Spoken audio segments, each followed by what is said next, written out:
Hello, everyone, and welcome to Canbrawl 5 down here in Jolt Games in Canberra. I'm Dylan. I'm Sahar. And we're ready for round one coming up. And this is a very interesting matchup between two distinguished players. We have Lachlan Wardsmith and Jim Wilkes. Lachlan has not played Magic for 5 years, and he does have a pretty good resume up his sleeve. Lachlan was national champion a few years ago before he decided to retire. He won 3 pieces of power in a row at 3 major events. So no stranger to the format, and he has personally gotten multiple cards pointed. So exciting to see what he's playing. Unfortunately, we know what he's playing. Grixis 75 Mishra against Jim Wilkes, who I think he might have won a game or two of Magic in his life. Yeah, he's all right. I think I've heard the name. Jim, was it? Yeah. Yeah. Rings a bell. But here we are, going down to the players and seeing how we all go. We're ready to jam. Hopefully they are too. Nice. And yeah, this bus stop deck has been worked on by the players for quite some time. Lachlan Wardsmith got all the goodies without having to do any of the research. He's just been given the 75, given the sideboard guide, and he's hoping to fundamentals his way through this event. Alrighty, about to get started. I don't know who's on the play. I'm assuming this is opening hands. We haven't done mulligan decisions yet. Wardsmith having to read a lot of these cards, they are fairly new. But look, very accomplished player. He's going to pick it up quite quickly throughout the rounds, and Lachlan and Jim go quite a way back as well. So there's going to be some friendly banter, hopefully, throughout the event as well. It's always fun versus your teammates round one, or your colleagues. Oh, yeah, so we have a keep, and looks like Lachlan's on the play. So we are having a few issues with the life total pad that's actually on the stream. So there are going to be a few times where you see the players yell at our producer to get that all set up. Round one, you have 50 minutes, you may begin. Yeah, so Lachlan, in the background. Lachlan Bloodstain Miring here. Looking like we're going to get an Underground Sea. Lachlan's hand looks like it was Force of Negation, Unholy Heat, and I saw a Tasigur in there as well. Jim looks like he's got double Bauble hand with a few lands in there. Oh, with the fetch land, that's nice. There we go, leading on the Preordain. Now, this matchup is quite uncomfortable to play from both sides. You basically have, it's a 75 card mirror. You have the same cards. The threats all line up quite well into the interaction that Grixis has, because we expect Grixis to be played a lot. So you want to make sure that your interaction is going to be the right kind of interaction for the threats, but also that your threats are very sticky, very aggressive.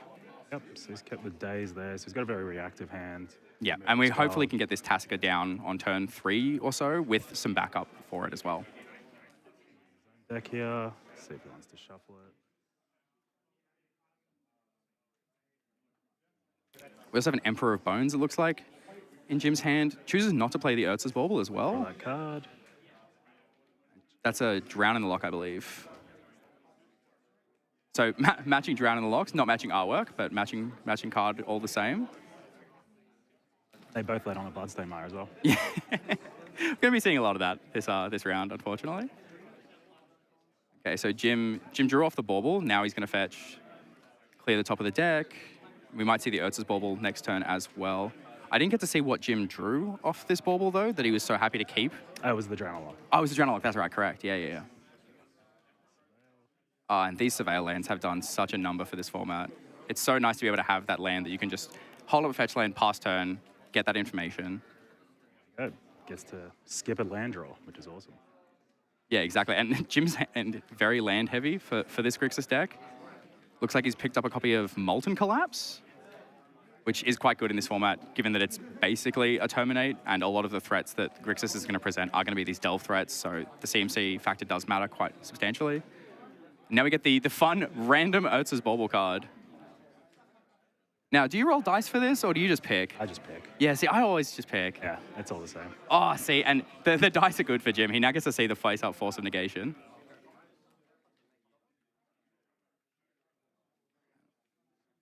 Yeah, Jim with no option for pressure except for this Emperor of Bones, and I don't know if he's going to throw that out right now. When there's no value to be gained from it. And it's got 2 mana open. Yeah, exactly. There's nothing in the graveyard you want to try and steal, and you're not expecting a big Delve threat to come down next turn from Wardsmith as well. So I think it's fine to hold that up and just keep the reaction. You've got the Drown in the Lock in the hand, you've got the Lightning Bolt. you play open with the Mishra's Bauble reveal card? Or? Usually I would if it's a friend. I think Lachlan also wants to be able to know what his cards do, though. So that's very fair, actually, yeah. There we go. We're getting our own Surveil land. These Grixis guys, they want as many of these Surveil lands in their deck as they can. I think we drew the line at Raucous Theatre, but Thundering Falls, a very new addition to the list, going up to 2. Yep. And a little bit of inside information.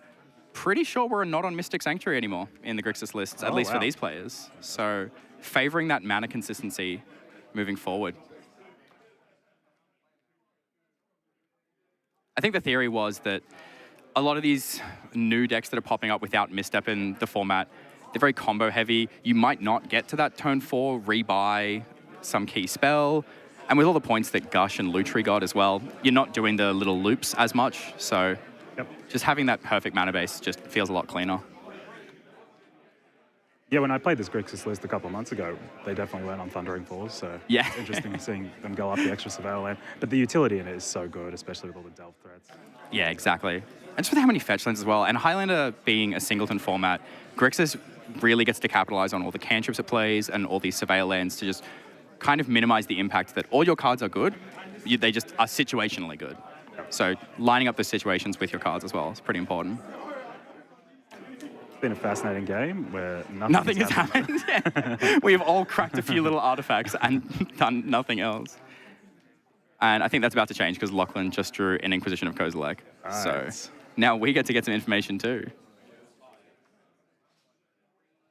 And Jim has picked up Force of Will. Looks like Force of Will, Spell Pierce, Molten Collapse. So look, even if this Inquisition happens, I don't think that anything is ever getting taken from Jim's hand. He has answers for so many things. He just doesn't have a threat himself. So does Lachlan want to fight over this? It's kind of rude because we want to see the cards for coverage. Yeah. And Jim's just stopped that from happening. So Lachlan, I hope you fight for it. That's okay. Don't worry about it. And with only one black source, Lachlan can't deploy the Tasigur as well. So bit of an awkward, once again, mana-based issues with these 3-color decks. You shouldn't expect it, but it does occur. And that's a great draw from Jim if he wants to pull the trigger or if he just wants to keep playing this reactionary game. It's a tough spot, but you have to do something, right? Yeah, exactly. I mean, there is an argument because he has 4th land in hand that you don't need to burn this iteration. I think the Spell Pierce makes it so that he wants to do this, right? Hot, hot. And we're going to get dazed. So sick. So sick. Okay. We've all been in this position where you don't play your land drop because you're doing something and then you get dazed. Do you play the land afterwards and show your shame? Of course. You don't let one mistake make another mistake. Yeah. Nah, never do it. Never. Sometimes I just hold it and I'm like, you know what? I don't want you to see that I could have played around that. That's fine. Here's the moment. He does He does. Yes. Coward. Shows weakness. And then now Jim fully tapped out. Wardsmith might feel the confidence to slam this Tasigur. Then again, he also could try and hold it, get to 5 lands, and be able to activate the Tasigur as well. But this Gitaxian Pro, we're just going to see all the information now. See that Force of Will, but he doesn't have another blue card, so... No, it so really is coast is kind of clear. Yeah. I mean, this Molten Collapse is going to tag anything that comes down anyway, and with Lachlan burning through 2 of his 3 counterspells and not having a second black source, I don't think we can protect the Tasigur. So... Lachlan's only playing 3 counterspells? Or 3 in hand? Oh, there's only, 3 in hand. A lot of counterspells don't come with. From memory, the Grixis deck is playing quite a number of them, but they're all very cheap, very low to the ground, or free, as we saw last time. Right, so he's just thinking about whether to play this Tasigur. Did Lachlan draw a card off this Git Probe? I don't believe. No, there we go. Oh, no, hang on. This is the Surveil. I think they've missed the draw. Yeah, he can't resolve only half the spell, though. Yeah, it looks like the players have just realized that didn't draw a card off the Git Probe. So it looks like this is going to be, we're probably going to get a judge call. And also the fact that immediately played the Surveil land, put the card into the graveyard, bit annoying. So Jim now gets the information either way to see what happened there. Oh, yeah. I'm not sure what the fix is going to be for this, whether it's going to be you draw the card now or we already have face-up information of what the card was on top and we can rewind to that point. Yeah. But Yeah, we can't play half a card. No. We can't play half a card. If Gift Probe was just 0 mana, pay 2 life, look at a hand, I don't think we'd see it as ubiquitously as we do in the format. Not by these players, anyway. I think you see it by a lot of other players. You know what? Some of the Storm players in the room might play it just to see what the coast is looking like. It's also a free spell, right? Yeah, exactly. Is there any chance they just make Lachlan draw the Scalding Tarn, or...? Yeah, I'm assuming that they're going to have to. Like, the information is face up. There's no new information that's been gained because, obviously, the probe gave the full information anyway. That's right, yeah. So, yeah, we're going to rewind to fully resolve the Gitaxian probe. And now, we have a choice. As I said, we only had one black land in play, and we couldn't hold up Tasica plus Drown in the Lock. Now we can. Sure. So it's going to be that interesting decision point of, do we play the Thundering Falls so that we can play Tasica with 4 mana up to activate immediately? Or do we just get the Tasica down now, then you have the Drown in the Lock for the assumed Molten Collapse, and we're just off to the races from there. I think because Lachlan knows the hand, Jim's hand's pretty scripted next turn. Yeah, to play exactly. This Molten Collapse, so I think it's pretty good to deploy Tasica here. I agree. Lachlan looking through the lands just to see what he has. I can tell you, Lachlan, you got a bad lands, you got a Water Grave you can get off this. There we go. There's the bad lands. Alrighty. 2 black sources. 2 red sources, 3 blue sources. Ah, perfect. It's all happening. Chef's kiss. This Grixis deck, look, it might be a bit of a villain in the room, but it's also a thing of beauty. It is. It's so fun to play. It's so fun to play. I played so many bad decks, and their cards are so bad, and you try so hard to get these combinations. And then I played this for like 3 weeks, and I'm like, every card is just Every so card powerful. is a banger. Yeah. Every card is a banger. I filmed a deck tech for us to play in between rounds on Grixis, and literally one of the key points of this deck is every card is good. Yeah. Every single card in your deck is good, and so you're going to see them a lot. Yeah, I filmed a deck tech on a workshop, and most of the cards are not good. It's actually quite the opposite. So. It's one of those things that like high floor, low ceiling versus low floor, high ceiling. Yeah. Also, there's not very much synergy that the Grixis deck needs. Other No. than, just being above rate. I think the most synergy you're going to get from the Grixis deck is literally cycle my Troll of Khazad-dûm, reanimate my Troll of Khazad-dûm, yes. and you're like, oh, baby, gets the swamp, casts the spell, perfect. No notes. Or just surveil the thing you want and then draw to reanimate. And Jim's drawn Baleful Strix here, so we're going to lead on the Molten Collapse. It's going to get deleted here. We're probably, now that we have the blue card, are we going to fight for this? No. Okay. I guess Baleful Strix can block it. Yeah, it does check the Tasica. We're going to draw another card off this anyway. And these are those micro decisions that Grixis really offers the players, where you get a lot of play expression. Yep. Like, this turn could have been played from Jim multiple different ways. Absolutely. Are you suggesting you didn't play it well? Or? Oh, no, I God, please do not let Jim say it. It's just, I think there are a lot of turns with this Grixis deck where there is no wrong play. Yeah. It just, what you feel is the right play to make. And based on play style, there's a lot of expression that you get from it. Well, there's so many decision trees as well, and one of the worst ones you can make is to flip-flop back and forth. Yeah, between exactly. being aggressive, defensive, and so on. You need to really understand your role with this deck. Yep. So that's why we see a lot of these like competent pilots like Jim, like Matthew Judas, Stephen Hitchcock. They're all going to float to the top because they know the format quite well. Yep. They've spent a lot of time with this deck, and they know those decision trees back to front. Yep. Jim's drawn Dismember. Once again, another very clean, very cheap answer to Tasica. See, for a while I played this deck, I didn't do well, but I need to learn to draw like this, to be honest. This is insane. Just draw runner bangers. That's all you need. So we're going to dash the Ragavan, see if that sticks. Is it going to stick? Oh, the lucky Throwing fumble cards, where it's face down. Yeah. It's much, much better than the lucky fumble where it ends face up. Again, how do you get this lucky? I need to learn from this man. I've never fumbled face down ever.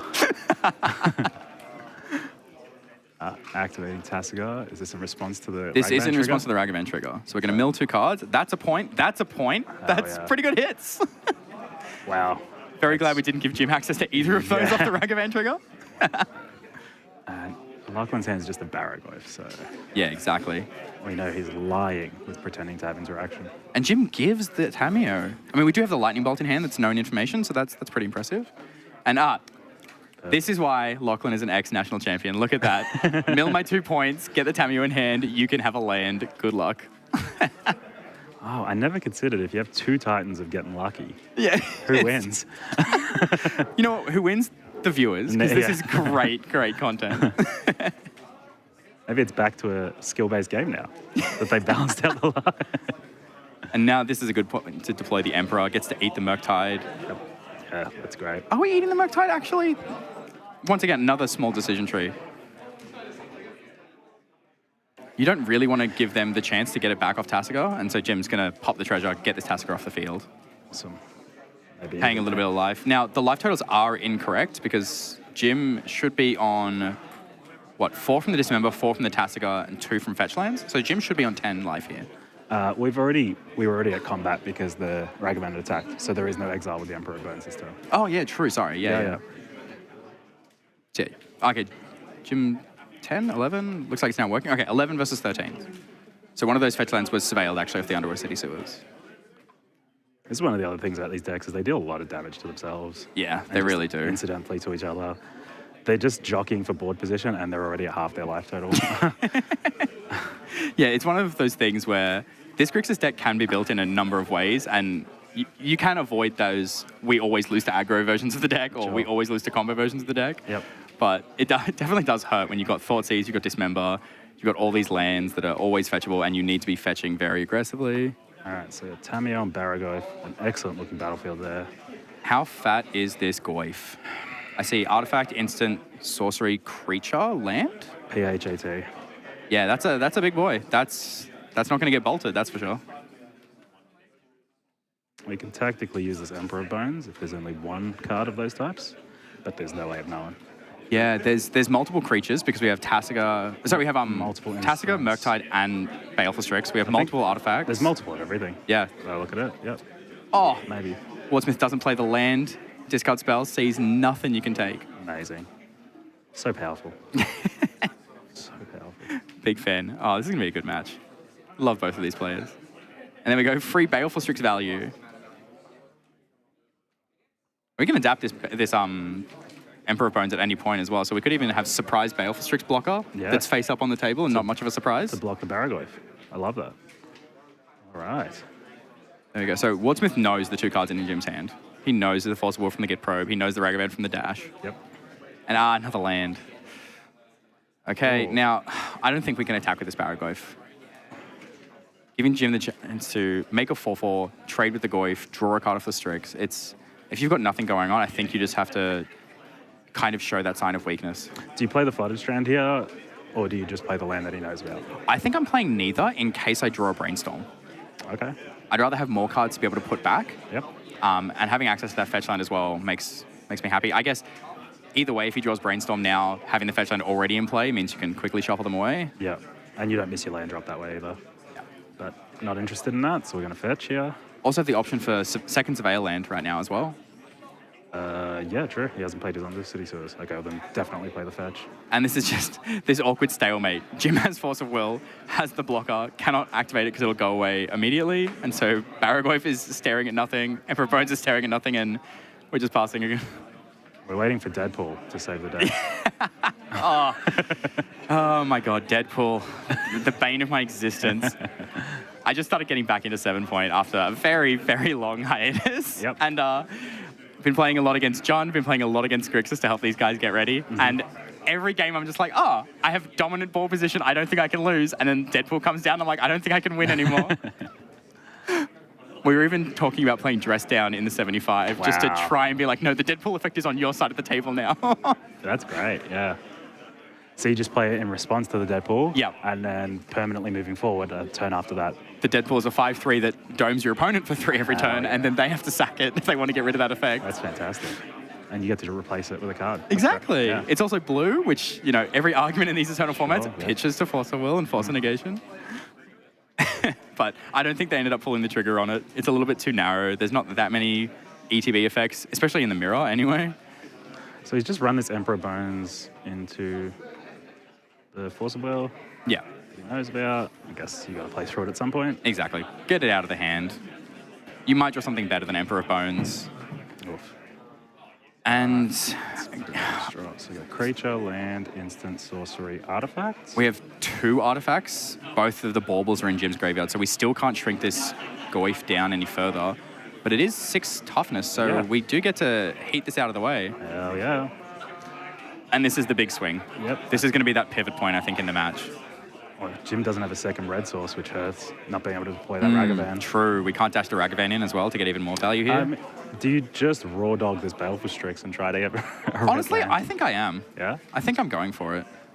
Oh, we're going to take the Barragoyf. That's even better. Yeah, that's much better. That's much better. Look at that. So I wouldn't have done your play. Yeah. I would have done this play. So this is why Jim's on the table and we're on the mics. All right, so this Barragoyf hits in for a big chunk, and then this is going to gain most of the life back that Jim's been dealing himself with these dismembers and fetch lands, etc. I think this is probably the game here. Yeah, Lachlan this has to draw pretty nice off the top. This feels very, very rough. And Kaito. yeah, Sick. spice. Hell yeah, I love to see that. You're going to see a lot of Kaido from the Bust Up Boys this weekend. Awesome. They have realized this card is pretty obnoxious in every format it gets played in, and it's a very tricky threat. With the rise that we're seeing from Jund, we wanted something that was just, it's so sticky once it's in play. Sure. And funnily enough, it actually helps in the creature matchups, in the aggro matchups. Yeah? Yeah. If you can actually get it down off an ninjutsu, you can stun something down. Usually it's going to eat a few attacks into it anyway. Yep. So, big fan. I think the Emperor of Bones, you've only got the one adaptability to put counters on it, right? So once you've used it, it's used. So having an opportunity to return it with ninjutsu, Exactly. to use it again, or Baleful Strix, you've got quite a few creatures that you might Even hate doing Deadpool, we can put Deadpool effects on multiple of our opponent's creatures. Absolutely, yeah, that's great. So it's quite a nice little addition to the list. All right, so you help with this deck list. I did a little bit, yes. So what are we looking to sideboard in here? I actually have access to the Grixis sideboard, so I will tell you how both of them are going to be siding in. Give Amazing. me 1 second to pull it up on my phone. So with this, it looks like for this matchup, they're going to be bringing in 2 red blasts, Yep. 1 blue blast. Makes sense. They're going to be bringing in the K command from the sideboard as well, and they're going to be cutting most of the counterspell effects. So we're losing Force of Negation, Force of Will, Yep. Counterspell itself, Yep. Daze, Spell Pierce, and potentially Drown in the Lock, depending. Now, the sideboard guide did have Kaito in the board. That's been moved to the main this morning. So they haven't updated the guide there. So I'm they've assuming... pre-sideboarded for their own teammates. Essentially, yeah. Amazing. That's so good. So I think we're just keeping one of those cheap counterspell effects in the main, and I would lean towards Drown in the Lock being the option. Because it's also a removal spell. Exactly. And the graveyards aren't really getting taxed from both players. Yep. Grixis is one of those decks that does heavily use its own graveyard. Doesn't need to, but usually uses it to quite good effect. You don't bring in the Nigel Spellbomb in this? Not really. It's not that good because most of the graveyard stuff that Grixis is doing is going to be like delving away their graveyard. It's like a one-shot. They've used it already. Yeah, You yeah. have to find the right perfect time to do it. And so. it's so hard to find that perfect time. Yep. And 2 mana draw a card at its worst is not what we want to be doing Yep. in this matchup. So I think if you've played for a while, you understand why you would board out the counterspells, especially the 2-for-1s, the forces and stuff. You understand this is a resource matchup, discard, and all that sort of stuff. Exactly. We saw how empty those hands got at the end, right? And it was just who can draw the better card off the top. Yep. And Lachlan drew 2 lands in a row, and Jim drew, what was it? Emperor of Bones got the Barragoyf out of the graveyard after we managed to get Unholy Heat. And Yep. We hit Dismember to get the Tasiga. Yeah. We hit Ragavan. Better lucky than good. And Jim happens to be both today, which is good sight to see. Yeah, which means we'll be probably seeing a lot of Jim. So yeah, is he going to keep the Kaido in? Obviously. It's so good in this matchup. It's so hard to interact with as well. Yeah. Once it's in play, if you're not winning on board, you are probably not winning. Yeah, it's like Molten Collapse can tag it, right? Yes, because Molten Collapse hits Planeswalkers as well. Yep. It's that Dreadbore effect. But yeah, when it goes to combat, you're not targeting that Kaido. No, yeah. And you do sometimes put a lot of effort into playing a Tasiga or a Murktide Regent or whatever, and even just getting that stunned for 2 turns is huge. Yeah. Like, you don't have to kill it, because if you win the You game... just put it on lay-by. Yeah, if you win the game in those 2 or 3 turns, you've essentially killed it. And these games turn on a dime so quickly. Yeah. All right, looks like our players are shuffling up. both pretty confident. Lachlan gets the value of all the research the boys have done by just, here's the piece of paper, good luck.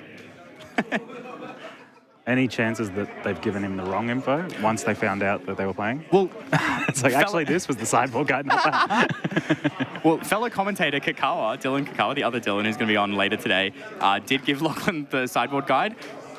He's a bit of a shenaniganizer. He could definitely be doing some things to mess up Lachlan. But look, I think given the fact that he's been away for so long from Magic, we're all pretty excited to see him come back. Yep. That I think Dylan's going to do everything in his power to make sure that he comes back again. Yeah, that's fair. And this is one of those things that Highlander has blown up in the last 3 years, you know, and especially with the event to end all events coming up in November that's being put on, a lot of these older players are coming back out of the woodwork, you know, people who have moved out of state or, you know, they've had families, they've had kids, priorities have taken place, Magic, you know, falls to the wayside. Mm-hmm. They're now going, hey, I heard about this event that's coming up. I might want to travel for this.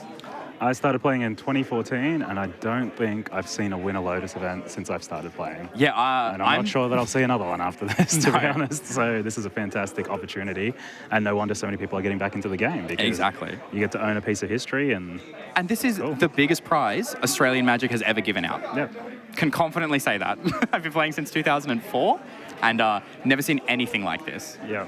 So it's going to be an incredible event. We even have a few players who are planning to fly over here from other countries. And I'm not talking New Zealand or, you know, Indonesia, where it's not that long of a flight. I'm talking Poland. I'm talking America.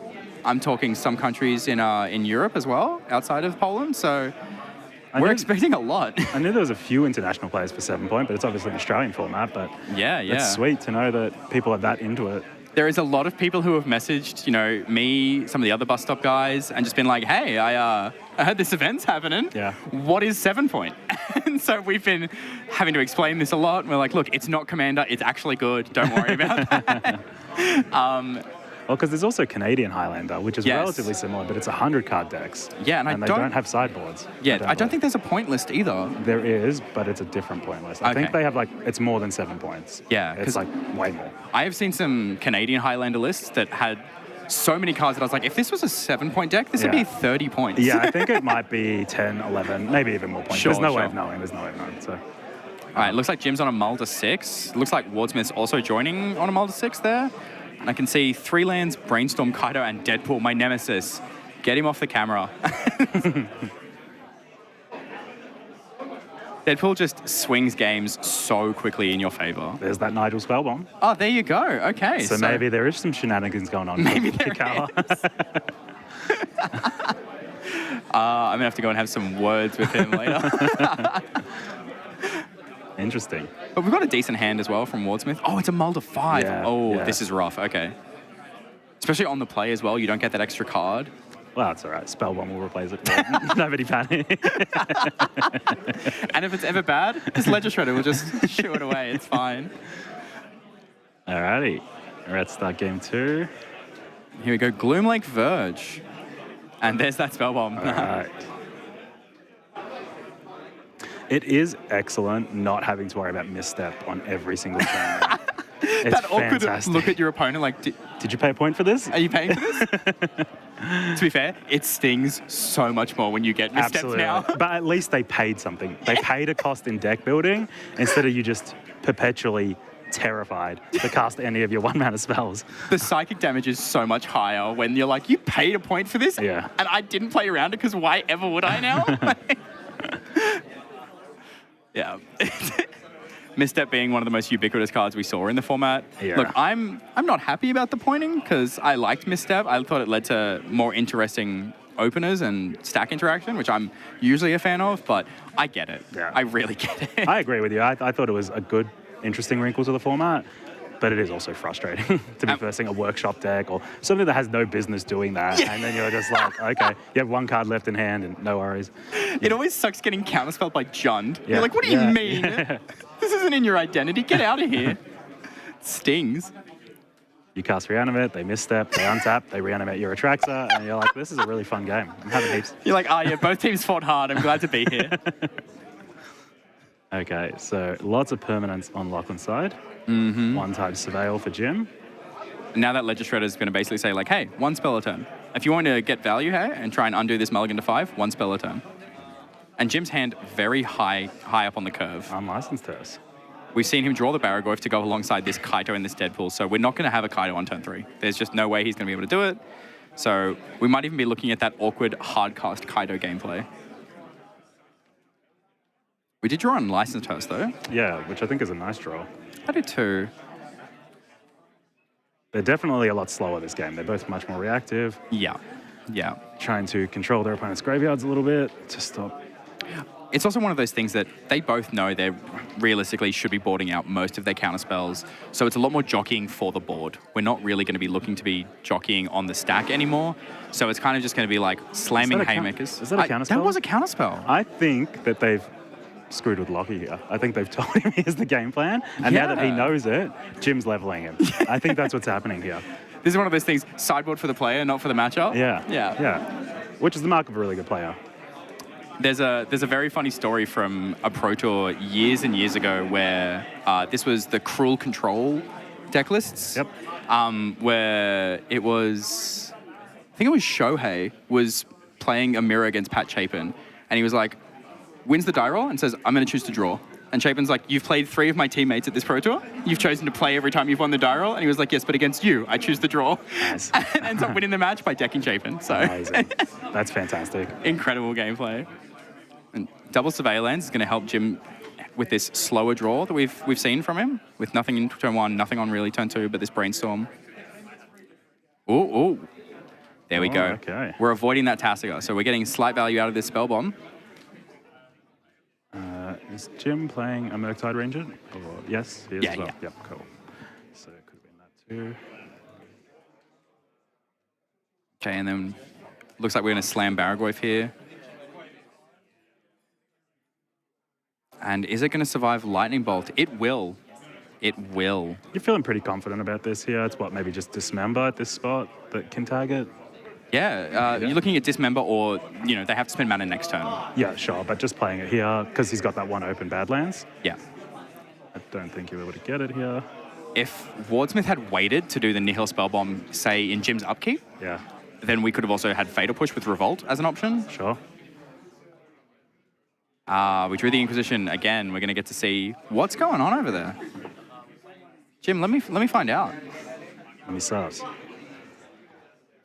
Wardsmith is not going to make the Lightning Bolt mistake here. For those who are maybe unaware, Barragoyf currently is a 2/3. When Lightning Bolt is going to be cast against it, it'll deal 3 damage, but state-based effects will get checked. The bolt will be in the yard, and it'll be a 3/4, and it will not die. A rite of passage. We've all done it once, and then never again. I like that there's more Goyfs now, more opportunities to learn it, which is good. Exactly. These kids these days, they're going to learn. Because once you've learned it with one, you've learned it for all of them. Yeah. Whereas when there was only the one Goyf, yeah. I do also like that Pyrogoyf does love having all the other Goyf effects as well. Absolutely. I love Pyrogoyf. I do too. I think it's a really cool card. I think it's slightly too expensive. I think the effect's great, but 4 mana is a lot for this format. Yeah. So I think with these Grixis lists especially, I think they've got a hard and fast rule of 2/4 drops, no more. Yeah, sure. And so Deadpool is a lock because, once again, I'm going to keep complaining about this card all day. It's very annoying. And then they've gone for Sheoldred as the second 4-drop. Yep, which makes sense. It's a bit of a play pattern taste test, if you will. Yep. You do have the option in Grixis to play like Barragoyf, Pyrogoyf, and then Nethergoyf, so you can really capitalize on that if you want to be more, aggressive to the ground. Nethergoyf is pointed now, right? Yeah, so you have to have that toss-up between, am I playing Nethergoyf, am I playing Tamiyo as your, like, one-drop pointed... Mythic rare from Modern Horizons. Exactly. We had someone very new to 7 Point come up to me today and say, so how do I play this format? I've borrowed Grixis. And one of the other bus stop boys said, if you see a card with a commander set symbol or it's from Modern Horizons, kill it or counter it. Otherwise, fundamentals. Just do that. I would have told him to just photocopy the sideboard guide that Kikawa made for Lachlan.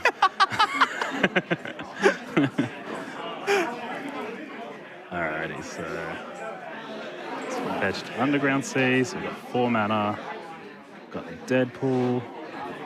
Now, looking at the deck list, are we on Price of Progress anymore, or have we cut that? It is in the sideboard. Yeah. Okay, so we have the pop in the board.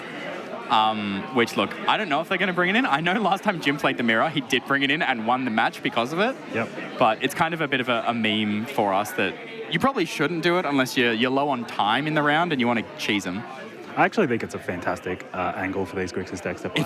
It's really good. It honestly started as a meme in our Discord because Kakawa loves burn decks. Yeah. And he kept price of progressing us out of the game. Sure. And then we thought, maybe we could just do this in the mirror and see if it works. And then the more we tested it, the more we loved it against Eldrazi. We loved it against lands. Yeah. We loved it in the mirror. We loved it against Jund. And we were like, maybe this card's just good enough that we should put it in the main. We flip-flopped on it a lot. So many of your threats deal big chunks of damage, 4 or 5. Exactly. A couple of fetch lands, a Thoughtseize here and there, and kaboom! Your opponent's on like 10 or 8 life, so the pop just kills them. It's very fun to see. It's hard to play around. You can force it through. We're going to see K command, and Jim has a spell piece in hand. So this is going to be brutal if he wants to fight over this. Yeah, he might not, to be fair. It's too good a value, right?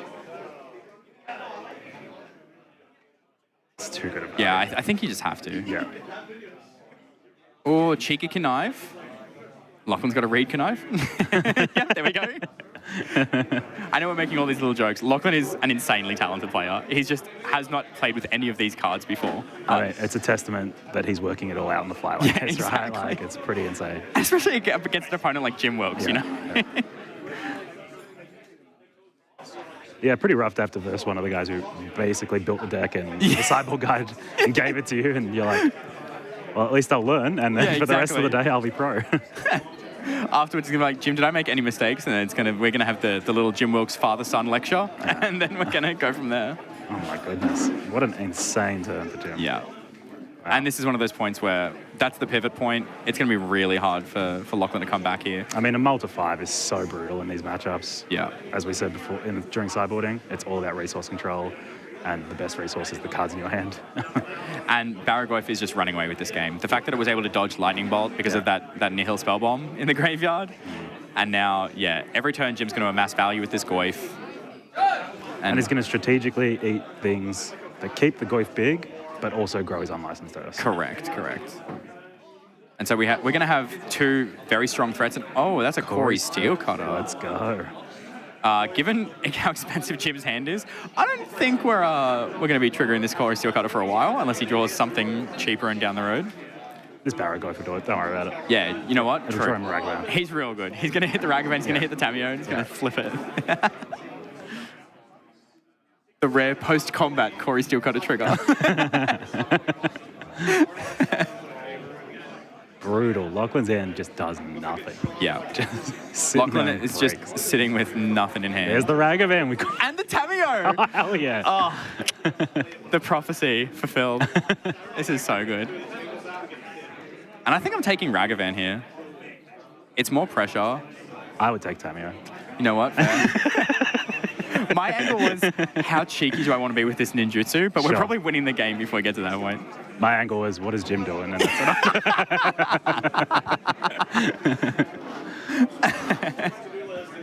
Yeah, I do like that ninjutsu, fun fact, you can activate it after you've dealt damage. So you can trigger your Ragavan, pick it back up, negate that dash effect, still get your treasure. You can even use the treasure to pay for it if you want to.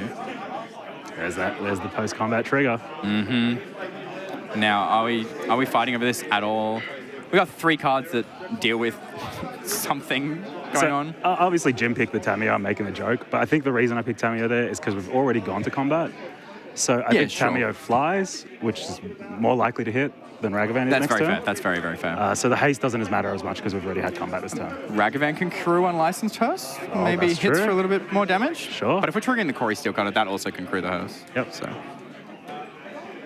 And I think, unfortunately, just given the context of Lachlan's hand, this feels like checkmate.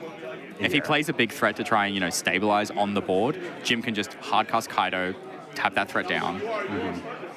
If he doesn't, we can Deadpool the creature as well. It's like Toxic Deluge are possible out here. I don't think you're boarding in Deluge, to be honest. Yeah, but a lot of the cards we thought they wouldn't board it. True, you know what? Or maybe they've just given me the wrong sideboard guide and they're let's like, keep it interesting for let's camera, make her look like a moron. Commentator, good luck. Maybe you should have been on the sticks today, Dills. All right, so drown in the lock. Kill Baragoyf. It's a good start. Yeah, it is. It is a good start, but there's so much pressure on board already. Like, Yeah, that Corey Steel Cutter is just going to Yeah, and out tokens. this hearse as well is going to keep incidentally eating Lachlan's graveyard. And now that Goyf is gone, you have free reign to just, I'm going chomp, chomp, chomp as much as I can. Yeah, I guess that's the thing. We kind of wanted to go for blood, but even if Jim has to slow down for a few turns here, He's got Lachlan's the not going to tools. pick up any traction with this unlicensed hearse. Yeah. And he's already blown his K command, right? Yeah, Tried the to K use command's that, so that's gone. gone. So I'm not sure how many other shatters he's got, but I believe K command is the only one. yeah, right. Yeah. There's a lot of like anti-artifact things in the form of like energy flux. But they're not coming in. But yeah. You're not really too focused on that. I mean, they might. We don't know. Anything could happen. Love this play from Jim. We've got the DRC, which is already online thanks to the graveyard, can crew the unlicensed hearse, and next turn can fly over for this Kaido ninjutsu if we want to as well. Well, Kaido might be coming in this turn anyway. He's still got the 3 mana True. for the ninjutsu, right? So the lightning bolt is going to go after the hearse. So we didn't use that hearse last turn, did we? No, Jim did not activate it at the end of turn, and I think he's just realized, this should have been 4. Yeah. See, I wouldn't have done that, Jim. That's the little giggle on his face, just there, as he's realized, okay, you got me, you got me. Yeah. Gives one back, that's fine. Yep. Does it for the fans, does it for the stream. And then Hiya. Here we are. Here we are. Doesn't work, bud. It's ninjutsu. And now Lachlan's going to have to read this card and do what every single other player in this room did when this got spoiled of, what do you mean? Yeah. This interaction's so silly. Yeah. Ninjutsu on a Planeswalker is ridiculous. I do like the idea of putting that token back in your hand, though. Yeah. He's got to fulfill the costs, while the ability's resolving. Well, it's just like, oh no, I've just shown you my only card in hand is also a Spell Pierce. So we have a judge call here, probably around the revealed information. Yeah. Or maybe Lachlan asking, Judge, how do I beat this card? Judge, can you take this card off the table for me, please? This man and his raccoon are going to kick my head in, and I'd really rather it didn't.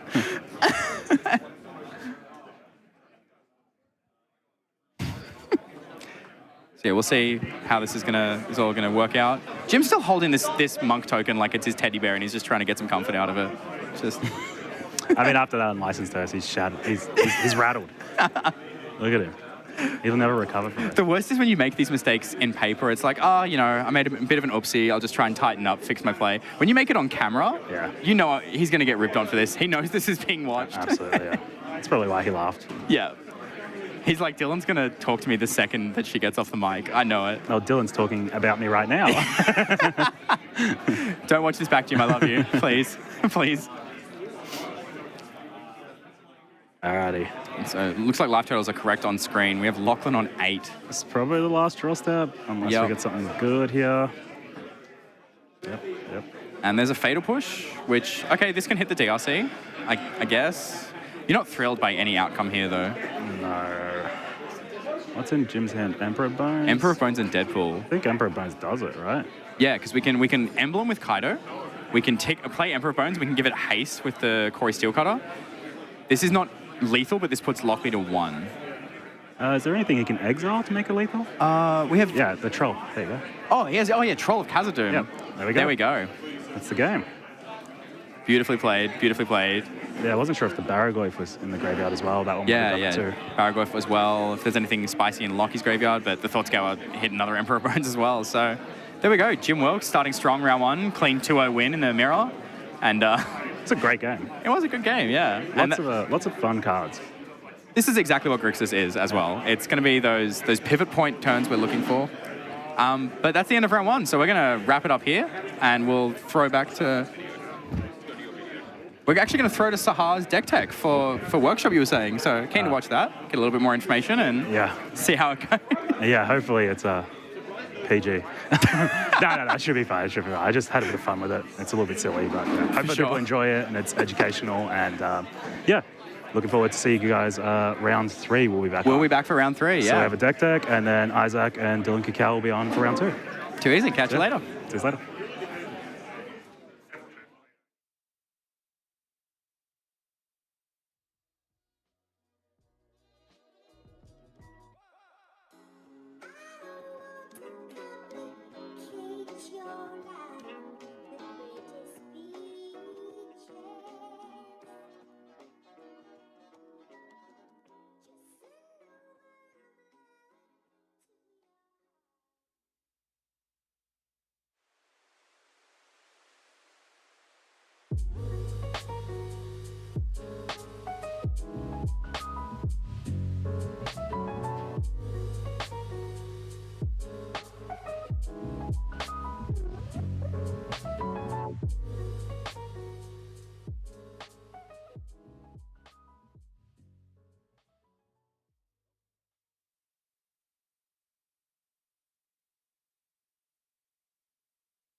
Shops, creatively titled after its namesake card, Mishra's Workshop, brings together all of Magic's biggest mistakes from the span of 32 years into one pile of roughly 100 cards.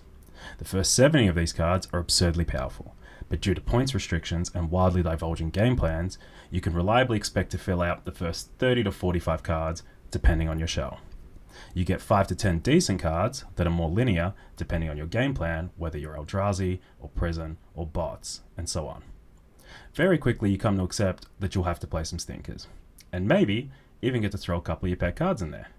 But you're usually stretching to fill out your last 3 to 4 cards. Now before I go any further, I'd like to remind everyone this is a singleton format. So moving forward, I hope to hear punters using the correct terminology and referring to it as shop, not shops. Thank you. Devotees of this archetype will slave away over the last few cards in their 75, as if they might gain access to Nirvana if they find the exact right sideboard configuration to use with Khan the Great Creator. You can catch them engaged in passionate debates and slightly grumpy due to sleepless nights scribbling furiously just to bring powerhouses such as Night Scythe and Cloudcar to the Discord call. If you've ever played against a busted colourless deck in a constructed format, then the Highlander shop deck will likely share or borrow specific play patterns you may have encountered before. As far back as Vintage, we have Mishra's Workshop artifact decks, using 4 copies of Mishra's Workshop to power out long-time eternal staples and old-school Magic the Gathering favourites such as the One Ring or the Endstone. Legacy has a multitude of big colourless decks, ranging from Eldrazi tribal decks, Cloud Post decks of yesteryear, and a number of Prison decks that use colourless as a base, splashing a colour to close out the game, such as Painter or Red Stompy.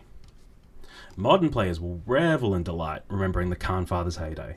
Decks like Tron, Affinity, and even Lantern Control have all dominated metagames at different points throughout the format's life. Lastly, for our Commander players, if you've ever played against Zuladok, Voidgorger, or Kozilek the Great Distortion, or any of the other Eldrazi Titans, you know just how unfair and overwhelming these decks can feel. Okay, now that we've provided some analogs and given everyone some jump-in points, let's get into some actual cards. Let's look at a deck list. I've grabbed a deck list from Australian Highlander superstar Thomas Bott that he wielded to a first place finish during a weekly VFN online tournament. Let's start by looking at the points. We have Ancient Tomb, Mishra's Workshop, Planar Nexus, Tolarian Academy, Urza Saga, and Mana Vault.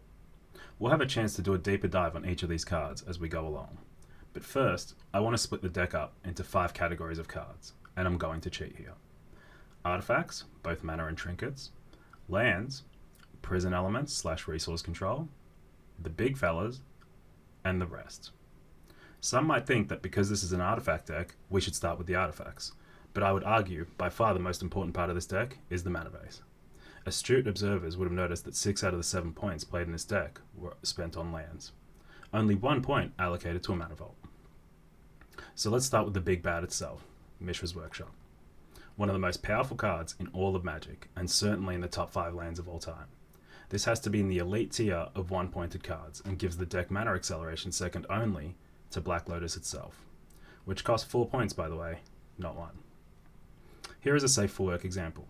Let's take a look at your pleb land on turn 1. You play an Underground Sea or a Plateau.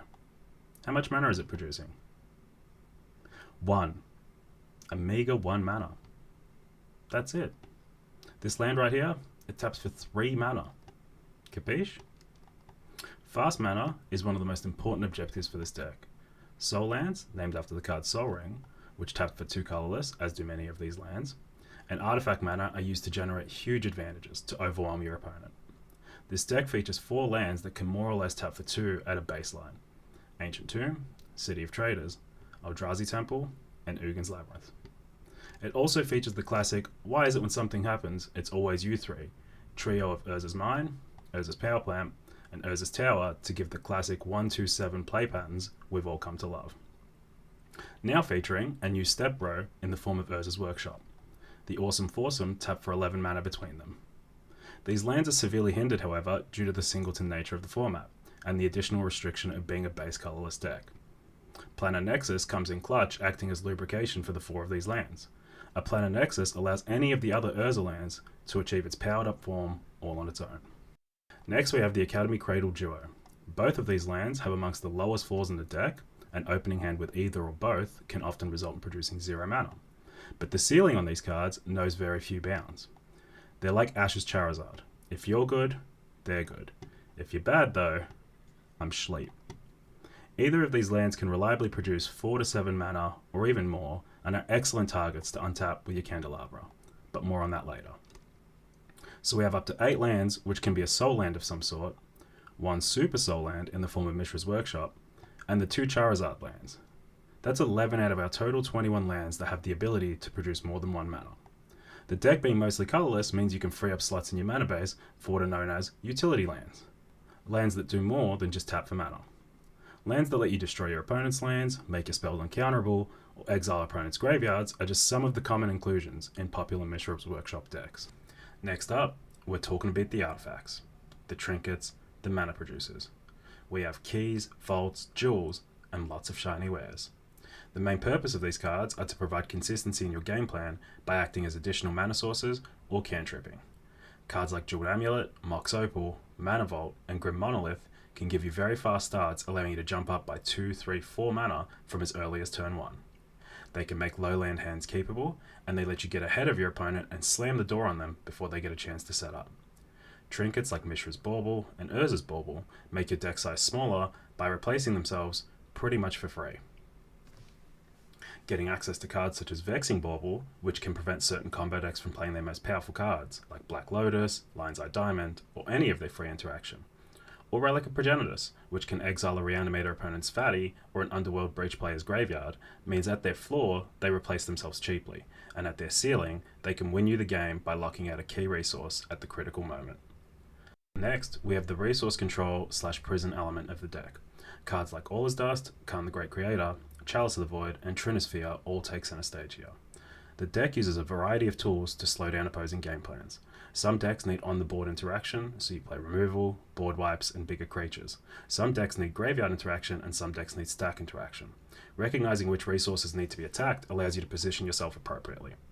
Another underrated factor of these cards is that fun is a zero-sum phenomena. Playing cards like this ensures that you're having all the fun, and your opponents are having none of it. Category 4.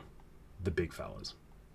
Building up so much mana, stacking your bread, gives you opportunities to ball out and pay for things that others can't. In a format as fast as Highlander, most decks prioritize 0, 1, and 2 mana spells, with a few very powerful 3 and 4 mana spells topping out their curves. You get access to 7 and 8 plus mana spells that have devastating effects when cast, and can trump multiple of your opponent's previously cast spells. The King Ugin features here. Khan plus Lattice Lock, Eldrazi Titans, Sundering Titans, and Cityscape Levelers are all examples of mercenaries happy to cause carnage on your behalf for the right price. And finally, we have the rest. This might not make sense as a category. Every deck is filled with some number of arbitrarily selected cards. They might be above rate, provide interaction, or cover some of your bases, but it would hardly require its own category. The Shops deck is unique in that it fills out its deck with below rate cards. If you were to imagine someone putting in a scary 3 or 4 mana permanent on turn 1, it would take a long time before you started to guess common inclusions in this deck. That's because this deck is hyper-focused on specific mana costs. First up, 3 mana is the sweet spot. Mishra's Factory taps for 3, Mana Vault taps for 3. 3 is also a consistent turn 2 play for you between 1 Soul Land and any other mana source, which you will reliably hit. 2 Soul Lands, or Soul Land plus any land plus artifact, equals 4 mana on turn 2. So you'll notice there is a massive concentration of spells with these mana values despite having disparate game plans. The otherness being the uniting factor for this category reveals something about the deck. A lot of these cards are interchangeable, your mana is not. The artifact ramp strategy has cemented itself amongst one of the most inherently powerful archetypes amongst all of Magic's history. It sits on the throne alongside Storm and Graveyard-based decks. Despite being vastly differing strategies, one thing they all share in common is that they are hyperlinear, critical mass strategies. Whatever it is they're trying to accomplish, almost every card in their deck is either focused on being a setup card or a payoff card. What that means for this deck is that widely available answers can often shut down your entire strategy. Cards like Null Rod, Stony Silence, and Collector Roof turn off all of your artifacts. Artifact lands, artifact creatures, and even artifact planeswalkers can't use any of their abilities until someone turns the power back on. Cards like Seeds of Innocence, Force of Vigor, and Energy Flux are mass artifact removal spells that can send you back to the Stone Ages. Different strategies and color pairs will have different combinations of these cards to disrupt you. You have to familiarize yourself with them and have answers ready to go, otherwise you'll be sitting around doing nothing at all. Often, these big mana hybrid decks tend to have very overwhelming late game cards. So let's suspend belief for a second and say that it's turn 7 and both you and your opponent are on the full 20 life. 0 creatures on the battlefield and 0 cards in hand. You're very likely to win this game because the average card off the top of your deck is much better than your opponent's. If in another instance it's turn 7, you're both at 20 life, 0 creatures on the battlefield, but both have a full 7 cards in hand, you're likely to win here again because your cards are often worth 2 to 4 of your opponent's cards. This doesn't necessarily apply for combo decks. So now when we come back to reality, we realize it's turn 4, you're at 8 life, and your opponent has 2 creatures. You have a few options presented to you at the start of the game and each subsequent turn. You might want to push hard with your mana acceleration to get yourself to 7 or 9 mana and clean up the entire board. Playing ahead of schedule means you can aim for that turn 7 board state on turn 3 or 4 instead. Another plan is playing log pieces to force the game to slow down. Let's say you play a turn 1 Trinisphere or Sphere of Resistance on the play. Your opponent won't be able to do anything for the first 2 or 3 turns. You use this time to build your mana and fortify your defenses, eventually getting you to the stage of overwhelming them. Your role has to shift back and forth to try to get as close as possible to this platonic ideal of the turn 7 scenario. Sometimes you need to channel your inner accelerationist and try to get to the end stage as fast as possible. And sometimes you slow everything down, because that'll naturally mean the game ends up at turn 7. Perhaps the hardest part of the deck is understanding your role in different matchups, and doubly so when under the gun of opponents' sideboard cards and hate pieces. This brings us to the end of our Mishra's Workshop Highlander deck tech. If after engaging with this video you find yourself in a similar spot to me and would like to play your first game with this deck, you can pick it up for the low price of $10,000 US, or through a $30 Mana Traders account. And if you enjoyed this content, you should also follow at MTG Bazaar on YouTube and everywhere else in preparation for part 2 of this video, where we'll cover key interactions, power spikes, sideboard guides, and more.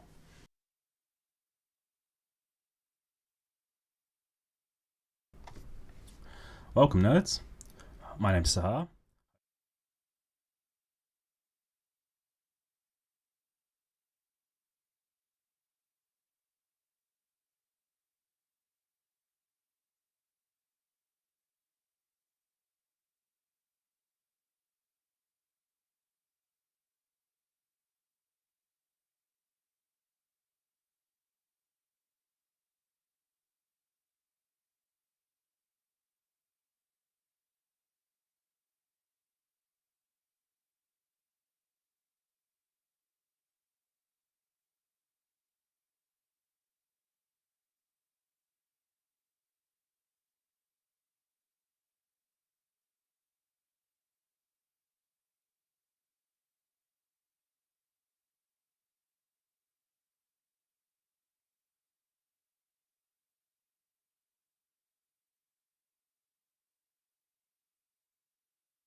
2 of Canbrawl at Canberra, 7-point Highlander. I am Isaac Lee, and this is Dylan Kakawa. You excited? I'm very excited. How's things otherwise though? Yeah. Good for a good round of Magic, you reckon? Yeah, look, I'm really excited about this. I came up last night. We've been hanging out. We went out for steak dinners, and now we get to commentate some Highlanders. So, yeah, pretty good weekend. Going to be a smashing weekend, I reckon, with that. Yeah. So who we got playing in round 2 today? So we have the committee's very own Volty playing a 8-point mono whitelist that is under $150. And on the other side, we have Chris Melly playing 8-point Eldrazi. So we've got 2 8-point decks battling it out here. Absolutely fantastic. I love the 8-point rule. So for those that haven't played a lot of Highlander, what is the 8-point rule, Dylan? So basically, if your deck contains no reserve list cards, you get to have an extra point. So if you're not playing the expensive dual lands, can't afford to, there is a little bit of grace and you get to have an extra point in your deck just to allow it to be a bit more powerful. And we see that Volty here on the left has chosen to use some of those points to play Lurrus as a companion. Oh. What do you think of Lurrus as a companion? Look, very powerful when it first came out, and then when they had eroded it, also still incredibly powerful. Yeah. So Volty's going to kick things off here with a basic Plains and a Warden of the Inner Sky. This is a creature that's going to get very powerful very quickly if Volty starts to develop a wide enough board. Speaking of very powerful very quickly, Chris on 8-point Eldrazi. I think I saw a sneaky little Mana Vault there, Yeah. so yeah, turn 1 Mana Vault. Turn 1 Mana Vault off the Boseiju from Chris. Does he have a follow-up play? It looks like he's got a Matter Reshaper, choosing not to cast it and go for a later, stronger play with the Mana Vault, choosing to save his mana. Yeah, I think I saw a sneaky Ugin in there as well, so maybe we even save a mana all the way up to that Ugin, which could be pretty spicy here. Yeah, but a Seam Rip going to take care of this Mana Vault, and Chris going to cast a Warping Whale in response to exile the Warden of the Inner Sky to remove that threat. Mana Vaults might as well use the mana. It's, if it comes back out, it's coming into play untapped, so there's no downside. And Volty having another follow-up play with a Thraben Inspector. So, not a lot of board pressure from Volty yet, but Chris may not have so much in the way of mana. So following up with an Urza's Saga is going to allow him to try and get on the board, and he does have a third land. And we're going to go digging for a permanent here with Malevolent Rumble as well as ramping. So Malevolent Rumble, that is a card that I've been enjoying playing a hell of a lot recently.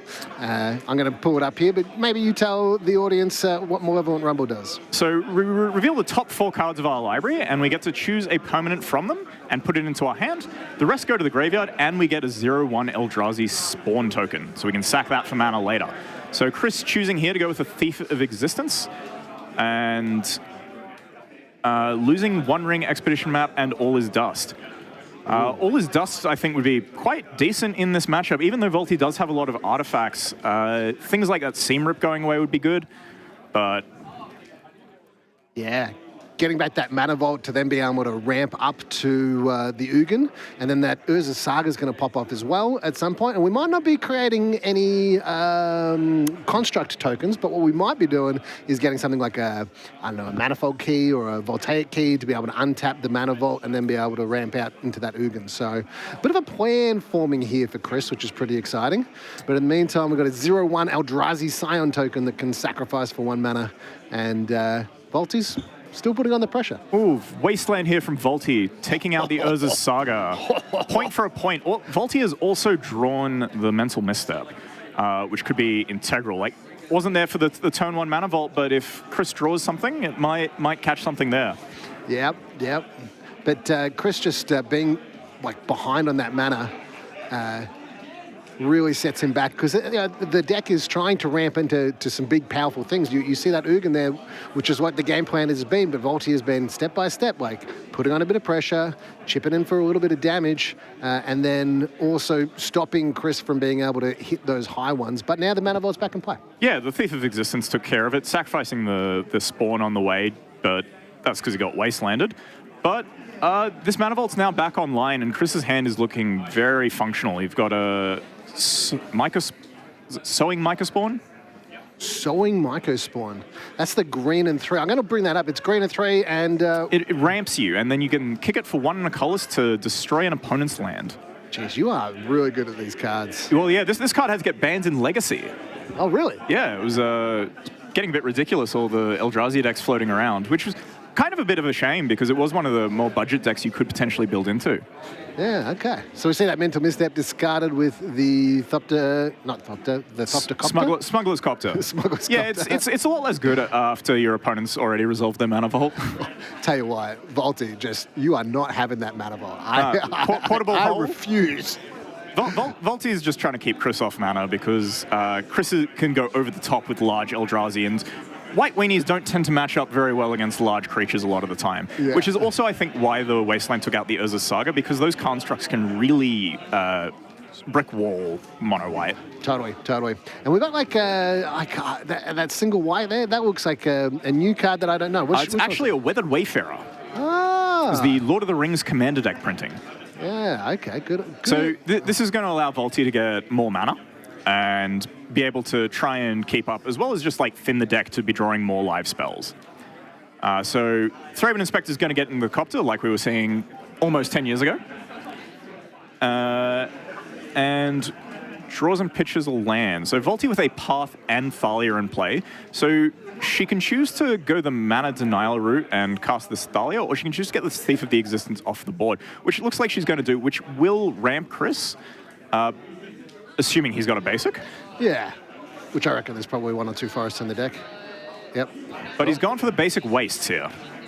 Ah, so why would he go for the wastes?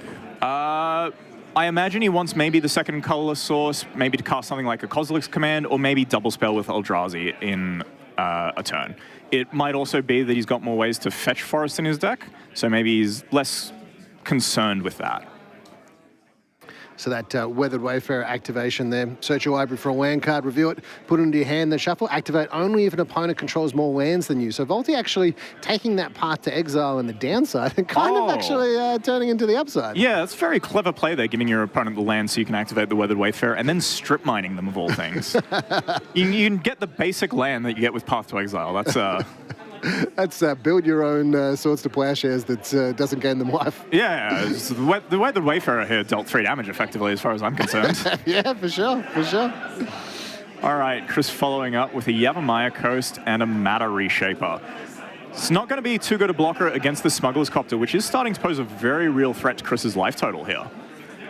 And we see Volty with a Giant Killer as the draw, a Selfless Savior in hand, and the Thalia Guardian of Thraben. So we're going to crew the Copter first, see what we draw. It's a Ghost Quarter. And it's not going to be super effective here because we do know Chris has some basic forests in the deck. Yep. But pitching the Thalia, we do get to activate the Weathered Wayfarer this turn, but we have used both Strip Mine and Wasteland. So it'll be interesting to see what Volty chooses to get here. Yeah, Ghost Quarter's in hand as well. And Chris is down to 10, so chipping away at that life total whilst maintaining that aggressive attack on the mana base, which I think is pretty cool. Yeah, so we're going full mana attack here with the Rishadan Port. So we're going to look to tap down a source at the beginning of upkeep. And Volty choosing to go with this kind of mana denial plan over Thalia, because Thalia, while being a mana denial plan, is very good against instant sorceries or just non-creatures in general. Eldrazi is unfortunately a lot of creature decks. So Volty choosing to tap down the basic wastes here. The plan is to just chip away, mana deny, try to kill you before you really get online with your over-the-top spells. Yeah, and this is going to work out really well for Volty because Chris has missed his 4th land drop as well. Ooh. So his plan to cast the Mycospawn Spawn has been hindered on 2 fronts, and his hand is full of an Ulamog and an Ugin. He has picked up the Dismember, which can maybe buy some time by killing out that Copter, but it's going to be a bit risky.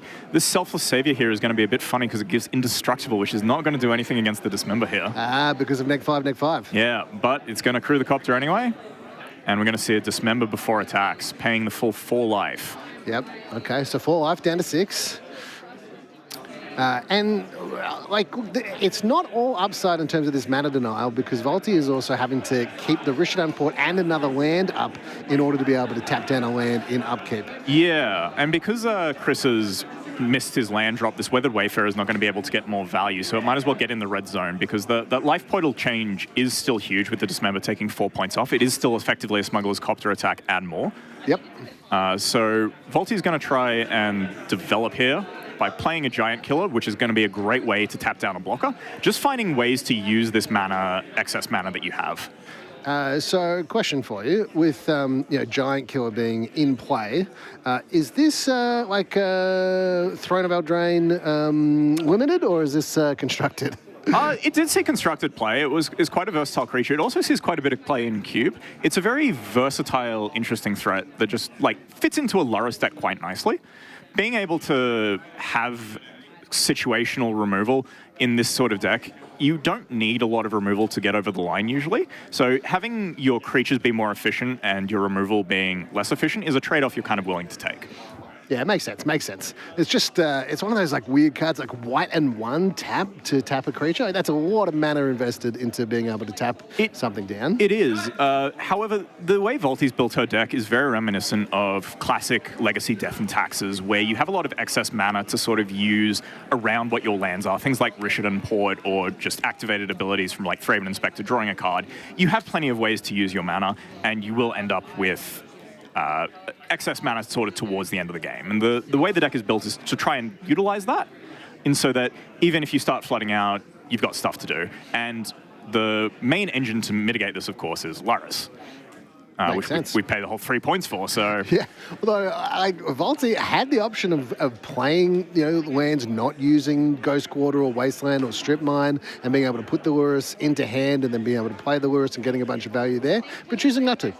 Yeah, she didn't need to there, because taking a turn off and letting your opponent do everything, I think, is a great way to throw away a game that you've already got quite a sizable advantage over at the time.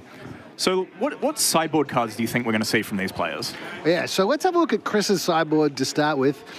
Just having a look here, I see a Chalice of the Void that might come in because there's so many 1-drops from Volti's side. 1 and 2 drops, yeah. Being able to take out the 1-drop seems good against the White Weenie deck. We also might see a Haywire might come in, considering just how many enchantment or artifact-based exile effects Volti used to get rid of the Mana Vault. Yeah, we've seen both Seam Rip and Portable Hole there. Haywire Might's also able to take out things like Volti's got Jitte, for example. And that Smuggler's Copter as well. Yeah, Haywire Might being able to bridge the gap to the later game, gain some life, and take out a problematic target on the way, I think is very, very good here. Yeah. So Chris has also got a Shadow Spear, which I think we'll be seeing coming in. Ooh, Shadow Spear. That's pretty cool. What about from Volti's side? You've played a little bit with Volti's deck. What do you think? I don't remember the sideboard, to be honest. All right. Well, so I imagine there's some of the usual suspects in there, maybe some Aethersworn Canonists, some generalized hate cards. But for Eldrazi, I'm not too sure what she's got cooking at the moment. But as we have our players shuffle up for game 2, Chris is going to be on the play. All right, let's have a look. We got Council's Judgment that might come in. It's a good way to remove some problematic Eldrazi or an Ugin that comes in. Oh, there's a couple of cards here that I don't know what they do. Disruptor Flute. What does that one do? That is a 2-mana flash artifact. It's like a Pithing Needle kind of effect. It's the named card costs 2 more, and its activated abilities cost 2 more, I believe. Yeah. Okay, so you get to Pithing Needle, but you get to look at their hand first. No, it's just Pithing Needle, and the card costs 3 more. Yeah. The card costs 3 more. Yeah. Cool. Excellent. And then, we've got some a Seal of Cleansing, a Stony Silence that'll come in. You might notice here, though, no Null Rod. Yeah, this is because this is an 8-point deck, and Null Rod is on the reserve list, and that does trip people up sometimes. Yeah. The other consideration Volti has as well is, even if this wasn't an 8-point list, it is a budget $150 list. And Null Rod would take out a fair chunk of that budget. So if you're interested in getting into Highlander and you've got a bit of a budget that you want to work to, Volti has actually written a few articles on different budget decks, and this is the one that she's currently playing, which is pretty cool. So she's really putting her money where her mouth is. Oh, yeah. In terms of you know what, this is a competitive deck, and this is less than $150, and you can jump in, start playing 8 points in 7-point Highlander, and do really well. All right, so we see the Disruptor Flute there that Volti's kept. She's got a Wasteland as well, a Plains Cathar Commando, Seam Rip. We've got Chris starting us off with an Eldrazi Temple into an Which is that? No, it's not. It that Heralds the End. There we go. It that Heralds the End. Yeah. It's not It That Betrays, it's a much bigger one. However, this It That Heralds the End does certainly make other Eldrazi bigger, as well as helping you ramp a little bit with your more expensive spells. Yep. So colorless spells that you cast with mana value 7 or greater cost 1 less to cast. So your 7 drops become 6 drops. We've got an Ancient Tomb here, casting a Thought Knot Seal, which is going to get hit by a Mana Tithe. Whoa! Mana Tithe on your 4-drop that you played on turn 2. What a steal. That he paid 2 life for as well, which could be relevant even though Volti is currently on the defensive plan, I guess. Not plan, but she's on the defense.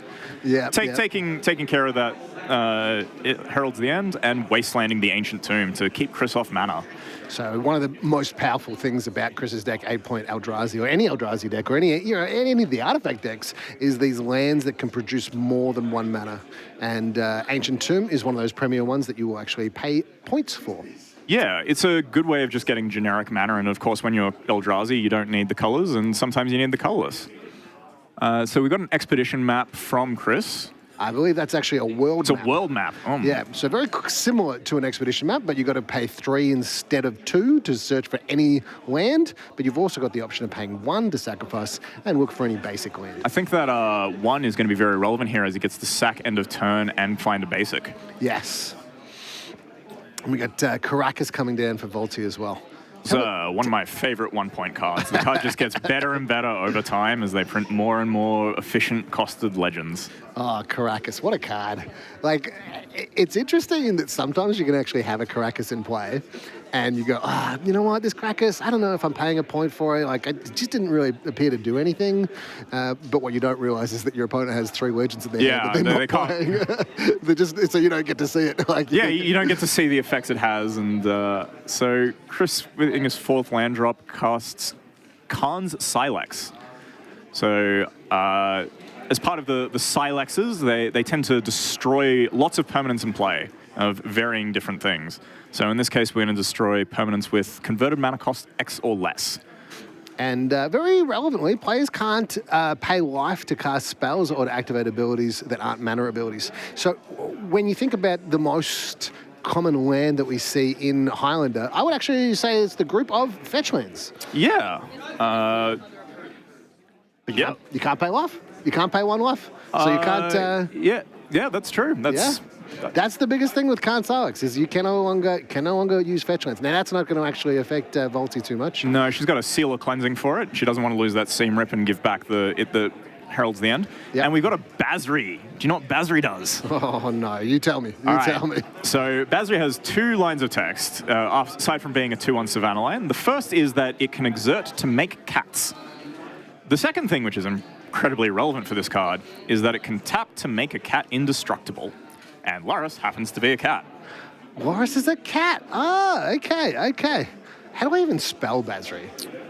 B-A-S-R-I, I think. Basri? Basri, okay. Let's bring this one up here. Tomorrow's Champion. There we go. You can also just cycle this card. Yeah, sweet. It's also just... it's when you cycle it, yeah. Cats you control gain hexproof and indestructible. And then with Alaris, you of course get to bring it back. Yeah, that makes sense. And it's also just like a 1 mana 2-1, so... like, yeah, it's incredible how Savannah Lions have come these days. Yeah.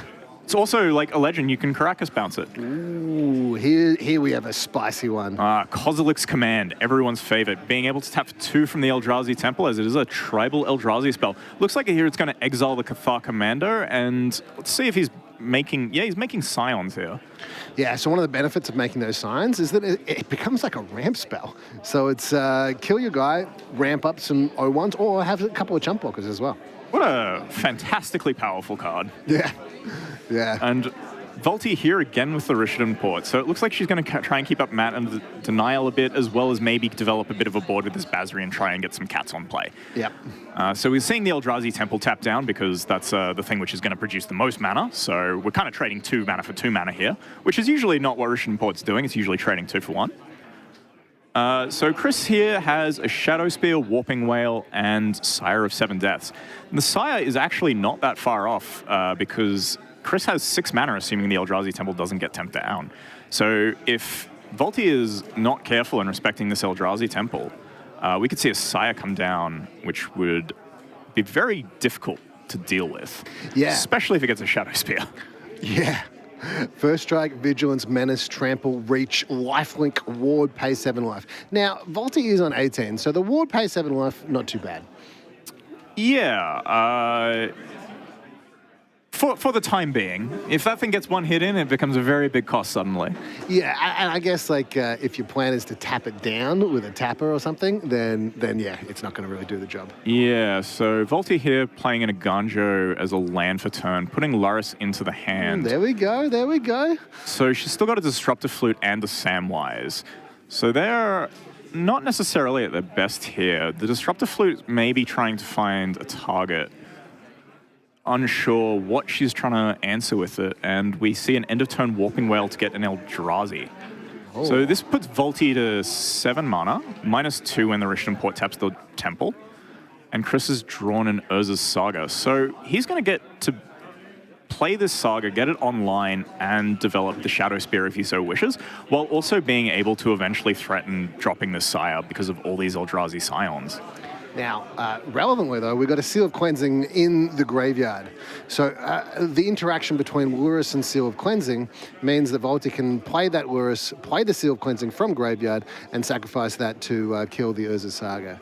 So she could definitely do that. The problem if she does that is she's committing her Rishton Port to it, meaning she won't be able to tap the Eldrazi Temple, which means Chris will actually be able to slam the Sire of Insanity, because he'll have the mana to do so. But let's see if Volti is really valuing that Urza Saga. Like, because the Shadow Spear is already out, the constructs are some of the more scary things, but Volti is also going to have to respect the Urza Saga in some way.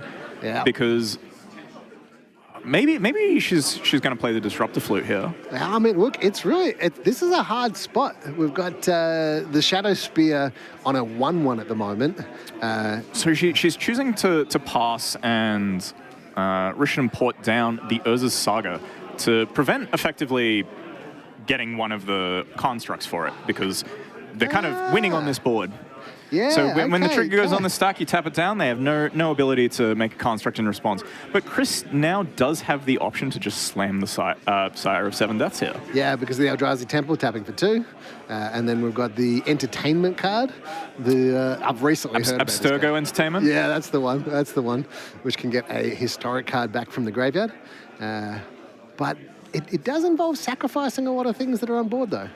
Chris here choosing to go for the Thief of Existence instead, exiling the Seam Rip to get back the It That Betrays. And if this happens, it means all the Eldrazi Scions are buffed, I believe. Yeah, yeah. So Volti's in a lot of trouble here. Yeah, it also means that the Sire of 7 Deaths in Chris's hand is going to be cheaper. Yep. That heralds the end is... It that heralds the end. So making those things cheaper, but other colorless creatures you control get +1/+1. So all of those creatures currently out all get +1/+1, except for It that heralds the end itself. Yeah, so Volti's making a cat here, and I wonder if she's going to flash in this Disruptor Flute. So we're in the combat phase, and the Scion's attacking. Yep. It's traded a Scion with a Basri and a cat token.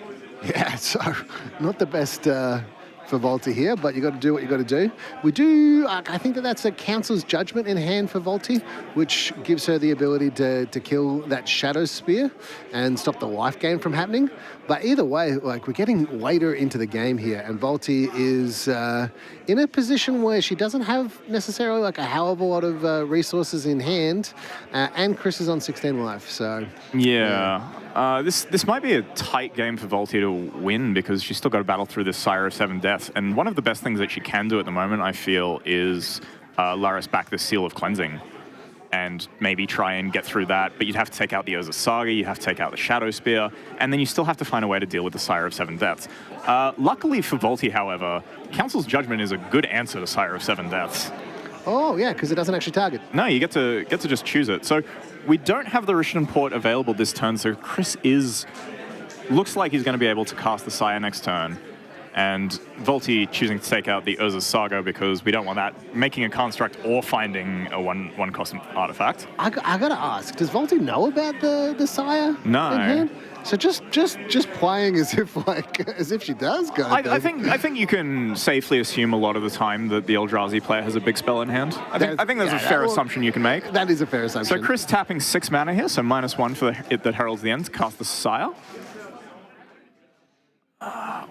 Also, like, this Thief of Existence is not really a joke either, to be honest. Yeah, so base stats 3/4, but +1/+1 from the Anthem effect. So yeah, 4/5 creature just sitting there, just doing some good work. Okay, so Volti's drawn a Strip Mine here. So Volti can Strip Mine one of the lands, Council's Judgment, the Sire, and Seal of Cleansing away the Shadow Spear. And then Volti is in a much better position from here, because she's kind of got control on the board. This Lurrus is online and doesn't look like it's going anywhere currently. She's got the Basri in hand as an extra bit of safety, as well as the Caracas. Yeah. So she's just going to try and grind Chris out at this point. Yeah. Isn't that interesting? Only having like a couple of cards in hand, but one of them being that Lurrus just means that we can see like infinite seal of cleansings coming out each turn. Currently, no, we've got one target in the Shadow Spear, so the Shadow Spear is no longer a problem. So we might just see Chris get drowned in value from this Lurrus. Yeah, and the thing that's going to really hinder Chris here is the fact that he's been cut off on mana so much. Like, the Strip Mine as well, representing the ability to take out another land. Chris is effectively in top deck mode, and as an Eldrazi deck, you don't want to be in top deck mode when you don't have enough mana. Like, you just can't cast your spells, you have so many bad draws, and you got to really struggle to get back on board. Yep. So that entertainment land, I'm going to bring that up here. Abstergo Entertainment. Yeah.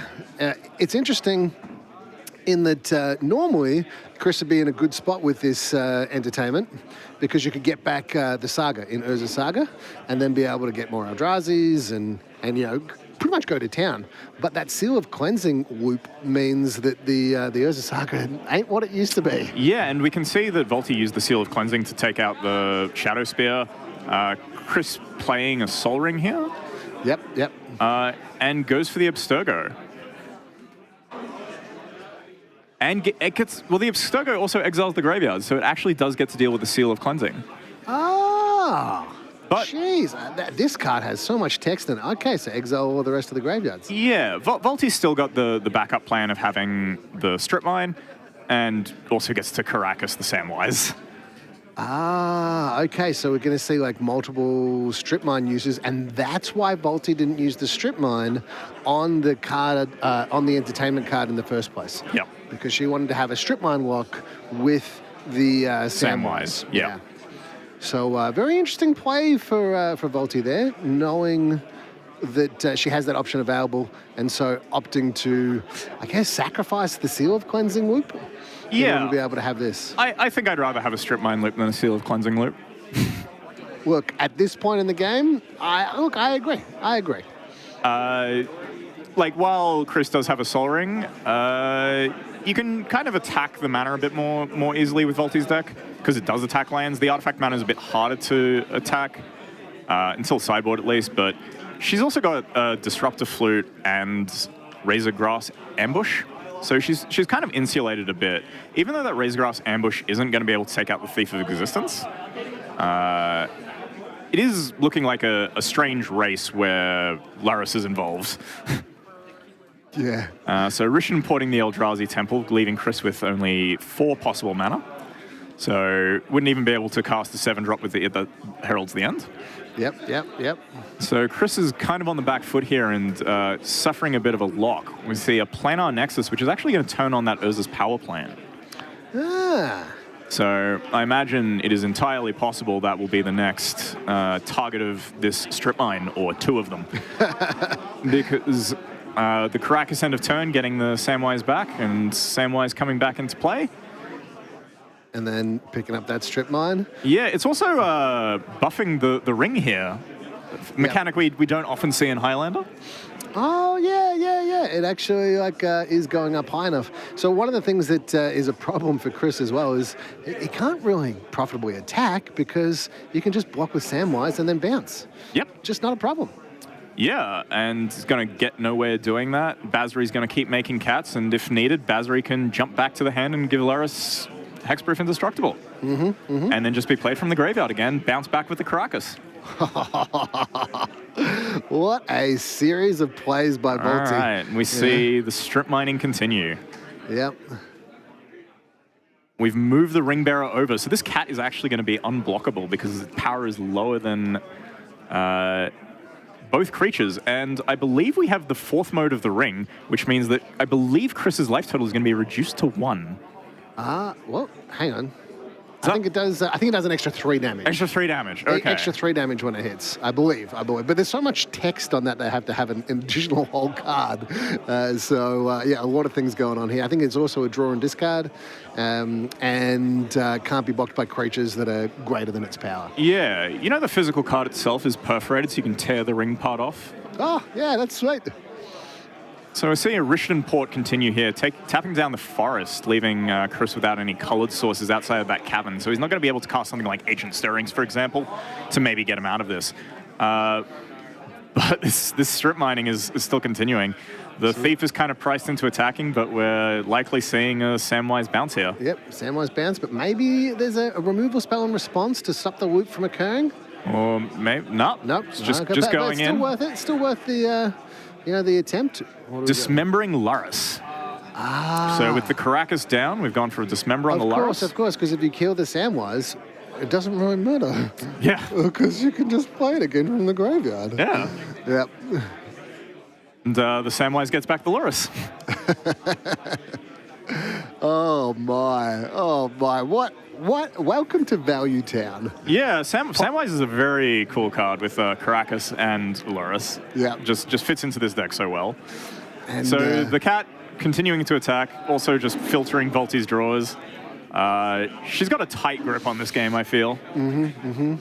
And navigated it incredibly well. Yeah, she's definitely kept Chris off different pressure points at different things, so it's really stopped him from being able to develop an overwhelming advantage and such. So she's really navigated this game in a way that Chris has had a lot of difficulty getting off the field. Yeah, and then we see activation of the Rishton Port again and scoop him up. And Chris packs it up. That's fair. That's fair. Like, the Luris didn't even need to be in play at that point. Like, the Strip Mine Caracas was going to be fine with it. Yeah. That interaction with, okay, I can get your Luris off the field. Nope, Samwise coming down, putting the Luris back in my hand. Welcome to Value Town, population Volti. Like, just an absolute showing here from this deck that's $150. Yeah, and Luris showcasing why it's worth 3 points as a companion. Yeah, totally. And, definitely when you got Caracas in the mix as well, it just becomes such a huge grind and an annoying threat to get rid of. Yeah. Oh, this is awesome. Welcome back to the booth. That was round two. Round two, Volti versus Chris. Volti versus Chris. Volti, a very influential streamer in the Highlander community. Like, often building decks, running events, and good member of the community. Yeah. And look, one of the things that she's passionate about is providing deck ideas for people that are really getting into Highlander to start with. So if you haven't played much Highlander before, then I would highly recommend checking out Volti's stream, as well as her articles. Very good read and listen. So yeah, she's very good at Magic. She's been playing a very long time. She's just very good in games in general and enjoys them, likes working out puzzles. So we see.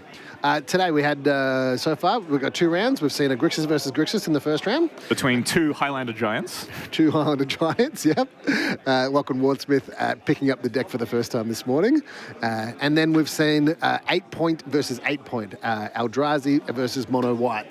So a fair bit of different decks, even though we had like a double up in the first round. What are you thinking is going to pull out in front in this event? Look, I'm on Team Grixis for this event. You're on Team Grixis, I'm on Team Fair decks. I like Fair decks in the format. I don't like unfair decks in the format. They always seem to give me a nightmare of a time. But I'm all for fair decks and fair Magic and interesting play patterns. How do you feel about the opposite of both Fair decks and the opposite of Volti's deck in that $150 versus Storm that is playing Black Lotus? I would like to see $150 deck trample Black Lotus deck any day of the week. Yeah, definitely. I would really enjoy watching that. So. Yeah, it's like I have a Deafening Silence or something, and then what's your Black Lotus worth now? Like, it's a piece of cardboard in your hand. Yep. Yep. How many points is Black Lotus? 4? 4 points, I believe. Yeah, not even the most pointed card in the format. Yeah. Time Walk, Ancestral Recall, and Mana Crypt in that 5-point category. So. Mana Crypt being a particularly interesting one, as it is a popular card among 8-point decks, because it's not on the reserve list. Not on the reserve list, and played in all the commander decks. So if you've got a commander deck and you wanted to port over into 7-point Highlander, particularly if you wanted to, maybe even win all about Black Lotus and join those Storm players at the Black Lotus event coming up in November, that would be pretty exciting. Yeah, I'm really excited for that event. We get to cover it as well. Two days of high level Magic of fighting for effectively the best kind of prize you can fight for. Yeah, literally the best card in Magic the Gathering. So that's going to be awesome. And we've got the Invitational Qualifier tomorrow, which I'm also very excited about. We put a lot of effort into that. So we've got all these stores. I think we've got 24 stores right now signed up to run Invitational Qualifiers, which is the Invitational is a side event on the Friday of the Black Lotus event weekend, which has about, I think it's like $5,000 worth of prizes, $0 entry, $0 for a store to run the actual Invitational Qualifier. So a very generous event that Pat's put on, which I'm very excited to be a part of. And I'm very excited to playing that tomorrow. Yeah, I'm gonna play it myself. I'm just gonna have a good time and fun. And remember, the only way to qualify for this Invitational is by winning or top 8ing or however many slots are available at one of these events. Yep. So the event itself should be pretty tough field, I reckon. Have you worked out what you're playing tomorrow? You're going to be on the Grixis? Are you going to follow through? I'm probably going to be on Grixis. I've got the option of playing Jund as well if I really want to, but maybe I'll flip a coin. Flip a coin? All right. Well, hopefully we'll battle against each other tomorrow. Yeah, I'd really enjoy that, actually. That would be a good match, I reckon. Maybe more for you than me, but... Yeah, I'll be on some degenerate draw 7 deck that will take many game actions and slow the tournament down. That's. I'll just be sitting there drawing on my scorepad. Yeah, cool. All right, well, thanks very much for joining us for round 2 of Canbrawl. Shout out to Pat for putting on this event, and we'll see you next round with another exciting match. Yeah. What kind of things would you like to see for round 3 if you could choose? Ooh. I would like to see Storm sit down. Storm sit down? Yeah. So Juzzer is in the room. So Juzzer is a 7-point Highlander aficionado, and he's on Storm, and his deck is just so beautiful. Right, it's very pretty. Yeah, so I'd love to see that, just so we can see some of those fancy cards get put down. But if I'm being specific, can I be a bit more specific and say I'd love to see Storm on camera get destroyed. I think everyone would like to see that.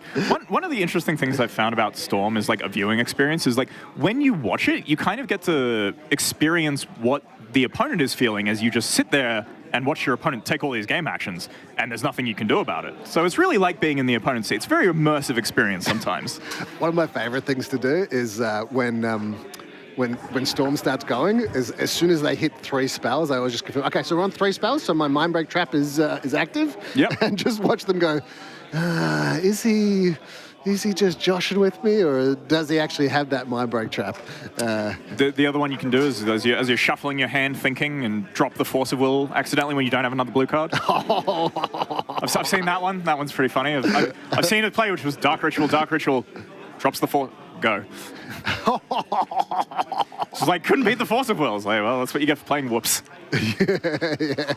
That is a sneaky move. I'm not sure how I feel about it, but it is very entertaining. So if we do get to see that, that'll be an interesting situation to both commentate and maybe, I don't know, do the judges get involved at that point?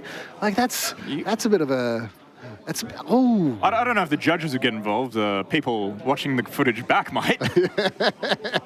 That's definitely one of those LSV picking up the pen kind of moves, definitely an interesting situation. And look, we can have a bunch of different situations like that come up in 7-point Highlander. It's one of my favorite, it's my favorite format because of the ability to play those kind of interactions. Yeah, well, the card pool is just so large, right? And because of that, it allows for some really interesting and unique interactions which you wouldn't see in other Magic. Yeah, and then each game itself typically plays there differently because, you've only got one copy of every deck, and so you're not going to see these 4-ofs, and the same thing's not going to happen between game and game, with the exception of the Boogeyman Storm, pretty much tries to do the same thing every single time. I mean, we did see it in the last game where Chris got strip mined repeatedly. It's the same thing over and over again. Yeah. But in game 1, it was a combination of Strip Mine, Wasteland, Richard Import. That's true. Whereas, So mana denial. Mana denial, yeah. And especially Richard Import was in game 2 as well. So there was a little bit of same. But also a lot of different stuff going on as well. Oh, yeah. Like, every game plays out very differently. Yeah. One of the big differences between the 8-point Eldrazi list and the 7-point Eldrazi list is the card Mishra's Workshop. How do you feel about Mishra's Workshop? It's a lot of mana, very quickly. Thank God Tezzeret Cruel Captain is not an artifact. Yeah. I mean, the interaction between Mana Vault being like a 1-drop that adds 3 mana, play the Tezzeret, untap the Mana Vault straight away, got 3 mana the next turn, plus the Tezzeret activation, so 6 mana plus whatever on from your lands on turn 2. It's pretty... Yeah, it's pretty good. I'm generally opposed to fast mana. I don't like it. I like to play a grindy small game when everyone's trying to operate on a mana system. Yeah. So not a huge Workshop fan. I have played Workshop decks in the past, mostly in Vintage, but turn 1 Trinisphering people is still fun. I guess winning is fun more than anything else sometimes. So yeah. Awesome. Well, I think that'll do us for here. Really enjoyed commentating with you, Dylan. So I'm excited to commentate more rounds with you today. Oh yeah, we've still got plenty of coverage to do still. 5 more rounds of Swiss at least, then a top 8 cut. It's going to be a good day. Going to be a good day. We'll see you soon, and thanks for watching. Signing off.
Hey guys, welcome back to Canbrawl 5. I'm here with our last match's winner, Volty. How you doing today?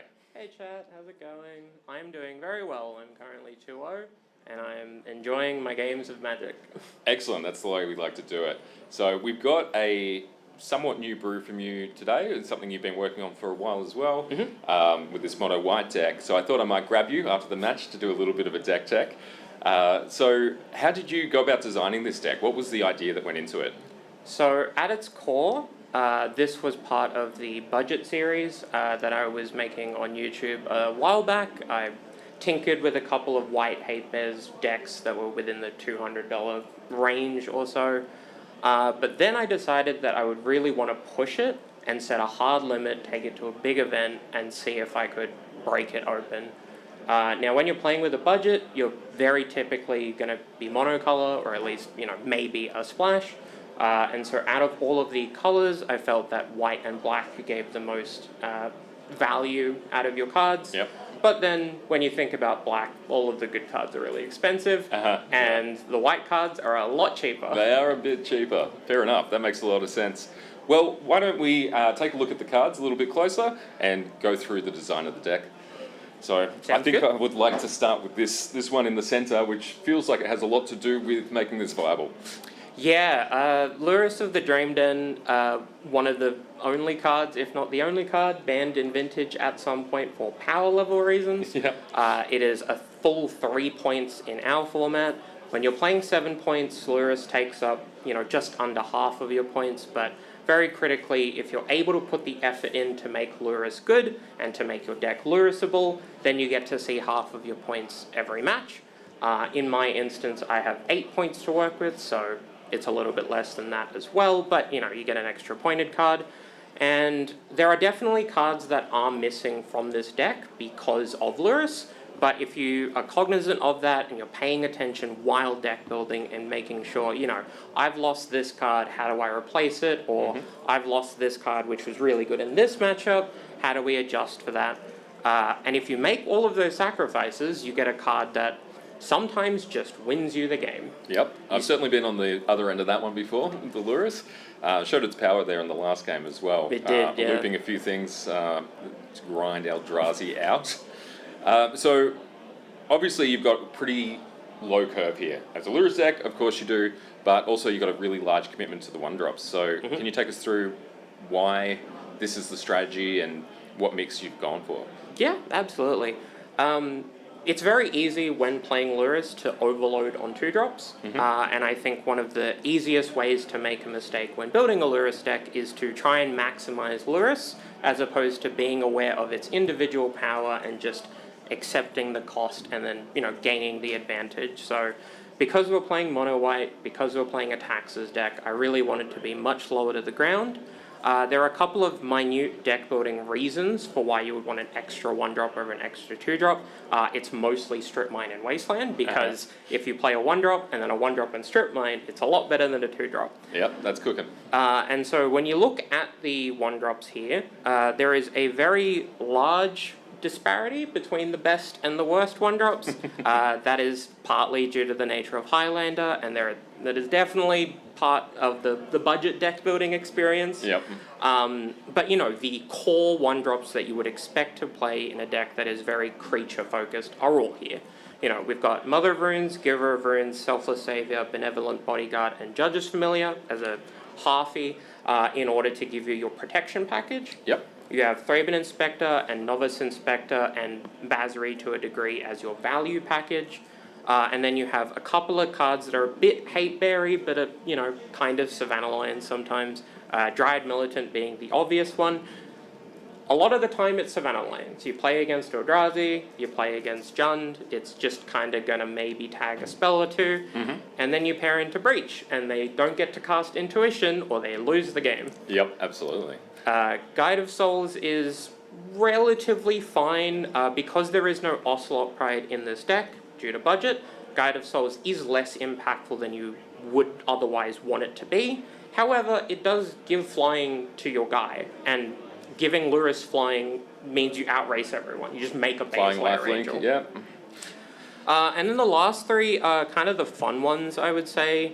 Giant Killer gives you an extra half a removal spell. It can tag a Baraglyph, and then you can tap down the rest of their guys. Yep.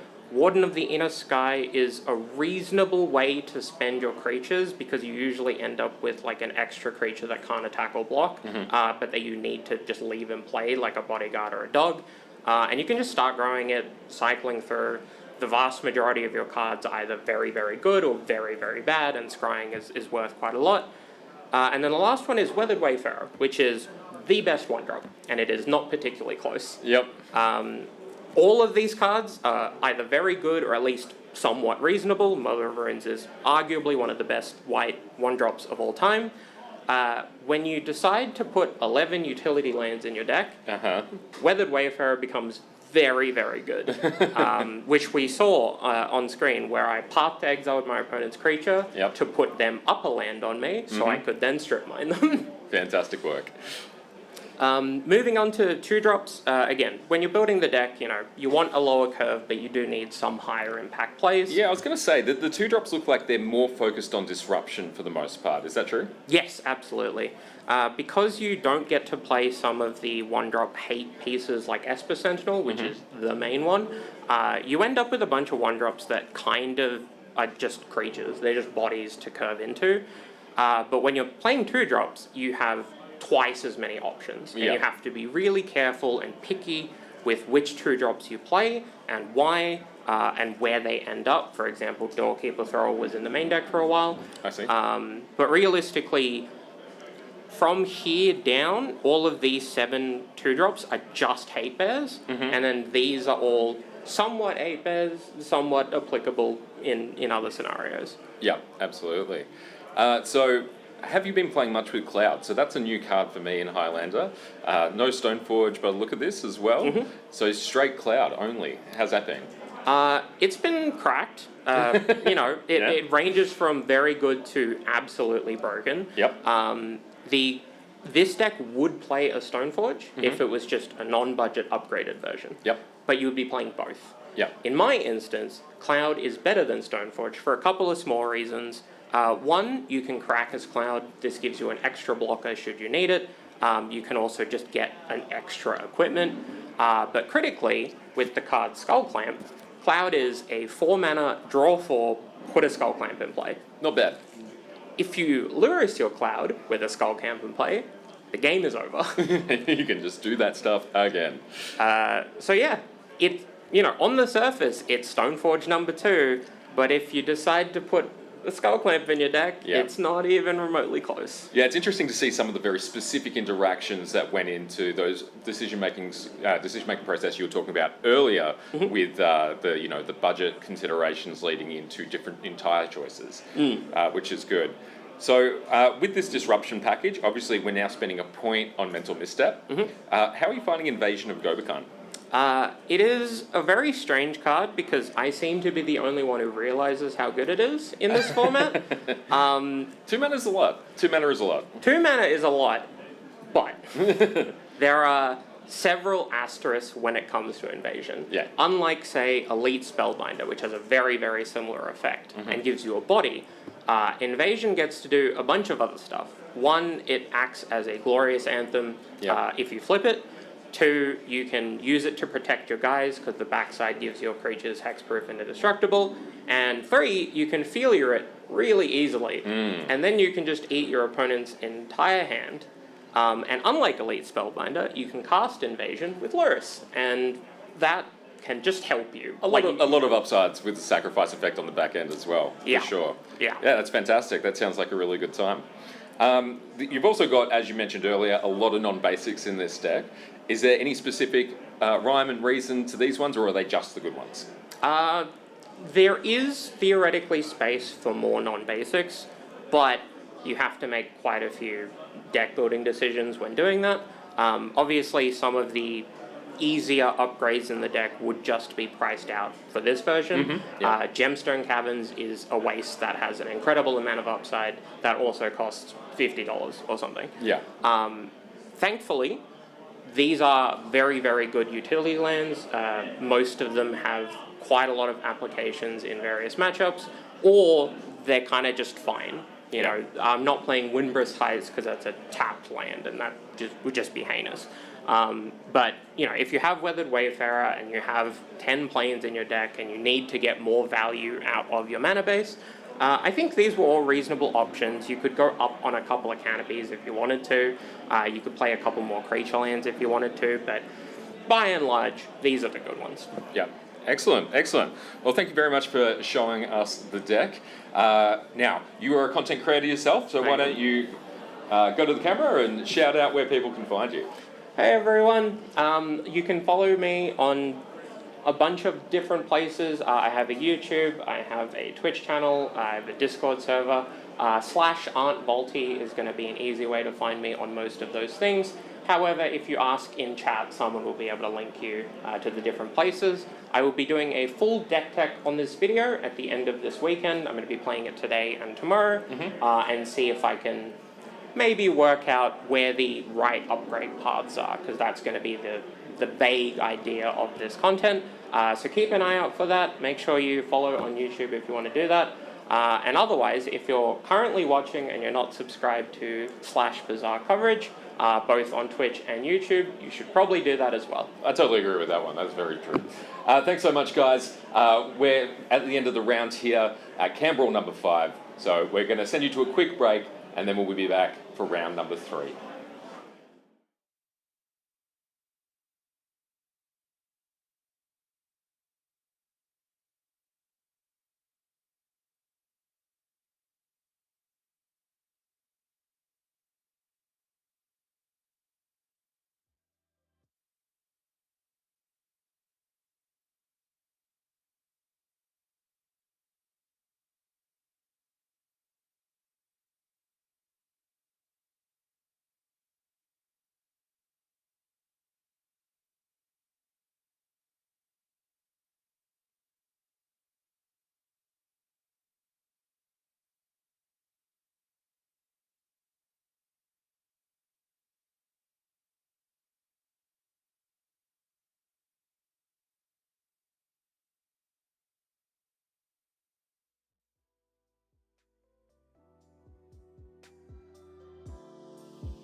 Welcome back, everybody. Canbrawl 5, round 3.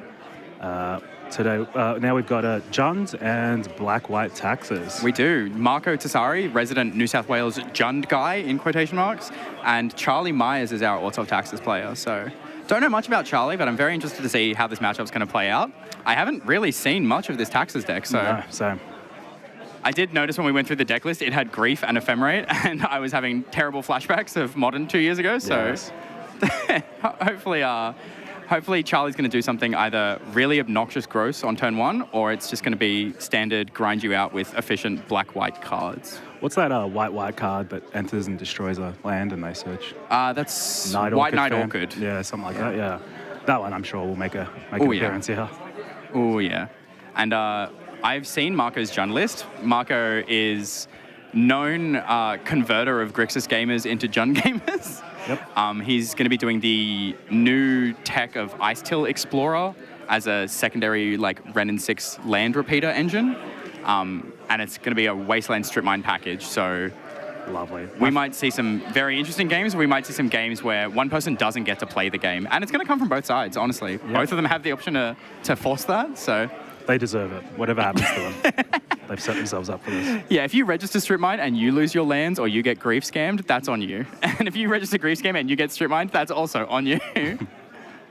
So we're looking over Marco's deck list here. So the points they've got is Wasteland, Deathrite Shaman, Strip Mine, Ragavan, Fable of the Mirror Breaker, and the only 2-point card is Ren and 6, which makes sense. Yeah. And then if we look at the Orzhov deck, there's no way knowing what points they play. Wasteland, Strip Mine, Caracas, Orcish Bowmasters, Reanimate, DRS, and a One Ring. Season's Dungeoneer. All right, game's going. So alrighty. We're already on the board. Look at this. All right, so we've got a Birds of Paradise. I'm not sure what's on the other side there. Is that a land? I believe it's a Field of Ruin, and we've swamp cycled for a New Art Godless Shrine straight out of Edge of Eternities. Gorgeous, gorgeous. In fact, is this an 8-point list from? It's looking like it from Charlie. There was a lot of points. We kept counting cards, as we were saying. Yeah. So. It just never ended. So yeah, it looks like this might be an 8-point Auto Taxes list. And then here we go. What are we doing here? Oh, we have Reanimate Troll. Perfect. See? Wonderful. Both of these decks have the capability of being totally fair and just playing good, honest Magic, and both of them also have the ability to do random bullshit like this. This is low-key the fair stuff. Yeah, the 6/5 that can't be blocked by like 2 creatures alone is definitely fair. Alrighty, Baragoi. We've seen so much of this card already, and we're going to see so much of it. Here it is. There's the Wasteland Boom. And then, Fatal Push as well because of Revolt. Amazing. All right, Stone Age for you, Marco. How does it feel? Marco with the cheeky little smile there as he realizes, is this how it feels? Is this what I've been doing, everyone? This game is going to be very short work if he can't find an answer to this troll. So still got land drops, that's good. What does he have in his deck list that we can possibly look at answering this troll pretty cleanly and efficiently? So we've got Kicked Bloodchief's Thirst, which is a few turns away. We've got Molten Collapse.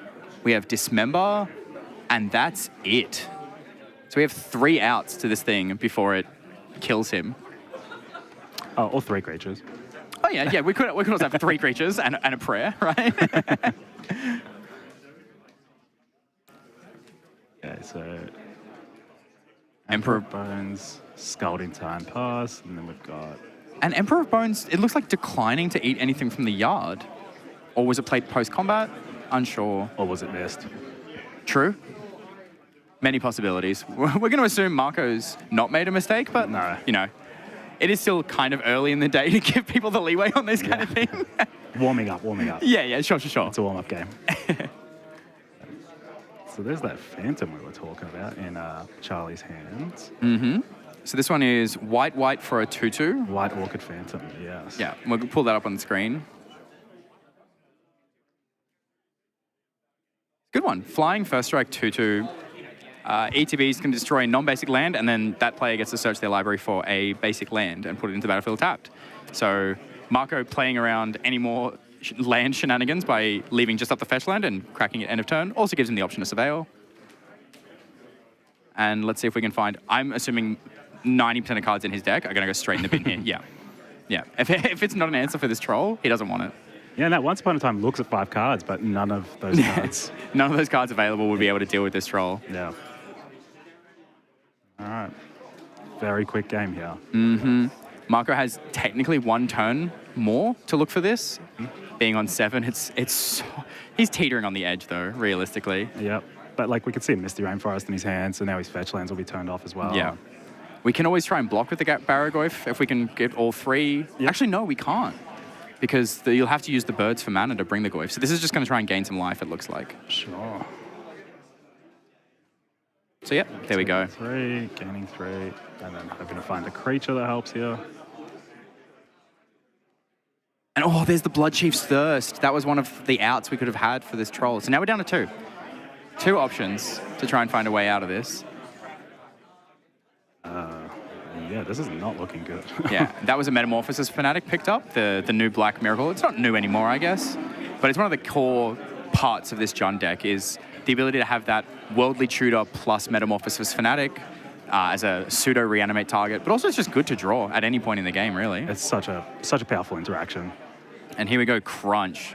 Okay, so we've got an answer for the cat, so it's not going to get more out of control. Slowing this down. But we are still already at the this is out of control portion of the game. Yep. There's the Phantom. Destroy Raucous Theatre. Now, Marco does have more basic lands in the deck. This is fine. Thinning their deck out. Thinning the deck more out, likely exactly. to hit the removal spell. In fact, what is the basic land count? Because we still have that Field and Ruin in play, so there is still a chance we could take him out. If it's 1 forest, 1 swamp, which it looks like it is, then we are... Oh, there's snow covered, right? Yeah. So this next one is straight up Strip Mine. This is going to hit the Boseiju potentially, or if Marco plays another land. And yeah, this is an incredible start from Charlie. So there's literally just the 2 outs left, right? The Molten Collapse and the Dismember. And that Dismember is going to get turned off relatively soon. In 1 combat set, yeah. It's rough hitting that Metamorphosis Fanatic and putting it in your hand. Yeah. The difference between 2 mana and 6 mana, I've heard, is a big number. Yeah. it's a mighty big number. And then even worse, we milled over the Tiger, which means this Misty Rainforest can't fetch a red source. Amazing. It's all happening. Yeah, So if you tuned into round 1, Jim showed us a masterclass in luck. And Marco's showing us the exact opposite of that. that. Which is fantastic. You get to see it all today. Okay, here's the Ice Tail Explorer. All right, it's happening. There we go. The red land's back. We're so on. We mill a card. We're going to play another land from the yard, potentially. Oh, no, we play the fetch land. Yeah. Yep, there we go. Cool. Charlie also right on top of it.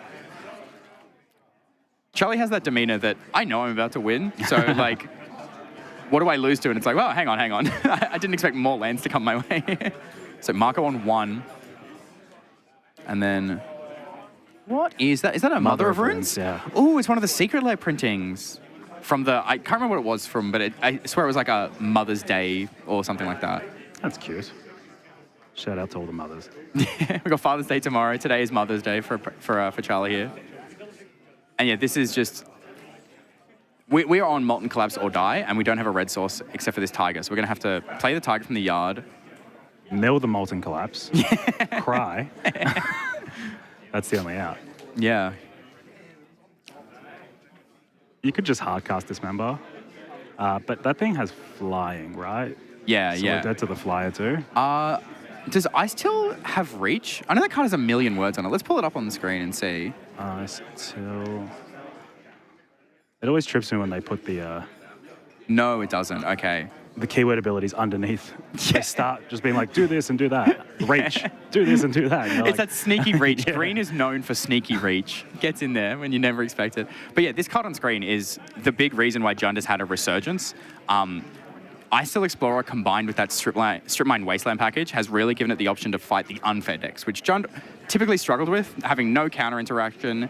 It really only had discard spells, and now it can attack your mana very aggressively.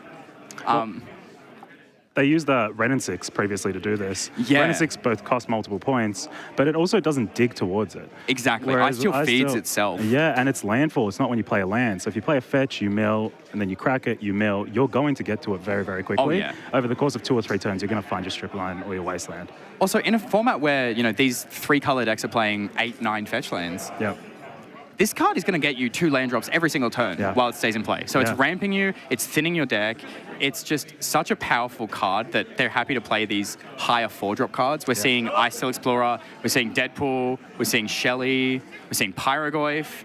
And you're happy to get to these higher mana thresholds, whereas a deck like, as we saw in round 1, Grixis, does not want to do that. It wants to play low, lean to the ground. Yeah, I was walking around the room earlier during round 2, and I watched JD play Ice Steel Explorer. And yeah, their opponent was on Grixis on 2 lands, and then within 2 turns, JD's on 6 lands, and their opponent's still on 2. And I'm like, the amount of advantage it generates, it dodges Lightning Bolt, it dodges so much stuff, and it provides so much value, and it's kind of hard to respond to as well. Like you're always going to get at least that one land, which is awesome. So if you're playing this on turn 3 or 4, turn 3 off one of the Birds of Paradise or Hierarch effects that John plays, then you're always going to get an extra land drop off it, you know? And that's really a powerful part of this deck. Now, do we have anything from the Jund sideboard that we're really looking at? It's one of these matchups where they're kind of both mid-range decks with unfair plus, right? So there's not going to be too many haymakers you're expecting. We do see some pretty standouts, like we're looking at Massacre here, which is going to be great against most of the cards in Charlie's deck, outside of the 6/5 Troll we saw. We've got Toxic Deluge. Well, that's 6 mana, so he doesn't have to worry about it for a while. True, right? that's fine. That doesn't come down early. We also have Veil of Summer, which, I mean, your opponent's playing Grief. I'd like to have Veil of Summer, especially if I'm on the play. I don't hate Ashiok. I don't hate Unlicensed Thursia. Yeah, I'm not hating either of these. It's just a matter of how many, cards do we need to get rid of from the main. Absolutely. And to be honest, most of the cards in the main deck are just going to be pretty serviceable, in quotation marks here. So I'm not sure how much Marco is going to have to trim.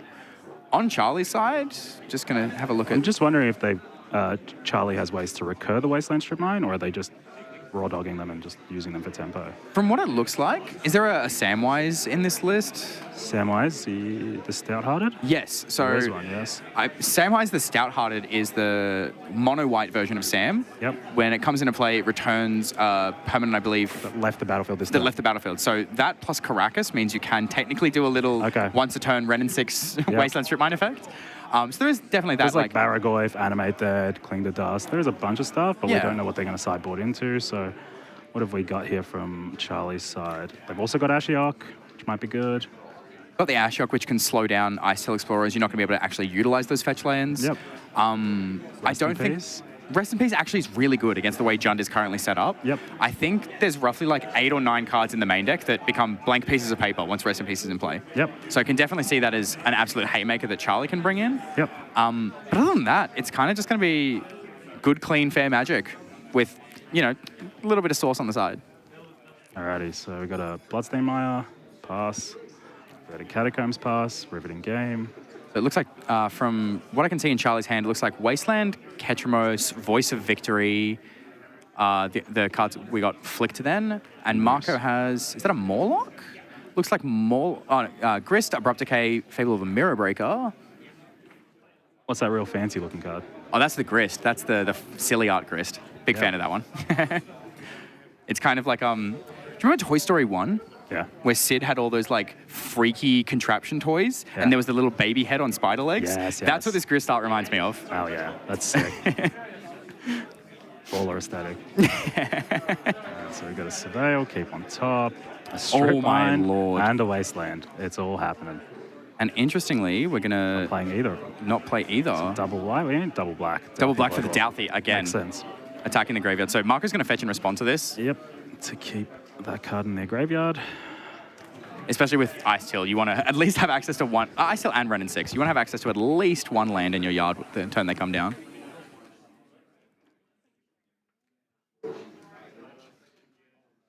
Just shuffling here. We also... So we know Charlie's hand has Ketramos as well, which means... Okay, never mind. This is going to go away. So you draw a card every time. Yeah, every time you kill a creature or, a land gets cracked, you're going to be drawing a card. We're not going to get to see that interaction at this point, unfortunately, but boom, Wasteland. And Voice of Victory to follow it up. How does it feel, Marco, to get Wastelanded? Alrighty. Oh no, he only has one land. Here's the Strip Mine. Oof. Oh. Yikes. Marco saying, yeah, you got it there. I thought that was a concession. I'm not going to lie. I thought he was like... A 5-minute round? Charlie speedrunning this event. He heard there wasn't a lunch break today, and he was like, you know what? I'm going to make a lunch break. Here come the guys. And Voice of Victory there's that swinging in again. Samwise as well. Yeah, there we go. And there's the Samwise we were talking about before. No permanents left the yard, but we're going to have Marco go to clean up, and this feels... Pretty GG's, right? This feels over, yeah. This is probably the quickest round we're going to have all day, chat. Well, it was fun hanging out with y'all. Yeah, glad we could join you again. This is one of those things where, you know, we're supposed to try and stay professional and say that there's outs Marco could have. Yeah. Like a Massacre, for example, doesn't even do enough here. So, we got a land. And Charlie's just wealth of options. We have a 1 ring in hand. We're losing our 4th land anyway. Don't even want to play it. Don't even want to play it. Now, are we gonna? What is this card? Tax Collector. Tax Collector. Let's get that one up. This is the Assassin's Creed taxing effects. Everyone's favorite person. Let's go. Death and taxes legitimately coming in clutch now. All right. So you get to choose one. I'm pretty sure we're not choosing Arrest, given the board state. But yeah, we're basically saying to Marco, like, even though you've got 1 land, you finally got a land in play. You can't cast a spell yet either. Yeah. Okay, there we go. We have a Swamp Cycle Troll. Okay, we're back in it. We're so back. We're so back. Here we go. The haters said it couldn't be done. I believe in you, Marco. Marco on 2 life, though, with all of spells costing 1 more this turn, is going to be... I believe. Difficult cleanup, to be sure. Massacre's so back. Actually, yeah, we could go Massacre into Fatal Push. Like, Massacre... Yeah, never mind. Marco's just backing it up. Wow. All right, so what is that? 6 minutes? Yeah. 6-minute match. And Charlie, naturally ecstatic about this. Marco is... Sometimes you have these losses where it was so bad for you that you can't help but laugh. You can't You help just have to drop, really. Yeah. That's all you can do. Marco's got a long drive home. I think he's going to play as much Magic as he can. Wow. Yeah. Okay. That was a match. That's something. Oh, I really want to know Marco's thoughts on how it feels to get strip mined out of the game, because I know he's been doing it to the Bus Stop Boys the whole last 2 weeks while he gets ready for this event.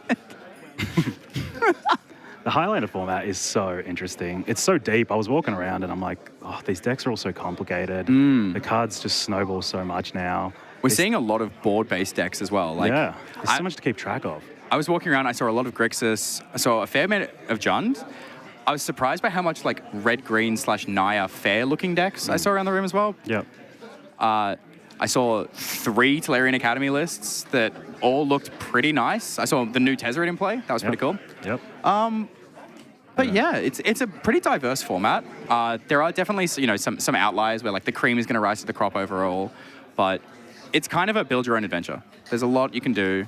The point system is very flexible. Even decks that are same colors, same archetype can have multiple different ways that they're built, multiple different points listed, and yeah, even the wrinkle of 8 points adds so much more to it. You can happily sacrifice your mana base and be like, I need this extra card. I need to be able to do something else and see how it goes. Yep. We've actually been working on a Nadu list that splashes for Flash as well. Yeah, right. Because you can get the whole Nadu combo off a Protean Hulk dying. Yep. But then, Nadu is 2 points. Flash is 3 points. We're already at 5. So you don't have much more wiggle room from that. So you can happily go, my mana base is going to be atrocious. Let's get 3 more cards in here. Or you can just go, oh, you know what? I think these cards are powerful enough on their own that I'm happy to make the concession and only play a few busted things in the format. There was the hybrid Reanimator Flash deck. I played that for a while. How was that? Yeah, it was sweet. Yeah, there's a lot going on though. There's so many different pieces, right? There's piece A, piece B, and piece C, and then you ponder and you're looking at them and you're like, all right, I'm going to try and go for combo A this time, and then you draw the second half of combo B. And you're like, oh, well. Okay, let's go for combo B, and then your opponent interacts and your graveyard's shut off, and you're like, okay, the first 2 options that I committed the whole game to doing are out. I should have just gone for C, but how could I possibly know? So it takes a big brain like Mr. Isaac Lee to make that happen. Out. Yeah. Have you seen the card Torsten, the founder of Benalia? No. I had never seen this card before. We'll pull it up on screen. Actually, I don't even know if it comes up on this overlay, but Torsten is something I'd never seen before, And then when I saw people playing it in I do know flash this card, lists, yes. yeah, this Played card it is in Cube. crazy. Yeah. So it is a 7-mana 7/7 Yep. with when it ETBs, you reveal the top 7 cards of your library, and all creature and lands go into your graveyard. And when it dies, you make 7 1/1 citizen tokens. So you can flash this in and be like, I've got no combo, but I'm going to draw 7 cards and make 7 guys. That's pretty good. That's usually going to be enough to win a game anyway. Yeah, it's huge. It's a big boy. It's a big boy. It's also, you can summon as Pact for it to put it into play. So I was genuinely shocked that this card existed, and I was like, it's one of these rare commander card finds that unfortunately Highlander Not as players... rare anymore, to be honest. Yeah, They're not as rare anymore. It's like 5 every set, right? Yeah, I mean, the commander one that had like all the goifs in it, was just like, this is a deck. Yeah. Just Yeah, when I wanted to get my goifs, I'm like, rather than just buy them all, I'll just go buy that commander go find the precon and deck. just get 3 of them together. Yeah. I loved Goif Tribal now exists. Like, could never have pictured this in future sight times. But yeah, it's crazy. Like even that last game, we had the ring bearer mechanic pop up, and like, Yeah, true, it wasn't actually. even relevant. Doesn't- It's just like the amount of stuff that you have to keep track of, the amount of little tokens you have to have.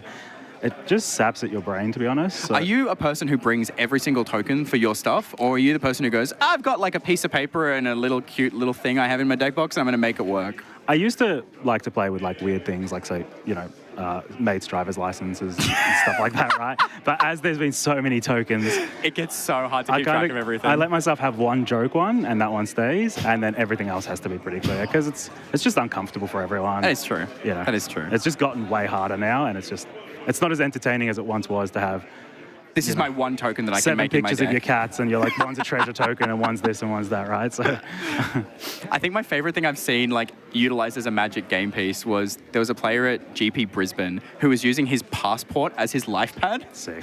And then we So found out sick. he was from New Zealand. He flew here with that passport. And then when he tried to fly back, they were like, this is damaged. And he had like every round, he'd done all the life totals and stuff. And he was like, yeah, I didn't think that through, eh? It says here you lost 4 rounds in a row. We're not letting you back at our country, mate. They're like, back to the drawing board. That's awesome. That's such a flex. I just got a new passport, actually, and now I'm going to have to ruin it because you told me the story. Just try not to use it for your life total pad. Surely you can find something else. Just like right up your arm or whatever. Yeah. But yeah, I've still got that photo just in my phone to be like, this was such a mistake that I get to see a person make, and I love it. Oh, we are getting savage with the smell of pizza wafting in, and it is enticing. I can see our boss giving us I've got the greasy He's just species. chewing and looking at us, just staring at us. All right, well, we're going to give the cue to wrap up. I'm so sorry that this was only a 5-minute match. You can blame Charlie's luck. You can blame Marco's luck, but you can't blame Wasteland, us. to be honest. We can just get rid of that card. Get in the Point. public points Discord. Yeah. Say Strip Mine needs to go back to 2 points. Keep complaining. Yeah, I actually think that's a great thing before we head on. Join the 7-Point Highlander Discord, and just whatever opinions, ideas pop into your head, just post them. Just post them. No matter how wrong they are, Yeah, just throw them in double anyway. down as well. I think that's the best part of this. Have your opinions, stand by them. Yeah. That's the best way to be doing this. Well, yeah, thank you very much. I've been Sahar, Stillen. We'll see you in round 5. Too easy. Have fun.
man. Sucks being up all night, knowing what you want to say, but can't find the words to express yourself, you know what I'm saying?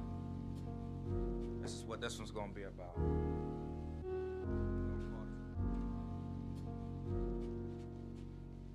You know it sucks when you can't write from your heart. When you're up until 3 a.m. looking for words in the dark, grabbing your head, drinking instead of hustling for that bread. This need to escape, playing a game of chance like roulette. Live with no regrets, give it your best instead of blazing people.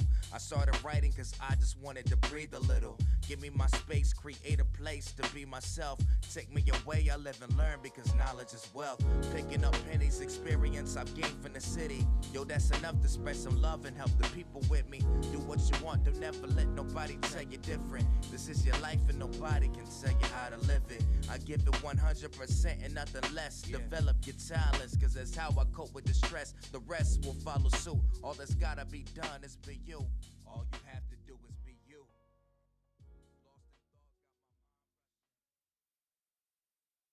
Roll 5, I'm Sam Loy, and I'm joined here by Patrick Hawkins. Howdy, y'all. Howdy to you. Pat's the one who's been putting on these events and has allowed us to do coverage. So I thought, why not get Pat for a few little minutes and chat about the motivation behind putting on all these great events for Australian Magic and where Pat sees this going in a couple of years. Sure. So thanks for joining me, Pat. Yeah, happy to be here. Motivation. I always get asked this question. Yeah. There's like a nice answer and a real answer, and I'm gonna give you the real answer because that's what I'm known for. Okay. My motivation, actually, what started it was like me talking shit about events I think were run poorly, and someone going, Pat, you don't run events. Put your money where your fucking mouth is. And I went, you know what?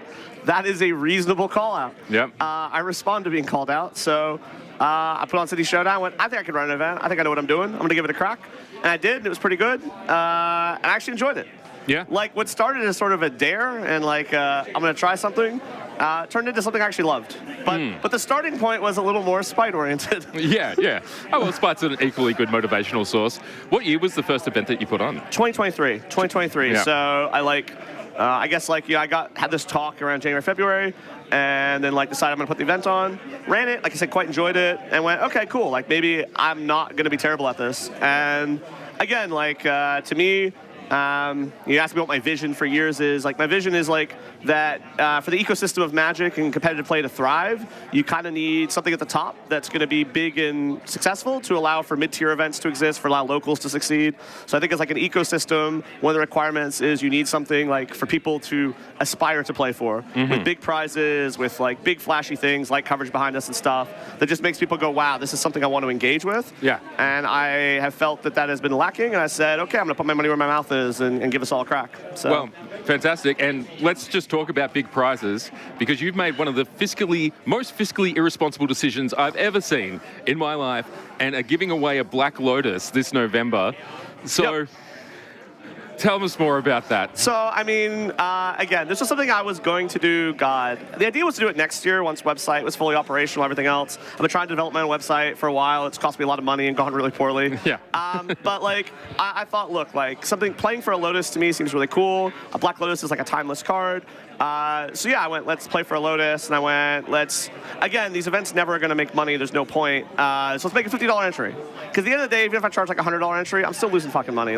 The venue we've booked out for the space for that weekend cost $35,000. Okay. Judge fees will add up to be $15K, price, it's impossible. So, this coverage isn't cheap. But so it's okay, let's do it, and if we're already losing money, let's just lose money in a way I like, and to put on something big. And again, I think what you've seen is interest is 7 point, we have 106 out today. Interest around the country is high, weekly numbers across the country. There's a lot of stores pulling 30 a week. There's a lot of mid-tier events doing well. Interest is high because there's something people are prepping for. The amount of messages I've gotten from old players who don't barely play, from Tasmania and WA and stuff, we're even traveling out for it. And that is the point. We kind of all miss GPs in that level of event, and we just don't have them. And I said, you know what? Instead of belly aching about not having it, I'm going to make it happen. Ye fucking haw. Yeah. And again, the hope is, by virtue of what I do for business, which is buying and selling cards, people will show me some preferential treatment. You can sell cards to a lot of different people, a lot of different places these days. As long as people give me a shot at it because of what I'm doing, it works. It's financially, that's my viewpoint. It's viable as long as consumers give me some preferential treatment for the things I'm doing. So Yeah, one hand washes the other in a certain sense. But like I said, I think it's a cool event, and I'm excited for it. So I'm excited for it as well. Unfortunately, I won't get to play because I'll be busy doing this and running the coverage there, which is, that's the double-edged sword of doing the coverage, right? Like, if you do coverage for cool events, it's the best place to do coverage, but then you can't play them. Look, so. it's the same thing. Everyone asks me, Pat, do you even get time to play 7 Point anymore? I'm like, well, what events would I play? I'm running them all half the time. Like, I could play, and I do play on occasion, but like, I just... Magic is like my business, it's my life, so like, I do get free time. I'd rather go watch my Verds win the game yesterday, 24-20. Dak spit on Jalen Carter first, it just missed because Dak can't hit anything. I'm just saying it. Jalen Carter did nothing wrong. You heard it here I'd spit first, on a Cowboy folks. player too. But yeah, like, I think overall, like, you'll be on the coverage, running things like you do. A lot of us, like, who used to love playing and still love playing these big events, we're part of the team now. Like, Isaac doesn't get to play either. He's TOing and on coverage. And Kakawa doesn't get to play. He's on coverage. And, Yeah, fortunately, we'll give them a chance to play tomorrow. Yep. We've got one of our first invitational events tomorrow I right believe here. it's the first invitational event. It is the first one. My apologies. So here at Jolt Games, we're going to have the first invitational for the invitational at the event to end all events, in which players are playing for what prizes was it? So the prizes for that pool involve like blue duels, non-duels for like top 8. The idea is, again, with the invitational is we want to see stores engaging with 7 Point. So obviously I applied for and was successful in getting a committee spot last year. Part of my pitch was organized play, I think, is under the purview of the committee. Previously they hadn't viewed that for a while. I'm like, look, I think y'all should have like a vested interest in making sure that coverage works. And so, not coverage, sorry, play, organized play. Yeah. So we're running this event. It's free to stores to sign up. If you do win your invitational, it is free entry if you qualify. Like, you don't have to win it too. If like there's enough people there's multiple spots. The idea is we're trying to partner up with stores to grow 7 Point around the country, to show them what we can do as organized play, to try to like, grow competitive 7 Point in the country. Yeah. And we've had like 25 or 30 stores sign up so far. Quite a few stores on board already. If anyone is out there and interested, go to mtgbazaarevents.com. and then just go to the invitational page. There's a nice thing that says the invitational. There's a nice list of your qualifiers. You can sort by state. I think they're organized chronologically. Isaac's done a fantastic job with the website. Yeah. By God, like that dude taught himself how to like work Wix, and it's been great. So yeah. No, it's been really good. So that event will be on the Friday of the event to end all events. Yes. Followed by the Lotus event, which is on the Saturday and Sunday. And Sunday. So should you qualify for the second day, pointing that out. 5-3 cut. Well, not 5-3. 15 match points, I guess. 15 match points. You could 4-0, 4-1-3 or something hideous if you want. But yeah, I guess 4-0-3 would do it. 4-1-3, like 4-1-3, sorry, yeah. 5, whatever. But anyway, we're doing it day 2. It's 12 rounds. It's 12 rounds regardless of the number of the players. One of the reasons here, I'll just pitch, I don't mind talking about it, is like I really think competitive Magic, when you put so much time and effort into an event, I really dislike these events where you have to like XO, X1. I think like there should be enough rounds that you have a match or two to give. Magic has variance. I don't think like your day should be torpedoed, the moment you catch your second loss, which is how it works at the moment at the RCs. And like you look at the RCs in Canada and Europe, they're running 12 rounds. I'm a fan, which is why I'm doing it that way. That's what I believe in. Yeah, fantastic. So we're looking forward to that one. Now, I asked you about the future. Yep. So next year, will we have more events? Yes. Next year, we have 2 to 3 big events planned. Yep. I'll still run out Nationals in Perth and probably Peasant Pioneer in Perth, which I do. We're looking at different places we currently don't run events. We're trying to schedule it. It's expensive to get everything there, so like cost we have to consider, but we'll be running back an event Anzac Day weekend again, Mana Clash 3, or, whatever that looks like. Yeah. And then we'll be running, look, I'll lock it in now. There's going to be an event to end all events too. The name was always meant to be ironic, but I think we've already locked it in. Like a lot of what we're doing here, look, investing in coverage, this is not cheap, right? It's not cheap flying everyone out, putting everyone up, paying for coverage. A lot of this has been like a multi-year plan because I feel like the product we're producing today will only get better. And I think one of the issues in this space and why we don't see things going well is you need to have a multi-year plan because the product we will have 3 years from now will be significantly better than today's product. That's absolutely the plan, and you gotta do stuff to get good at it. Yeah, which is absolutely my mindset as well, which is why we're working together probably. Yeah. But like you have to invest, right? And you and I talk about this a lot, right? We have a lot of late night calls, and like investment involves like needing to be willing to like, you know, accept that not everything's going to go well, but then you're going to work on it and improve it. Now, we started at a good spot. I've been happy with how things have gone so far, but again, I only suspect our coverage team will produce more memeable and memorable moments years later. I only suspect as we, you know, last time we lost our finals coverage due to an HD card corrupted. Yeah, that was a bad one. You know, like, hopefully next time we don't. Like, you know, Twitch wasn't live at Mana Clash, but like is live today. Like, We had tethering issues. tethering issues. Like, we're working. Like, some of this is like, you need the experience, you need the opportunity to fuck up so you can get better at things. Like, I don't know the last time I did something for the first time and did it right. By God, I mostly suck at things until I get better at them. Yeah, absolutely. So if you guys see me on coverage, that's a look behind the glass there, that I'm probably losing my mind about something. Today's actually going pretty well, so I'm a little nervous about that at this point. Look, something will go wrong. Yeah, it always God bless, does. something always goes you know, wrong. we did lose a hard drive earlier, but it wasn't an important one, so we got to fix it. No problem. But like, yeah, I don't know. So yeah, a lot of our multi-year plan is, next year, multiple big events. These mid-tier events like Canbrawl, we still intend to run some, but like the big events are where I'm really focused. Like again, an event to Vendel events 2 and a Mana Clash 3, kind of like Isn't it the event 2 Endel events? We can name it that. And what we intend to do is also run invitationals for both of those too. Now, the invitational tournament and like how it runs might change slightly. We have some things we want to try. One of the things I loved, I'll talk about it now, not that you should expect anytime soon, but I loved in 2024 last year the vintage draft your cube nonsense that went on in Vegas. That was really cool. I would like, now I'm not going to give away a free vintage cube, let's be clear, but I would like to do something similar. Like, I think like a cube event would be fucking fantastic. And so like we want to test some weird things. Like, so, you know, some of the stores that have engaged in the invitational went, hey, what if we ran a league? This time we told them one-day events, but it could be that we give, one of the goals is to give them more lead to try different things. And so again, we're working with this, right? And the stores we're working with are going to give us feedback on how we do. We're still creating like art assets and marketing assets. You know, one of the things we've had to catch up on, Sam told me to get involved with it earlier and we didn't because I suck, I didn't listen, is like we want to have like a group of marketing material to give the stores that partner with us and shit like that. So we're trying to do things like this. And it's a lot of, like I said, learning. But I'm happy with it. Like, I enjoy it. Like, it keeps me busy, keeps me motivated. Yeah. Buying and selling cards is fine. It's what funds it all, but like it's not nearly as interesting. Like TOing is actually a lot more interesting. Yeah, yeah. Well, I mean, just to quote you, Pat, one of the goals of this was just to do cool shit. And to do cool shit, sometimes you need to spend some time getting good at it, but I think we're getting there pretty quickly.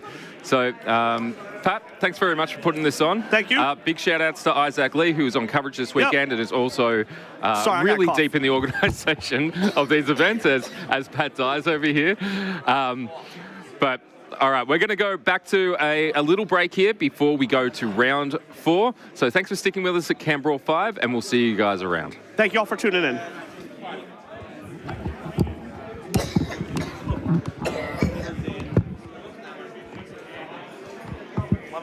Yeah. Well, as soon as you start, I'm like, I gotta quit. I gotta stop now. I get bad coffee fits.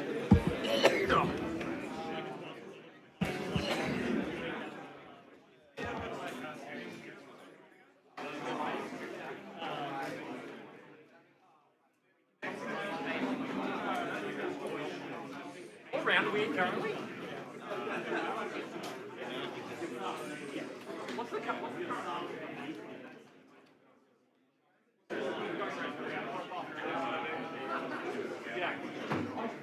Yeah, next round's real 4. Yeah. I'm like, so lost.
Hello and welcome back to Bizarre Coverage. We're here for round 4. I'm Dylan Kakawa and this is Isaac Lee. We've got our names swapped around at the moment. We're doing great impersonation of each other. You're not talking and I'm being a psychologist. I like it.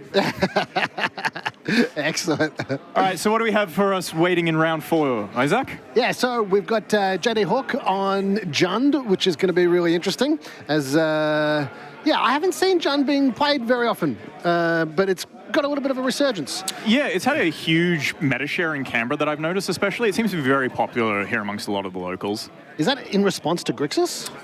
I don't know. I think it is just still a popular archetype that plays out really well, and people like to play Magic in a very interactive sort of way.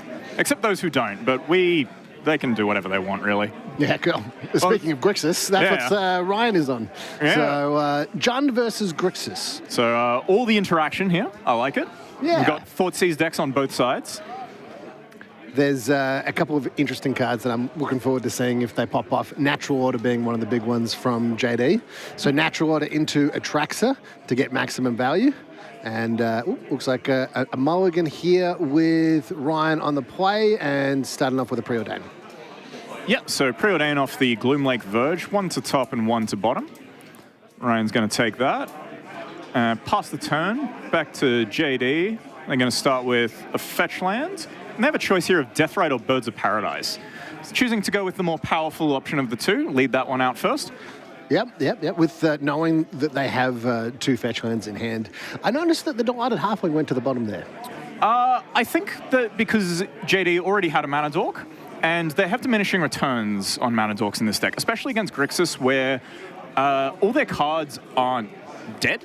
Yep. Whereas Mana Dorks can definitely become dead later in the game. So I think it is a smart move to not be too reliant on those Mana Dorks, because even if they don't get cleaned up, they don't necessarily lead to good ways to win the game.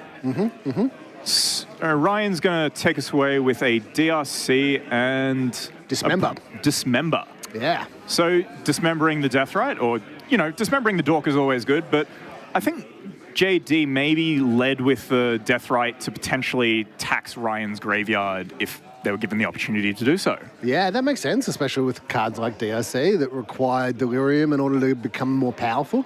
But we've got a Birds of Paradise as well from JD if they'd like to run that one out. So not out of Mana Dorks here. Yeah, so the second Mana Dork is definitely beneficial in this case and worked out for them. Also, it means they get to sack this Marsh Flats and get a Surveil land. So I think they're hoping to get to 3 mana, at least to guarantee it.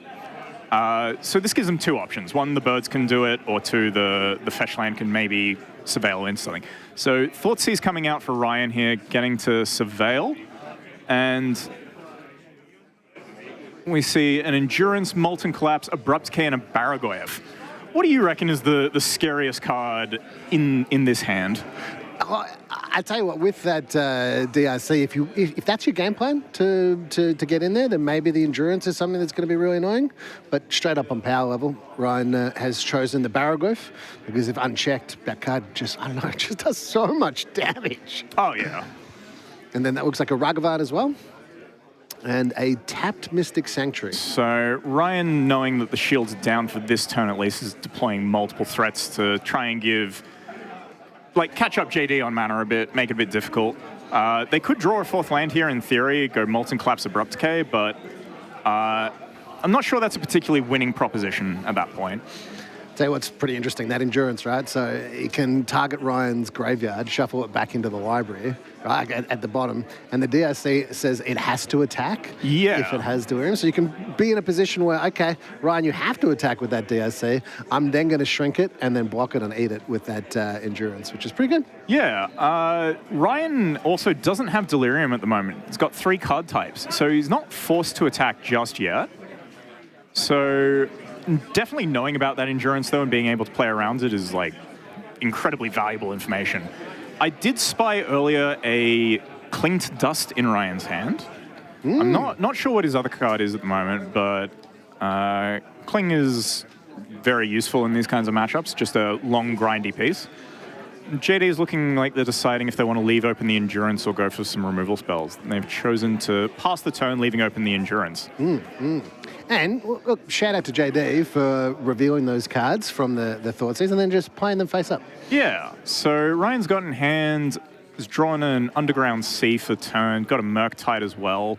So this is really interesting because they can choose to develop the Murktide here, but it would go straight into the Molten Collapse, and it takes out the graveyard for the Cling to Dust later.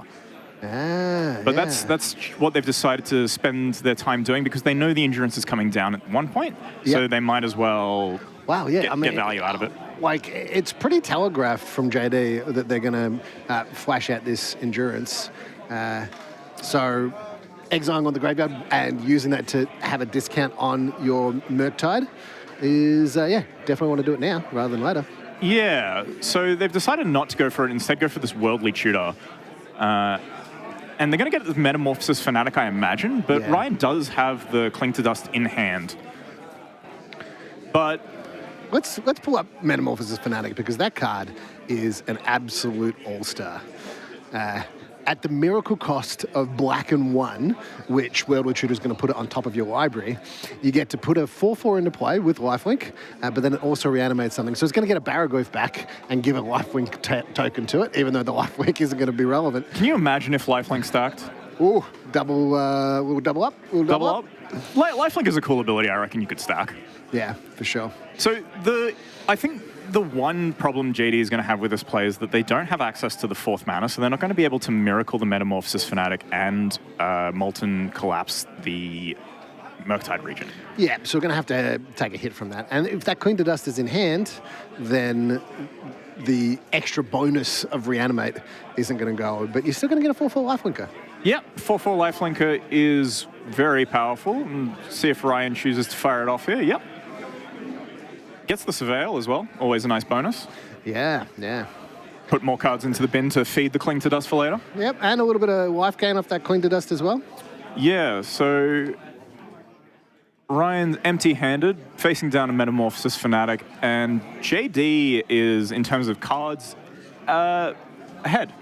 Yeah, but there's looks like that's a 7/7? The 7/7 Murktide taking out a huge chunk of JD's life there. Thwack, yeah. But that Metamorphosis Fanatic going to gain 4 life back, so... Yeah, the Cling to Dust as well can grow that Murktide huge because it takes cards out of the graveyard, which is going to trigger the Murktide, making it even bigger. Yep. So Metamorphosis Fanatic getting in for that 8-point life swing, and a Molten Collapse coming down on the Murktide.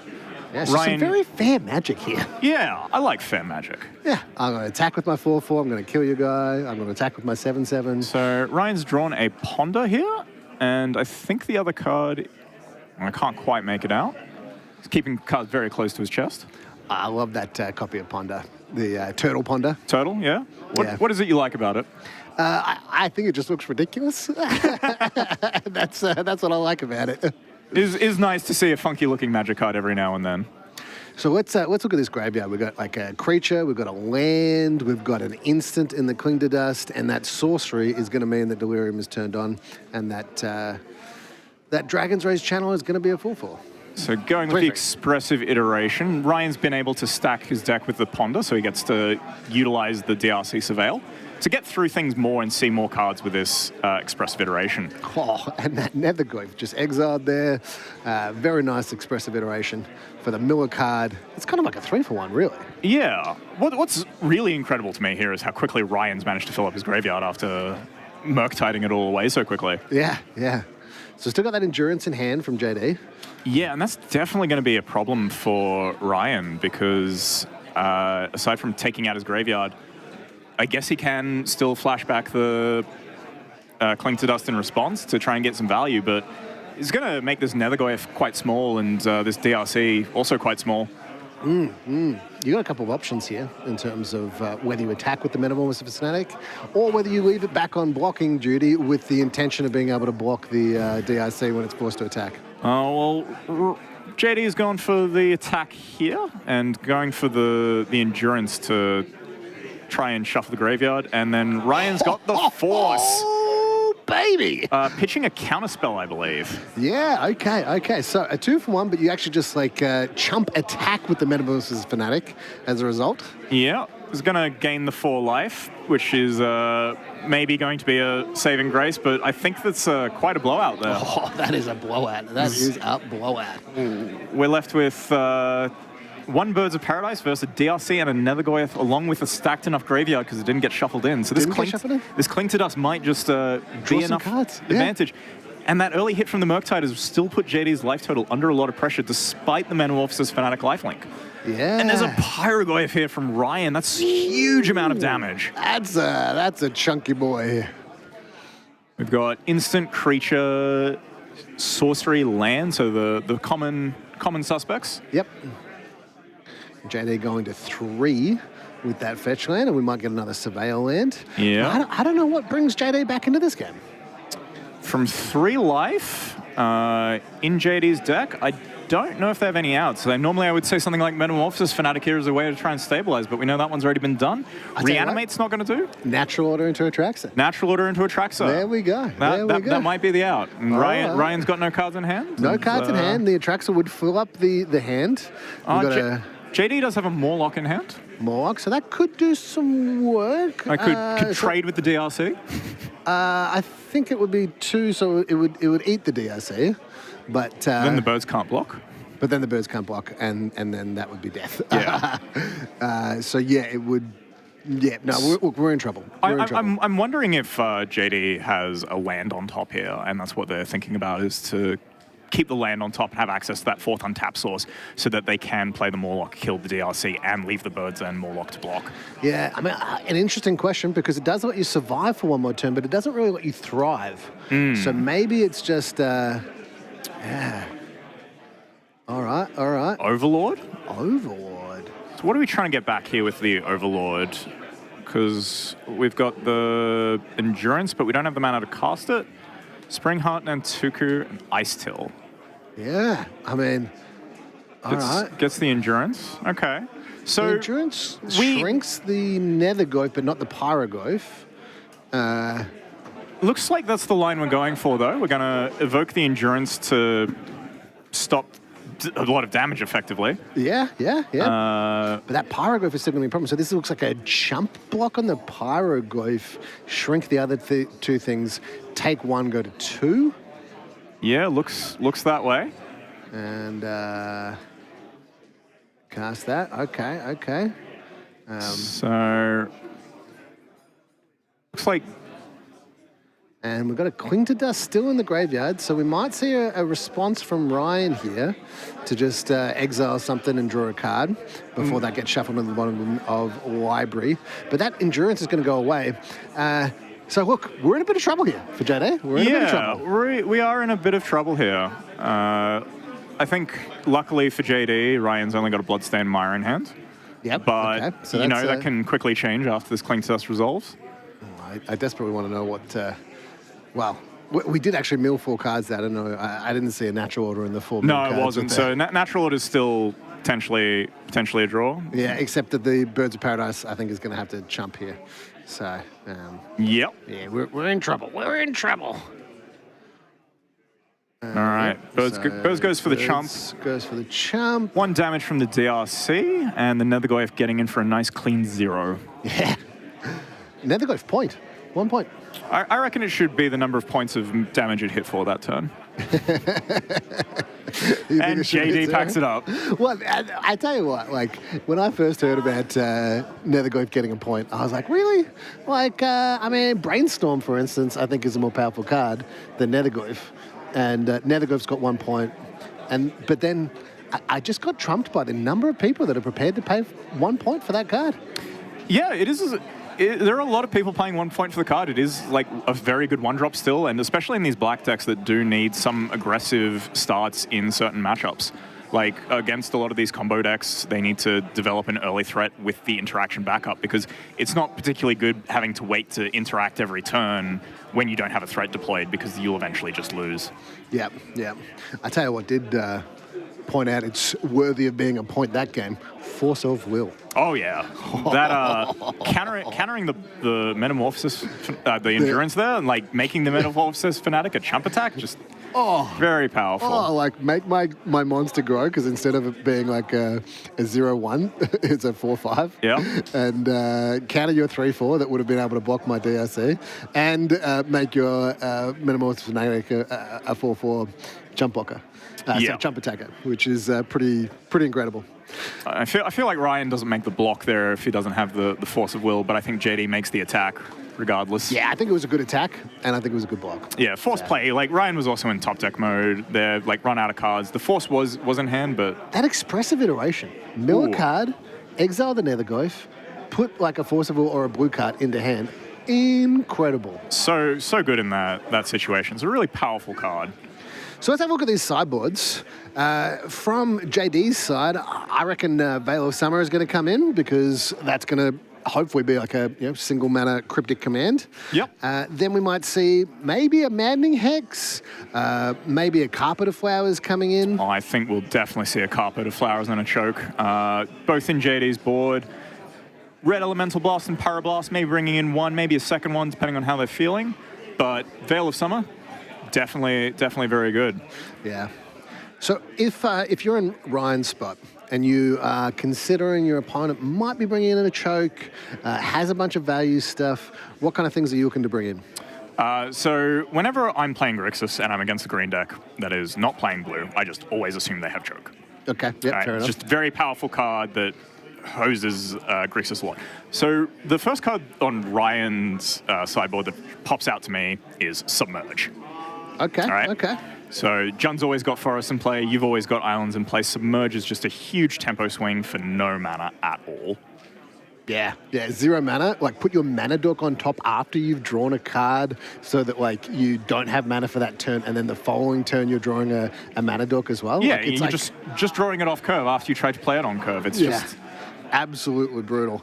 And speaking of brutal cards, that Choke from JD as well. Oh my. Choke, green and 2 enchantment islands don't untap during controller's untap steps. JD not playing any islands? JD's not playing any islands. No reason to be blue. We're all Junt here. Yeah, Ryan is playing some islands though. Ryan is playing some islands. Yeah, so I guess JD does have an Atraxa. That is blue. Oh, that good point. Yeah. Good point. It's also white, which is not in the deck either. But yeah. You know what I reckon? I reckon if you are playing Choke, you have to use an 8th edition one. 8th edition one, yeah, the whiteboarded one. Yeah, you can't use the Tempest one. That's just too like nice and everything. You got to add the tilt factor. You got to get in your opponent's head. And really like choke them out. I also like the French Choke, which is suffocation. That's very good. Yeah, so definitely some good options there. We're going to see a mulligan from JD here, trying to get into a powerful hand of optimally, right? From the Jun's perspective, turn 1 Mana Dork, turn 2 Choke or Barragoyf for some kind of powerful 3-drop Grist. Any one of these cards like does a lot of work just by itself. Grist is incredibly powerful in this matchup. Its ability to basically keep your opponent off creatures, because it starts developing with other creatures and taking out Grixis' threats, which they don't have a lot of, even though they are high impact. So it's hard for Grixis to overload the Grist. Yeah. It's also just very difficult for Grixis to answer it. They can't spell pierce it, for example. They don't have blasts for it, and it's just like a really sticky, annoying threat. Yep. So turn 1 Surveil Land, green-black Surveil Land. Keeping it on top. Yep. And then Polluted Delta Pass. And we've got a Veil of Summer in hand and a Delighted Halfling. Will we see the Cryptic Command here with maybe a Fatal Push at end of turn? Or will we see another Surveil Land coming on Ryan's side? Ooh, I think it'd be very interesting if this Veil of Summer gets fired off here. It's like Delighted Halfling's not the most impactful target, but I think anytime you can get a Veil of Summer 2 for 1, I usually go for it. Yeah. Veil of Summer's such a good card. It's a bit of a dumb one. When it works, it's amazing. I think that's most Magic cards, to be honest. Like, when they don't work, this is not good. Yeah, you're right. That's why we play cards that turn off our opponent's cards. So we see a Delighted Halfling there as well, which, so we see a Surveil Land, and then JD refusing to put the Veil of Summer? Just doesn't value the mana dork there? Or maybe is fearful of Ryan's response with the Arid Mesa? So I think based on what I've seen of JD's hand, it is a kind of a fair few lands. I think I saw a bit of Triumph in there. I think you want to maybe save the Veil of Summer in this case to protect a larger threat. Okay. Whereas the Halfling is not something you necessarily care about. So maybe trying to use this Veil of Summer to hinge a later point in the game to try and really swing something. Yeah, so I suppose if JD doesn't really have any threats there, or places a lot of value in playing a Surveil land there, could be the difference. Bin's a land, draws an Emperor of Bones by the looks of it. So this is a threat I'm much more interested in protecting with Veil of Summer, because this allows me to start taxing my opponent's graveyard. And against Grixis, even though they are usually a bit less reliant on their graveyard game 2 and 3, still a very powerful effect. Yeah, for sure. All right, so Emperor of Bones coming down, which is a new card. Although it has been around for a little bit now. Been around for about a year, bit longer than a year. Came with us for MH3. Yeah. Along with other bangers such as Nadu. Yeah. So Ryan sacking the Arid Mesa end of turn, getting a Badlands. Probably looking to interact here, which is going to run into a Veil of Summer. Oh, but not if it's a Lightning Bolt. Not if it's a Lightning Bolt. Yep. It's a Cling to Dust, though, so... Cling to Dust, exiling, yeah. Probably one of the fetch lands to draw a card. Yep, that makes sense. Don't think we care about a reanimated Halfling, and I think we'd rather a card. So we could fire off the Veil of Summer there to cycle, single green. That's true. Card, but I'm not a fan of that. It seems like a bad use of Veil of Summer. Yeah. Ryan's picked up a Kaito here, but he can't deploy it because he doesn't have any creatures in play. Yeah. But Kaito, very good in this matchup. Yeah, as soon as you get it down, particularly if it's any kind of empty board, then it's going to be pretty darn good. And I believe it's this Kaito, is that right? Yeah. Kaito, Bane of Nightmares, the Ninjutsu Planeswalker. So being able to Ninjutsu as a Planeswalker, really cool ability.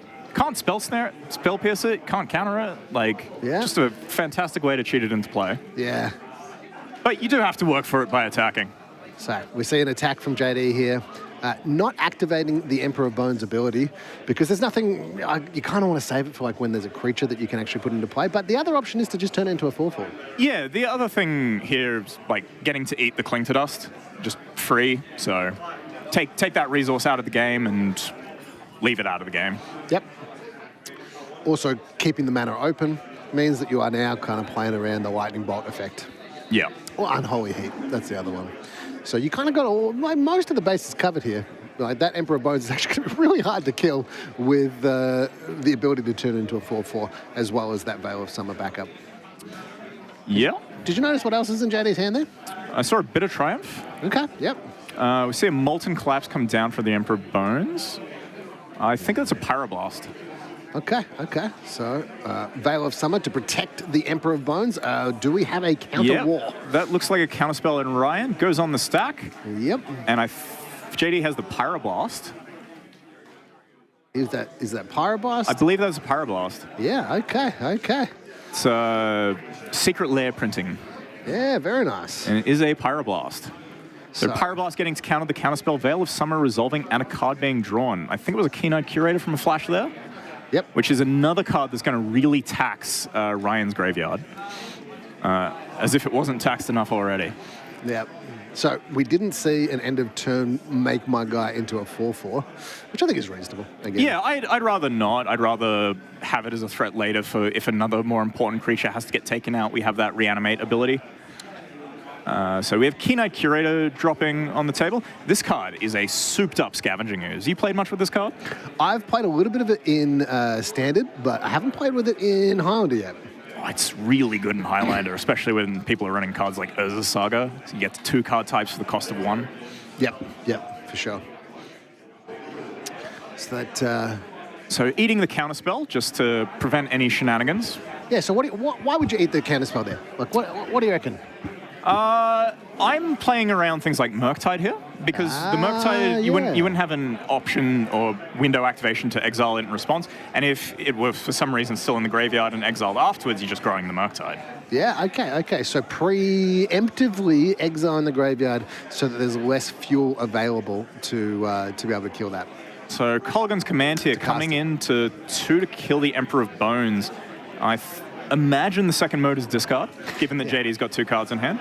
And this, look, Colligan's Command and Unholy Heat, they're the 2 reasons why the option of growing that Emperor of Bones and turning into a 4/4 at an earlier stage, along with the extra damage, there's definitely some reasons, I guess, to make my monster grow.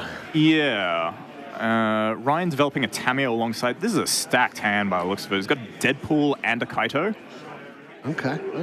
And I think that Kaito is going to make this Keen-Eyed Curator look very silly. All right, so we get an exile, another card at end of turn there. We've got 2 card types. 2 card types. So once we get to 4 different card types, then that turns into a 7/7 trample. The problem here is that there's only 3 card types that exist amongst the cards in all graveyards at the moment. There is a creature, instant, and land. There's no sorceries or anything else. So this Keen-Eyed Curator can't get big yet, even if it wanted to. Oh, Barragoyf. Barragoyf. So that's going to be a 3/4 based on your information that you just provided to us? Yep, and it's very shortly going to be a 0/1, I think, here. So if you're going to play Deadpool here, what text are you stealing? I think I'm stealing the Barragoyf here.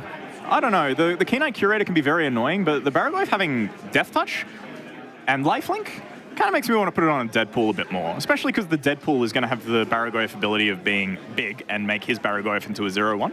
Yeah. Their Barragoyf into a 0/1. And, like, you can probably beat a Keen-Eyed Curator. For a start, you've got this Kaito. You can lock it down. You got some options. You got some options. So I like taking away as many options from JD as possible.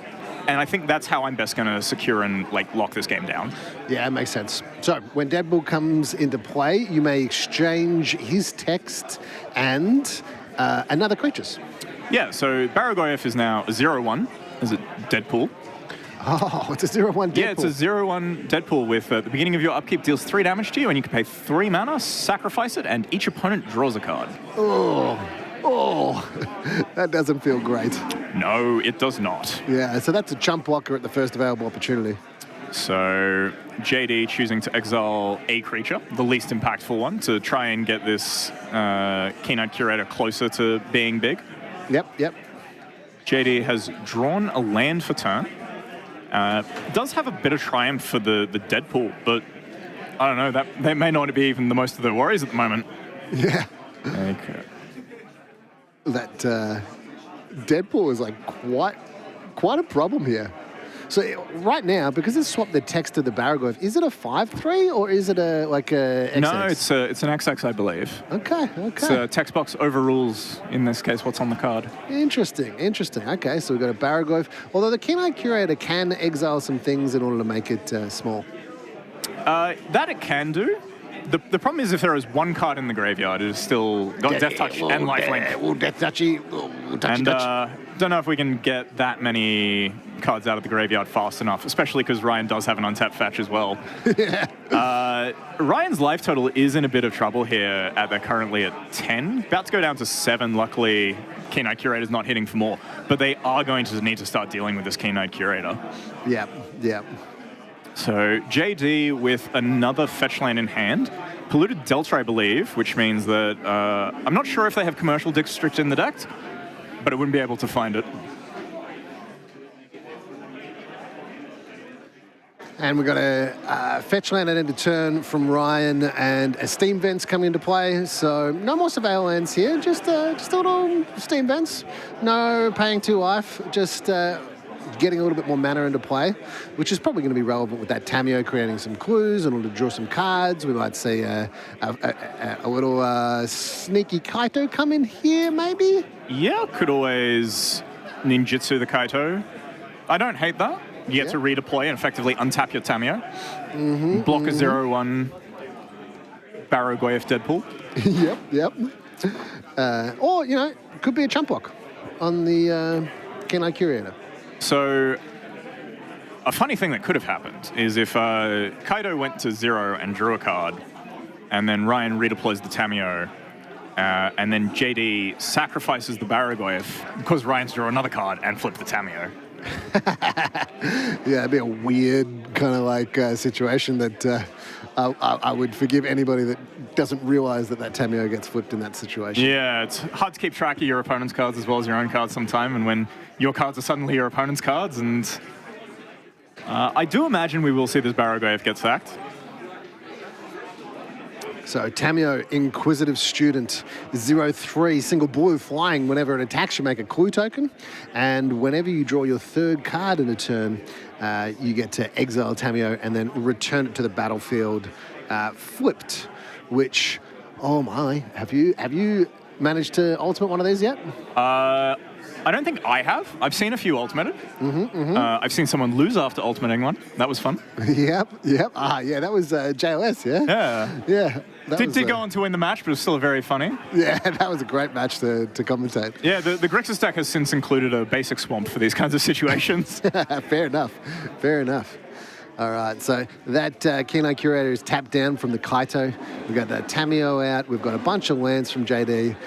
We're looking like, I don't know, we're in the natural order waiting room again. Yeah, JD is a bit behind as well. Their life total, not particularly high either. They don't have a lot to work with, and this Kaito is going to be quite problematic.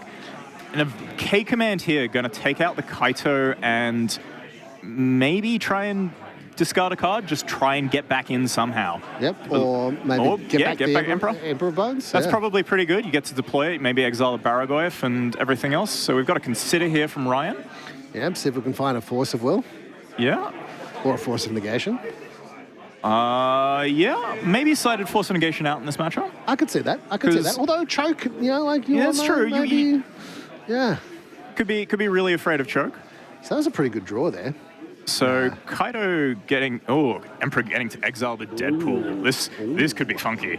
Yeah, all right. So we might swap the text on that Tamio. Yeah. The other to thing, stop it from working. Other things Ryan's got to be careful of here is that there is now a Planeswalker in the graveyard, so Keen-Eyed Curator can become that 7/7 Trampler. And Ryan is on 6 life right now. So, yeah. Oh, I tell you what, that Color Guns command, that was a big game. Pretty good. So Ryan's got Opposition Agent, Murktide Regent, Git Probe, Corey Steelcutter, and Dismember. Yeah, so we can actually exile that Kaito with the Murktide, which... voice. Is that a Voice of Victory? No, that is a Corey Steelcutter. Corey Steelcutter. Yeah, well, Voice of Victory is a white card. So. Sorry, there's no Dismember in Ryan's hand, so he doesn't actually have a way to answer this Deadpool right yet. So Murktide coming down, exiling the graveyard, making sure this Keen-Eyed Curator can't get too big. Yep, I really like that play from Ryan. Let's just get this Kaito out of there. Well, I don't want any food in my graveyard for you to be able to eat and make your monster grow. So the thing Ryan, I think, has to be worried about is this Emperor of Bones getting back this Deadpool, because this Deadpool can target the Murktide region, and then suddenly Deadpool has flying, and that's 5 damage in the air. Oh, and at 6 life, that's actually pretty dangerous. It's actually lethal because of the Keen-Eyed Curator as well. Because the Deadpool is a copy of Murktide Region, it means a Keen-Eyed Curator is activated and exiles an instant or sorcery from Ryan's graveyard. That Deadpool is going to be a lethal hit. This is why they pay you the big bucks, Dylan. I don't think I would have seen that play. That's amazing. So we'll see if that's how it ends up going down, because we're tapped out here. So what, we might have to see like a chump block from the Tamio. The Tamio will definitely have to chump block. The Murktide does get to tackle with the Emperor of Bones, which is kind of nice.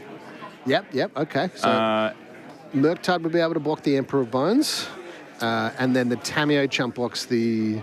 Deadpool. The Deadpool. That makes sense. But JD is on 6 here, and that Murktide is currently a 5 power, but then it would turn into a Deadpool. So... it would still be a 3/3 with 2+1/+1 counters on it. Yeah. That makes sense. So it's 5/5 to JD's 6/6. So the other thing JD could do here is exile the Baragoyf and get in with a Baragoyf hit and getting that like a huge life point swing. Yeah. But choosing to go for the Deadpool here on the Murktide definitely means that the Deadpool gets to attack and eat the Tamio. Yep, that makes sense. if Ryan sees the yeah, okay. I'd count Ryan to see that play. Yeah, okay. Ryan saw the play. Well blocked. Well blocked. I think you also just want to play around something like Bolt there as well. Like, no reason to... Well, I guess you die to Bolt because it bolts the Tameo, but play around what you can, right? Yeah. So we've got a Flash Endurance in hand from JD, and we might see an all-out attack here because of that Corey Steelcutter. There's a bunch of different scenarios in which you go, okay, yep, I've got the win here. I'll just attack because the Emperor of Bones can only block one creature, make it have to chump block or something to that effect. I mean, it would have been very funny if Ryan didn't block and then the lethal was Endurance Shuffle my graveyard and buff the Deadpool Murktide. Yeah. So we have an Op Agent, and Ryan's trying to work out how to cast 2 spells here. That makes sense. Try and force the Emperor to block, maybe. But this Endurance might be clutch. Yep. Ryan does have a Daze backup, though. Ooh. So this could be a bit tighter. This is exciting. Yeah. This is a big play this turn. So main phase Op Agent with opponent holding priority, dazing my own Op Agent, triggering the Corey Steelcutter. Oh my! Ryan is cooking. We paying for the days here? Yeah. Let's have a look. Yep. Paying for the days, and this also gives us a land drop for turn. Yeah. Okay. Wow. This is. Then we might. Will this end up being lethal? It could. So we have a 2/2 monk and a 4/5 opposition agent. I don't think it is lethal because the endurance in hand is going to be able to block. Well, yeah, because of the endurance, but without the endurance, is it lethal? Without the endurance, it is lethal, I believe. Yeah, so we might see that all-out attack because that Corey Steelcutter is given the +1/+1. Yep, but JD shows the endurance and Ryan packs it up as he knows he's dead on the backswing. Ah, very nice. I was pulling up that Corey Steelcutter. I didn't quite see that clutch moment at the end there. Well, that's the thing about Corey Steelcutter. If you blink, you do miss it and just the game's over. Yeah, true. Just ended on the other side this time. Yeah, very nice. All right, so JD mulliganing to 6 there. And managing to pull it out despite being well behind, but drawing that Collar Guns command off the top in order to kill the Kaito and get back the Emperor of Bones, which then exiled the Deadpool, which then managed to create a chump block situation and take the flying off the Murktide. Yeah, realistically, the best card in that game was Deadpool. It was Ryan's Deadpool that killed Ryan as well. Yeah, true. So that's what you get for putting Deadpool in your deck, I guess. You lose to Emperor of Bones. Yeah, and look, fair enough. But that is one of the great things about Highlander, and especially this kind of matchup. The interaction goes back and forth, and there's so many minor margins. Just keeps it real interesting. For sure. The Deadpool trading card, just I'm sure this is obvious to a lot of people, but I didn't see it initially. Yeah. The fact that it actually trades card. Yeah, it's a trading card. It trades the card, by trading text. It could be worse. I remember when the Transformers cards first got spoiled, they were showing them off, and I looked at them like, why do these things transform? And I said it, and I was like, oh, I'm an idiot. Have you seen the reskin of the Transformer Blightsteel Colossus? No, I have not. So it's got Megatron. So it's called Megatron. Yeah. So that's the skin is Megatron, and it's got Blightsteel Colossus on one side of the card, but you can actually flip it over, and on the other side of the card is Blightsteel Colossus. Ah, very good. So Megatron is not deceiving anyone. Yeah. He's Blightsteel in both forms. Yeah, for sure. All right, so a little bit different here with Ryan being on the play. What do you think the differences are in terms of Ryan deciding to what kind of hands he can keep? So I think that in this matchup, you generally want to, if you can, you want to have a snowbally hand. You want to just keep your opponent off balance at every point. It looks like JD has kept a slower hand that is a bit more reactive and grindy. They've got the Overlord in hand, the Colligan's Command, a couple of lands, and we've got a Mishra's Bauble from Ryan. Choosing to use it now. What do you think of choose it now instead of on your opponent's turn, potentially flip Tameo next turn? So the number one card that comes to my mind is Force of Will. So Mm-hmm. if you want to have access to Force of Will, then you want to use that bauble. They did use the bauble in upkeep. Okay. So they have gone for that, and so they might have the ability to here to flip the Tamio. Okay. And So that's the kind of classic play. Yeah, a turn 2 flip Tamio is very powerful, and Tamio is much harder to deal with after it's been flipped if there's no creatures on the board. Yep, So makes like sense. onto an empty board like this Tamio is going to get really scary really fast. Turn 2 flipped Tamio on the play. JD has their work cut out for them. They do have access to 2 red blasts. So we did see a Pyroblast last game. Maybe they brought in a red elemental blast as well. Yep. That is a good answer to Tamio. That's a very good answer to Tamio. So we're going to say a Surveil off this Surveil land, green-black Surveil land. Yeah, it seems to be a very common play pattern in Highlander at the moment to go keep hands which get to Surveil turn 1 and do nothing else, especially in matchups that are a bit grindier and slower. You just want to get that incremental advantage. And these Surveil lands are definitely one of the more interesting things to, I think, grace Highlander in recent years. Yeah. Really changed the threat level of World Gorge Dragon in that combo, which, you know me, I love my combos. Oh, Malevolent Rumble. So JD, I believe, does not have a 3rd land in hand. So what they're going to be able to do is guarantee that they have a 3rd mana in the form of the Eldrazi Spawn, and maybe hit the 4th land drop, well, the 3rd land drop anyway. What do you think of this card? I've said it before, I'll say it again. I absolutely love this card. This is actually a card that inspired me to build a new deck. So I Underworld Breach, Malevolent Rumble can... there's the red Elemental Blast. They have brought both in and can't take it with Malevolent Rumble. That is kind of a problem with the card in post-board games, especially if you are boarding in more instants and sorceries and down on your creatures. Yeah. But you do get an Orcish Bowmasters, which is a great card. That is true. It can be very powerful against Grixis. Unfortunately, it is usually better when it's a surprise. So having to reveal it is never quite the best, but Ryan does have a Git Probe in hand anyway. So I'm kind of tempted to cast this now, get it out of the way while the Bowmasters is still in the hand. All my card draw cards are coming out this turn. Yeah, and we got Baragoyev, K-Command, Grist. That's a way to Keen-Eye deal Curator. with that Planeswalker. Grist could come down next turn, sacrifice the Eldrazi Scion, and kill the Tamio if it resolves and you draw a land. Yeah, does need the land. A few things need to happen, but they can happen. Yep, for sure. We do have the Overlord as well. Maybe get back the Dalthea cast at a later turn, or maybe this Glisser could run away with the game. Ooh, Glisser. Let's bring up Glisser. Do you remember all the text on Glisser? Because that thing has a lot of... So it's got First Strike, Death Touch is a 3/3. When it deals combat damage to a player, choose 1. You can destroy target enchantment, I believe. I'm going to let you cook. Keep going. Yeah, you can great. remove 3 counters from target permanent. Exactly, yep. And you got, I think you already said the other one, which was the draw a card and lose a life. Did you say that one? I didn't say that one, but that was the other. So it's always doing everything. Yeah. I remember when the card first came out, we were testing in Pioneer with a Crowan War. It's a very funny curve because you play the Glisser, Crowan War their creature, attack with the Glisser, remove all the counters from their Crowan War. Next turn it goes back to Chapter 1, takes the next creature. Whoa.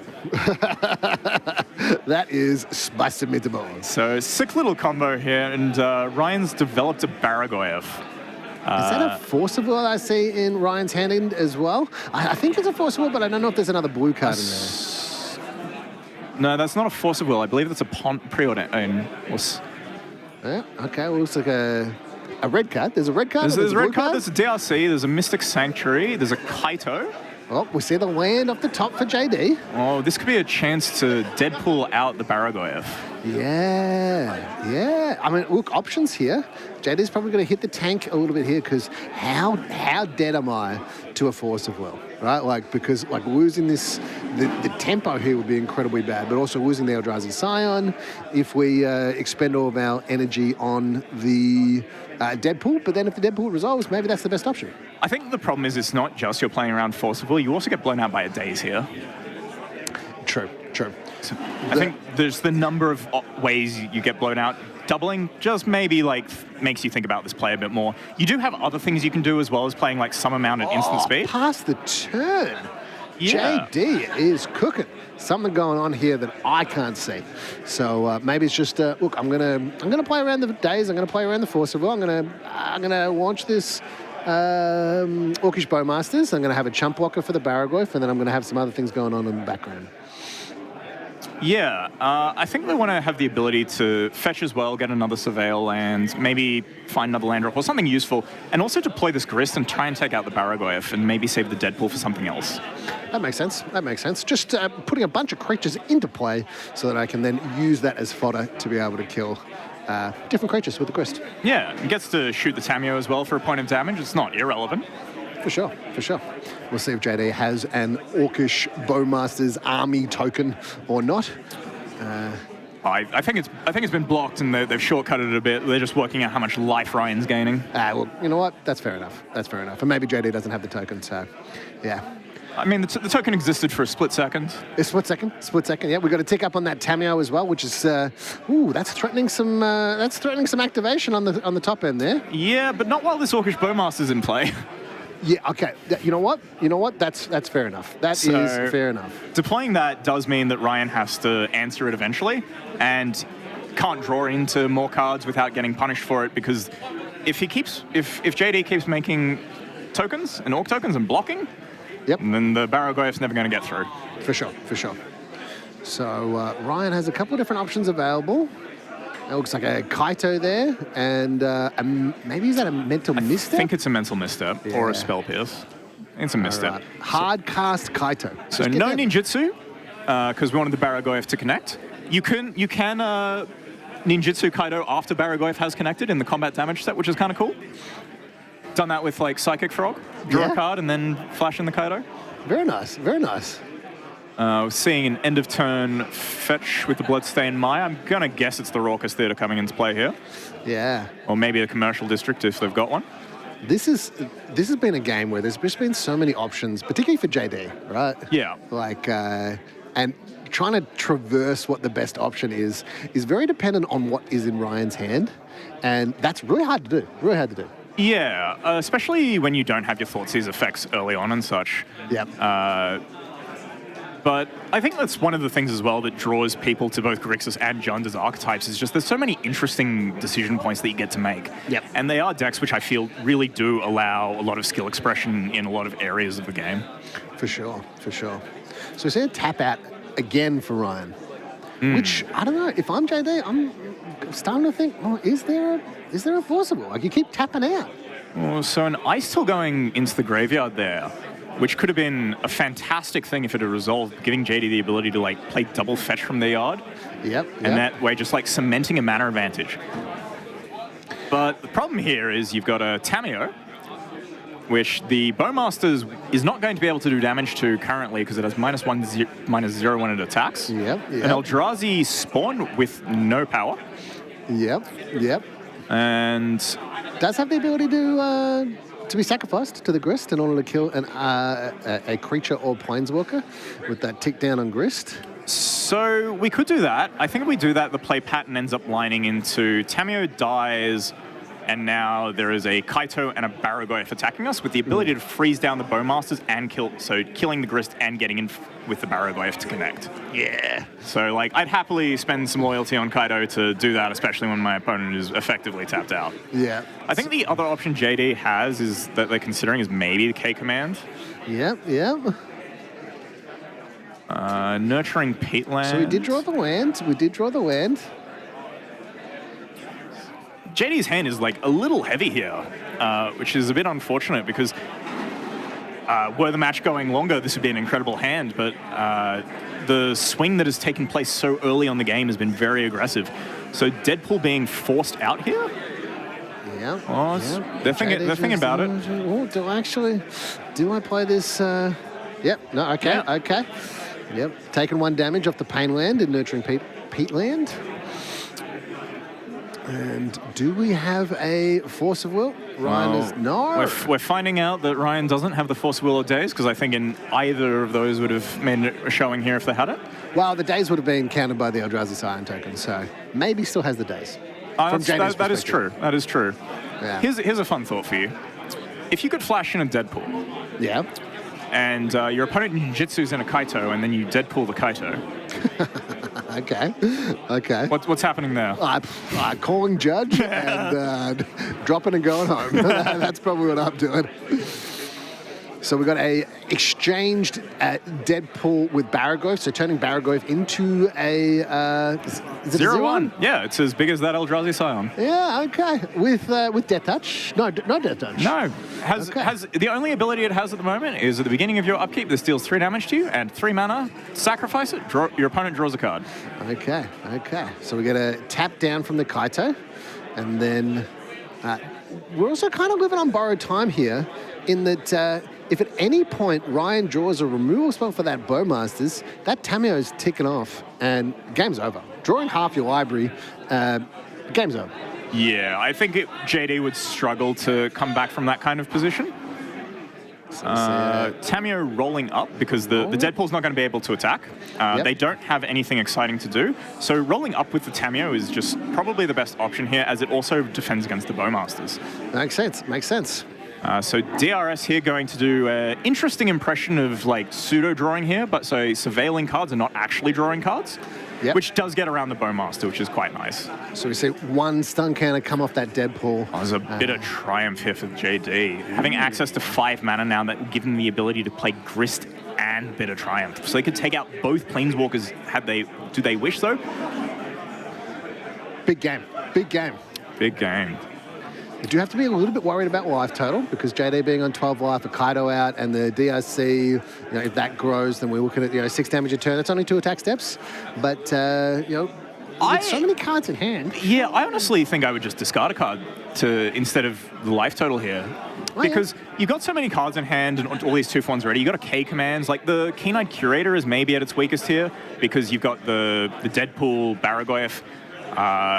You do get to tax the Dragon's Rage Channeler, but I think getting these Planeswalkers off the table is going to be the biggest priority for JD. I can understand that. They're scary.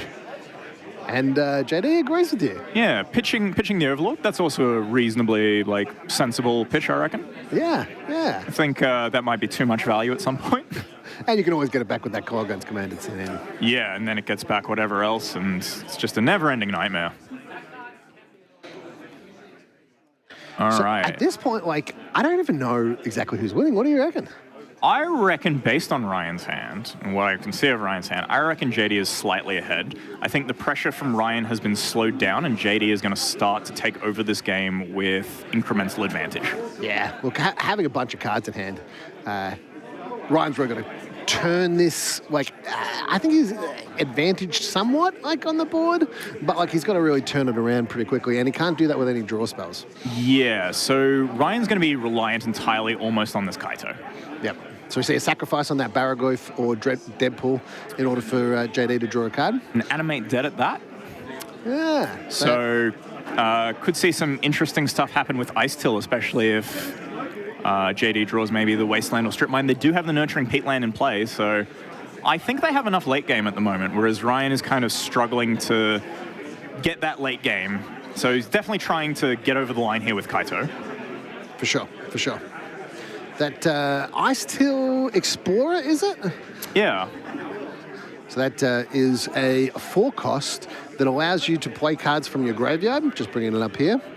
You may play lands from your graveyard. Whenever a land you control enters, you mill a card, and you may play an additional land in each of your turns. So, if you play that out with a waste or a strip, bang bang, take 2 out, done. It's you even just need the 1 strip. Yeah. One of them just fills up both slots really nicely. Yeah, for sure. So Ryan's surveilling to the top, likes what he sees. It's a Hydroblast. So it's going to be able to kill that... Deadpool. Yeah. Dead the Deadpool. So maybe the Animate Dead just ends up being the, Yeah, it doesn't know about the Deadpool, so, now it's going to be able to take out that DRC. Yeah. And, a 7/5 flying Deadpool sounds kind of scary. Does have to attack each turn available, but... Yeah, I mean, that's gonna do a lot of damage. It is, and let's see what Kaito chooses to do this turn. That Bowmasters, just sitting around. So this is now the second emblem Kaito has. So this is actually a lot of damage coming into JD at the moment. 8 damage if unchecked. So we're going to see a chump block with the Eldrazi Scion, and then using that to Kolaghan's command. So taking 1 damage. So JD's going to take 4 damage here in total this turn, and be able to play this Kolaghan's command. Can't target that one. I think I spy in Ryan's hand a Cling to Dust. Yep, okay. So all right, so we're just getting the judge call here because JD's tried to do 2 damage to the Kaito, but Kaito is currently a creature with hexproof. So that hexproof means that Kolaghan's command can't choose that, and then we're going to kind of maybe rewind a little bit here and actually confirm what modes JD is using in order to cast this Kolaghan's command. Because you can't choose that mode and target that thing. Nope. Certainly can't. We'll just get this sorted out by the judge. So we know about that Animate Dead. Yep. In the graveyard. JD is on 11 here because of the 1 from the Pain land. And then we've got 3 more damage coming in over the top, so putting them to 8. Yep. What are you doing with this Kolaghan's command? Like so many options. In this position, I'm maybe trying to buy back the Deadpool. Yep. And maybe consider dealing Ryan some damage. Maybe discard a card, but like the damage option doesn't look at the worst because putting Ryan to 13, while it's not quite a break point for Deadpool, it is very close. Yeah. So like any fetch changes that math as well. But making Ryan discard a card is probably the most optimal. Yeah, I can see that. I could also see, with the Kolaghan's command, not actually targeting the Deadpool because of cards like Cling to Dust and because it's 4 mana. And it's kind of like the best card that I want to be able to animate Dead. And I kind of save a bit on the mana cost. And maybe I'm getting back another card that has, it's a little bit easier to cast. Yeah, you could get back the Dalfi. You could get back the Glisser. That would be a really funny answer to Kaito. That would be. Have to force the Kaito to stun the Glisser. Tell you what, though, you got to also animate Dead on that Merc of the Baleford. What is that? Overlord of the Bale Merc. Thank you. Yeah, that's a good one to animate Dead because it also means you would get like the Deadpool back or anything else. Yeah. But I imagine no matter what gets Kolaghan's commanded, if it does get cast, so we've backed up here and rewound. So I believe we're still after blocks have been declared. Yep. So it's also possible, like, whatever the Kolaghan's command targets in terms of creature, it just gets Cling to Dusted anyway. Yeah, that makes sense. Because Ryan also does have a lot of cards in graveyard. Yep. And that's going to be a lot of cards as well to fuel the Cling to Dust in future. So you're not so bad about losing it by getting rid of a creature and not drawing a card. Yeah, that makes sense. Well, you're kind of drawing a card because you're having your opponent not get a card back. And when it's a card like Deadpool... I mean, you can also make the argument as well that your opponent is a deck with Lightning Bolt in it and gaining 3 life is like drawing a card. That is true. Like, the gain 3 life is, probably more relevant for JD than Ryan at this point in time. Yeah, Ryan definitely on the beatdown, trying to end this game because I think it's somewhat telegraphed JD's hand is kind of clunky. Yeah, I think Ryan has recognized that and is trying to get this game over as quickly as possible. Yeah. We've got that mental misstep in hand that hasn't seen the target yet. Which is really indicative of how JD's hand has played out. Yeah, a little bit awkward. Not being able to double spell as much. All right, so we go back to 11. And we've got Kolaghan's command. We'll just hear JD say that. I think what is going to be a problem is one of JD's best ways to get out of this situation is to double spell and be mana efficient, which is probably going to rely on them drawing a 1-cost thing. Yep. Which means that at this point, animate Dead plus Grist. All it requires is a land. Yeah, it could do that. It could be animate Dead on the Ice Till, be able to play a couple of lands from the graveyard and then be able to play a Grist. I mean, we can Kolaghan's command back here for a Grist, and then if we draw a land, we can go Grist and animate Dead. Yep, okay. So the animate Dead's going to be pretty clutch here. Yeah.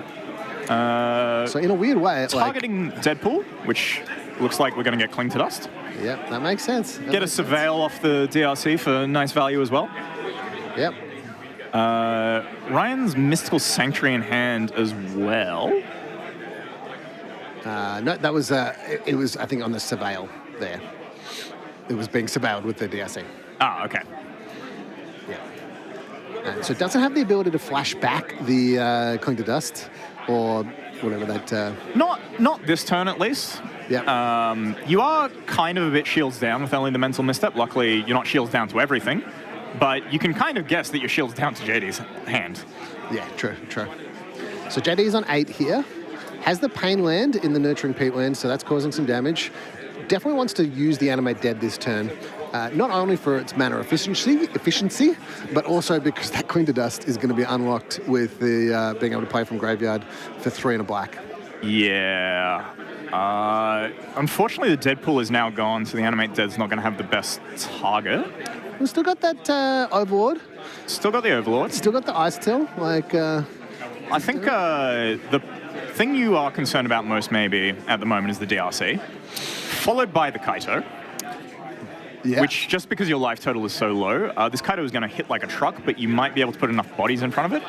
It has currently got 2 emblems, though, so it is a 5/6 when it attacks. Yeah, that's a lot of damage. It is big. And with that Fetch land putting JD to 7, the Pain land putting JD to 6, that would actually turn off the Pain land in future turns. So, look, clutch turn here. A lot of different options available to JD.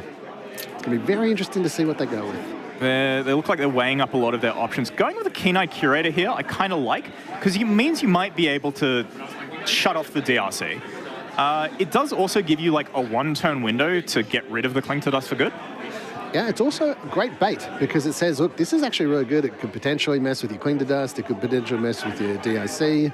But ultimately, I probably want to resolve that Animate Dead more than anything. Yeah, and JD running out the Curator to make sure see if there's any sort of interaction.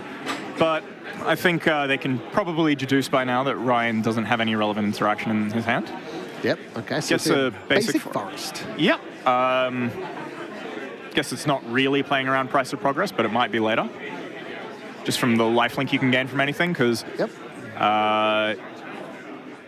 Grixis definitely has the ability to play Price of Progress. I love playing Price of Progress in Grixis. Yeah, it's good times. Yeah. So for those that don't know Price of Progress, it ends a lot of games and is a card that actually creates some draws as well. So red and 1 instant, it deals damage to each player equal to twice the number of non-basic lands that player controls. So would deal 2, 4, 6, 8 damage to JD right now. And 10 damage to Ryan. Yeah. But Ryan is on a much healthier life total than JD. So attacking the Kaito, we've Animate Deaded the Baragoyf. But very relevantly, Animate Dead on the Baragoyf that is in Ryan's graveyard, which might actually turn off Delirium. I don't know if there's another creature there is a Tameo in the graveyard. So we have Tameo, Cling to Dust as relevant things. We've got Sorcery and Instant. So we do have the full 4 types. And I don't believe we can turn off Delirium. So Keen-Eye Curator looks like it's on chump blocking duty. Yeah, that makes sense. That makes sense. So very, very close stuff here. Not exiling that Cling to Dust because of the life. Going to 6 life could be relevant. Yeah, it changes the breakpoint of that DRC, which can be a turn and can be a crucial turn. Yeah. Because JD also does have a Baragoyf of their own. They do get to threaten killing this Kaito if Ryan doesn't deploy anything defensively. Yep. And... yeah, okay, so we got 1 token taken off the Baragoyf, so 1 more stun counter left on it. Worldly Tutor for the turn. And we've got Grist as well, so... Okay, so you only have a few options realistically in this spot. And I think your goal is going to be to survive the turn. Yeah. So in order to do that, we want to maximize on... We ideally want this Orcish Bowmasters to connect, get rid of the Kaito. Ooh, 3 mana Opposition Agent in Flashed response. in, getting to eat the Bowmasters. This is going to be devastating. I think that might just be the game with JD's hand there.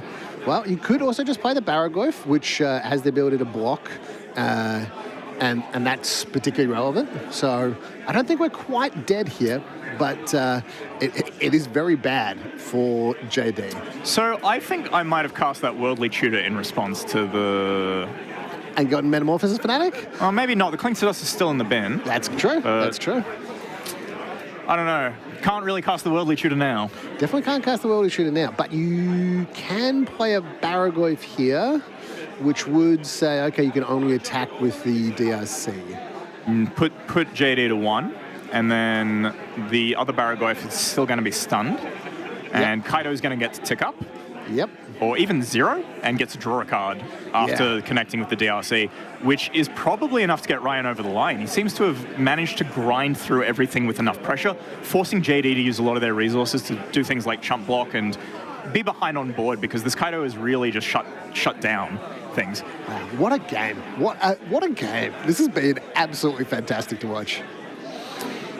So one thing JD might have up their hand, if they can draw an answer to this opposition agent, is they do have the Worldly Tutor and they have the Nurturing Peatland. So what they can do is they can Worldly Tutor for the Metamorphosis Fanatic and then Miracle it during their opponent's turn with the Nurturing Peatland. I hear. Although if you did cast, you got to get rid of that opposition. Yeah, you got to get rid of the opposition. Yeah. We don't want to give a creature to Ryan. Yeah. And you'd also kind of have to get rid of that Cling to Dust as well. There's a lot of things we need to do here, and Ryan's kind of trying to cover every base that he can. Yeah. So really, we need to just draw a 2-cost removal spell and survive with this Baragoyf here. But we get to start getting value out of our Cling to Dust here, which is a really strong position for Ryan to be in, especially given the grind has happened. Have you played much with Cling to Dust? I have. I remember playing it when it first came out as well and being like, yeah, this card's real good. So 3 and a black in the escape mode. You got to exile 5 other cards from your graveyard to be able to play it from your graveyard. And it has the ability to exile a target card from a graveyard. If it was a creature card, you gain 3 life. Otherwise, you draw a card. So pretty good at drawing cards and also gaining life. So it has some different... fatal push. Fatal push. That looks like a fatal push, and that looks like a lethal fatal push to me. That looks like a very lethal fatal push. A fatal push. A fatal push. Maybe we might say a Worldly Tutor in response. Like, I'll just show you my deck. Like, yeah. Putting a Ponder to the bin, because why not? Just fill the graveyard up. And there we have it. There's the handshake. What a game. That was look, I think that JD's about to steal Ryan's Baragoyf here. Yeah, that's going to be a good little steal on that Baragoyf. It's all right. Let's see if they notice or not. It's all right. I mean, maybe our producer Marcus will tell them. Oh, there it is. I got it. Yeah, Marcus told them. Yeah, that's fair. No, it's good. We don't want anyone showing up with 59 card decks and ruining like their own day. Yeah. That I tell you what. An absolute masterclass in playing Highlander and playing just complicated Magic the Gathering. I think that if you look back over that, you could analyze like all these different lines that you could have been able to play and not been able to work out exactly what the correct one is just because of so many different unknown factors. Like, does Ryan have the Force of Will? Does Ryan have the Days? Am I dead to the Days? Am I not dead to the Days? Trying to work out exactly what to play, and then Ryan just utilizing the cards that he had in order to get over the line, inch in some value, do a little bit of damage here, do a little bit of damage there, put JD in a spot where that mana crunch was a little bit taxing. Yeah, Ryan definitely leveraging a mana advantage there and paying off really well. Yeah, for sure. All right, well, thanks everybody. That's it from us for this round. We'll be back very shortly with another round because that round went pretty much bang on. And so, JD, are we going to be commentating the next round or? I'm not sure, to be honest. Might be JD and Dylan again. Doesn't really matter. We're all having a good time. We're all having a good time. Thanks, everybody, for watching. We'll be continuing to bring you some excellent Magic here at Canbrawl. Thanks to Pat at Josh and Patch and Digi Bazaar. Yep. And, we'll bring you more action very shortly. See you later, guys. Hello, Dylan Kakawa here, and I have a deck tech for you for Jund. Jund is a very popular deck in the 7-point Highlander format, and is probably one of the premier mid-range decks of the format.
Hello, hello. We are back for round 5 of Canbrawl 5 on September 6th. Close enough. Close enough, yeah. So I'm Dylan again. Sahar. And we have Jim Wilkes back on coverage because we can't get enough of that guy apparently. But realistically, this is one of those matchups where Jim's not the star of the show. We have a very, very spicy list that is also at 4-0 today. And this is Antonio Malamiche. I believe that's what we were told it was pronounced. Playing Bant Aggro. And this deck looks so sick. So we have the points for the Bant Aggro deck are Aboran Oculus, Mental Misstep, recently pointed to 1, True Name Nemesis, Caracas, and then Mox Emerald at 3. Seeing a Mox is cool. Yeah, seen one. not on camera yet anyway, at least for us. I mean, we haven't been on camera that much because we only had 5 minutes before Marco got dispatched last round in round 3. Lots of interesting cards in Antonio's list. It's very aggressive, very disruptive. A lot of 2-drop creatures. Looking through the list here, we're seeing Voice of Victory, Thalia, Guardian of Thraben. We're seeing Bright Glass Gearhulk. Bright Glass Gearhulk. All right, too easy. And apparently we're cutting straight into it. Let's so do it. I'm so excited to see this deck. And also, from what I've seen out on the field...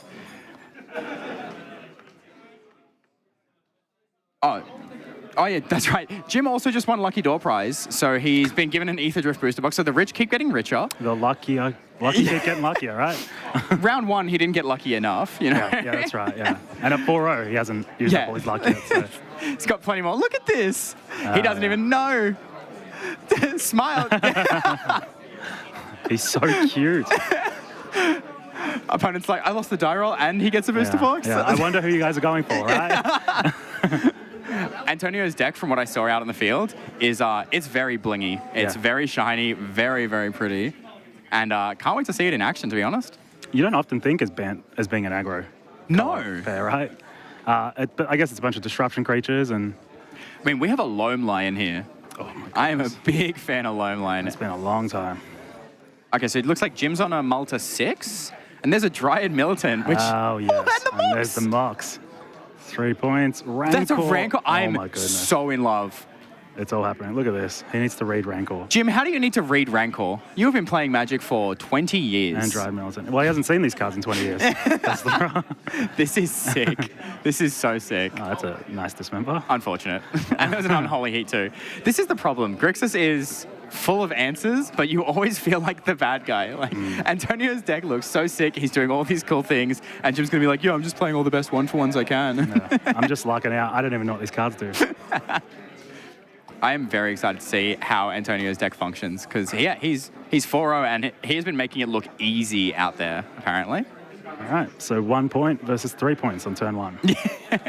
And is Tamio good at blocking 4-power tramplers? I'm not sure on the math on that, but and swords for 0 life. Insane, absolutely. Yikes! It's a gorgeous swords to plowshares too.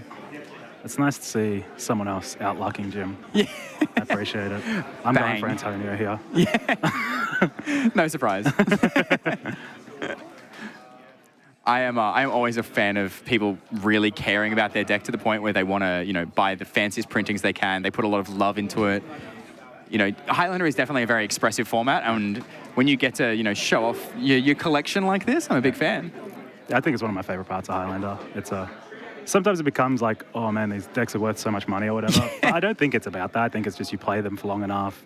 You win events, you do well with them, and you want to reward your deck for rewarding you. Exactly. You also just fall in love with your cards, you know? Absolutely, yeah. Plus, they're making some really cool art right now. Yeah. And also, a lot of these secret layer printings, it's hard to get a playset for constructed, but when it's Highlander, you only need one. Yeah, absolutely. I am much happier trying to track down one version of a secret layer card than somehow having to find 4 copies of XYZ. Often you don't have to track it down. You just go look at Pat's folders. Yeah, exactly. And they're there. MTG Bazaar. It's exactly where you want to go. Pat's MTG Auctions. And Antonio also loving the signatures. We've got a full art foil Lush Portico signed by the artist. We have the Mox Emerald signed by the artist. More and more I'm liking the idea of just signing my own cards. Your opponent assumes they're signed by the artist, but... I have definitely had people oh, nice. Oh, Triumph of St. Catherine off the top. That is phenomenal. It is a 5/5 Jim. 5/5 with lifelink. Let's get this one up. Honestly, this is every time they've done those Modern Horizons sets and people have been like, I want this printed into Modern, I want this printed into Modern, Triumph of St. Catherine has been my #1 pick to be put into Modern ever since Modern Horizons 1. It is such a sick card. It's a creature with Miracle, which they haven't really done before, I don't think, in the Just first... the black one. Yeah. Metamorphosis Fanatic. The fact that it's basically unkillable. Like, this thing, when it dies, it gets shuffled back into your library in the top 6 cards. Well, so it becomes one of the top 7, joining the top 6. So it's just constantly has this opportunity to come back over and over again. And unfortunately, Jim's done the one thing to answer, which is counterspell it. Bit rude, but there's the Force of Will pitching the counterspell. And we did get a bit of a hint from Kakawa about this. Kakawa did say that this banned aggro deck does have those crucial points where the right amount of interaction can make it just fall apart. And Grixis is definitely, filled with interaction. filled Especially with creature reactions, small creatures, that's their bread and butter. Exactly. And then this Worldly Tutor, what are we looking for? So obviously Triumph for St. Catherine would be like the best thing to be Worldly Tutoring in a lot of cases because of that Miracle ability being a 2-mana 5/5. Yep. We do have Antonio Malamachi's list. There is Bright Glass Gearhulk, which is pulling to the front here. Beautiful. We also have True Name Nemesis as another pointed threat that's pretty hard for the Grixis decks to interact with main deck at least without counterspells. Just having a look as well, we've got Kasali Pride Mage for a disenchant effect. We have Brazen Borrower for a get rid of anything effect. So what do we reckon is going to get with this Bright Glass Gearhulk? We've got Noble Hierarch, we've got Hex Drinker. We have a lot of aggressive creatures too. We Loam Lion, hopefully it's Loam Lion. Loam Lion, Guide of Souls, Esper Sentinel. There's a bunch of options, yeah? Oh, yeah. Here we go. I think most of the time you want to get the Mox, but the Mox is already in play. I mean, can't complain about that. I'm sure he will.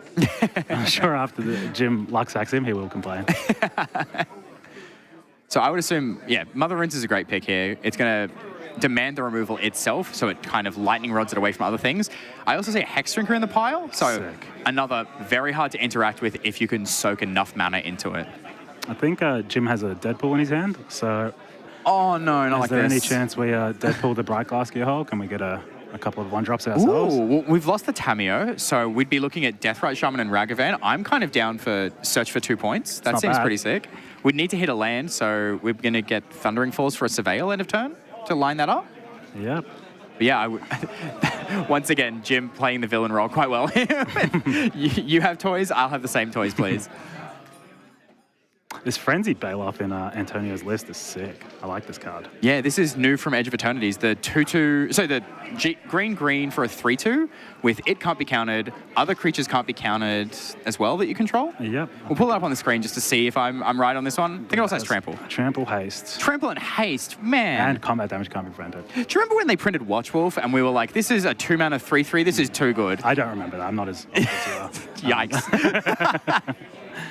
But this is like a mini questing base, right? This is huge. It's crazy. It's huge. Why does it have so many words? Yeah. There are 4 lines of separate text on this card. Mm. And one of those lines has 2 separate keywords as well. All right, dismembers it. No, Jim. Jim, we could have taken it. If you draw a land here. Oh, it's a Barrowgrove. Okay, so we surveilled Barrowgrove to the top, and I get it. This is also pretty good. And now maybe you can invest... Antonio invests a lot of mana into this Hex Drinker, and you can just Deadpool swap it. Deadpool just gets around the protection. Yeah. That's insane. Disgusting. Deadpool just keeps impressing. I hate that card. Yeah. It just cheats all the game mechanics. Do you know how it interacts with Oko? No. So if your opponent elks... So if you have an elk, right? Yep. It's a creature with the Oko elk ability on top of it. Yep. And you get your creature Deadpooled, you get the creature underneath the elk. Oh. It's really? Very strange ruling on this one. Very, very strange. And they keep the Deadpool text, even though it's elked. That's amazing. This card is so annoying. And they smashed the flavor on it too. Oh, yeah. Literally breaking the 4th wall, cutting open the card. Cutting the card, like text to give to you as well. So sick. Look, I hate Deadpool as a card, but I also love it as a card. Like, it enables so much ridiculous stuff.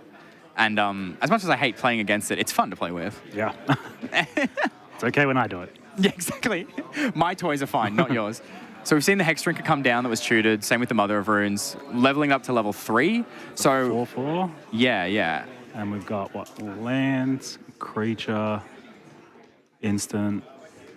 an artifact, because the Bright Glass Gearhulk got dismembered, and it is an artifact creature. Yes. So yeah, we got 4 power. 4/5. 4 power Goyf here. Which can get through the Hex Drinker. I wouldn't expect a double block here. A double block here would be crazy when you've got one other card in hand, it's Rancor. Yeah. I think Antonio's plan here is going to be to try and ride this Hex Drinker to victory. And depending on how Jim sequence these cards, because we're seeing Psychic Frog Marsh Flats off this Preordain, so this is huge. We could develop a Psychic Frog, fetch land on top, and then next turn swap the Deadpool with the 4th land. Yeah. I mean, I think then, are we attacking with Baragoyf? Oh. Because we don't want to hit that land, so... Jim's making draw the land, and then mill the Psychic Frog and draw it. Jim's making the assumption that you're not blocking this. He's got 2 cards and he's just kept one. So yeah, exactly. Are you going to double block against someone who's 4-0 and the luckiest man on the planet? And he's thinking. Yes, do it. Yeah, there we go. Just takes it, okay. Jim had the soul read, that's fine. But Antonio obviously understanding, you put 2 cards on top. Yeah. You want what's on top. Yeah. Maybe I do double block here. There was some trepidation. Oh, 5? Oh, because we put the sorcery in with the Preordain. Yep.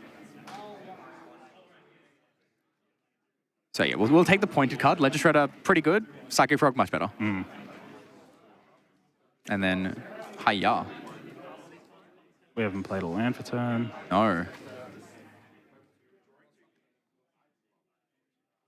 Oh, Jim's going to ask a question away from the table, it looks like. Judge!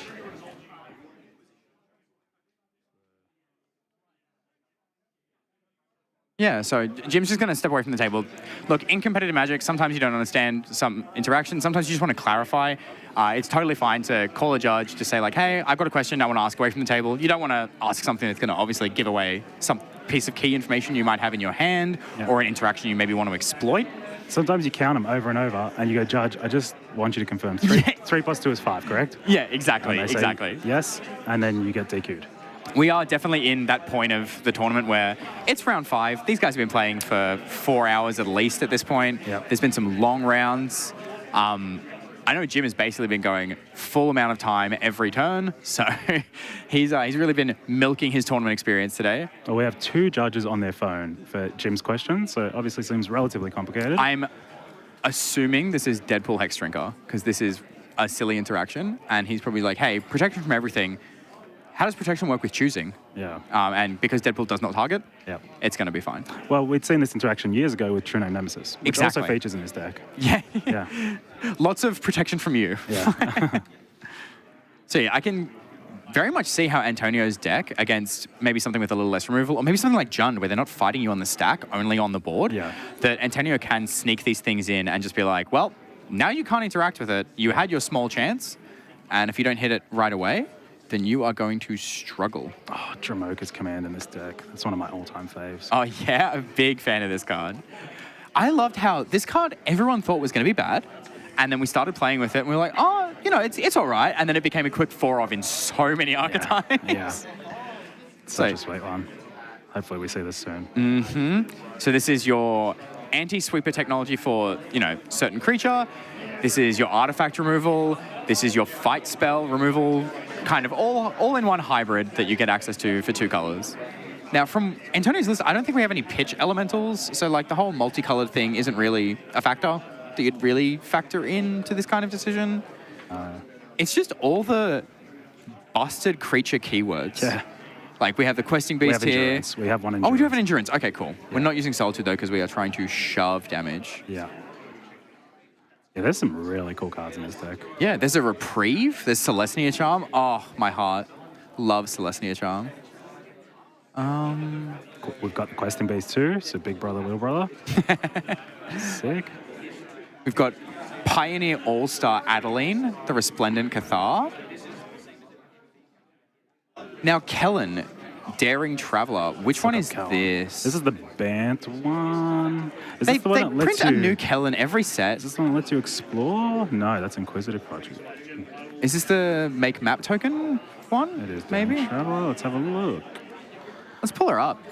All right. Whenever it attacks, reveal the top card. If it's a creature, mana value 3 or less, put it into your hand. Otherwise, Okay. you may surveil it into the graveyard. Okay, cool. That's really sick. And create X map tokens. And looking at the list here, I think Questing Beast was one of the only creatures that didn't have CMC3. It was Questing Beast, Triumph of St. Catherine, and is there another one? Bright Glass Gearhulk. Bright Glass Gearhulk, there we go. But everything That's else, pretty crazy. Like, yeah. just 2/3 for 2 that attacks and draws your card half the time or so. Okay, so we are seeing the full Hex Drinker value here. Obviously, we didn't find out what the... Aussie 7-point Highlander, he knows how to hold a bevy. And for those who are planning to attend the event to end all events, the Winter Lotus event that we are running in November, 13th to 15th, I believe are the dates. The weekend of that, yeah. Somewhere around there. Yep. The venue has 2 bars within 5 meters of the tournament hall. So amazing. You know, it's part of our culture down here. We have to have access to cheap beers at, you know, every event we have. And just to clarify, it's the 14th to the 16th? 14th to the 16th, And okay. there is an invitational that will be played on the Friday before the actual Winter Lotus event. Yeah. We have a qualifier. The qualifier starting tomorrow, actually. First one Yeah, it's kicking the off first here in one. Canberra. And then they'll be run in multiple states. So, you know, check out if your LGS is running one and try to qualify for that event. Because we have dual lands and all sorts of stuff. And it's going to be a small field as well. I think, look, you know, with the amount of qualifiers we're going to be able to run in the next 2 months at most of the key stores doing this, I wouldn't be surprised if this invitational is maybe, you know, 16 players, 20 players. So that's going to be kind of a spectacle to, you know, behold on the Friday before we get to the main event. The event to end all events. And then we never have to play Magic again, finally. We were just talking on the drive here, because I drove down from Sydney this morning. Crazy idea to do. Should not have done this. The goal of Magic, it feels like at the moment, is to play less Magic. Yeah. You know, you end up this, maybe Jim gets to 5-0 this round, and then he gets to ID twice. He didn't have to play Magic for 2 hours. And then they do a prize split. And then if we do a prize split, that's another 3 hours you've saved. And the whole RCQ system, you win an RCQ, you don't have to play anymore. You won, you don't have to play more Magic. So Magic players really just don't like playing Magic. That's the overall goal that we've noticed. All right, so if we look back at the game, Psychic Prog dealt damage, drew a card. Aragorn was blocked, and it looks like it was protected by the mum. Yeah. And now here comes everyone's favorite card, Deadpool. Let's go. He's literally a trading card. And so Jim is going to... This is like schoolyard bullying. It's like, I'll trade you my crappy card for your OP card. Trust me, bro, it's a great deal. It's one of those things as well. Every time people lose to Deadpool, they immediately go, I want this card pointed. And at first I was like, I think that's a bit reactionary, you know. And then the more I play with this card, the more I'm like, yeah, absolutely. Point this thing into the ground. Yeah, beautiful Antonio's hand is, but it's not doing anything on this battlefield right now. We have the Rancor that we saw earlier. There's a retro Daze foils. and the Kasali Pride Mage, which, look, that's not for this matchup. It's just a serviceable body that you can tutor for and have that disenchant effect. But Grix is not exactly known for having any artifacts or enchantments that matter outside of, I guess, Corey Steelcutter. Well, this is an 8-power creature. It is a Deadpool, so it has the text of lose 3 life and 3 mana sack to draw a card for your opponents. But so the Kasali Prime Mage still will add Exalted to this battlefield? That's so true. Does still do something? It is a little bit more damage. In fact, if Antonio plays the Pride Mage, then this is actually just a lethal attack if block. Jim doesn't block. Yeah. So it is doing something. This actually changes the game. In fact, Mother of Runes can just give it protection and we can win the game here. That's what they want you to think. And there's Antonio's thinking, but he's tapped out. I mean, Antonio's last card is Daze. Jim only has 1 card in hand. I think you can do this. I think we've got this. This is the face of someone who knows they're about to win the game. Doesn't want to stuff it up. But they're just like, what could go wrong? How am I not winning the game here? Ah, nice, nice. Jim did the polite thing and just conceded. Yeah. There we go. Wow. Sick. Wow. Sick. What a comeback. That's awesome. As much as I'm supposed to be rooting for my boy Jim, this deck is so cool. I just want to see more of this. All right, one of my all-time favorite bangers is in Antonio's sideboard. Seed Time? Seed Time, let's go. Let's go. You know, at least one good thing about Highlander is it gets cards like this a chance to shine, Absolutely. where in no other constructed format would you consider this a card. Yeah. This is one of those cards where, when I was learning to play Magic a bit more competitively, would always pull me in. It would suck me in because it's so fancy, right? It's also gorgeous. Look at this. And you know Antonio's going to have a foil of this, so Yes. it's going to be even prettier. But if we have a look at the sideboards here, so what do we got? Maybe, do you think Core Firewalker makes it in? I don't think so. No. There's enough black removal in the deck, and Yeah. I'm expecting Massacre to come in. Massacre's going to be kind of a haymaker in this matchup for Jim. I'm surprised this isn't a Sanctifier in deck, to be honest. Yeah, if it was Sanctifier, I'd be much, much happier with it. Yeah. But as I see it as just a Firewalker, I'm not sold. Yeah. Oversoul of Dusk is okay. I believe Oversoul of Dusk has the, discard, put it into play text. This is one of the gods from the original Lorwyn Shadowmoor block. Yep. Oh, no, sorry. This is just it's just got protection from Grixis. So protection from Jim. This one's probably coming in. Maybe. We'll see. This one might be on the thought police there. Yeah, cool. So that one's in. Do you reckon Rest in Peace is worth it? I think it probably is, I think it's fine. I think it's fine. It's not going to completely end the game, but it's enough of an issue that it's going to buy you time. And we saw how well Antonio's deck was. If you stumble for 1 turn, 2 turns, he was able to catch back up and then push ahead. I think he's also going to be playing on the draw this game, so he knows that he can't just deploy his creatures. Exactly. He has to bide a bit of time and play around this removal. So and we have Veil of Summer as well, and sort of Feast and Famine. I'm kind of interested in both of those, to be honest. Yep. And then there's some stuff we can trim in the main. That Pride Mage, sure, it did technically win the game, but so would anything that was a +1/+1 counter, you know what I mean? Absolutely. If we're bringing in Rest in Peace, there's probably an argument that we need to cut a Boron Oculus. If we ever draw those two together, it's going to be really miserable. Does Rancor drop down in value if you have Rest in Peace as well? Yeah, I do agree. Yeah. Rancor does turn a lot of these mopey threats into significant threats. Yeah. So there might be an argument that Rancor is worth it anyway. Yep. From Jim's side, we got what? Massacre. We've got maybe K Command. Yeah, I can see good. Massacre. I can see K Command. Toxic Deluge is probably coming in. Bring that Price of Progress in. Yeah. I mean, Antonio's a green deck. We've got Submerge in our deck. Oh, yeah. It says Forests. You've got Forests. Toxic Deluge. Yep. A lot of good stuff. And other than that, I think nothing else is really inspiring, I guess. Whose side do you favor post-board? I think... Oh, this is hard to tell. Antonio has a few little, upgrades to make to the deck. This Oversoul's 5 mana, so if it can't come into play, it's going to end the game, right? Jim is not going to be able to get through a 5/5 that can't be touched by his deck. I mean, Jim has a Murktide Regent and Deadpool. True. Oh, my lord. Deadpool again. I swear every point I want to make in this format just gets countered by Deadpool. Yeah. But I think Massacre is really the backbreaker here. Yeah. The fact that you can have this true name Nemesis that can get protection from a player, but you have a clean answer for it, and then Deluge as well as a worse Massacre, but still functionally the same. I feel like Jim has more haymakers to shut the game down. Yeah.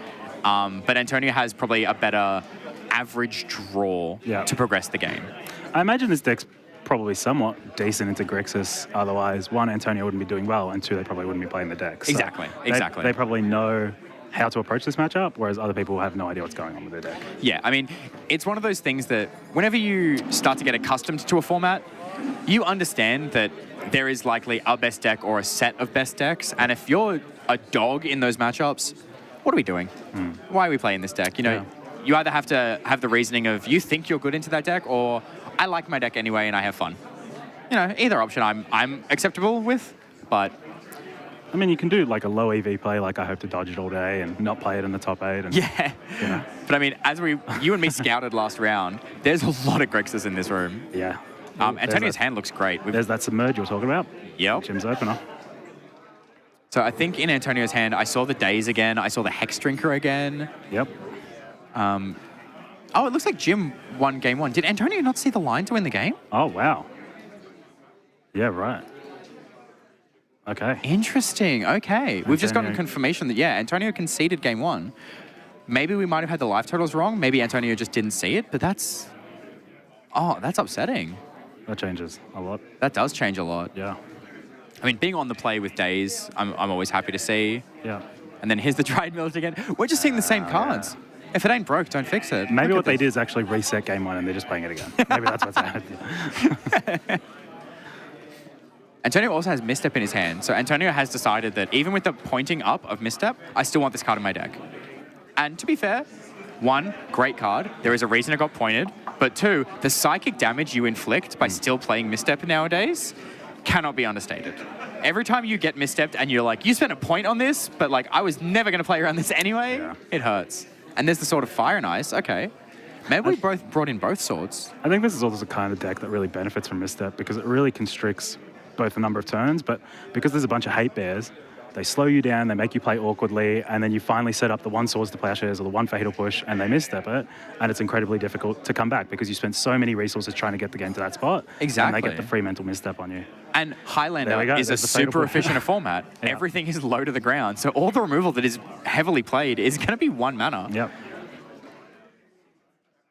And there we go. The Fatal Push gets negated by this mental misstep. Jim's going to take 2 on the chin, and we're going to see if we can develop a little bit further into this. So we've got 3 lands, Reanimate, Ponder, and Submerge. And there's some other black card I can't tell. I think Maybe the black card Sheoldred? is Sheoldred, Yep. yeah. It does have that like weird, dusky kind of background. Yep. But yeah, any Delve Threat is going to look miserable into the face of this Dryad Militant. Brainstorm's nice with those 3 lands. And also, that's a great hit off the Brainstorm too. We're looking at, what is it, Inquisition, Brainstorm, and Counterspell off this Ponder? Yeah, that's great. Yeah, very big fan of this. So it doesn't have a removal spell for the Hex Drinker, does it? No. But we can't play around too much.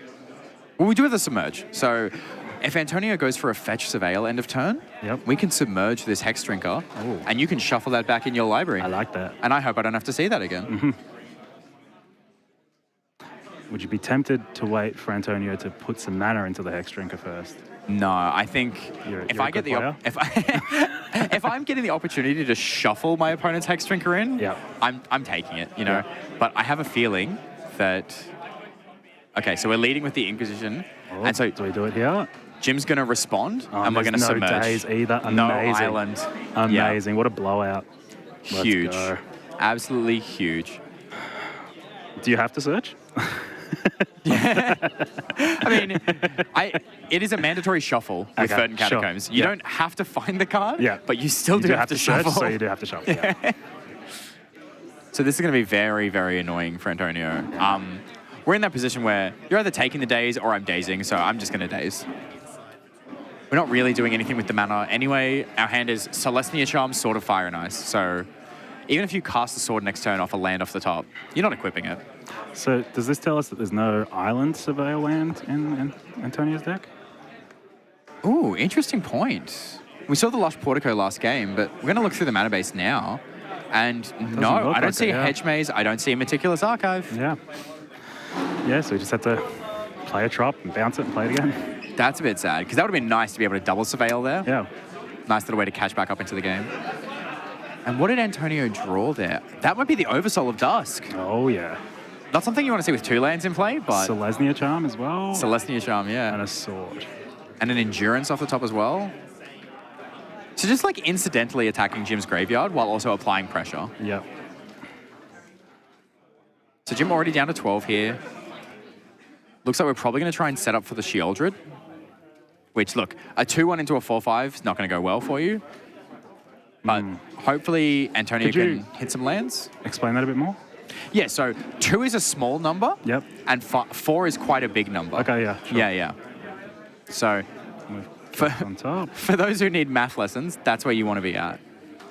Okay, so we milled the Flooded Strands, drew Mishra's Bauble. Okay, and then how are we sequencing this Bauble? Looks at Antonio's. So this, to me, knowing Jim's hand has a fetch land in it, means he is slamming Shield with this turn off the snow-covered island in his hand. Yeah. Because otherwise, you would Bauble yourself to see... whether you want to keep the card or not. Yeah. And shuffle away. For sure. Okay, so what do we got? A Celestia Charm here? Unfortunately, Celestia Charm is power, not toughness. So Celestia Charm has the... we're going to pull it up on the screen. Has the mode to exile a creature with power 5 or greater, give +2/+2 to a creature you control and trample, or create a 2/2 Knight at instant speed. And yeah, Sheoldred's stat line, unfortunately, amazing. Just cursed here. Yeah, because you can't even double block with the 2/2. No. That it could make it instant speed. You can't exile it. If you had 2 Celestia Charms, you could pump the Sheoldred and then exile it. And it looks like Antonio, unfortunately, has drawn another high-cost CMC. We've drawn Questing Druid as well here, so... I think this is probably game. Yeah, this is where Grixis has that pivot point, Yeah. and it's going to be very hard to crawl back from. It feels miserable when you verse this deck and they just play their big 4-mana spell and you're like... Yeah. And they don't play it without the confidence that this is going to work, you know? Yeah. When you see Grixis pilots do well with this deck versus not do well, it's when you're not just jamming as much as you can, it's knowing when to pull the trigger and when not to. And so, yeah, Jim's looking very much in the driver's seat, but this is mostly, Antonio's had horrible mana issues this game with only 2 lands and then drawing the most expensive spells in the deck back to back to back. Well, we also saw how backbreaking that Submerge was, right? Oh, Antonio kept his hand on the back of that Hex Drinker, thinking I'm on the play, I'll pump it up. I'll have a protection spell with this Daze and this Misstep. And Jim won't be able to interact once it's there. Oh, Lorien revealed. Sometimes an island, sometimes a Surveil. Right now it's draw 3, gain 6. Not bad, not Big bad. fan. Big fan of Lorien revealed. Oh, man. This Shieldred. Yeah. It do too much. She is big. Swagger too bad. They'll kill you. Oh. Okay, well, there's land 3, so we can start putting something into play. We're back, baby. But realistically, like, I feel like this is going to be... are we going to play the sword out? I don't think so. I would lean more. This is either an instant speed endurance or it's potentially a fetch or surveil land so we can try and hit more land drops and get through it that way. But with Antonio already down to 8 and the Shieldred threatening, 4 damage now if he doesn't block, 2 damage every draw step. And oh my lord, Jim's hand is stacked right now. Yeah. It looks like Ragavan, Cling to Dust, Reanimate, Baleful Strix, Kaito, and Force of Will. And that life total's so pretty as well. He's sitting so healthy at 23, so he's not under any pressure. He's not worried. Antonio's not playing Price of Progress. Yes. Can't even punk him out. No pow. So I would not be surprised to see Dash Ragavan here. I would not be surprised even to see like hardcast Kaido tap your guy down. The Shieldred is coming in for 4, you know? You could Dash Ragavan and then do the Kaido. You could ninjutsu the Kaido as well. Yeah. Because then maybe you trade Ragavan for the Dryad Militant and then you get the Kaido. We might even get the play we talked about in round 1 of Ragavan's going to hit, get the trigger, get the treasure, and then ninjutsu the Kaido off the Ragavan. He's going back to your hand anyway. The cheeky monkey is going to be in your hand end step whether you like it or not. Yeah, it's a freebie. So yeah, get the freebie in A while you freebie can. and a discount. Yeah.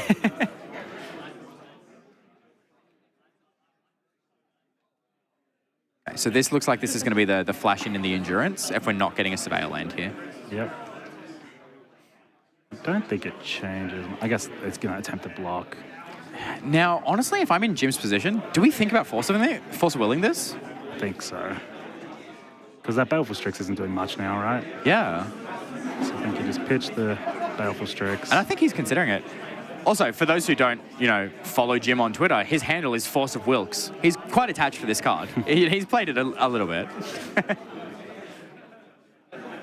And he, once again, endurance, beautiful, foil, sign, love. I don't know if it's staying in play. But this is one of the nice things about having nice cards is even when you're losing, you can just have a nice time looking at your battlefield and your hand. Okay, it resolved. Okay, there we go. Kind of like these blocks. The Dryads stopped doing its thing. You get the free, nom nom nom on the monkey. I think it's fine from Jim, to be honest. I do too. He doesn't need to move here. He's got so much control over this game. The Shieldred is already applying so much pressure that realistically, Antonio's dead in 3 turns. It's on Antonio to make a move. And holding that force ensures that whatever move he makes, he's got to make 2 moves. Exactly. And considering he's done nothing for about 3 or 4 turns, we know all the cards in his hand are worth a lot of mana, right? Yeah. Jim's very aware of that. Oh my god, Jim just drew a Tasiga and has exactly... What is that? No, he has 6 cards in the graveyard, so we might jam Tasiga here. Yeah. Unbelievable. Can't be stopped. Can't be stopped. Bus stop captain for a reason, folks. Also, it hurts my soul that Jim hates foils, and he is really letting Antonio know. He's driving that hammer home. So what was the draw there for Antonio? Some white card, I can't tell. That's a rest in peace. It's a secret lair rest in It is a peace. rest in peace, okay. And it has the little dog rolling around on the shrine of its owner. Well, it's actually really good timing. Yeah. The Taska's been cast. The Tasker has been cast. Yeah. It's going to shut off that reanimate in the hand. Yeah, I think Antonio's going to go think, handshake. Did Antonio shuffle anything with the endurance? Yeah, he shuffled his own graveyard back in. Okay. Because I wonder if he'd shuffled Jim's graveyard, we wouldn't have that Tasker on the battlefield. Yeah. But obviously Jim would draw a lot of good cards. Yeah, there it is. As I said, think, handshake. Unfortunately, we just didn't get to see. Did you think that this would happen? Reveal the rest in peace? No. After the handshake? No, see? That's next level. Antonio keeping us on our toes. Jim is just piloting this masterfully. Yeah. Just every game looks so easy. And it is, because he's really lucky. He's really lucky. No other reasons. Yeah. There's no play skill involved here, guys. Yeah. Grixis easy peasy. It's such a good deck. It is really good. It is, like, genuinely, as we've said, all the cards are just good cards. You have the best removal, you have the best counter spells. Your threats are very cheap, but also very large, because apparently Delve is a fair and balanced mechanic. And yeah, Jim has played this deck consistently for the last 3.5 years or so, and truly just like a master of his craft. Very, very fun to watch him in action. Arguably one of the best teams, Bust Up, playing Bust Up Grixis over and over. I mean, arguably, I don't think there's an argument here, I was going to say. and no one can do anything about it. We know it's a known quantity, people know it's going to be there, people know it's good top 8, and you can't beat it regardless. Yeah, I mean, it's just, it always rises. There's enough people playing it that you're expecting to see a larger meta share, so you should expect these decks to do well. Yeah. But the fact that it's always in the hands of really good players too. Yeah. So it's just, these guys can win with a ham sandwich, but when you give them the best tools to work with, it just makes their life a lot easier and they're a lot happier about it. So I've got a question for you. Yeah, go nuts. What deck would you have played this weekend? What would I have played? Yeah. So I'm a bit of a psychopath, and I would have been playing Nadu. I think Nadu is the most powerful card, in my opinion, Wizards has printed in a very, very long time. Yep. It's clearly a mistake. They've acknowledged it's a mistake. And even at 2 points, I think I'm happy to try and build around it. So most of the Bust Stop people have been working on Grixis. There's been a few people audibling to Jund and getting some rips in with that to see what that feels like in the format. Yep. And then on the side, I've just been in my little kitchen cooking up, being like, hey guys, who wants to bash against Nadu today? And everyone's like, can you just stop with this stupid bird, please? But have you looked at Mulch's lists? I have. I think Mulch's lists have been very good, to be honest. I do like Mulch's lists. Yeah. The thing I don't like was Mulch's lists look like, I mean, obviously I haven't seen it fully in action, but Mulch's lists feel like they're a dog into Grixis. And I approached it with, I want to be able to beat Grixis as often as possible. Yeah. So I want to make sure that I'm not just focused on the Nadu thing. I want to have backup options. So I'm playing like Nadu with Skull Clamp with the new Cloud because it can draw 4 cards off your Skull Clamp. Wow. I'm playing Pre-War Formal Wear, so it's another thing you can get off Cloud or Stoneforge Mystic that allows you to... It buys back the Nadu, right? Exactly. It buys back Nadu, it buys back Spellseeker, it buys back Grist if you ever lose your Grist. Yep. And then most of the deck is that lower end CMC, so you are going to get some value out of it. Yep. And then Stoneforge and Cloud also fetch Shuko, which is another Nadu combo piece. Yep. So this gives you slightly better of a fair game plan, but you're worse as an unfair deck. So the first few drafts I had of the Nadu list kind of felt like I'm not doing the unfair thing well enough, and I'm not doing the fair thing well enough. Yep. So I'm in this weird middle position. So we started experimenting with Flash in the Nadu shell, and that's been really, really good. Yeah, because it gets the whole combo. It gets your whole combo. It gets the Dryad Arbor, it gets Spring Heart Nantuko, it gets Nadu, and it gets your Nomads. One of the Encores, which is insane. It just picks it all up for you. It sets up your full combo. Yeah. You also... And you get 8 shots just based on that alone, right? 10, because the Dryad Arbor coming in with the Spring Heart triggers the landfall as well. Yes, that's correct. Yeah. So you're going to get 10 looks at it at instant speed, and even if they interact with you, you're like, okay, well, I just drew 10 cards. I either put 10 lands into play, I drew 10 cards, some combination of that. And if any land hits, you get to keep going. Exactly, right. Keep going and going and going. It's not deterministic, but everyone knows it's deterministic, right?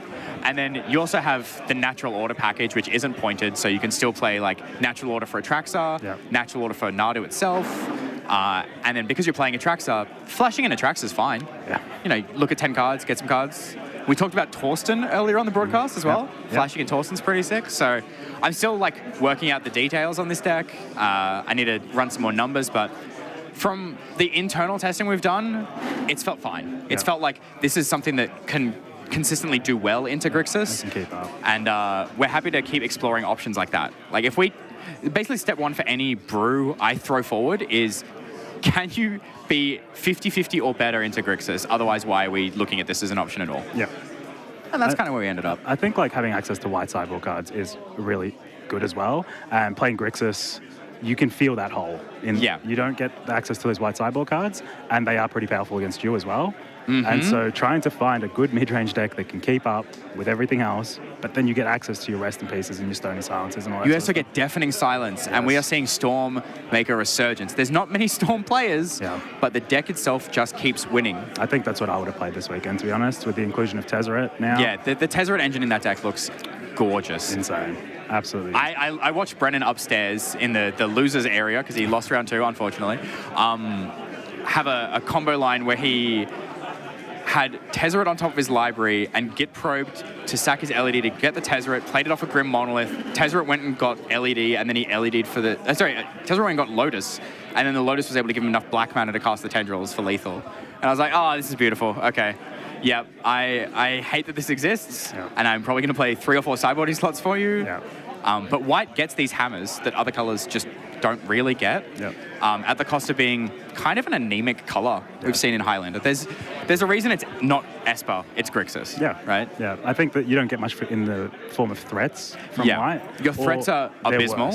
Yeah. And then your removal, like Lightning Bolt and Unholy Heat versus Path and Swords, very different. Like, there are obviously restrictions on what Heat and Bolt can take out, but the fact that Path gives your opponent a land, horrible. Oh my god, horrible. Get that out of your deck. And if you're trying to really beat someone down and you're giving them, 5, 6, 7 life off of Swords to Plowshares, it also is adding another turn or 2 to your clock. So, and Prismatic Ending being sorcery, yeah, it just doesn't hit what you want to hit. It's just, there's a lot of weaknesses that white has that it gets to make up for with these sideboard slamming haymakers. So, yeah, it's just one of those things that the way I like to approach a format is I like to say, okay, what's the best thing? If I don't want to play the best thing, how do I approach to beat this and still remain competitive in what the format is doing? And I kind of, for me, I identified Highlander as there's either things doing fair very, very well, and then everyone else is trying to do bullshit. So you need to have a way to beat the fair stuff while also doing a little bit of bullshit. You got to have some Not bullshit. full, You got to a be little on your bit. bullshit, Yeah.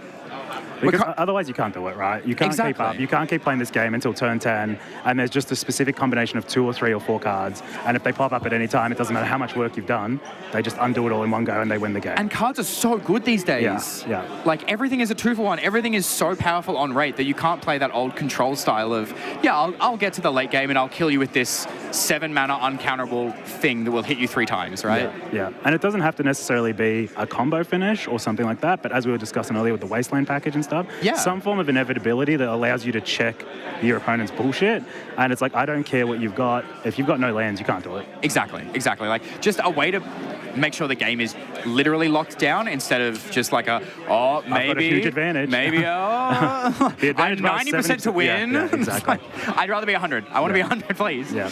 So, I think that's kind of where I'm going to look. I'm not going to be playing the Lotus event, but I'm still going to be working on this deck. I know a few people in Bust Up are excited to look at Nadu as an option. We have a lot of combo degenerates in our team, and I don't think we have enough Lotuses to satisfy them. So. Yeah, sure. I do think Nadu is definitely worth looking at. To go back to Mulch's list, he did sort of say, I think this card's underpointed. I'm going to keep pushing it. I'm going to keep breaking it until I force the points committee to point it more. The fact it was 0 for so long is like, this is unreasonable. That bird needs to go. It's banned in every format except for Vintage, really, right? Like, even in Legacy, the Legacy lists are like 4 Nadu, 4 Nomads on core, just control package. And you're like, I'll just bury you. It doesn't matter. I don't have to have the big flashy combo finish. I just draw 2 cards off it, and that's enough. You're like, this Nadu draws me 4 cards. Go. Can you beat multiple Force of Wills that are free? It drew 4, and you lost 1 to kill it. And I've drawn another one. It's this stupid Ibis, man. This stupid bird does my head in, but I love it as well. And what have you seen the like full art bird where it's just the dumbest The looking. face, look at the side profile, It doesn't look like a magic card. It looks like it's out of National Geographic. Yeah. And you're just like, It is pretty cute. It's like a card, a postcard you send someone from somewhere. And you're like, from where you'd rather never be, to be honest. Yeah. Straight from the garbage. Oh, man. I think that does it for this round. Yeah, right? I think we're gonna cut this round. There's only a little bit of time left, and most of the tables are starting to wrap up. I can see some people, having what little food they can fit in between these rounds going on. So we might wrap it there and throw to maybe another deck tech or so. But we'll be back. We'll be back in a few minutes. Yeah, for round 6. Too easy. Awesome. Thank you so much.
Welcome back. This is round 6, so the penultimate round before the cut to top 8.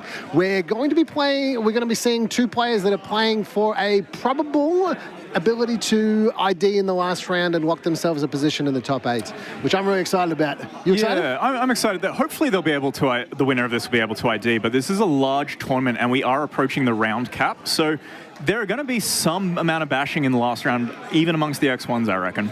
Yep, for sure.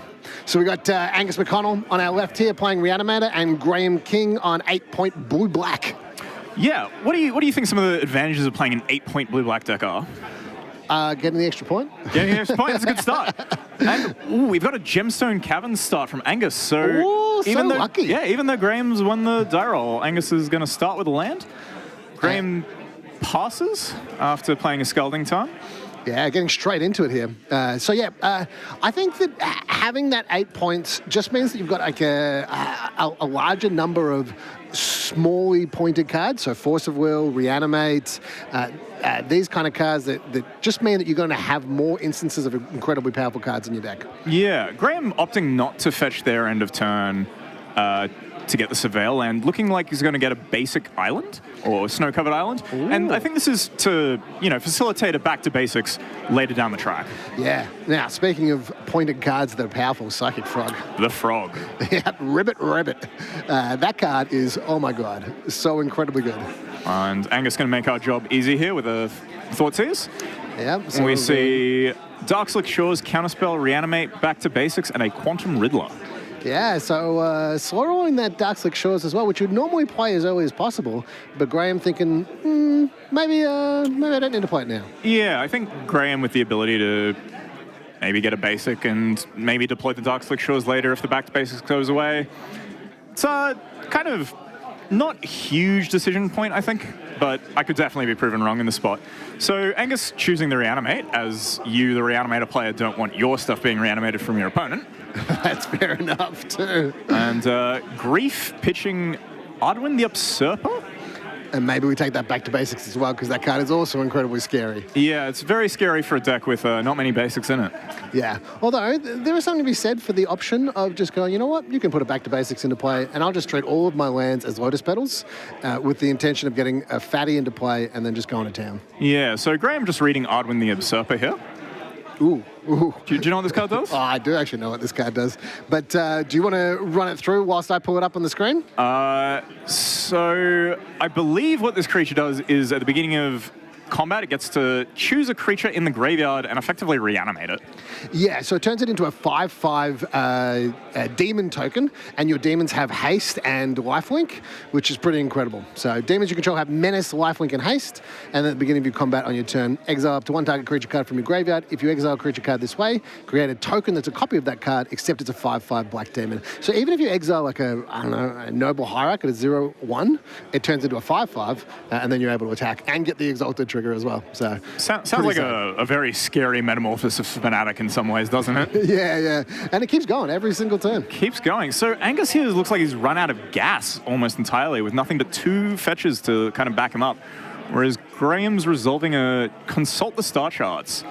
Gets a Thoughtseize, which is not going to do too much here.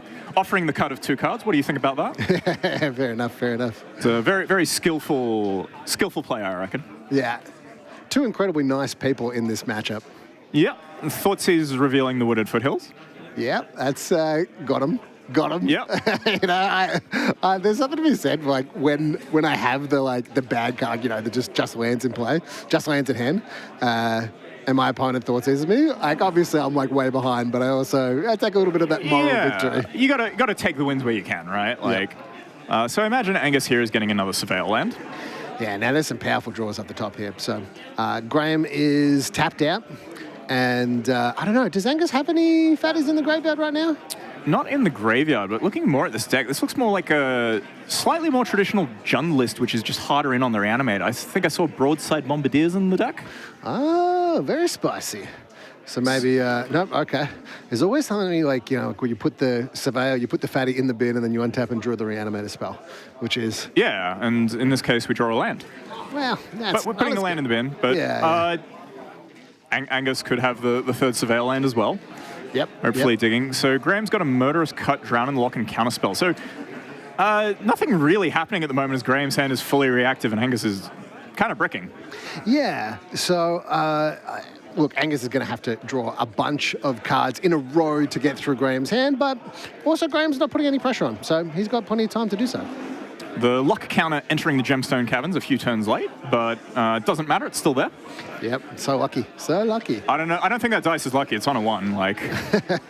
Well, yeah, I guess. But it is representing a Lock counter.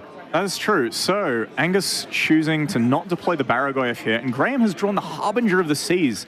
This looks very bad for Angus here. Choosing not to fetch basics. Does he have basics to fetch in his deck? I don't know, but this Harbinger of the Seas, it's basically like a Blood Moon, but instead of making everything mountains, it makes all non-basic lands into islands. Yeah, Angus has done a lot of damage to himself earlier with fetching and shocking as well. So, yeah, it's not even that long before Angus will actually just die to the 2/2. Yeah, I think he's just packing up here. Graham shows that he's got it all. And I think I could be mistaken here, but is Angus's deck 8 points? It could very well be, actually. I don't think I saw any jewels there, or... I saw a bait. There's a bait. There's bait? Okay, so it is a 7-point deck. Just had the ample ability to get shocks. Yeah, yep.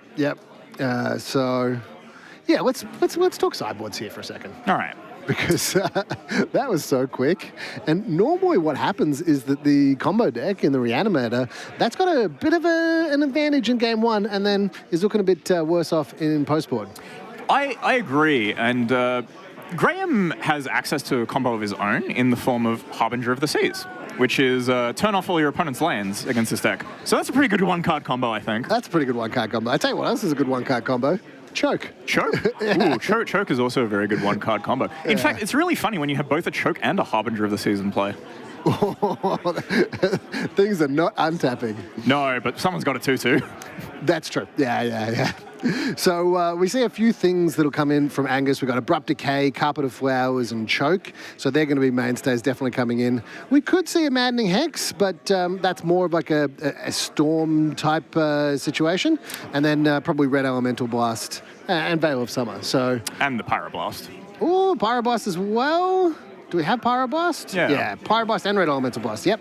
As well as the Veil of Summer. So Angus is actually pretty stacked for this matchup. Yeah, I think he's come to try and not to lose to Back to Basics or Harbinger, but can only do so much. And then on Graham's side, we've got Ashiok Dream Render. Oh, that's a beating against Reanimator. How do you feel about Ashiok? Have you ever played much? Have you played much? I've played quite a bit of Ashiok. I think it's a fantastic card. Yeah. The matchups it's good in is just like kind of a hammer.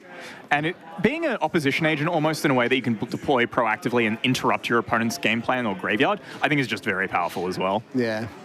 I tell you what, that first ability, spells and abilities your opponents control can't cause their controller to search their library.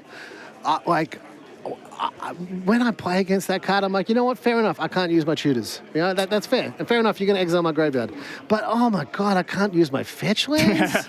I can't use my fetch lands? It's a tale as old as time, right? Not being able to cast your spells or use your mana. It's like one of the worst feel bads that you can have. Yeah. So which is why there's entire archetypes dedicated around it, like Harbinger of the Seas and Back to Basics. Yeah. So we've got Ashiok Dream Render coming in. We've potentially got Blue Elemental Blast. And then we've got some cards like Duress, Ghost Vacuum to be able to exile Graveyard, Nihil Spellbomb, and maybe a Opposition Agent and a Submerge as well. So both players actually have the ability to bring in like maybe up to 8 pretty potent cards against your opponent. Yeah, I think their sideboards are built in a way that they're kind of prepared for each other. Yeah. So Angus here leading with a Delighted Halfling. I also saw a Malt Tender in his hand. Malt Tender. Do you remember this card? It's quite new from Aetherdrift, but like it was a Malt Tender, a Ragavan, Troll of Khazad-dûn, Smuggler's Surprise, and one other card that maybe looks like a Metamorphosis Fanatic, but I'm not quite sure. So the Halfling getting Fatal pushed here. Angus has drawn a Chaos Defiler. Goes and finds a swamp. Do we have a basic swamp to find? Well, if we do, then I reckon Angus is going to find I think we did. We got milled in the last game, but in this case, we've gone for the Bayou. Yeah, which, if you want to play that Malt Tender this turn, probably a pretty good call. I mean, your opponent can't Back to Basics you next turn, so... Yeah, yeah. Well, without a Simian Spirit Guide or something, which I don't think Graham's going to be playing. No, that would be an interesting one to play in a blue-black deck. Especially one that is trying to operate on a fair and balanced axis almost. So Malt Tender, being able to work as a mana dork as well as fill up your graveyard. Yeah. Ghost Vacuum, though, that actually turns off the ability, I believe, because exile a card from your graveyard, and it doesn't target. No, So- it's part of it's not a it is a mana ability. It's not an activated ability like that otherwise. Yeah. But if Graham manages to exile all of the cards in Angus's graveyard, then the Malt Tender will have to use the first ability, which is tap null a card. So, Just to interesting situation. feed the Deathrite and the Ghost Vacuum there. So we've got a Dashed Ragavan here, looking to, at worst, trade with a Deathrite, and at best, get something good. Okay, so we see a Overlord of the Murktide. Do we get to impending that? I reckon we do, but we've just had Graham call Judge here. Yep, and, I guess they've got the same question. So, yeah, we'll see what the answer is there. Let's bring up Overlord of the Bale Merc. So it can improvise, which is you can play it for black and 1 and improvise for 5, which basically means it comes into play with 5, like, they're kind of like suspend counters, where it like slowly ticks away, but it sits in play. Yeah, the main difference is of the suspend counters, I guess, in this function is that when the last one is removed, the creature gets to block instead of attacking, because with suspend, the creature gets haste. So usually when a creature comes off suspend, it attacks. So okay. in this case, when the last counter comes off, it can't attack, but it does get to block. Yeah, fair enough. So Judge just working out exactly what you can do with this card. It's an alternative cost, or whether it's an additional, I don't know, an additional something. But Yeah. do you know the answer? I don't, but I like to think this Overlord is coming into play.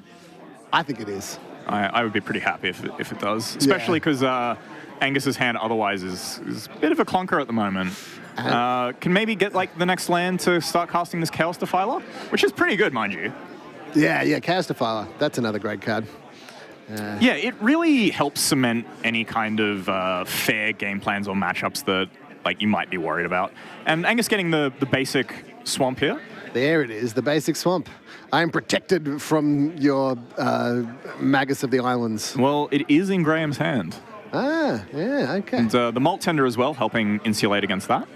Yep. No red mana otherwise. So, looks like there's a 5 on that Overlord of the Bale Merc, so... It looks like it's still in exile. But there's a 5 count? There's a 5 There's 5 counters on it. Why is it tapped? I don't know. All right, so maybe... Yep, all right. I can hear them a little bit here, and I can hear them saying, "Yep, I'm going to cast this this for improvise." Impending, yeah. Improvise, bloody hell. Yeah. All right. So cool. it is being cast for its impending cost, exiling the Troll with the Malt Tender. Smart thing to exile because the Ghost Vacuum might eventually like go off, and you don't necessarily want a Troll on the other side. So Emperor of Bones being put into hand from that Overlord. So some pretty good value there. Yeah, the Emperor of Bones is going to be a little bit limited in what it can do just because there is a Ghost Vacuum and a Deathrite Shaman in play. Yep. So it'll be interesting to see what Graham chooses to do next turn if he goes to deploy the Harbinger of the Seas. Looks like it doesn't have a third land though, but does have the Deathrite. Yeah. Well, So there's another interesting thing you can do about Malt Tender is you can actually use it as a way to cut off your opponent's Deathrite mana if they try and exile a card from your graveyard. True. You can also exile the card that they're trying to Ghost Vacuum as well. Yeah. We see a Ponder here because Graham does not have a third land drop, and the third land drop that he's found is an Undercity Sewers. That will be coming into play tapped. Look like he's deciding what he wants to stack the other two. I think Drown and Lock and Murktide region. Yep. So choosing not to shuffle, gets to surveil at least one into the bin if he so chooses. And then we see Surveil Land, putting the Drown Lock in the bin, and then having access to Murktide Regent next turn, maybe. Depending on whether that Malt Tender is tapped or not, and whether you can target something with the Deathrite Shaman. Yeah, I imagine Murktide is probably not going to be the play next turn. But but it could be wrong. Ribbit. We have the frog. Oh, yeah. My boy. Psychic Frog. Well, I mean, you could definitely play Murktide next turn. Just discard some cards to Psychic Frog. Do you know who can see the outcome of this game? Go on. The Psychic Frog. Because it can see the opponent's hand? Yeah, it was Psychic. Psychic, yeah, okay. Cool. Imagine if it had that line of text strapped to it as well. It's like your opponent plays with their hand revealed. I mean, it should. Like, it seems only fair. Yeah, now you know when to go all in and when not to, because you know if your opponent has a removal spell or not. Yeah. I tell you what, I'm impressed from Angus. Mm. Because that Overlord of the Baelmerk is not your card, sometimes it can be hard to remember that you got to tick down the impending counters. Yeah, it's definitely harder to remember your own triggers when they're not your cards. Yeah. So well played by Angus here. See, gets a Stomping Ground into play. Yep. Looks like that's going to be untapped. So Ghost Vacuum is active. So the Emperor Bones maybe not going to get the most value. Malt Tender exiling a creature, and we're casting this Chaos Defiler here. Ooh, my boy. So what are you hitting here? The Frog, the Death Rider, or the Ghost Vacuum? I think I'd be hitting that Frog. You hitting the Frog? It's just, it's really scary in the application it has in terms of, like, I can just have the game run away. Like, if Graham gets to untap and, like, has a counter spell or something and just kind of, like, slows the game down, then it's just incredible. So, Chaos Defiler, when it enters the battlefield or dies, for each opponent, choose a non-land permanent that player controls, destroy one of them chosen at random. So, notably, it doesn't target. Insane in one-on-one format. Yeah.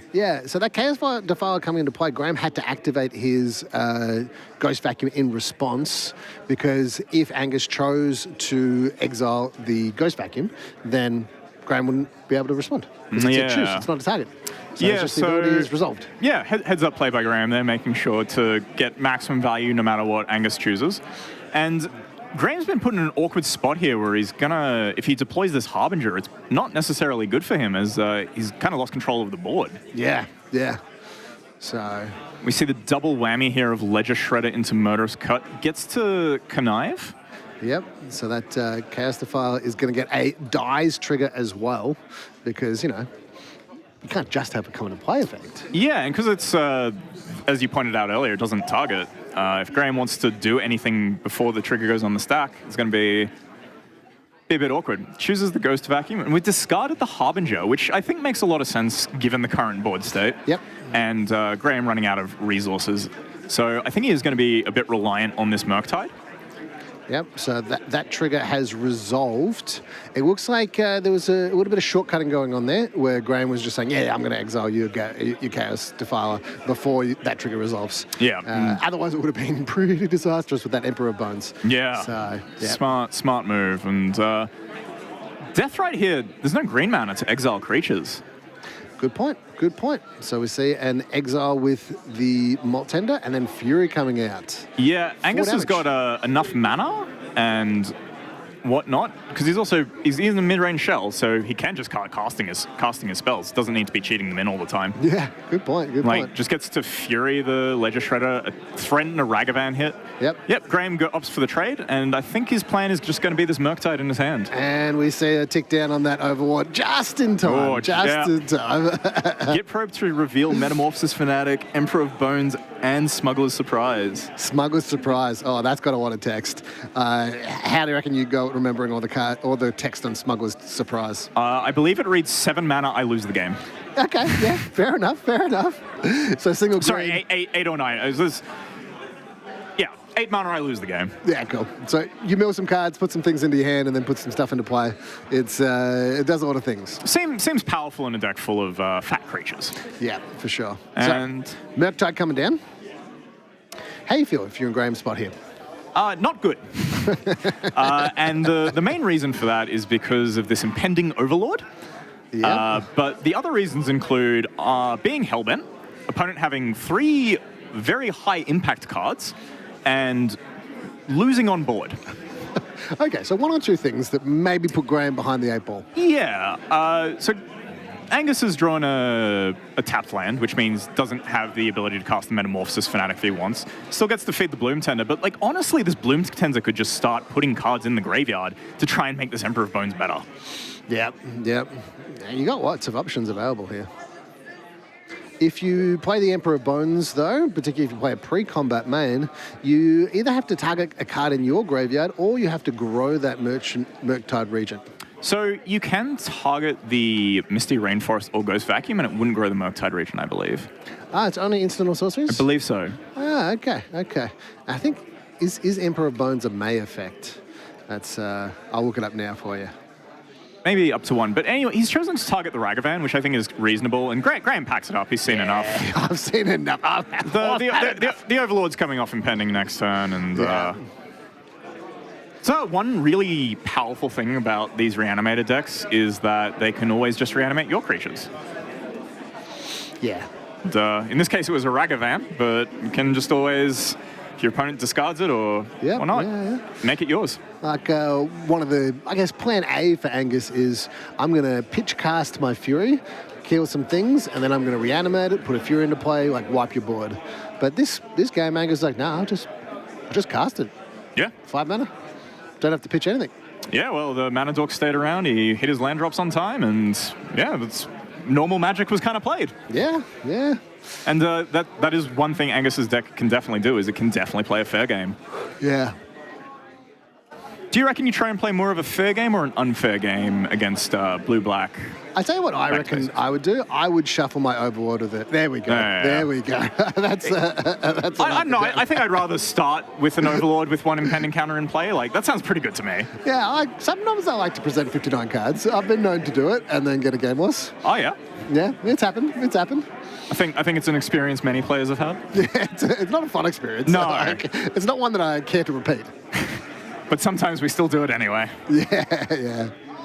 All right. We have a third game coming up, and this time Graham's going to get it to be on the play. Yeah, so, I mean, it's a really interesting matchup because they're both doing, like, really powerful stuff that if one of them, like, kind of kicks it off early, then the game is over pretty quickly.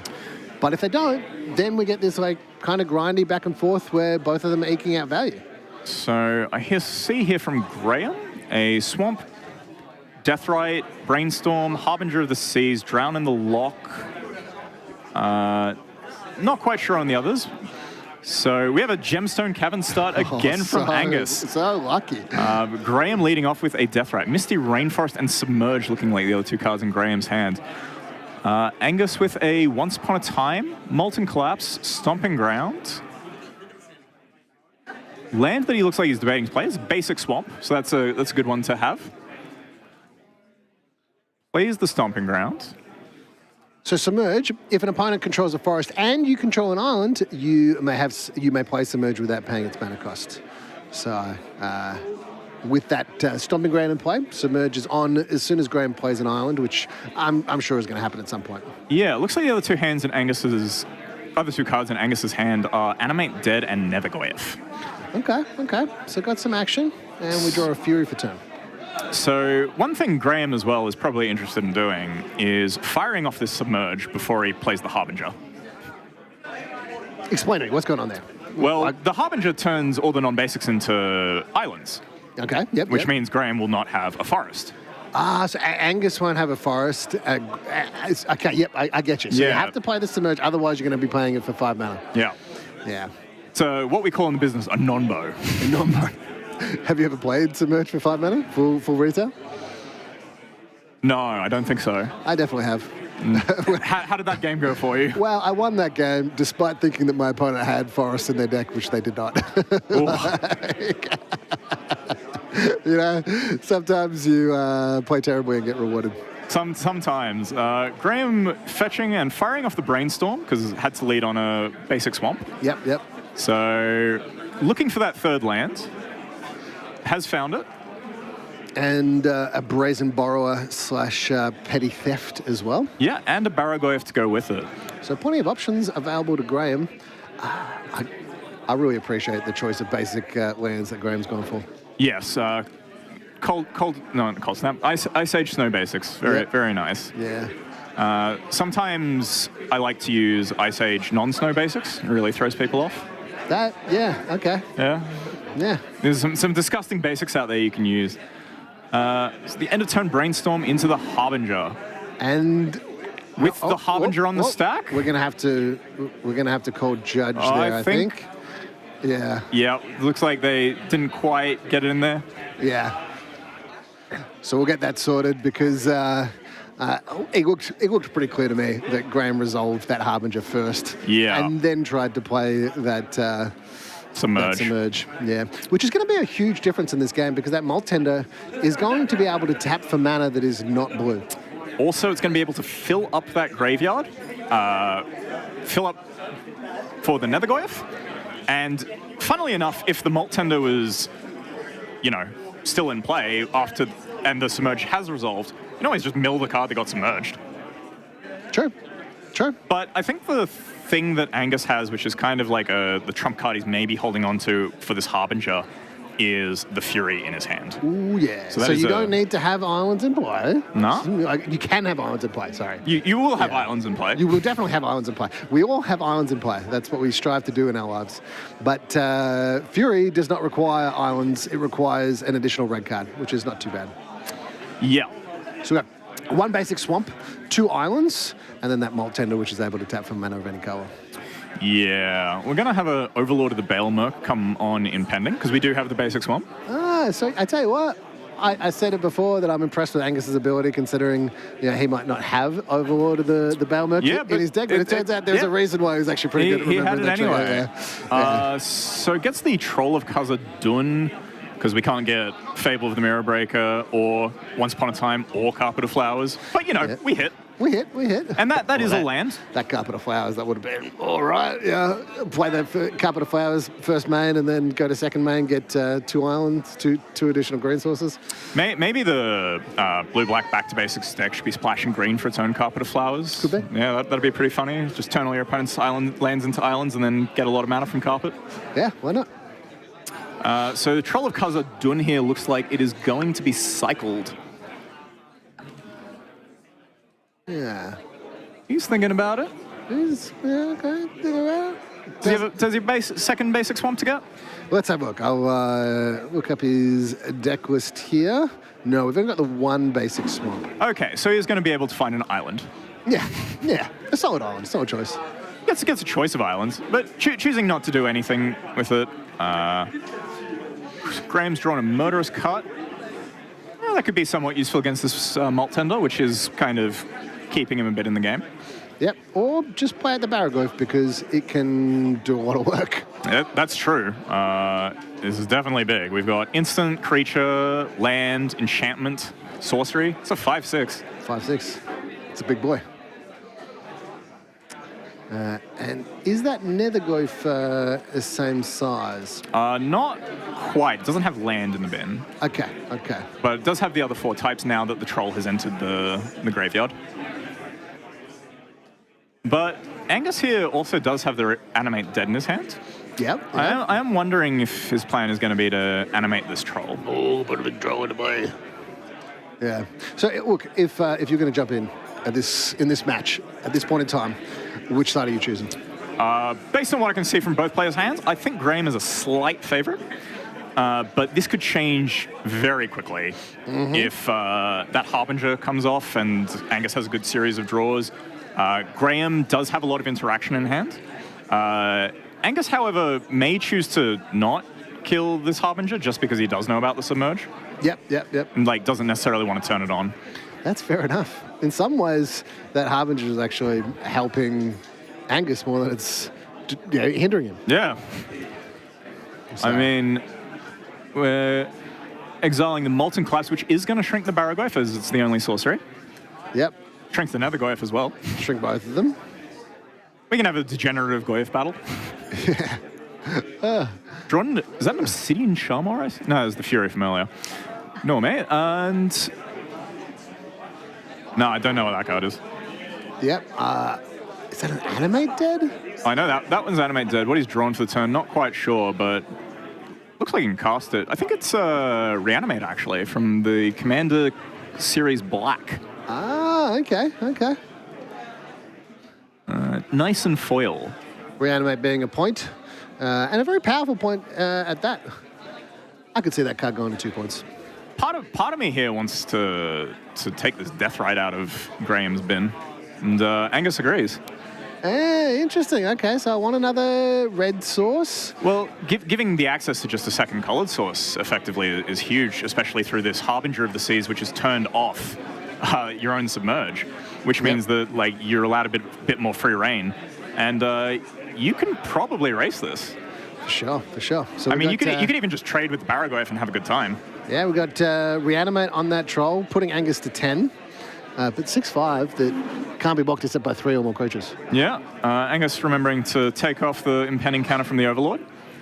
And Graham has drawn an Emperor of Bones here, without the second black source, or really any creatures in the bin at all.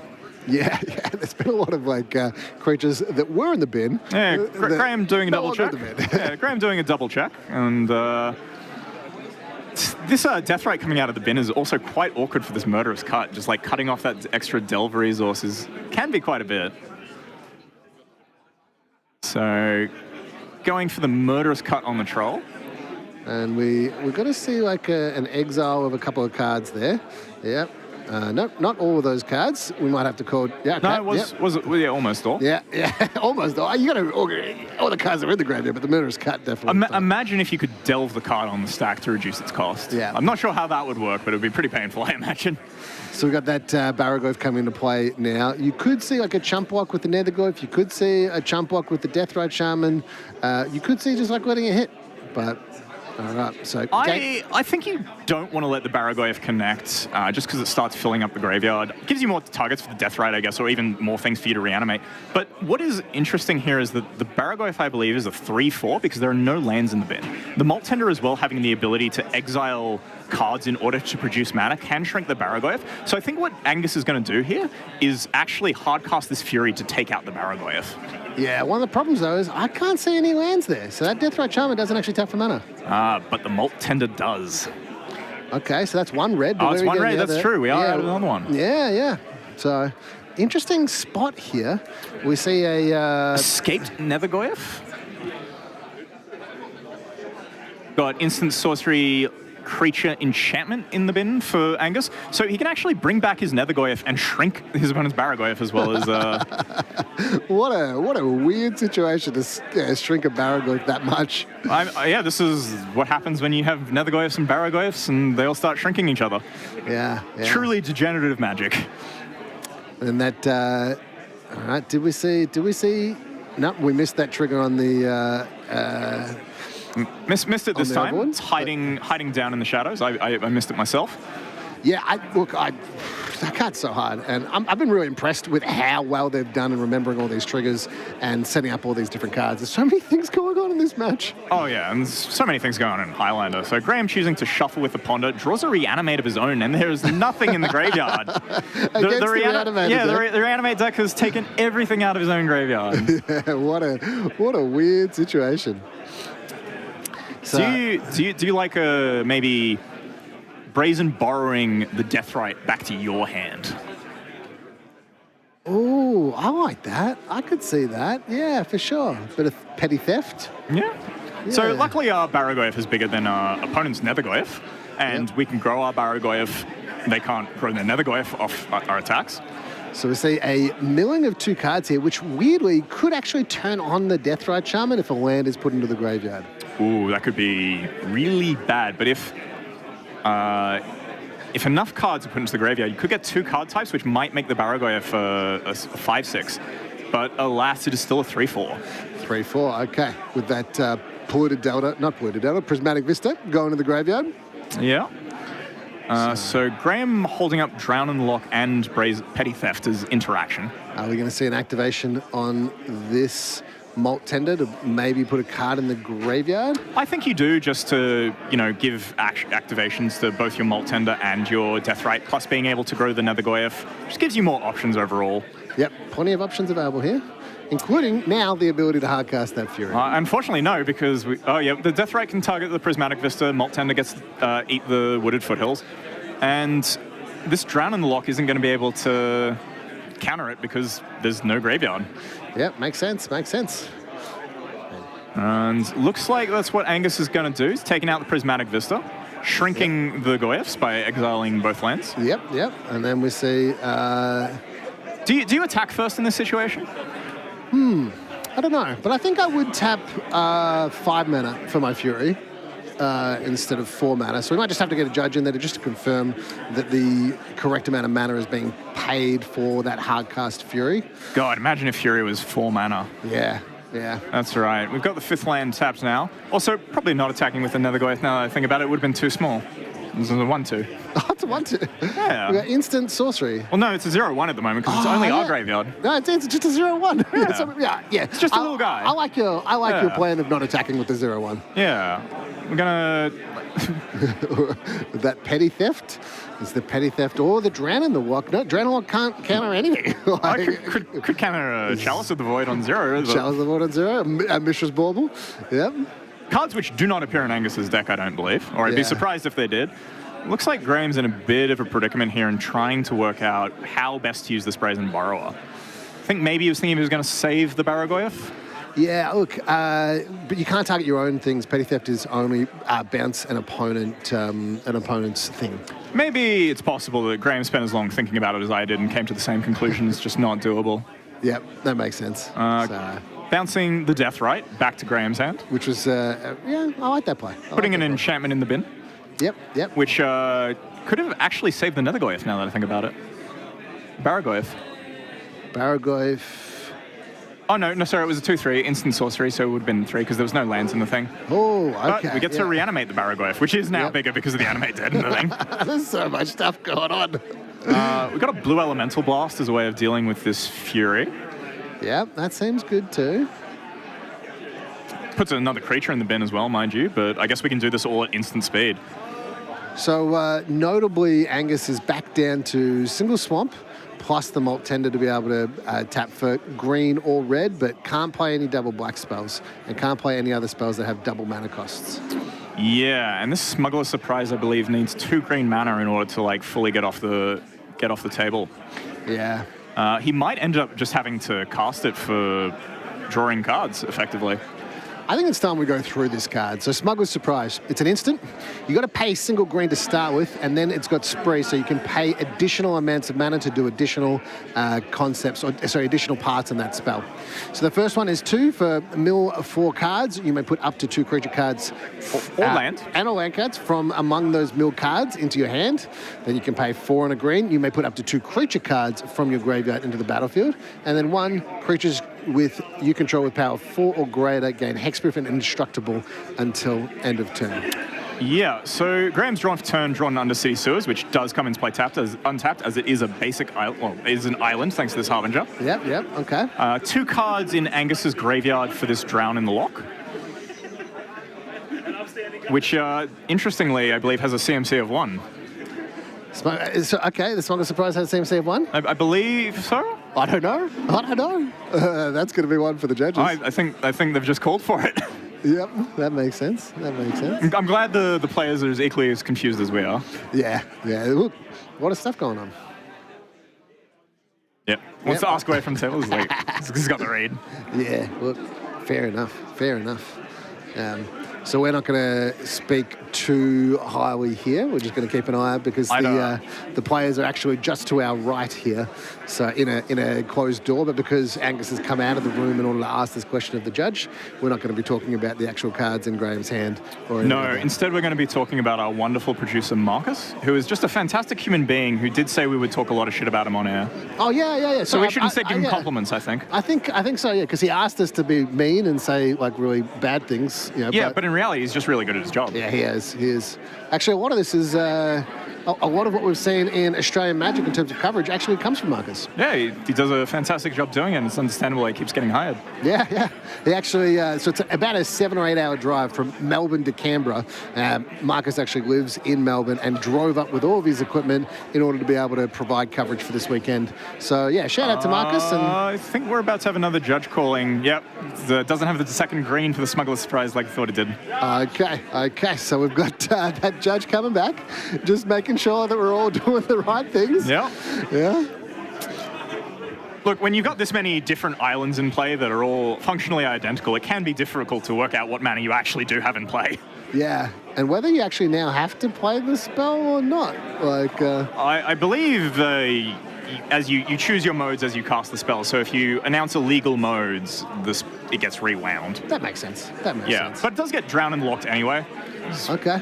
Was going to put some cards into Angus's hand. Yep.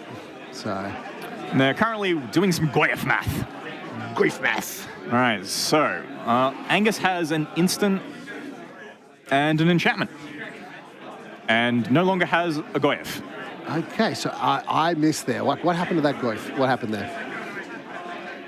I think the Goyf got drowned and locked. The Goyf got drowned in the lock? No, because I think that so maybe it blocked or something? Might have blocked the Barrow Goyf, yeah. So, but the Barrow Goyf has Death Touch, so... And Lifelink. And Lifelink, so I have no idea. I think he just wanted to stop it connecting. Yeah. And this Overlord does come off this time. So you get to chump with the Ignoble Hierarch on the Barrow Goyf if you so desire, and then maybe try and ride this Overlord to victory, but... Yep. That makes sense. So there are a couple of options available there. So maybe it was just a chump block with that Nether Goyf. Yeah, it looks like it. So Deathrite, Emperor of Bones, and Submerge, which we can now hardcast. We've got that Emperor of Bones, but we don't have a second black source from Graham. the Harbinger doing more work, I think, against Graham this game so far. It's been an interesting situation. It's kind of stuffed up both players. Yeah, we do get to exile the Nether Goyf, which is kind of nice. Because, it's gone forever now. It's no more escaping. Yep. So non-basic lands are islands. Boo and 1 for a 2/2. So a little bit harder to cast than Magus of the Moon. Yeah, do you know what? Angus has just drawn a red elemental blast. Interesting. So now has the ability to deal with his Harbinger and has hit a Deadpool off the Overlord. Oh, that's breaking. Ooh, Deadpool. So what do you think is going to happen with this Deadpool? I think that if this Barrow Goyf doesn't trade with this Overlord, this Barrow Goyf is going to become a very nice Deadpool target. Okay, and that Overlord also getting pumped up by the Exalted trigger on the Noble Hierarch. So. Even has the Red Elemental Blast as backup against Counter Magic with the Malt Tender. Yeah. I tell you what we might see here, though. The fabled full retail price of that Submerge. And I would enjoy that. So, what do we see here? We got flashing in Brazen Burrower. Yep. Okay. We're going to try and end this game real quick. Yep, so we're going to take 3 damage from the Deadpool. Yeah, so this Barrow Goyf has padded Graham's life total from getting in a bunch of hits earlier. Yep. Graham drawing the Mental Misstep, which is going to line up well against this Red Elemental Blast in Angus's hand. Yep, could do. So a few options available here. That Nether Goyf would have instant sorcery. I think it's just 2 power. If so there's also... Yeah. However, the Deadpool, being the Goyf that it is at the moment, sees creatures, instants, sorceries, and lands. So it's a 4/5. Yeah. Unusual stats for a Deadpool. 4/5 Deadpool with Lifelink and Death Touch as well. So Graham choosing to go with the Deathrite here. It's only black source as well, so can't even activate the Emperor of Bones. Yep, okay, so we're going to go to combat, and Angus has said, hang on a second, we just want to wait, because I want to exile this creature before you maybe exile it with the Emperor of Bones. Yep, that makes sense. The thing I don't necessarily like about that play potentially is leaving down the Red Elemental Blast, but I can definitely understand the Generous Ent being a bit scarier, as this Brazen Burrow might have to be the target of this blast, as it is like putting a quick pressure on Angus's life total, which is slowly depleting. We're going to see some Lifelink on the Deadpool, though. That is true, and maybe if it connects. Yeah. Well, we... Choosing to attack with both, going for full value, finds an Endurance, which he currently can't cast. As doesn't have the second... it does have the Dork and the Malt Tender. Yeah, and might be thinking to himself, I can blast the Harbinger and then be able to cast the Endurance. So, Barrow Goyf blocking the Deadpool. That makes sense. See, I maybe would have gone with the safer line of just attacking with the Deadpool to get full value from the Exalted Trigger from the Ignoble Hierarch, just to pad my life total more. But I think maybe just attacking with the Overlord and getting more value is probably better in the long term. Yeah. So that Harbinger is staying in play. Angus going back up to 10 life. We've got a Brazen Borrower, we've got a Deathrite Shaman, we've got this Emperor of Bones. We've got a lot of things going on. Yeah, I think this Harbinger being in play is actually more beneficial for Angus just because it means the Submerge isn't free. Yeah. But it is cutting off the endurance, right? Double green. Only has the Malt Tender for a single green source. Oh, we have the Ignoble Hierarch. Ooh, you got me. Yeah, but we're going to see a Murktide here. Oh, okay. We're going to shrink that Deadpool as well as make a giant Murktide here. Yeah, I guess that's the other thing as well. You don't want to be using the Malt Tender necessarily to take cards out of your graveyard in order to cast this Endurance, because it does shrink your Deadpool. Yep. We might see a Emperor of Bones exiling that Barragoyf of Graham's and then activating that ability in order to get in. Unfortunately, he doesn't have Axe. Oh, no, he does have Black Mana there. Yeah, he's got the Deathrite, which can target land, but there's the Malt Tender, which can counter that activation. The Malt Tender can only counter the activation if it's in Angus's graveyard.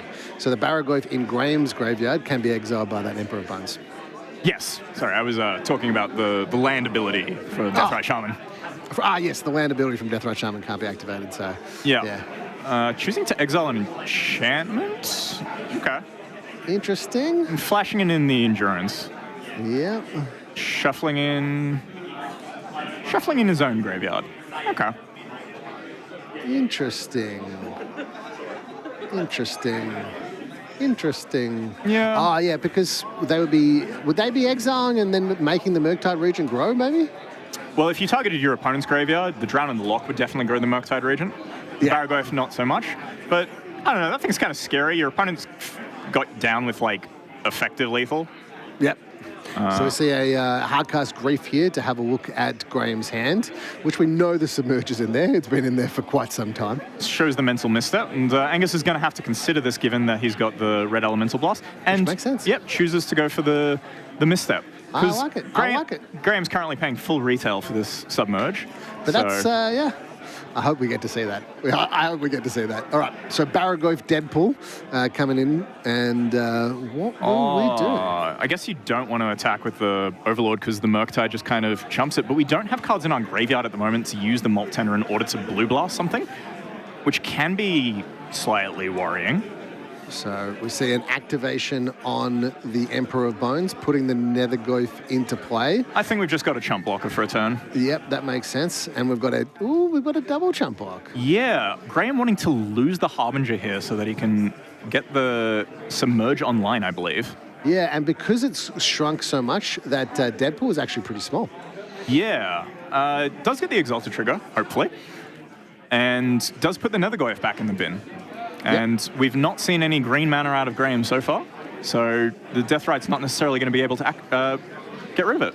Yeah. So that Barragoyf Deadpool had instant and... Instant creature. Instant creature. So it was a 2/3, and it was being blocked by a 2/2 Harbinger and a... 2-power Nethergoyf. Yeah. So, yeah, that's right. Yeah, it has Death Touch, so it kills both of them. Yeah, makes sense. But we're just confirming what's going on here. We're just getting the judges to make sure that everything's on the up and up.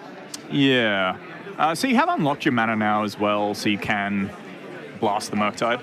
Yeah. And I might honestly be consider doing this now before Graham draws a card and gets to do anything tricky. Maybe you do it in... maybe not the upkeep, but Graham could also submerge his own Murktide. Could do, yeah. It's a play I've seen before. Whenever one or more possible encounters are put on Emperor of Bones, put a creature card with Emperor of Bones into the battlefield under your control with a finality counter on it. So it gains haste, sacrifice it at the beginning of the next end step. So it's going to have a finality counter. We're currently looking at a Nethergoyf that looks to be in the graveyard of Angus right now. Yeah, looks like it should be in exile instead, and I think that's what the judge is working out right now. Quite possibly, but maybe not. So we might have to call the judge again for that one, just because of how many things are going on here. And So that Deathrite Shaman getting activated now. And yeah, we might just call a judge over and just make sure that the Nethergoyf that is in the graveyard right now is not actually in the graveyard and it should be exiled. Finality counter. It had a finality counter on it, so yeah, we just... now it's in exile. now. Okay, yeah. All right, so we've got a long goodbye here to take out this Endurance, the one creature with reach. Also, can't be countered that spell. There's so many things going on here. This is great. This is and we've got an attack for lethal here, which is going to force the Blue Blast onto the Murktide. Yeah, yeah. So the Harbinger is gone now, so this Submerge can be cast for free. And so Graham's got to stop and think here. Because does he do it to that? Does he do it to the Overlord of the Burke? Oh, I can't say that card. Bale Merc. Thank you, thank you. There's so many different options available. That Deathrite Shaman can also be activated. So, yeah, what do we do? Submerging the Murktide here, I quite like it actually, just because the threat is so powerful. And in terms of the clock that is available, Deathrite does have the ability to take the Red Elemental Blast out of Angus, putting him down to 5, meaning that after this Brazen Burrower hits, Angus is on an effective 5, which means that Angus can then be on an effective 3 after another Deathrite activation, meaning that this Brazen Burrower can be lethal. But the problem is, right, that Brazen Burrower is coming in for 3 damage, can put Angus to 7, the Deathrite puts Angus to 5, and then the Brazen Burrower attacking again puts him to 2, and the Deathrite activation again puts him to 0. So yep. I think Graham has realized that and realized what the clock is. Yeah. So the Brazen Burrower putting Angus to 7. Yep. And the Deathrite being there to then change it to 5 life, and then another increment of those 2 again is enough to take Angus out. It looks like we're on turn 1 of game. Turn 1 of time, yeah. Ooh, mama. Ooh, what's he drawing? That might just be lethal right there. Broadside Bombardiers. Oh, the Submerge was ever had to use, it's now. Yep, that makes sense. That makes sense. Look, here's something cool. The Broadside Bombardiers has been submerged. The Overlord gets to attack, mills the Broadside. Yep. And gets played. I don't think we get to activate it. Yeah, because I think the Broadside itself has to have attacked. Yep. Sacrifice another creature or artifact. Broadside Bombardiers deals damage equal to 2 plus the sacrificed opponent's mana value to any target. Activate this only if this creature attacked this turn and only once each turn. I mean, the other thing you can do is you can attack with the Overlord of the Bale Merc and get the Deadpool. That's true. And then you can... cast the Deadpool. Which is probably pretty good in this situation. Your opponent's Hellbent.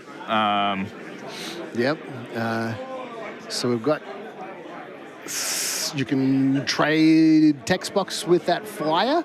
You can trade text box with the Deathrite Shaman. Plenty of options available there. No green mana for Graham, so can't exile that Deathrite Shaman. I can't exile that Deadpool with the Deathrite Shaman. There's definitely one of the downsides of Deathrite in this blue-black deck without green, because it is an 8-point deck, doesn't necessarily have the ability to facilitate the mana requirements to add the Deathrite. And because you're also a back-to-basics deck, you don't want to screw around with your mana base too much. Yeah, you want to have a lot of basics in there, so you can't just be affording to, put a Overgrown Tomb in there or something like that. Yeah.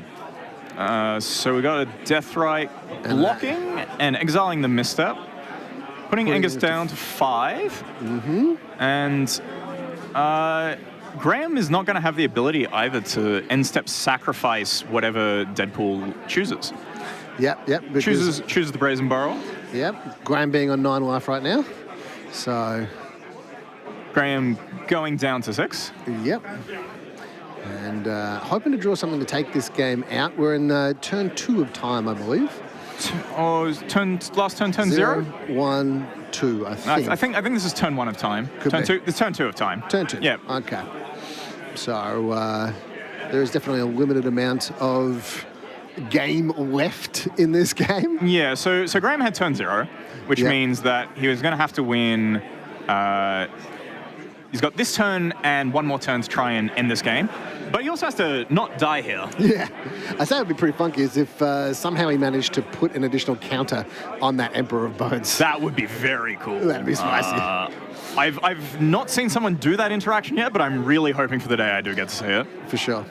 So we see a block on the Brazen Burrower and a block on the... Did that Deadpool just block a creature without flying? Oop, we're going to have to call a judge again, I think. Yeah. Because we just had an illegal block. So. Yeah, I think the Deadpool has the text of Brazen Burrow can only block creatures with flying. Yeah. So a little bit hard to tell that when you've got a Japanese card there. Yeah. That can be the downside of playing foreign language cards sometimes. You forget what's going on just because there's so many things to maintain. You do need to be able to read.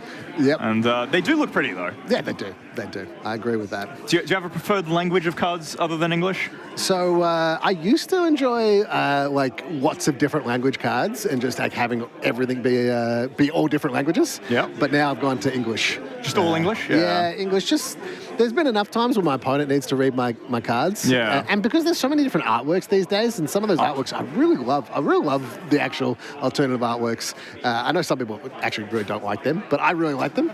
And so when I'm going to play a weird artwork, then I want people to be able to read my cards. So yeah. No, that's a very fair reason for wanting to play English cards, I think. How about you? Japanese, Korean, English? It depends on the card, actually. Yeah? So, like, some cards I prefer in Japanese, other cards I might prefer in, like, Korean. Yeah? I've got, like, a wide mix of cards in my personal collection, so...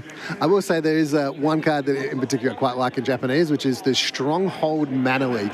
Yeah? Because when I was, like, 10 or 11 years old, my brother went over to Japan. Yeah? And he brought back some packets of Japanese Magic cards, and it included a Mana Leak in there that I remember playing specifically from that present that my brother got me when I was nice. like 10, 11 years old. So, yeah, definitely have a place in my heart for Stronghold Japanese Mana Leak.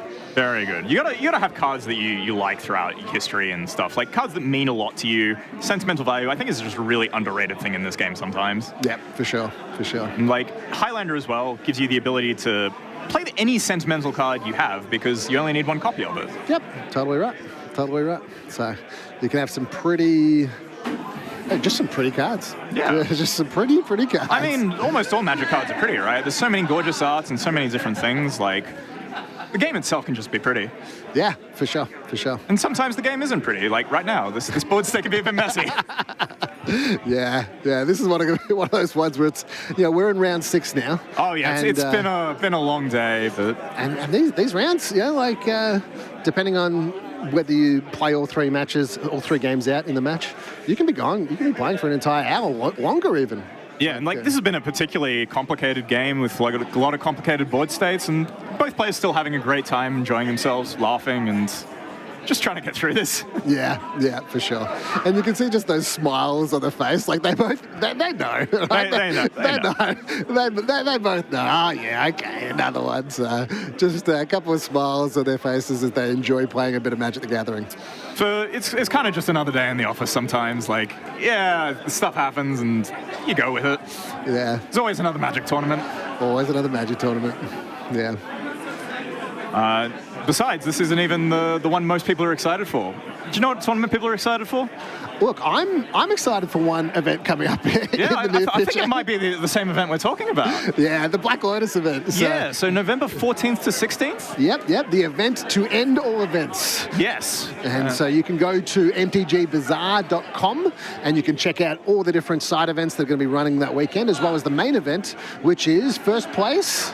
a Black Lotus, a real paper Black Lotus. Unlimited Black Lotus, which is absolutely phenomenal as a prize to be put up in a Highlander event. I can't even remember the last time that a Black Lotus was put up. I can. Yeah? I believe it was the 2011 Nationals event, Highlander Nationals event. Okay. Won by a guy called Stefan on Bant. Oh, there you go. Yeah. There you go. All right. Very cool. 2011. All right. So yeah, it was the last year we had nationals, as in like the nationals around the world, where every country had nationals. Yeah. Before we then went back to nationals after the World Magic Cup system. Yeah, cool. So over a decade. Oh, well over a decade. Yep. Nearly a decade and a half. Yeah. And shout out to the man that has actually made this possible, including the coverage today, the event to end all events, as well as Canbrawl and the invitationals that have been running all across the country. Pat Hawkins. Yeah, just throwing up loads of events, left, right, and center, helping almost anyone who reaches out to him, basically. Yeah. Like, he just wants to make good events and make them happen. Yeah. you have the pleasure of working for Pat, yeah? I do. He's a great boss. It's good fun. Never a boring day in the office. Get to hear him talk a lot, and that's always really fun. I drone half of it out, if I'm being honest, but he knows that. Fair enough. Yeah, I think I probably speak to Pat like, I don't know, at least an hour every 2 days. Oh, I hear half the conversations you two have, so, or at least one half of it. Yeah, fair. Yeah, so we're in pretty cold Canberra at the moment, in the nation's capital, playing some Highlander. This is round 6 of Canbrawl. We've got one more round after this round, and then we're going to cut to a top 8. Yeah. Any predictions you have for top 8 so far?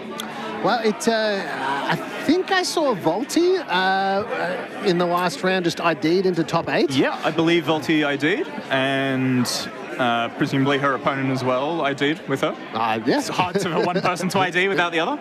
Yep. ID standing for intentional draw. Yep. So well, that's the one that I'm actually most excited about because it's $150 for an entire deck. So. And they both got another one. All right, so we've just been informed by the staff here that both players actually have game rule violations, 2 of them in fact, and this is the 3rd one, but they're both getting this game rule violation at the same time. So potentially it is getting escalated to a game loss each, but because they're both getting a game loss at the same time, I believe that'll get downgraded to actually neither of them getting a game loss. Yeah, because otherwise what would happen is we'd have both players game loss and we'd need to do another game, which we're already in turn 2 of turns. Yeah. So then I guess it would be an unintentional draw at that point. Yeah. Which isn't an ideal outcome for either of these players, but it does mean that they're both still technically live. And the really other funny thing is throwing these 2 draws into the rest of the tournament really screws up the math for everyone else. Oh, yeah. A lot of people that will think that they had the ability to ID in the last round will find themselves being potentially paired against either Angus or Graham. Oh, it's not just the ones paired into them. They've got to take into consideration like being jumped by both as well. Yeah. So it's a risky thing. It's going to be very interesting. So shout out to the judges. Yeah. This match, they've been involved in this match a lot. They have. And I'm very happy for it, right? Yeah. All right. I think they've chosen to draw. All right. That's... we have confirmation. Graham loses. Graham loses. All right. So we see a concession from Graham King here. Maybe a concession or maybe... Double GRV, so double game rule violation, which gets escalated to a game loss, which is an unfortunate way to finish this match off, considering just how interesting this matchup was and all of those little interactions. It is, but still at the end of the day, as players, we are competing and we have to play tight. Yeah. And you and I definitely been on these kinds of situations before. Oh, my head would be melted if I was either one of those players playing that game. My head's melted just from commentating that game. There was so many triggers, so many complications, and just the card Deadpool itself has so much head-to-energy. So, look, hats off to both of those players. Earlier, I was checking with one of the judges because we were doing some rulings about Deadpool and stuff. Mm-hmm. And we checked the Gatherer rulings for Deadpool. Would you like to guess what was in the page for the Gatherer rulings? I actually already know the answer to this. Because it's a big old goose egg. Big old nothing. No rulings on Deadpool so far. So Highlander being the main format that I've seen playing Deadpool. Yep. Most of the rulings I've seen for this card have all come from Australian judges. Yeah. All right, so we're getting ready for round 7. So we're going to sign up very quickly, but we'll be back very, very quickly with the last round. Final round of Swiss. Before we cut to top 8. So thanks everybody for watching. This is a very exciting game, bit of a weird conclusion. I can hear Graham chuckling in the background here. So he's an excellent sport. Well done to both of those players for an incredibly difficult match, and we'll see you soon. See you soon, guys.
Alrighty, welcome back to Canbrawl number 5, the final round, round 7, before the top 8.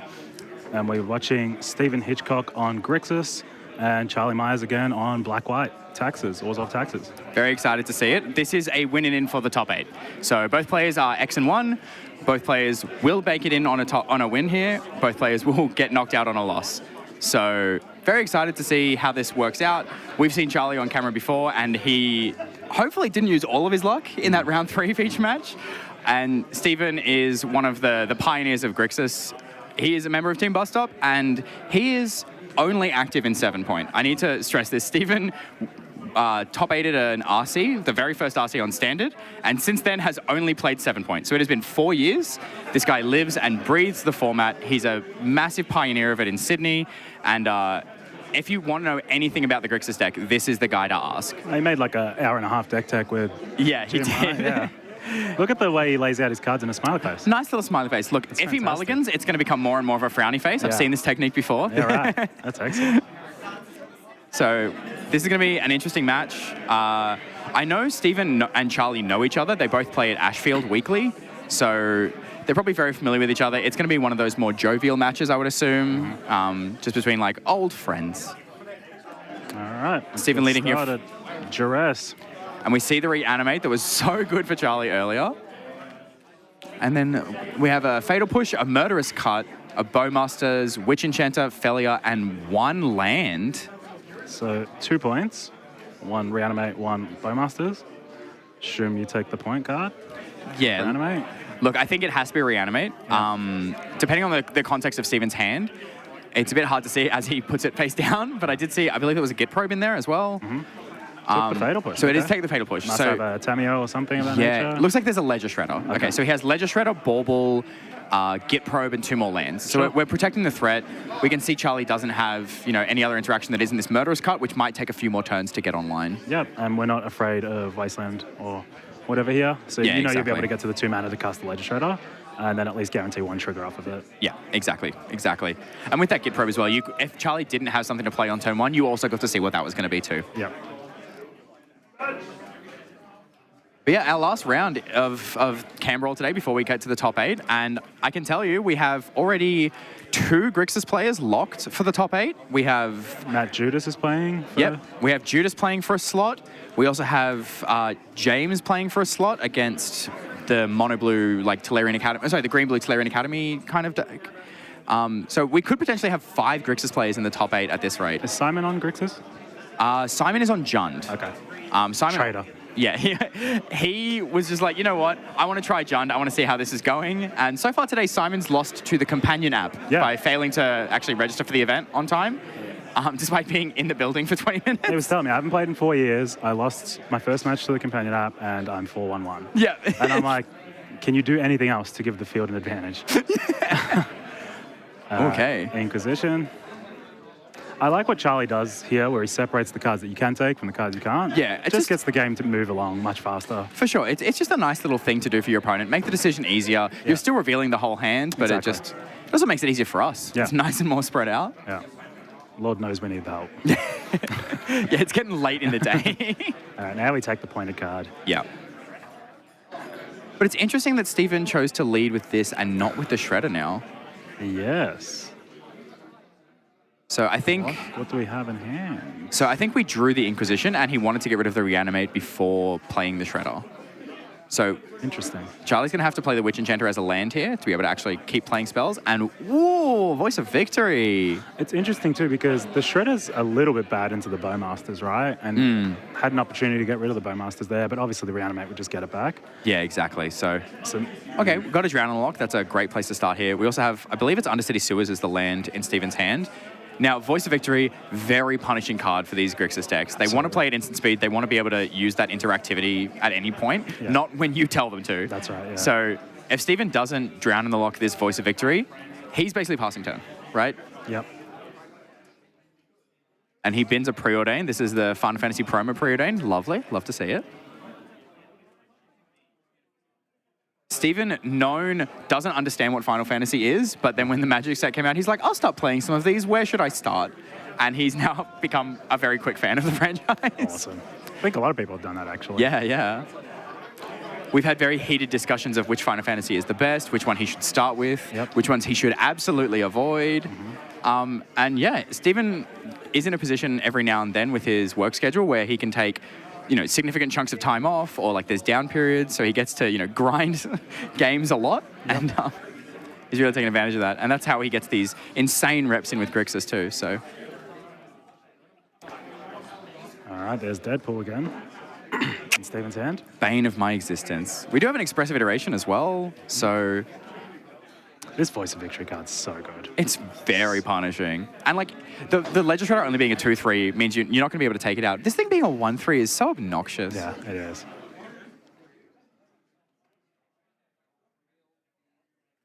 There we go. As Steven said, I'll block a 1/1. And... Why do you think he blocked the 1/1? End step. Okay, so he's got 2 flash threats, I guess, that he can hold up. Yep. Plus he has the ability to Murderous Cut at any point if he'd like to as well. Yeah, why wouldn't you block? I guess they're all 1 power. They're all 1 power. Yeah. And it's just so inconsequential. It's like, I'm going to block something. I'm still taking damage here. This would be nice to see him swap with either of the creatures, honestly, on Charlie's side.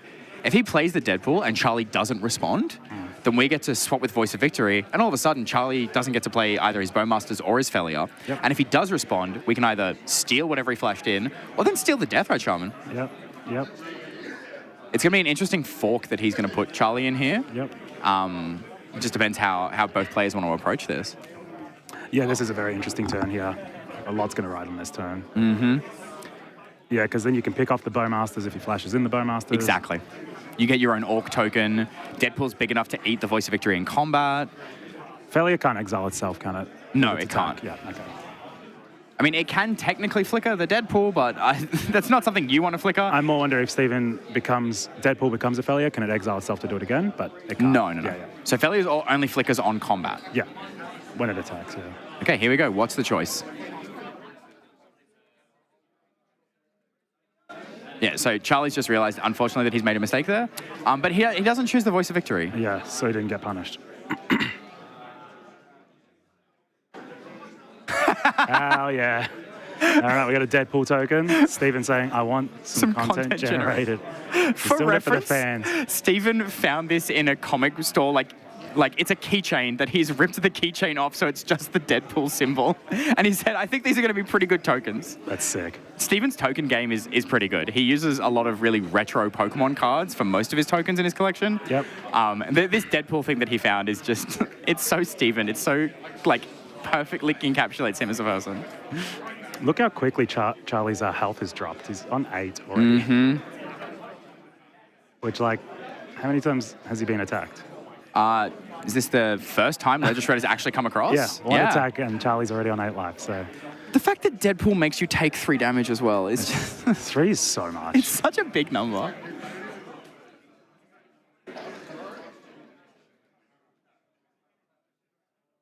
Okay. Wonderful card. One of my all-time favorites, Murderous Cut. Big fan of this. I loved this triggered Beanstalk when it was in Modern. Yeah. Oh, Murderous Cut. There's a lot of damage coming back at least. Now, do we want to flicker anything with the Felior? We're going to flicker out Death Ray Shaman. Perfect. So now it doesn't have the Deadpool text when it's going to come back. Amazing. And you get the counter on the Felior. Mm-hmm. Now we're gaming. And we get to give Steven back his little token. No more content for you. Steven's hand is still incredibly good, though.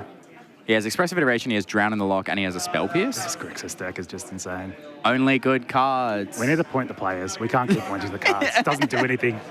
I think Point bus stops. Bus stops across the nation. Point them all. Yeah, I think since the inception of the Grixis deck as a whole, it's gone up by 6 points, which is crazy to think of for this deck. We got a 7-point format. Yeah, so, right. It's been halved. It got Nethergoyf, Tameo, Fable of the Mirror Breaker, Mental Misstep. There was 2 others I cannot remember off the top of my head, but it's eaten a lot of points and it's still continuing to put up these numbers. Well, not long before then, Bowmaster's got pointed, Ragavan got pointed. Yeah, there you go. A bunch of these other ones as well. So. Lutri and Gush, that was the other ones. Yes. Lutri and Gush both got an extra point on them. Mystic Sanctuary, is that still pointed? It is still pointed, yes. So that's been pointed for a while. Yeah. The Bus Stop Boys have actually cut Sanctuary from the mana base this week. Yeah. So. Which it seems good, to be honest. Yeah. Yeah. It's so awkward at times. It's just clunky. And you can't ever get your Badlands out when you need it. Yeah. So for a lot of the other players who are still, fighting for top 8 slots or who have already locked up their top 8 slots, that's the key difference in these Grixis decks today, basically. It's just Mystic Sanctuary versus no Mystic Sanctuary. Yep. All right. So this is in response to the Bowmasters? Yes, because it is still Steven's turn. He wants to get the Connive trigger, and he gets the Felier off the table. And now we get to check the Voice of Victory, finally. Yeah. But Steven's on 8. We do have a Death Ray Shaman. We are going to be hitting with, we're attacking with 5 1-power creatures. Yep. This is really close to lethal. Does that do anything? Yeah, that is there actually. a Deadpool? That's a game Deadpool. over, right? That's a Deadpool. I like that. Oh, an Animate Dead, is that either player's graveyard or is it just your own? It's either players. It's either players, yeah, there you go. Yep. So if we get this Deadpool back, then they'll take Gimme. this 3. And yeah, Steven knows he's dead. Yikes. Well navigated by Charlie.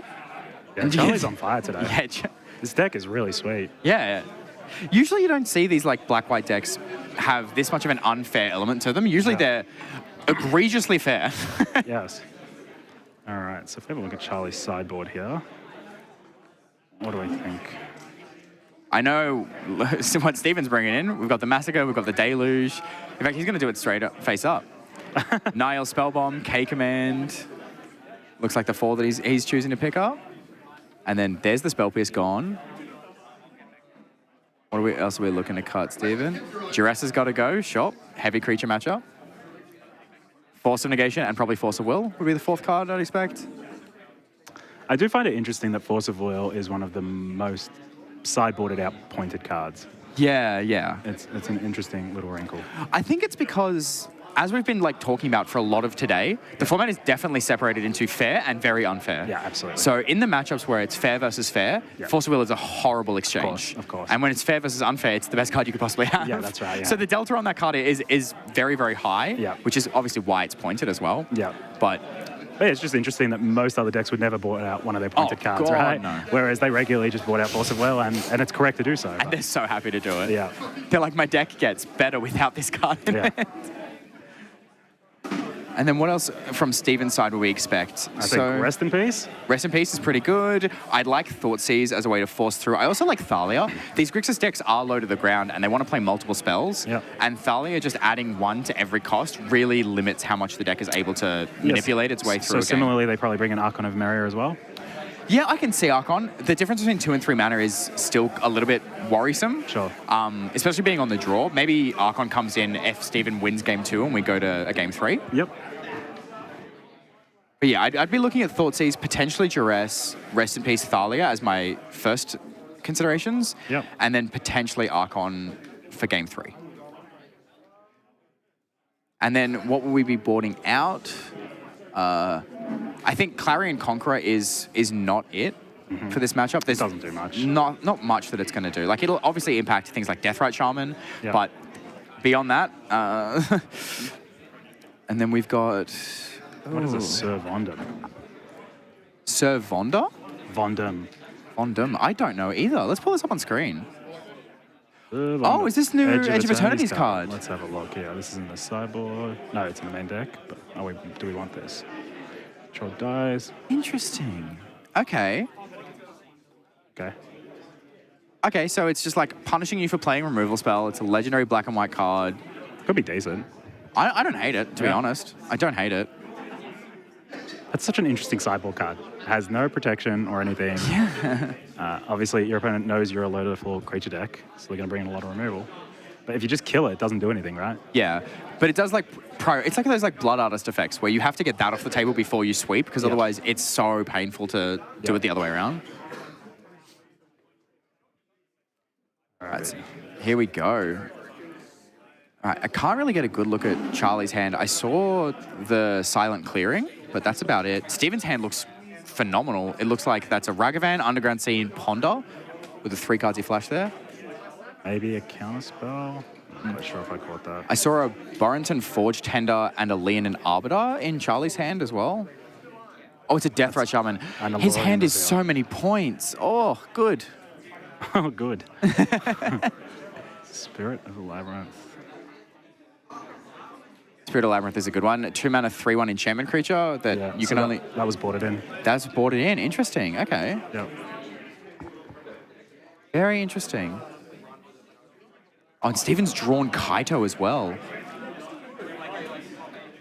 This Forge Tender just hard checking Ragavan has got to be very frustrating for Steven.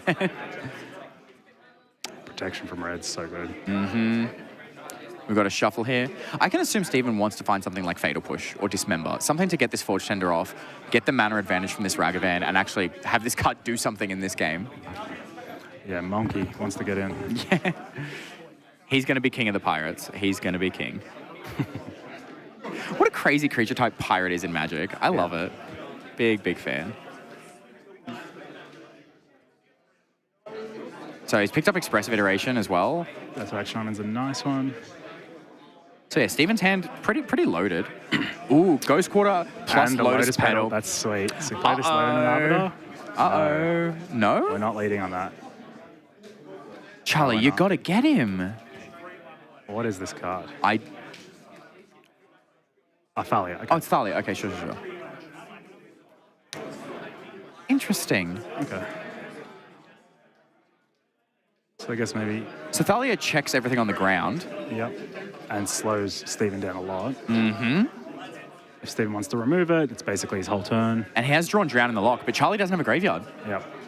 So smart. We would have sacked the Lotus Petal. We would have... Yeah. We would have thrown the game. 5 steps ahead. Yeah, Steven's very bottlenecked on mana, and this is what I was saying about Thalia as a potential sideboard option. Yeah. And even if Steven leads with, Expressive Iteration here, can't do anything else. What's he going to do? He can't play a 1-drop and unless now it's a this Leonin creature. Arbiter is such a beating. Yeah. He's got the mana, I guess, to search. Yeah, exactly. Whereas, yeah. So you have to time it. There we go. I think Steven's actually quite happy to see the Thalia come across, to be honest. You don't double block?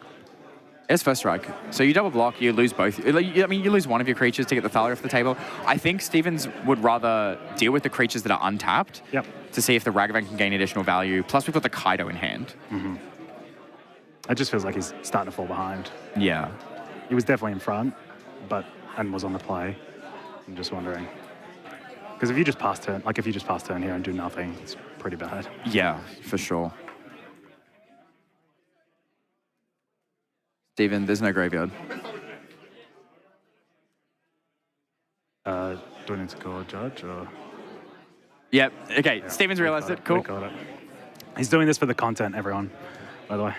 Yeah. So he can cast the spell, right? This is the problem. It won't destroy it. Doesn't have a graveyard. It's very rare that players don't have a graveyard on turn 3 or 4 of this format. But now, Charlie could be a gentleman and sacrifice Lotus Petal in response. Yeah. Actually, yeah, because what's the wording on Drown in the Lock? Can we pull that up just to see?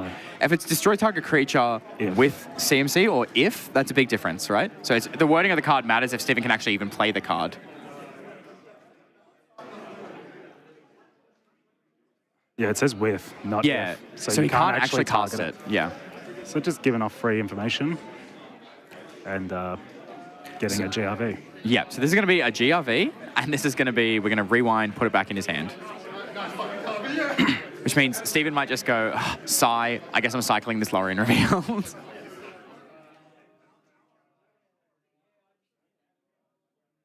Illegal, against the laws.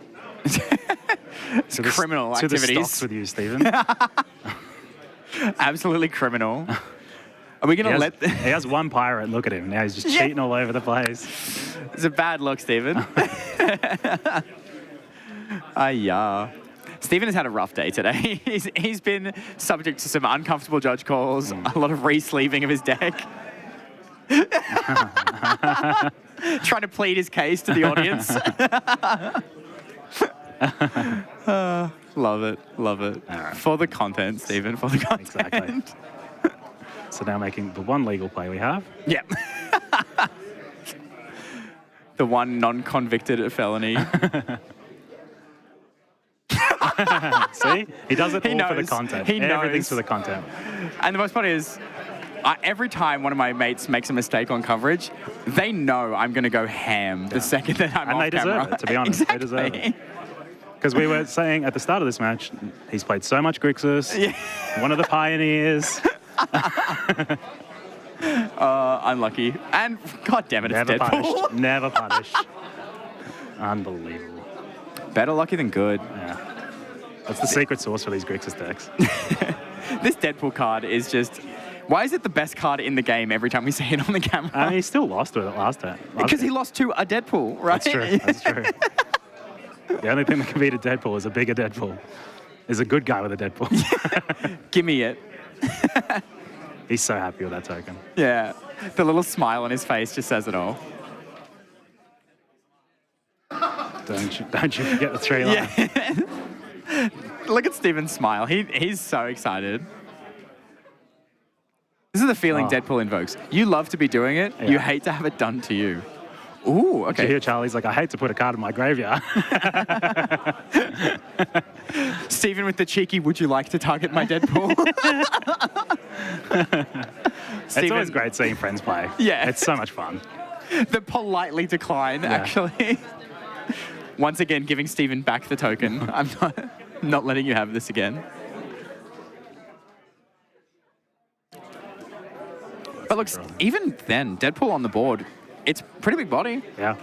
The Spirit of the Labyrinth is checking it being a 3-1 and Forge Tender being, pro-red. But it does mean this Thalia is not attacking anymore. Yep. It's been a long time since I've seen Flicker Wisp. It's nice to see it again. It does all sorts of weird stuff. It does so many weird shenanigans that you can possibly do. Like, even in Modern, it started seeing a lot of play when the black-white deck started popping up. Yep. Doing things like flickering your double-face lands to turn your Witch Enchanter land into a creature. Yeah. Flickering Overlords to turn them into a permanent creature. We're going to expressively iterate, as Steven says. Is it good? Force of Will, land, and... Emperor of Bones, maybe? Emperor or Fatal Push? It might be the Yargle Fatal Push. Looks like Emperor. It is Emperor. There you go. Yeah.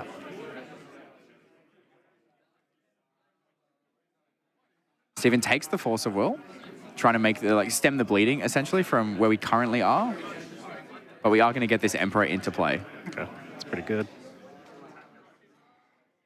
We're doing a lot of wheel spinning. A lot of wheel spinning. We're kind of hitting a bit of a stalemate. Yeah.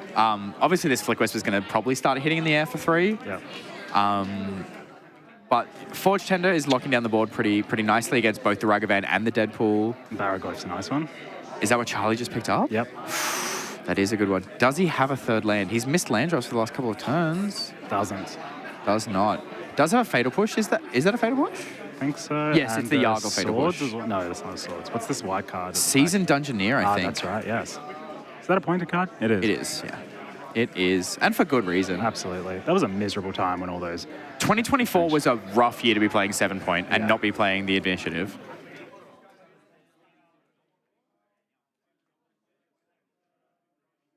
Stephen would like to go to combat.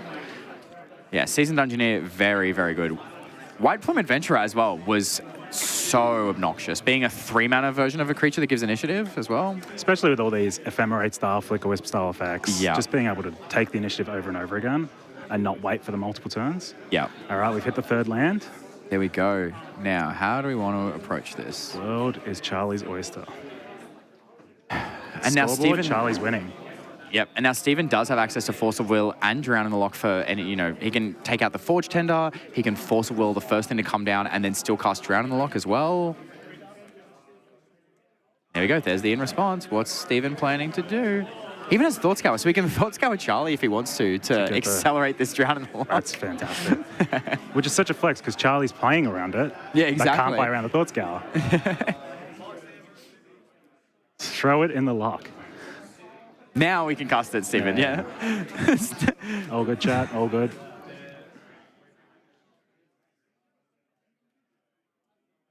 And then this Leonin Arbiter on the stack. How do we want to proceed? Are we Force of Willing this?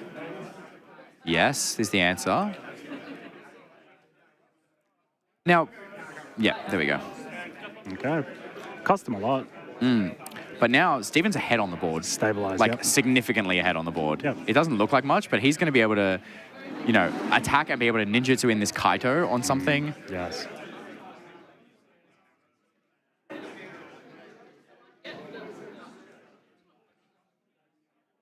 And now he can start going after the graveyard now that he doesn't need it anymore.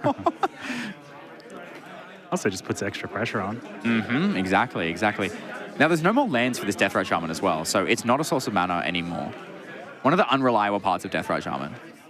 Yeah, but now it's just a kill condition. Exactly. Like, as the life totals get lower. We're going to start draining. And Charlie's only on 12 life. This is a lot of damage. There's a trade here. There's a trade. Okay. So we're Deadpool not... has trample? Yeah, it does. Unbelievable. Why does this card have so many words on it? Unbelievable. Actually, no, it doesn't. Charlie said take 2 for something, I'm not sure. Hang on, yeah, I'm not sure what that was. There's no way of knowing. Because if it had trample, he would have taken 4. Yeah, that's right. And... yeah, Deadpool swapped with something, so it would have those abilities. Unsure. Tasiga, huge. This is huge. Now, Stephen's probably going to play around that Animate Dead and get rid of his own Deadpool. Yep, there we go. So I don't want to lose the game the way I lost game 1. Yep. Oh, very heads up. There we go. It's amazing how quickly this has changed this board state within 2 turns. Yep. But Charlie missed lands for a few turns. Charlie's got a lot of cards in hand. It's just like, how many of these matter? Yeah. That's the problem. Baraglyph is going to, unfortunately, get shrunk over and over by this Emperor Deathrite combo. Yeah. So it's not even going to really present that much of a threat over time. We only have, instant sorcery, creature, enchantment, land, but that could easily just become a 3-power creature very, very quickly. I guess it's a good blocker right now, which is what Charlie needs. Yeah. Because even if it's just at 1 power, it still trades. Do we have a line to win the game here from Stephen? I think without a land in the graveyard, the answer is no, but it's very close. It's very, very close, honestly. Thought Scour, hit the land off the top. Well, Valley's going to make it cost 2 more, so I think this might just be hardcast Kaido for 5, tap down Barry, and shove.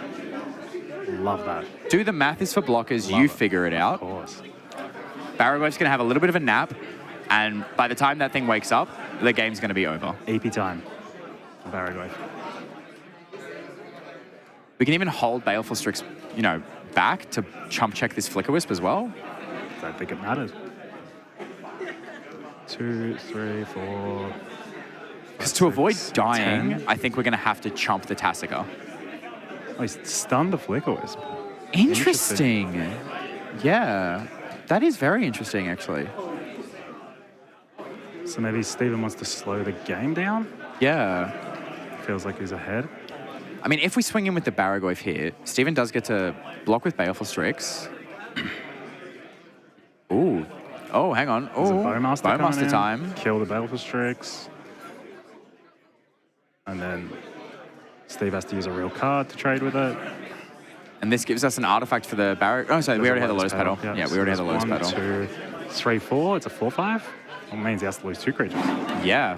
I guess you could exile one of the types with oh no, he's all out of mana. Yeah, it's all out of mana. So we'll have to either chump. Chumping with this Ragavan that has done, unfortunately, nothing this entire game. Yep. Getting brick walled by Forge Tender and then Thalia. Yep.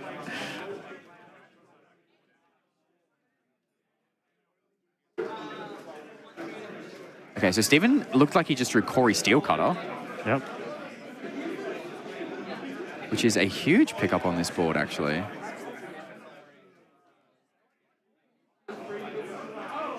Ooh. Just trying to see how he wants to try and navigate this. Because this Barragoyf has now given Charlie a healthy life total. And Thalia is just kicking Steven's ass. Yeah, honestly. It is being a miserable time for all of Steven's spells.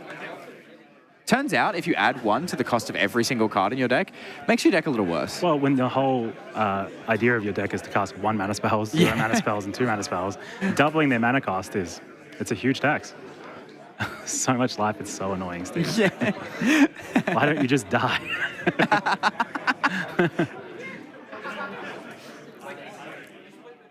Yeah, this is a very crucial point in the game for Steven. Yeah, it's either person's game here. Attacking with the Kaido. Wow. Okay.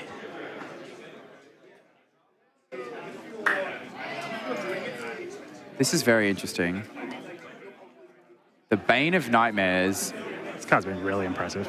Yeah, I'm very glad they decided, you know, this was the tech piece they wanted to try this week. Yep. And it is performing for them. So now we're going to get a Kaido emblem. As I said, there's all these Pokemon. Oh, the Mew, that's the gorgeous. Mew promo from the first Pokemon movie. Steven knows what he's about. As I said, gorgeous collection of tokens every time.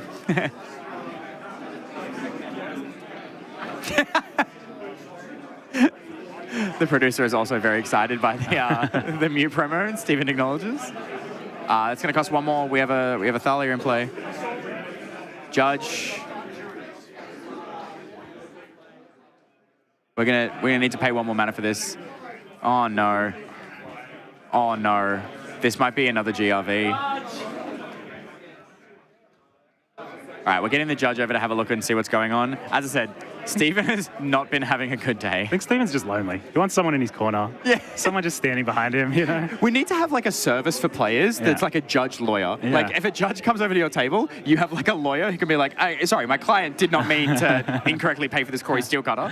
Do you have any proof? Yeah. Is it on coverage per se? Sorry, my client has no idea what this Art of Thalia is. This could be any other card.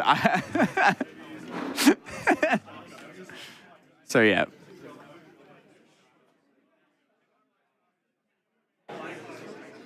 Stephen heard the judge say, I think this is a simple enough fix. And he was like, oh, thank God. The simple fix is you are disqualified. They just take Stephen out the back, old Yeller style. And they're like, it's time to go. It's easy enough. They can fix this. You've been a good player, Stephen. It's nice knowing you. You've done plenty of great work on Grixis. It's someone else's. Okay, so we're undoing back to the Corey Steelcutter being placed on the stack. Yep. And then pay the correct mana. It's in play. Cool.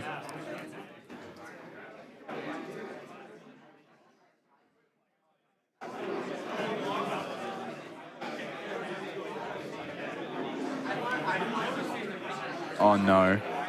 Well, they're for different things, right? Oh, okay, true. So it's only if it's for the 3 of the same thing. Yeah.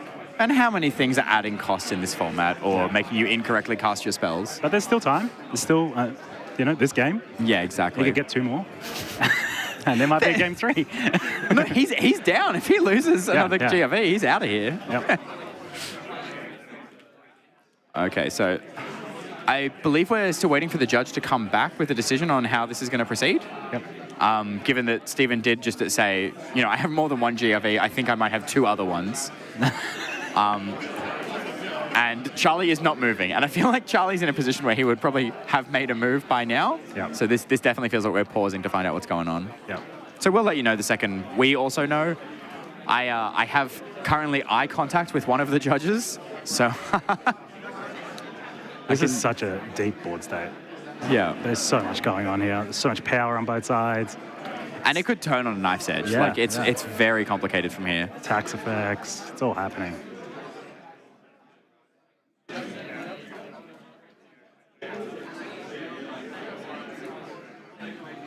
Yeah, there is a game loss.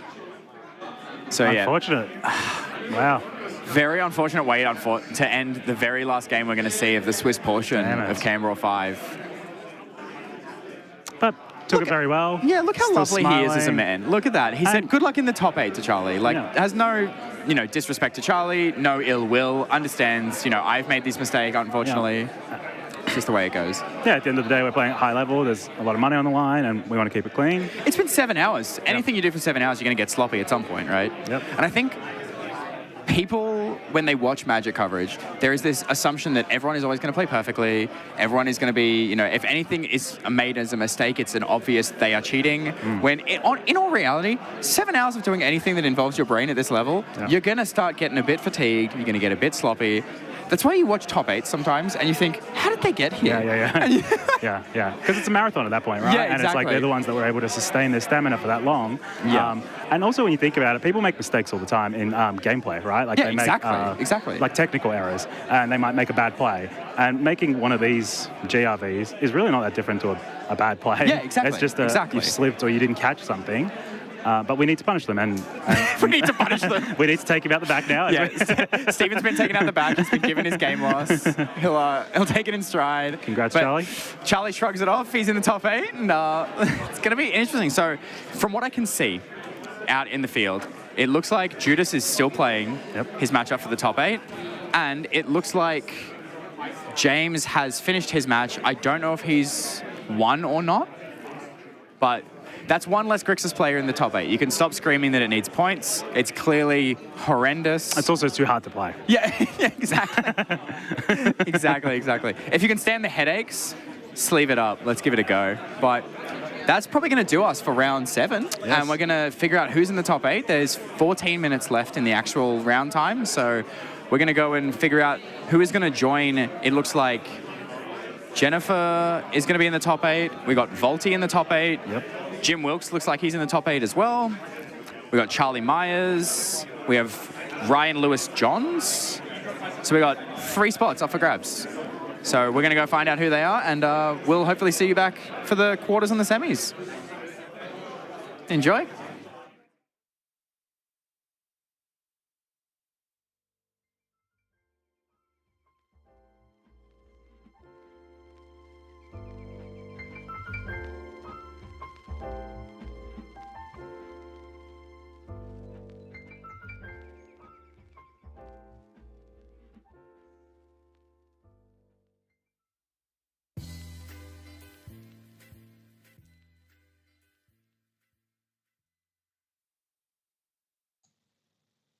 All right, welcome to a 7-point Highlander deck tech for Time Walks.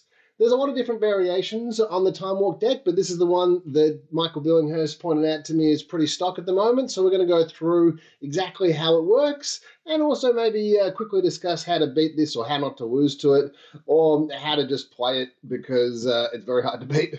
So we're going to start with this combo here, so Spellseeker. Now, if we get Spellseeker into a play, then we're going to go get Ephemerate.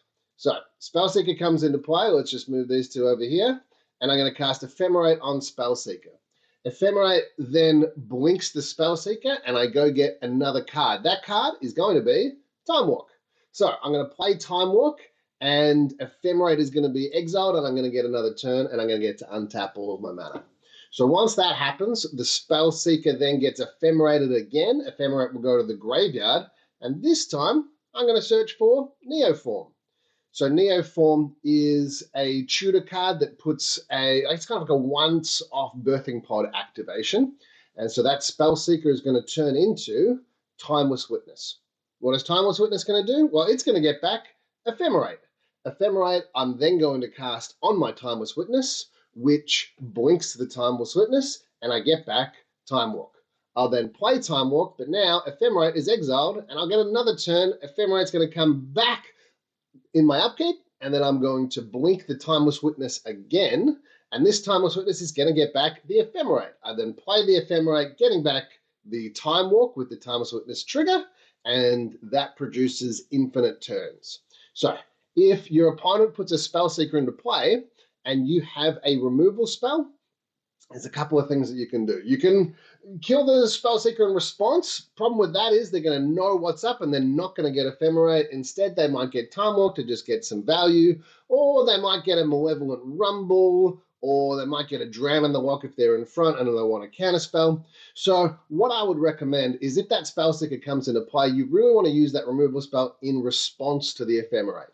So just keep that in mind. This is otherwise a really good mid-range deck with a couple of little combos that aren't just this package here. Namely, Natural Order. Natural Order gets Atraxa, which gets you a hell of a lot of value. We've got Emperor of Bones that can also get back the Atraxa if it goes to the graveyard. And then we've got some other little goodies here. So let's talk about Birthing Pod. Oh, my favorite. So Birthing Pod, activation of sacrifice a creature, search your library for a creature with 1 converted mana cost more. So if you've got a 2-cost creature, you can actually go and get Spellseeker and you can start this little chain off. So that's really good just by itself. But then if we've got like a 4-drop in Timeless Witness that's just hung out and gotten something back, then I can pod that into Quantum Riddler or Oversoul of the Baelmerk. One of the cool things about Quantum Riddler is that if I've got a Birthing Pod, I can warp this out for a blue and 1 for 2 mana, activate my Birthing Pod, sacrifice that, go get a 6-cost, which was Metamorphosis Fanatic. Metamorphosis Fanatic will then get back the Quantum Riddler. Now I've got 8 power of lifelink on play and ready to go, as well as 2 extra cards here. So it's a pretty good little engine in this little Birthing Pod. It can also turn stuff into Grist, into Eternal Witness, and we've got some value in Barrowglaive here. So this is green, blue, white, black. So 4 colors. So there's a couple of ways you can approach like trying to really mess with this deck. One of them is obviously attacking the mana base. So cards like Blood Moon and Back to Basics can be really destructive for this deck. It's playing 2 basics typically, although some people will play 3 basics, particularly around Blood Moon. And then we've got things like Carpet of Flowers and Force of Vigor. We've got Duress, Blue Elemental Blast in order to try to deal with a Blood Moon. Abrupt Decay and Assassin's Trophy to deal with Blood Moon and Back to Basics. So you can see there's a fair bit of fear in that kind of interaction. One of the things that I see a few people do that is actually not particularly good is that they try to attack this combo here. And they try to do that by attacking the graveyard. So if they can't get back the Ephemerate with the Timeless Witness, then this kind of combo doesn't work. But the problem is that this is really just a really good mid-range deck, and quite often people will actually side out the Timeless Witness, the Neoform, and maybe even the Ephemerate because of that graveyard interaction. And then they just become a really solid mid-range deck that is just producing value, like that Quantum Riddler coming into play, Overlord. Well, if you've got the graveyard, that'll stop that one. But with all of these cards like Grist and Teferi, you're going to actually struggle to attack people on that axis. So what I would suggest instead is rather than really going for the graveyard, having Creature Remover for the Ephemerate, counter spells are particularly effective against this deck, and really just going faster than them. So you might notice that there's not really much counterspells in here. So we've got the Drown in the lock. That's about it, really. So if you are playing a proactive deck that is really just trying to get in front, combo off, or create a lot of pressure really early in the game by being aggressive, then I would really encourage you to stick with that plan. And post-board, put in some cards that might be particularly good against, say, the Ephemerate situation, or some removal spells or some counter spells, but maybe don't go so hard on the graveyard removal. Unless they're leaning a little bit heavier on cards like Animate Dead and Emperor of Bones, which this black deck currently is, but quite often, again, if they see that graveyard hate, then they're going to side that out. So don't go too hard. Don't go siding in 8 cards against this deck. Probably only stick to like maybe 2 or 3, and then see how you go. So this is a deck tech for 7-point Highlander Time Walks, and good luck to everybody playing it.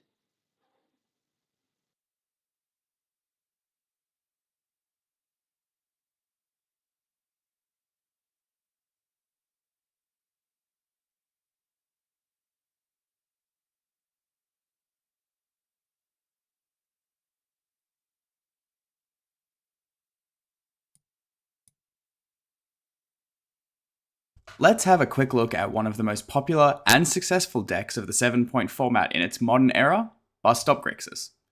Grixis is a blue-based mid-range deck. It's focusing on good, efficient interaction, cantrips to smooth out its draws and find these efficient cards, and it plays the best, cheapest threats it can, trying to maximize on overall card quality and minimize the impact of Highlander being a singleton format.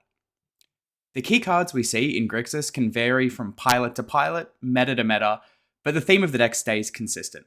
It's cheap, efficient interaction, threats are kept as cheap as possible while remaining competitive. We're talking cards like Psychic Frog, Barragoyf, the Delve threats, Tameo, etc. And it's all held together by the blue cantrip package of Ponder, Preordain, Thoughtscour, Brainstorm, Gitaxian Probe, etc. Grixis is really trying to find that pivot point in a game where you can deploy one of your cheap threats and protect it with cheap counter magic, or disrupt your opponent's rhythm in the same turn, i.e. with a Thoughtseize or a key removal spell on a key permanent.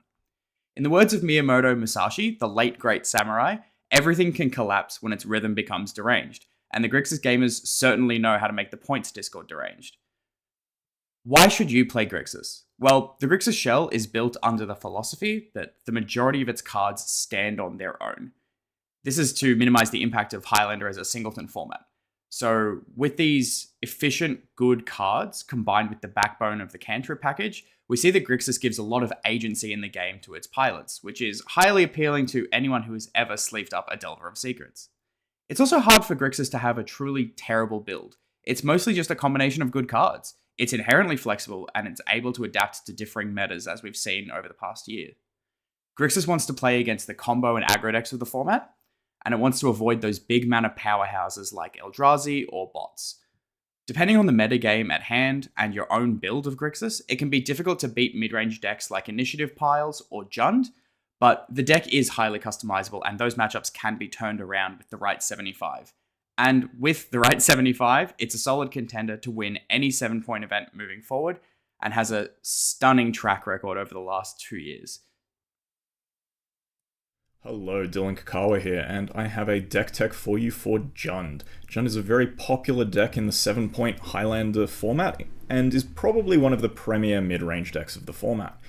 Being a mid-range deck, it allows us to use mana efficiency to try and have powerful threats and efficient interaction in order to most effectively stop what our opponent is doing and end the game quickly. However, Jund is known as well for being able to grind out games and go over the top, and in Highlander we want to diversify things as much as possible. So let's break it down. Let's start with the points. So first off, we have Deathrite Shaman, which is a mana dork and a disruption piece. It fits very nicely into this role, and is very good at what it does effectively, gaining us life, losing our opponent's life, and just adding mana to ramp us. It is the best mana dork in the game, and well worth its point. We also have Fable of the Mirror Breaker, a powerful mid to late game card giving us multiple engines, as well as some card filtering. This card late game can, when flipped, can start creating things like Pyrogoyphs and Griefs and all kinds of nightmarish creatures that just outvalue the opponent too much. The next points we have are Strip Mine, Wasteland, and Wrenn and 6. This is a 4-point package total, which gives us an ability to have an unfair option against certain decks by being able to just take them out of lands for the game. And lastly, we have Reanimate, and this card is the best card at facilitating our graveyard's big creature strategy, which allows Jund to go over the top in the mid to late game if it so needs. So Reanimate being able to get back any creature we need, such as Atraxa, or Metamorphosis Fanatic, or even Troll of Khazad-dûn, which makes its way into the graveyard quite early, as just a powerful, fast, efficient threat. The next best thing we have is Animate Dead, which thankfully is not pointed, and doubles as a second Reanimate Dead, although slightly weaker. We also have Worldly Tutor, which is best at finding Metamorphosis Fanatic to take advantage of the Miracle mechanic to grab something out of the bin and have a double whammy of 2 creatures. So Jund's interaction is, at first and foremost, mana efficient. It needs to be mana efficient in order to keep up with the unfair decks. Things like Hand Discard, Inquisition, and Thoughtseize, along with permanent interaction, Lightning Bolt, Abrupt Decay, Molten Collapse, and the likes. This allows us to stop what our opponent is doing and break up any unfair combos they might have that we couldn't otherwise deal with. We also have creatures which work in the form of both being interactive and just efficiently statted. So we have cards like Opposition Agent to help with the opponent's searching any tutors they might have, Morlock and Pyrogoyph to kill creatures they might have, Territorial Kavu, Keen-Eyed Curator, Emperor of Bones to interact with their graveyard, and Grief as an extra bit of hand disruption. The next thing we have are our creatures, so Tarmogoyf, Springheart, Nantuku, Baragoyf, and some Mana Dorks to help accelerate our game plan and end the game quickly. We also have our lands, which mostly comprise of fetch and dual land mana bases. We do have a couple of Surveil lands just to help smooth the draws out, and we want to play as many fetch lands as possible just so we can maximize on Wrenn and 6 and our other cards that utilize our graveyard. Jund does like to utilize its graveyard a lot, and it can be a bit weak to graveyard hate sometimes if you're not too careful about it. Other little lands we have that are of note are Arena of Glory. This allows us in the late game to just play a big threat and attack that instantly. It's very powerful at, in the late game, being able to cast things like Overlord of the Baelmark or Metamorphosis Fanatic. We've also got a Boseiju Who Endures, which doubles as another piece of interaction to help us deal with any artifacts, enchantments, or pesky things like Blood Moon. In the sideboard, we have some of the usual suspects: Duress, Ashiok, some extra hand hate, as well as some extra graveyard hate with Douthie Voidwalker, Unlicensed Hearse. Pyroblast and Red Elemental Blast, they show up in just about every red Highlander deck. And then we've got Force of Vigor, Seeds of Innocence, Collector Oof to deal with some of the artifact decks, along with Choke, Veil of Summer, and Carpet of Flowers to deal with some of the blue decks and counterspells.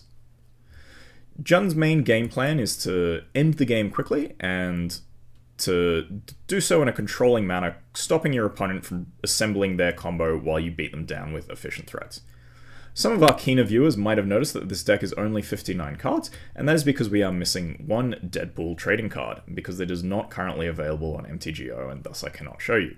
But Deadpool allows us to be a very powerful endgame that can take over any sort of board very quickly by creating a very powerful dynamic in terms of who suddenly has the advantage. Deadpool being able to steal your opponent's best creature effectively, as well as giving them a handicap, is an incredibly powerful thing to make use of.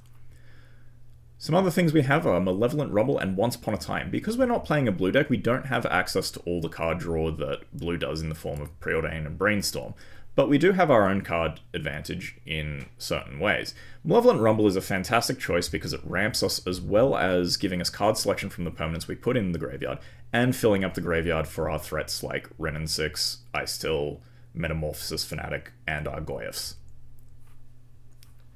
So, Jund is going to be playing on this field as a powerful and very large contender in this metagame, I imagine, if not the most popular mid-range deck of choice.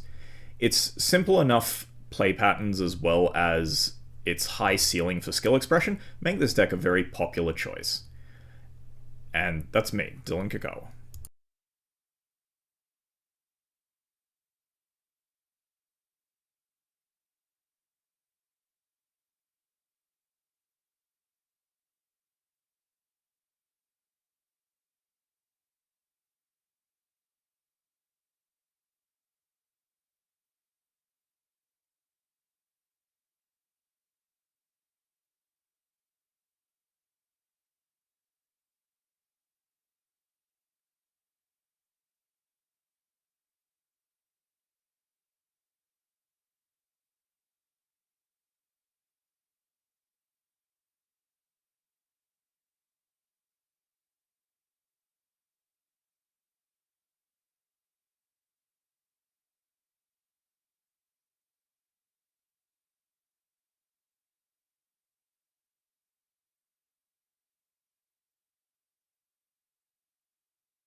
Welcome back, everyone, to the top 8 of Canbrawl. It's been 7 grueling rounds. It's a long day, and we finally have our top 8. Yeah.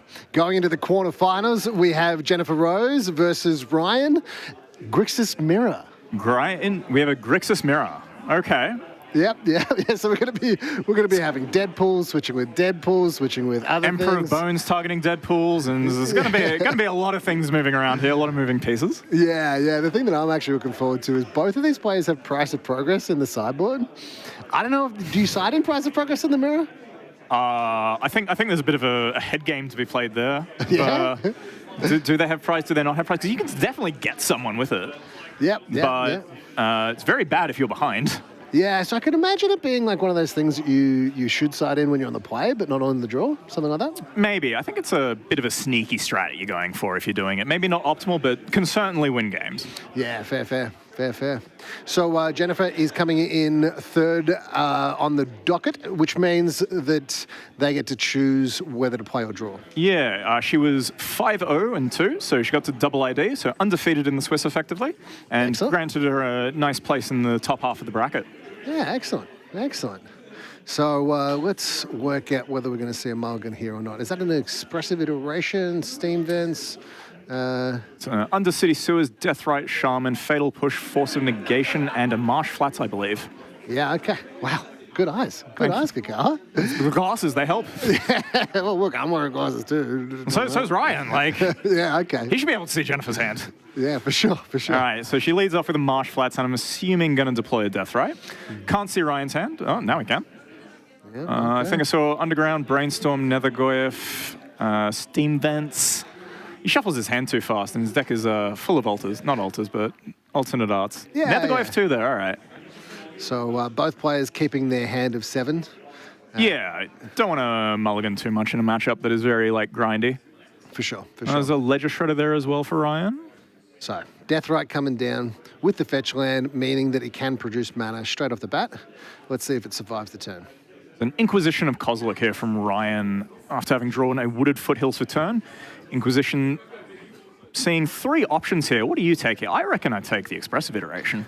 Yeah, look, just it provides the card advantage that Jennifer already has the mana advantage with the Deathrite Shaman, so taking off the card advantage, I think that's a good play. Yeah, she's got 2 other lands in hand to make her 1 on the board to make it 3, so I think she's quite set already on mana, and these Grixis decks don't need a lot of mana to operate heavily because most of the expensive spells they have are substitute costs such as Delve. All right. Having that information as well. Right, Ryan has shown to be a very competent player. So is Jennifer Rose. And having that information about what's in the hand can go a long way. Jennifer's about to throw one back with the duress that she's just drawn. So she doesn't have the ability to pitch the blue spell to the Force of Negation anymore because the Expressive Iteration got exiled. So fighting back on a hand attack axis here is pretty decent. Sees an Expressive Iteration and a Brainstorm. Ledger Shredder, Nethergoyf, Wooded Foothills, and a Steam Vents. So can take the Brainstorm, can take the Iteration. I reckon I may be taking the Iteration here. Yeah. It's kind of hard to choose because there is this Brainstorm and a fetch land that Ryan's got access to. Yep. Geez, that's a hard one. Because single blue also gets the trigger on the Ledger Shredder as well. If in terms of mana cost, being 1 less mana.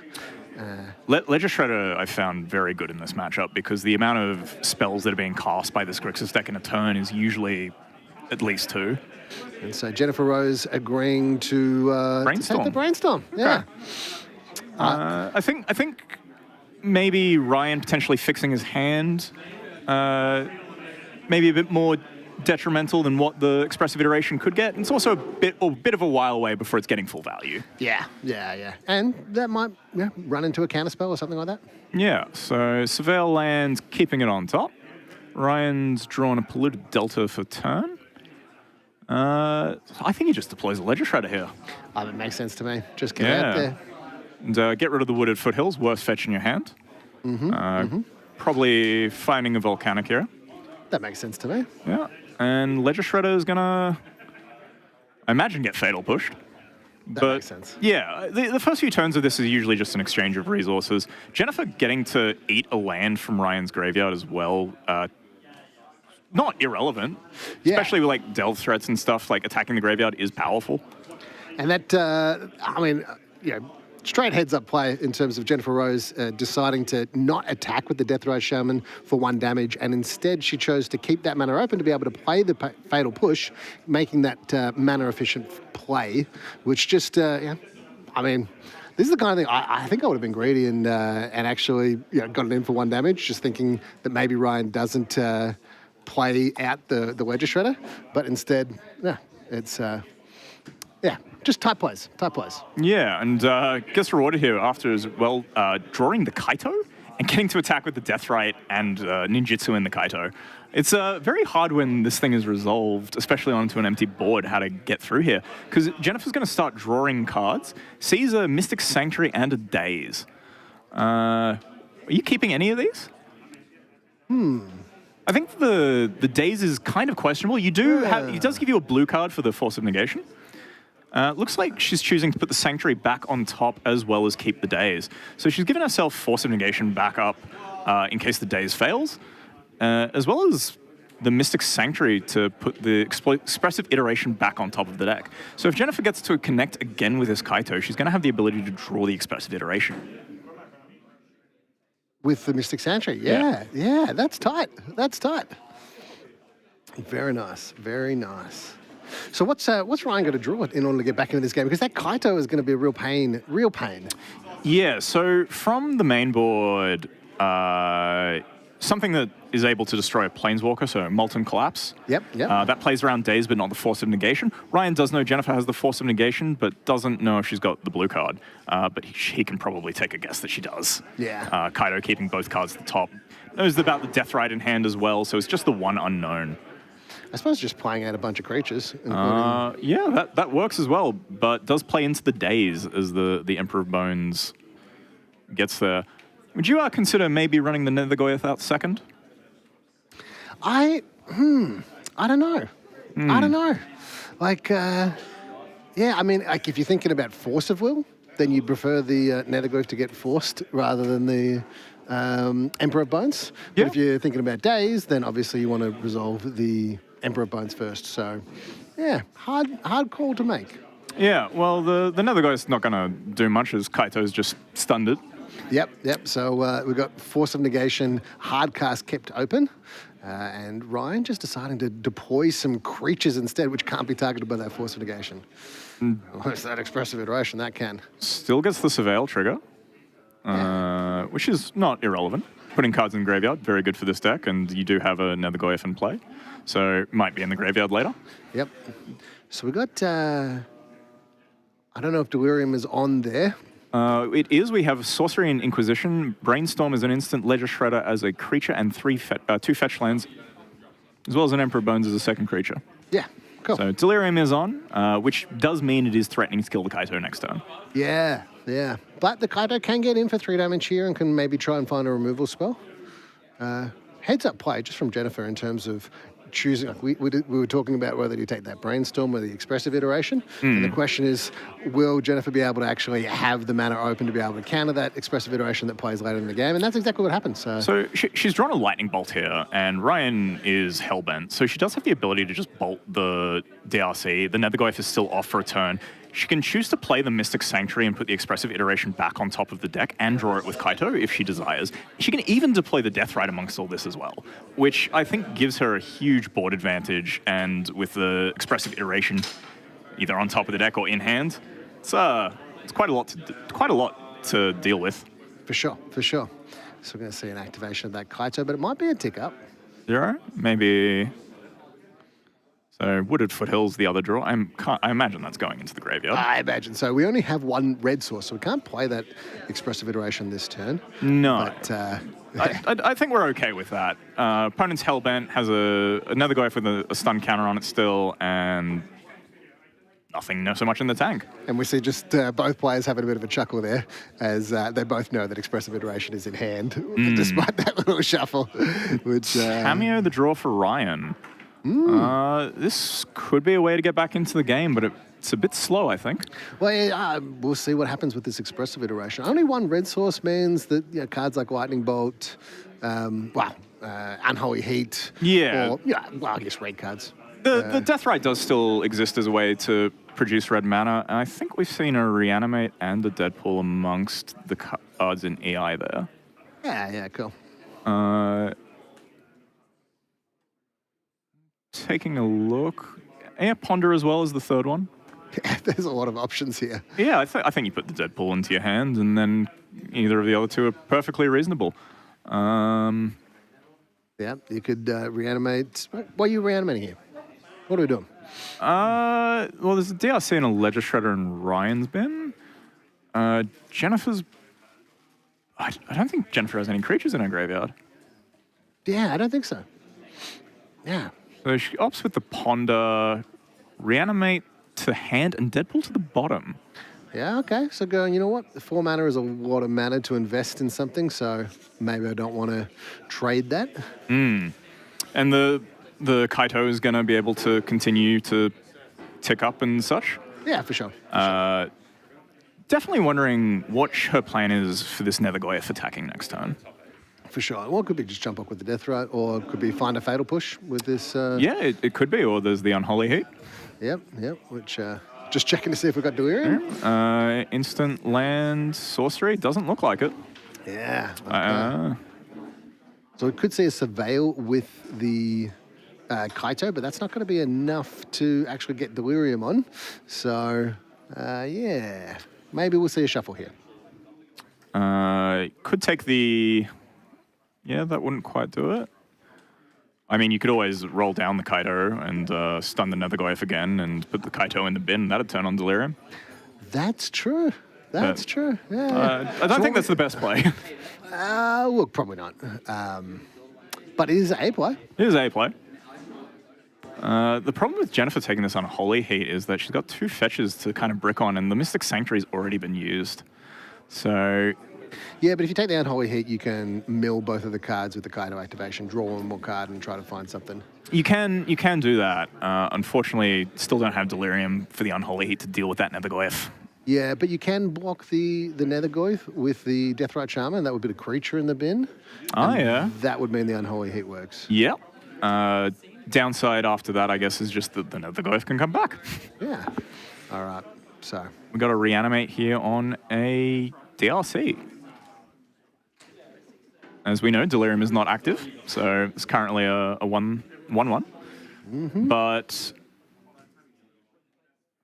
Jennifer passing here, you reckon maybe just chump the Nethergoyf?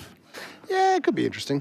Yeah, maybe chump the Nethergoyf. Or do you reckon that she has a way to trigger Surveil or trigger Delirium at instant speed and block the Tamiyo with the... We're talking about a sneaky little Surveil land? Is that what we're talking about here, Dylan? Maybe. Does Jennifer have a second one in her deck? She's definitely used one already. Yeah.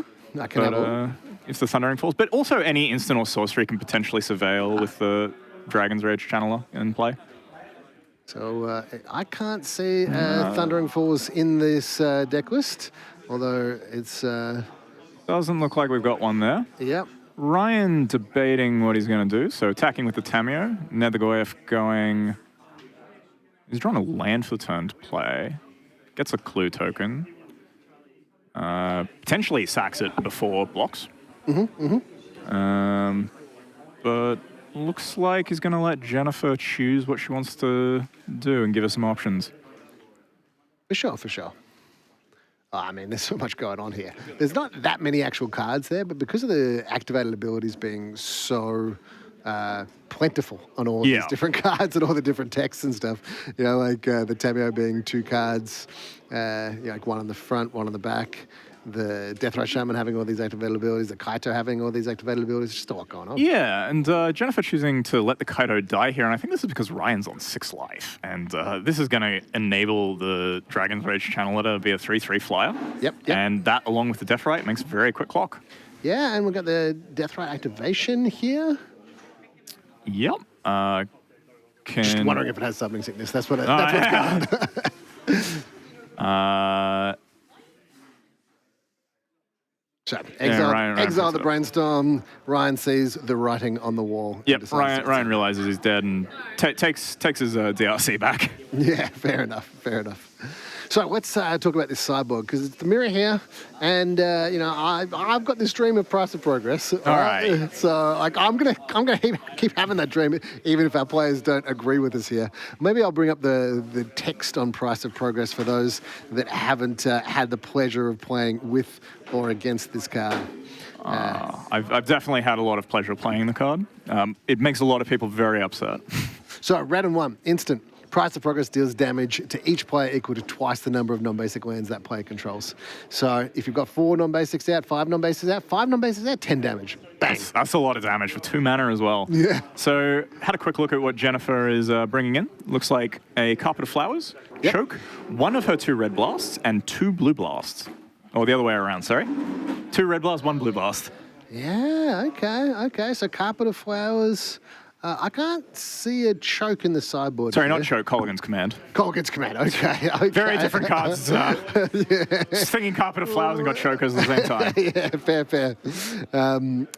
There's certainly some different options. That Colligan's Command does seem like a lot of value. And I could see, like, if you're on the play from Ryan's side, Opposition Agent being a potential card to bring in. Maybe try and snag a fetch land early on in the game. Yeah, I generally don't like Opposition Agent in this matchup. It feels very like try and get your moments, where Grixis has a lot of tools to maneuver out of those get your moments. Instant speed removal and such, like the Fatal Push thing, for example, comes to mind, especially because if they're flashing it in response to you cracking a fetch land, it means Revolt is already triggered when you cast the Fatal Push. Yeah, that's fair. Plus there's Unholy Heat, Bolt, counter spells. It's very easy to deal with an Opposition Agent. Yeah, that is true. And sometimes you just keep 3 mana open, you pass the turn, they play fetch land, and they just pass the turn back to you. Yeah. And you're like, Can't even get them. Like, everyone has dreams of getting people with Opposition Agent, but I find it happens way less often than people think. Then we dream of it happening. Yeah, or everyone was concerned about when the card first got spoiled. Like, I know I was definitely scared of what it might possibly do. Yeah, sure. Everyone lives in fear of Dark Ritual, I think, is the... So Opposition Agent is a flash creature, black and 2 for a 3/2. Your opponents, you control your opponents while they're searching their libraries. So if your opponent tries to crack a fetch land, or does crack a fetch land, you actually get to control their library, and you get to exile a card from their library so that you can, and then you get to play that land. So they're kind of like, it's like a strip mine on crack, because you... Do you have a good Opposition Agent story? Most of my Opposition Agent stories involve... losing to it? No, just kind of doing nothing, to be honest with you. The best Opposition Agent I've cast was into a Hour of Promise. The one's like tutor for 2 lands of any choice against my lands opponent, and took their Strip Mine and Wasteland. Oh. I still lost that game. Jeez. All right, Ryan with a mulligan here. The best one that I've seen is Opposition Agent in response to Imperial Recruiter. That's a pretty good one. Yeah, just exile all of your goblins. Yeah. There. All right, Jennifer with Duress, Deathrite, Lightning Bolt, Fatal Push, Colligan's Command, and an Undercity Sewers as her only mana source by the looks of it. Also a Pyroblast, good in the matchup. So she's got a lot of cards that are very powerful and efficient. Her mana's a bit awkward though, and doesn't have any red sources, so she is going to be relying on this Deathrite this game, or the ability to draw out of it. Yeah, so Ryan mulligan to 6, put 1 card in the bottom, and we're starting with a Probe. Yep, so he's going to see what's up and see that Jennifer may not have a turn 1 play next turn. If we take... There's a Git Probe. We're not taking anything. Yeah, good point. Imagine that. 2 life Thoughtseize. 2 life Thoughtseize. It's already 2 life. Why make it mana cheaper? Fair. I mean, Thoughtseize also takes 2 life, so... Yeah, this would also draw you a card. That seems insane. Yeah, true. I'll take a 4-point life swing for a 2-point card swing. Yep. So, fetch land off for Ryan, going down to 17, and then we'll see whether we have a turn 1 play. If we're fetching now, I think we're going to see something. Yeah, maybe a DRC or a cantrip. Yep. And there's a Ponder in hand. That beautiful Ponder. The turtle. Yeah. Does that mean you resolve it slowly? Yeah, I think you have to. All right. Well, Ryan's ignoring us and just going to resolve it really fast. Wow, classic Ryan. I mean, if you look at the top 3 cards, you don't like them. Very easy decision to make. Yeah, for sure. All right, so shuffle, draw a card. Pyrogoyf at that. Yeah, Pyrogoyf's a good card. Yeah, we got Pyrogoyf, Consider. That's Surveil. I think that looks like a Mystic Sanctuary to me. And Oh, that's not the land you want to be seeing, but I don't know if you can afford to be picky at this rate. yeah, so keep that one on top and see what happens next. Yeah, she's drawn a Ledger Shredder for turn, so we've got a Consider? Yeah. Definitely, that was his land drop for turn. I think both players are... Both players looking for lands here. Jennifer has the bonus of being able to play a Death right here, and her second land coming into tap doesn't seem to punish her. And the Fatal Push. What is that? What is that land? The Gloom Lake Verge. Gloom Lake Verge. Okay, thank you very much. And right. Scalding Tongue, as well as the other land. Jennifer draws a Reanimate for turn. Only the one black source, so she's still constricted to like one spell a turn. And as is Ryan a bit, so even though the most mana efficient thing she can do is to play this Ledger Shredder, it may not get the value she wants out of it. I think that's a Mental Misstep in hand for Ryan as well. Yep, it's a Mental Misstep, which hits every other card in Jennifer's hand right now. Ryan going for the end step fetch land. Very nice. Let's bring up the text on Ledger Shredder, because that card has been seeing some play and is also incredibly good. Yeah, this was one of the bigger cards to come out for from New Capenna that affected Highlander and quite a few other formats actually as well. It alongside Unlicensed Hearse, I think, are the two main culprits you see from that set in 7-point. As well as the Tri-Lands.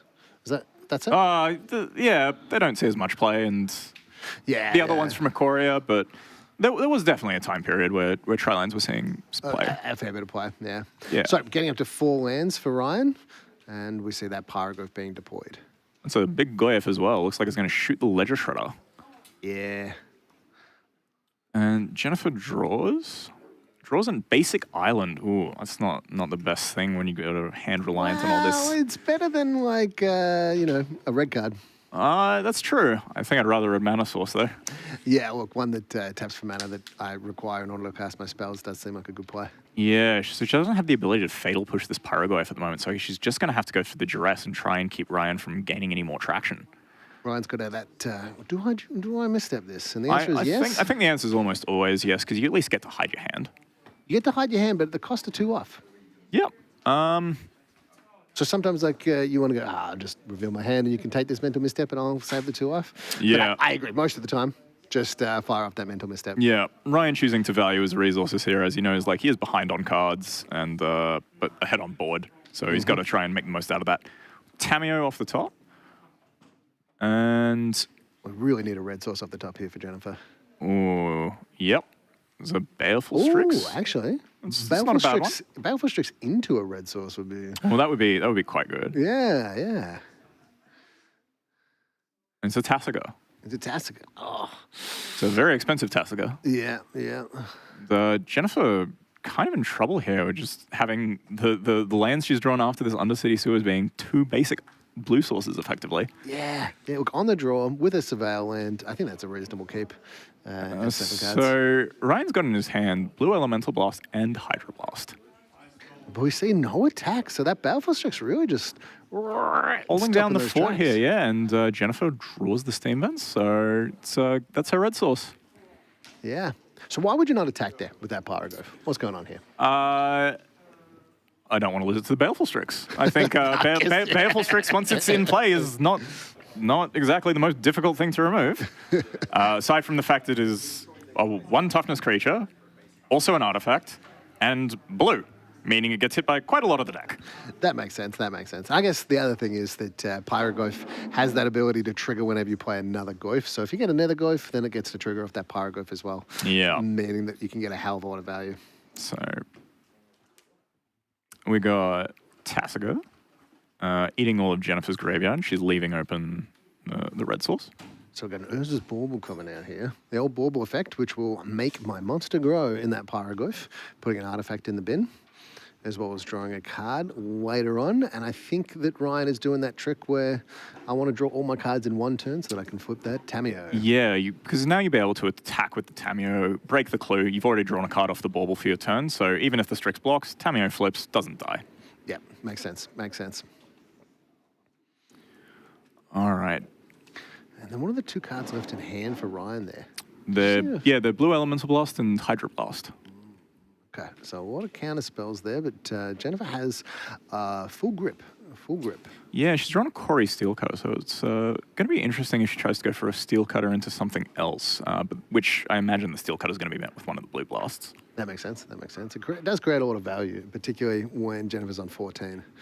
So attack in with the Tasker here. For 4 damage, that Pyroglyph can grow to like what? Instant sorcery, land, artifact. So 4/5. Yep. So breaking it.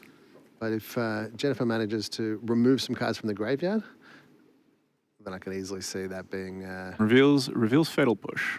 Okay. Which I believe Ryan already knew about. All right, the bolt. But we are met with a Blue Elemental Blast. So no killing my Pyroglyph today. Yeah, so it looks like this is just going to be a classic bounce. Yep.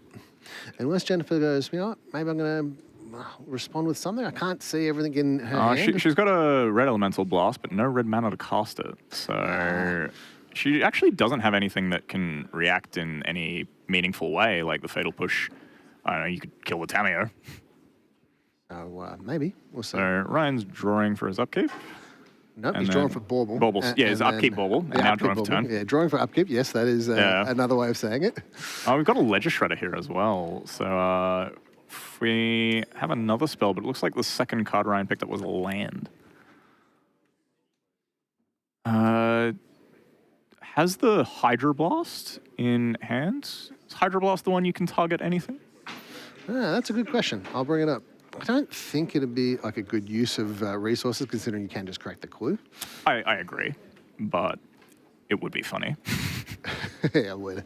So yes, it can target if it's red. Spell if it's red, so it doesn't need to be red. Oh, it's a Baleful Strix, not a land that Ryan's drawn. So that's going to trigger the Connive and flip the Tameo. Yep, and we see a Fatal Push in response. Yeah, and the Blue Elemental Blast not going to do its thing there. Yep. And Strix resolves. And there's the Red Blast. So we might even see a Red Blast on that Baleful Strix, just so I can start getting in with the Pyroglyph. Yeah, I think if I knew Jennifer's hand here, taking out that Strix there would be very powerful, I think, just because you then get to attack in with the Pyroglyph and maybe swing, but I also don't want to lower my shields against a full grip like that. Yeah, I can see that. And you might go, you know what? Like, I've got a pretty good board here. I've got, like, these Tassica bounces with the Pyroglyph. I've got a Ledger Shredder that's going to get value. I've got, like, a Baleful Strix to match your Baleful Strix. So at some point, I'm going to find, like, a good, like, clean answer to this Baleful Strix. And in the meantime, I can keep up on my counter spells for some more juicy spells that Jennifer might have in hand. Yeah, I think one of the risky things about attacking with this Tassica is that the Pyroglyph can technically get bigger at instant speed by putting an artifact into the bin, as there's 2 Baleful Strixes in play. Well, no, we've already got an artifact in the bin with the Blue Bauble. Yeah, we do too. Yeah. So I think, what do we miss? We've got instant, sorcery, artifact, land, creature. I think it's maybe now it's a 5/6. Yeah, so it was already bigger than the Tassica. Yeah. Because it was missing creature last combat. Yeah. But now that Tameo has entered the bin. Yeah, makes sense. Makes sense. So. This is 2 great players playing the same deck here, just going back and forth and making these decisions. There's a lot going on here. Yeah, it certainly is. Jennifer's got an Emperor of Bones here, and I think it looks like she's just playing Quarry Steel Cutter. I imagine this gets eaten by a blast. Wow, that's pretty scary with the amount of cards that Jennifer has in hand. Yeah, it might run away with the game, and also the blue blasts tend to have fewer targets in this deck than the red blasts. All right, so that one gets cannon. We've got 1 spell here, 2nd spell here, and we'll trigger the Connive. Ooh, Cling to Dust. That's a pretty good one. Oh, get some value. Yeah, and kind of nothing can attack at the moment. There's just Baleful Strix on each side.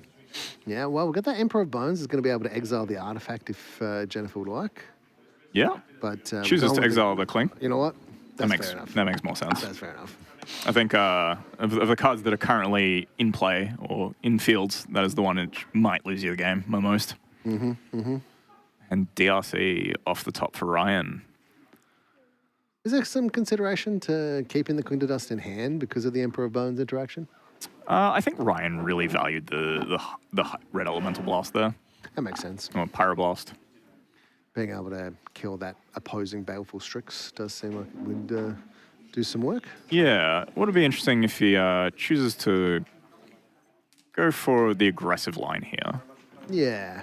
With Jennifer being tapped out, but at the same time, we don't really want any creatures going under Emperor of Bones at like inopportune times. And so if we lose our only piece of interaction, we could get really blown out by like a Pyrogoyf dying and Emperor of Bones bringing it back and just swinging the game entirely. Good point. Yeah, we've seen a lot of swinging Emperor of Bones these days. I feel like half the games we've commentated have been won by creatures that were taken from the other player. yeah, Emperor of Bones with some Deadpools and some Ragavans hitting some Overlords, like reanimating opponents. Yeah, milling some cards, getting Emperor of Bones back, putting that in play, doing some things. It really is a trading card game sometimes. Yeah, for sure. So Lorien revealed Colligan's Command, Reanimate, and Pyroblast. Jennifer's got quite a few decisions here, and different ways to gain value. Leads off by cycling the Lorien revealed. Very nice. Yep. Don't have the 5th mana to cast it, so maybe not where we want to be right now. Maybe finding a tropical island here in case she wants access to green mana later, but I might be more interested in getting the second black or red source. Yep, makes sense. She agrees, gone with the second red source, as that is currently, I think, the thing that is constricting her hand. And of course, you can't get red-black with Lorien revealed.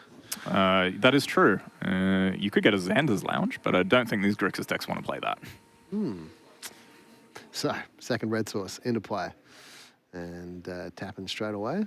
What are we doing? We're Pyroblasting the Ledger Shredder. Yeah, that's the first spell being played this turn, so no activation on the Connive there.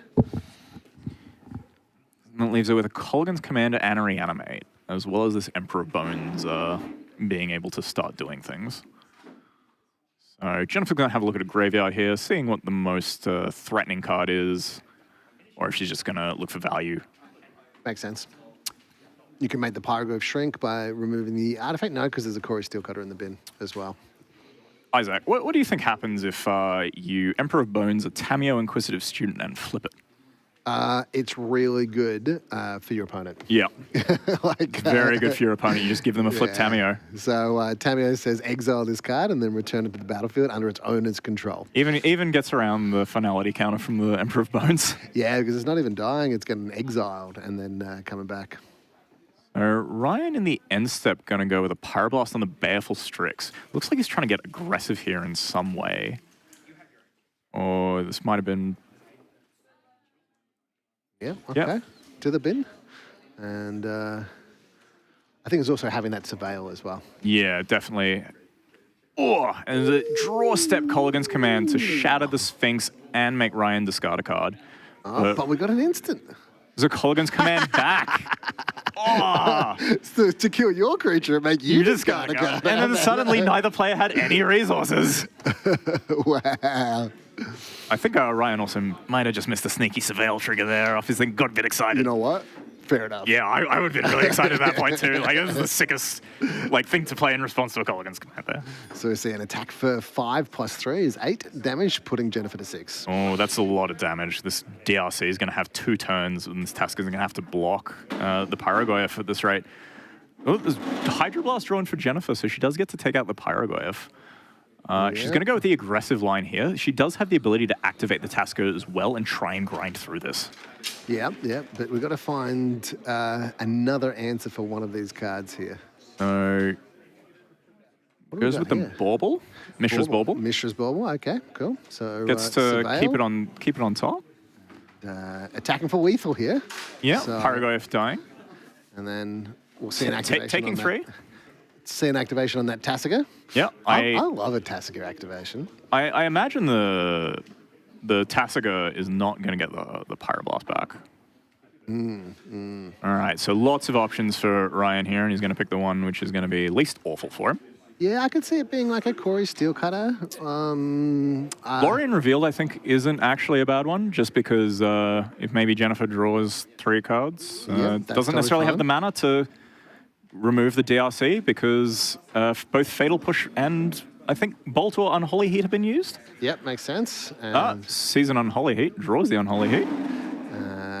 And I don't know exactly when Ryan activated that bauble, but in Ryan classic fashion, he's going to activate that in upkeep of Jennifer's. So. Yeah, seeing what she draws and the tack-in with Tasiga. Ryan's got one draw step. Unholy hit off the top. Ryan even saw it coming with the bauble and just had to accept it. Had to shrug. You got gutter me. So. Well, there's a Murktide. That's a big one. Ooh, that's a big Murktide. We might see an activation. Well, we definitely see an activation of that Tasiga in a turn there. Yeah. All right, so. See what else Ryan has in... An 8/8 Murktide Regent. A very big one, threatening to end game, and a Douthie Voidwalker. Ryan has deployed 2 lethal evasive threats, and Jennifer just has a 5-mana draw 3 in hand. This Tasiga, I don't know if there's much left in the graveyard that can maybe dig it out. Yeah. Like, both these creatures are evasive. Getting the Quarry Steel Cutter is not going to do anything. Just after getting out of it as well. You know, but realistically, all she needs to find is a removal spell for the Murktide. Just one removal spell is attack for lethal. Dismember's not going to do it, and Ragavan's not going to do it. Yeah. So Ryan's just going to give her the one which is least useful, like maybe this Pyroblast with no targets. That makes sense. Pyroblast is yours. Hydroblast even. Hydroblast, yep. All right, she untaps. All right, so this is the big draw step. Oh, what do we got? What do we got? What do we got? Psychic Frog. Wow, okay, so that's one blocker, but we got to still deal with the Douthie. The Douthie, yeah. Yeah. And Ryan looks like a fortunate series of back-to-back draws to just stabilize, and Jennifer's bricked. Yep. How good was that Colgan's Command You versus Colgan's Command that was so good. So interesting thing here is, like, I don't believe Jennifer has any other untapped red sources either, so I don't think drawing 3 cards, including a Red Blast, is going to be an out. That makes sense. 1, 2, 3. Carpet, Misty, Flooded, and game is done. Yeah, okay. So go on to game 3. Yeah, that was a good game. Ryan pulling it out in very nice fashion. Yeah. I mean, that Colgan's Command interaction, that's going to... we're going to see that one clipped for sure. Yeah, you could even see it in Jennifer's reaction there. She's like, of all the cards, just had to be that one. Yeah. So both players shuffling up for game 3 here. We're not seeing any going back to the well for sideboarding. Do you think that that's like something that you like play differently or sideboard differently depending on play versus draw? Based on these configurations, probably not, unless you really want to go the price of progress route. But I don't think either of these players want to make such a risky play. Do you think it'd be all right if I like, pause the commentary and just went in there and asked them, can you please put in price of progress? Like, what if? Because I just want to see it. You could try. You want to go knock on the door? Like, look, you know what? They've already presented, so I think it would be inappropriate for me to do that. Would that be outside assistance? It would be outside assistance for me, right? It would be assisting me. You could get disqualified from the tournament. Yeah, assisting the viewers as well because of the entertainment factor. But that's your job. Yeah, but it'd still be outside assisting of the viewers. So, yeah. All right, I'll choose not to in this particular instance. All right, it's good because you are chained here. Yes. All right, looks like Jennifer's maybe considering some sideboard changes. Yeah, just going through and making sure that she's got all the cards in there that she wants to have in there. Having so many blasts available to you in this Grixis Mirror, I can see going, you know what? So she's on the play and chosen to bring the days back in over the second Blue Blast. And I like this a lot. I think the Blue Blasts do have a limited number of targets in these matchups, even though some of the threats can be very scary, like Deadpool and Pyroglyph. Makes sense. So some big hitters in terms of 4 mana in those 2 cards. But both of those at 4 mana, good chance that they can get dazed as well. That is true. You had the pleasure of dazing somebody and picking up Mystic Sanctuary? I have. Yeah, that's... it's a good one. Let's bring up Mystic Sanctuary here so that our viewers can see what we're talking about. It is a land that if you control 3 or more other islands, it enters the battlefield untapped. So Mystic Sanctuary enters the battlefield tapped unless you control 3 or more other islands. And then when it enters the battlefield untapped, you may put target instant or sorcery card from your graveyard on top of your library. Do you know what, to me, the most important part about this card is? What? The land type. Ooh, what is the land type? It is an island. And do you know what that means? It can be fetched. Ooh, baby. Which means that there are 4 fetches in Jennifer's deck that can find the Mystic Sanctuary to put any card, like instant or sorcery from her graveyard, on top of her deck, including the Lorien Revealed, which can find it. And Price of Progress. And Price of Progress. Yeah, you can put Price of Progress back on top of your library if you have it in. Yeah. Well, I mean, last time we saw that happen, it didn't work out too well. Yeah, actually, back in Mana Clash, that was certainly. All right, so Jennifer leading us off with a Bayou Duress. I think the other land in her hand as well is a Tropical Island. I saw a Ponder, Quarry Steelcutter, and Ryan's just going to show it all for us. Undercity Sewers, Misty Rainforest, Scalding Tarn, Mishra's and Urza's Bauble, Psychic Frog, and a Murktide Regent. That's a very fast Murktide Regent, but it's not going to be very big. True. But if that Psychic Frog comes down and stays around, that's going to certainly fuel some additional instants and sorceries in order for that Murktide to be able to pop off. Yeah, or maybe just draw a bunch of cards. So Duress taking the Bauble, card for a card. Very nice, honest magic here. Yep. Psychic Frog. Oh, that's a card. That is a card. There's a few cards fused into one, I think. Now, if anybody's just signed in, they might see that Jennifer is playing Grixis, but there's a Bayou in play, which is a bit of a weird card for a Grixis deck to be playing. But we also know exactly why. Yeah, so Jennifer's list plays a Bayou and a Tropical Island, and this is to help facilitate both Deathrite Shaman and the sideboard Carpet of Flowers, which can give you a huge mana advantage in these kinds of matchups, meaning that you can just out-tempo your opponent very quickly by jamming Haymaker after Haymaker. Yep, makes sense. And so Ryan's seeing the Deathrite off the Urza's Bauble. Incredible. I believe there's Quantum Riddler in Jennifer's hand as well. That card has been doing some work. Cards are quite impressive. So, Deathrite Shaman into Ponder. Sees Volcanic, Bloodstained Maya, and the Douthie Voidwalker. Yeah, real tight play by Jennifer here, choosing to play the Deathrite Shaman first in order to play around Daze, because she really wanted to resolve that one. So even though she might have found a different card that she wanted to play off the Ponder, playing the Deathrite Shaman first just means that, I'm confident that I want to play the Deathrite Shaman this turn. And even if there is something that I might find that is better, I'd still want to be able to. Yeah, you've got to sort of think about how many one-drops in this situation are better than Deathrite, and I think the only one that really comes to mind is maybe a Thoughtseize. Yeah, Thoughtseize is the only one that comes to my mind as well. And Thoughtseize is still going to be good the next turn. Yeah, so it looks like she's chosen to cap. So she's got the Bloodstained Maya. So I imagine she'll draw the Douthie and fetch away the Volcanic. I don't know if you've noticed this, but I don't think I've seen Ryan miss a single Bauble trigger. He's doing way better than me. Oh, I'm so bad at remembering Bauble triggers. That's why I only play Bauble decks on Moto. It does it all for me. Yeah. All right, we have the Psychic Frog. Kaito, Mental Misstep, Badlands, the other 3 cards in Ryan's hand. Ooh, jeez. It's a good way to make a Psychic Frog unblockable. Just give it flying and then get in with the Kaito. Yep. Jennifer? Just in terms of like the ninjutsu ability on and Psychic Frog, that interaction. Yeah. I want to ask, can you attack with the Psychic Frog, deal the damage, right? Have the damage resolve and draw a card, and then flash in the Kaito? Yeah, so an interesting restriction on ninjutsu is you can do it at any part of combat after the declare blockers step, which includes the damage step. Okay. So that's a pretty cool little interaction there. Yeah, the best one I've seen is use of it with Ragavan. So Ragavan connects, makes the treasure, and then you can sack the treasure to ninjutsu the Kaito in the combat step. Oh, that's and go turn 1 Ragavan, turn 2 ninjutsu Kaito. Wow, that's very cool. So we're seeing a fetch land here from Jennifer. Yeah, I imagine that's going to get the Volcanic Island that's on top of her deck. Okay, yeah. Yep, she worked it out. Awesome. So what do you reckon's happening here? I reckon there's going to be a Quarry Steelcutter and a Douthie Voidwalker deployed here.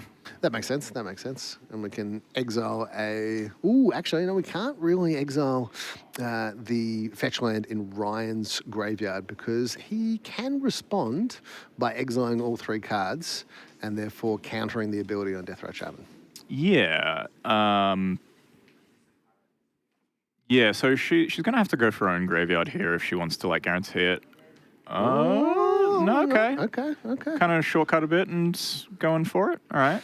Fair enough. I guess, like, Ryan doesn't want to lose his entire graveyard as well, especially because the Murktide is in hand. And wants to be able to use the Psychic Frog ability to gain flying, maybe next turn. And has the also has the regent, the Murktide regent in hand as well. So I think Ryan's just thinking about discarding a card before this Douthie Voidwalker comes into play, so that the card's in the graveyard and puts a counter on the frog before the Douthie starts exiling everything. That makes sense. That way the frog is nice and big and the cards are in the graveyard. Yeah. Ryan's drawn... I'm going to go out on a limb and say it's a snow-covered island. Yeah, fair. It's the secret lair printing. So a couple of different options available to Ryan here in terms of getting in with Kaito, but the problem with the Kaito is that thing's just going to die really quickly. Yeah, it won't be able to survive a Douthie and a Corey Steelcutter in play. In fact, like, this board is quite problematic for Ryan in terms of what he has access to. Jennifer, if she just chooses, can choose to chump block the frog and stop Ryan drawing a card and still eventually spit out a bunch of monks along the way. Like, yeah. And Ryan's just incentivized almost not to play anything that goes into his graveyard because of this Douthie.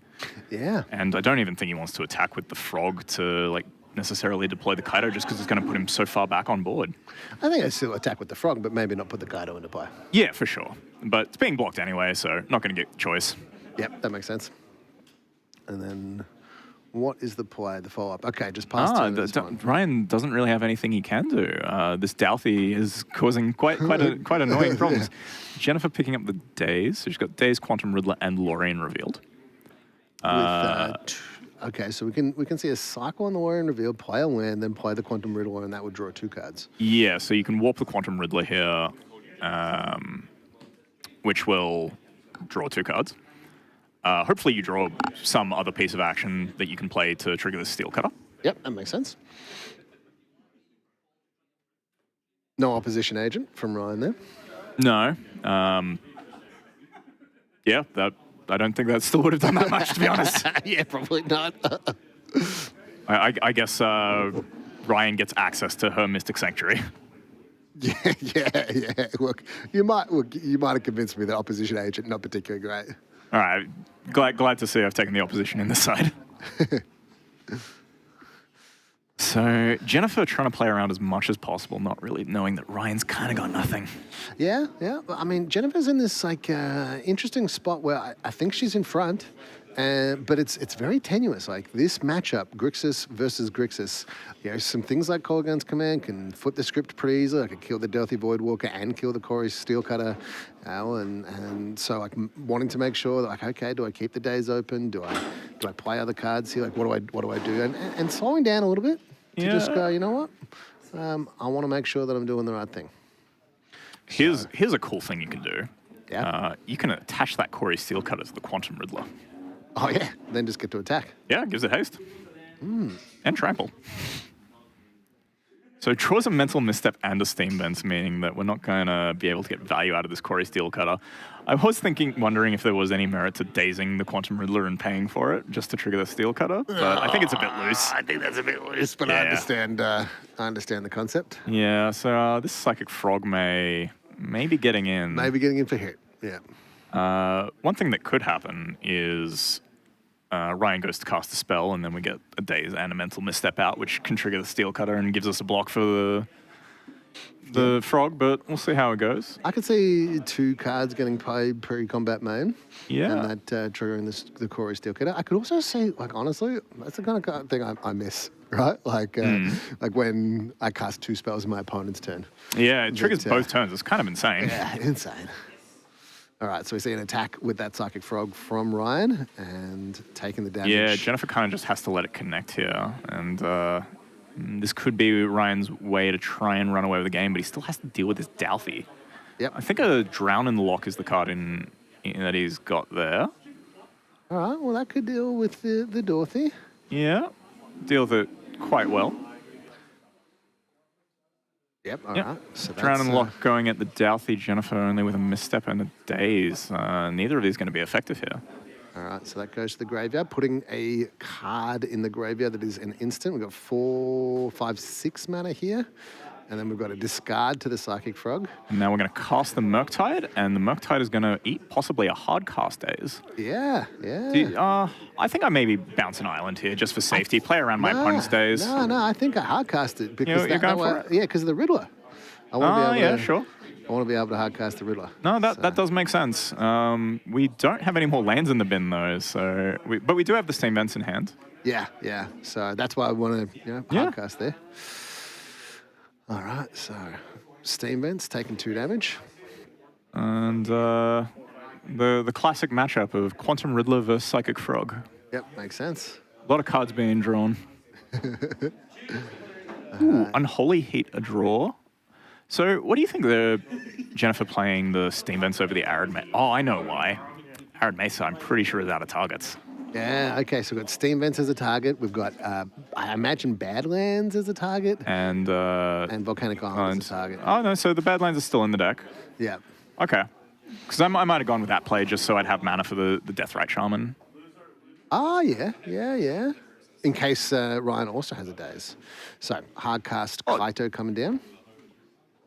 Yeah, that's going to be able to tap down this Sphinx and then get in with the Psychic Frog. Yeah. Oh, pew, pew, pew, pew. Deal with the Sphinx for quite a while. Yeah. And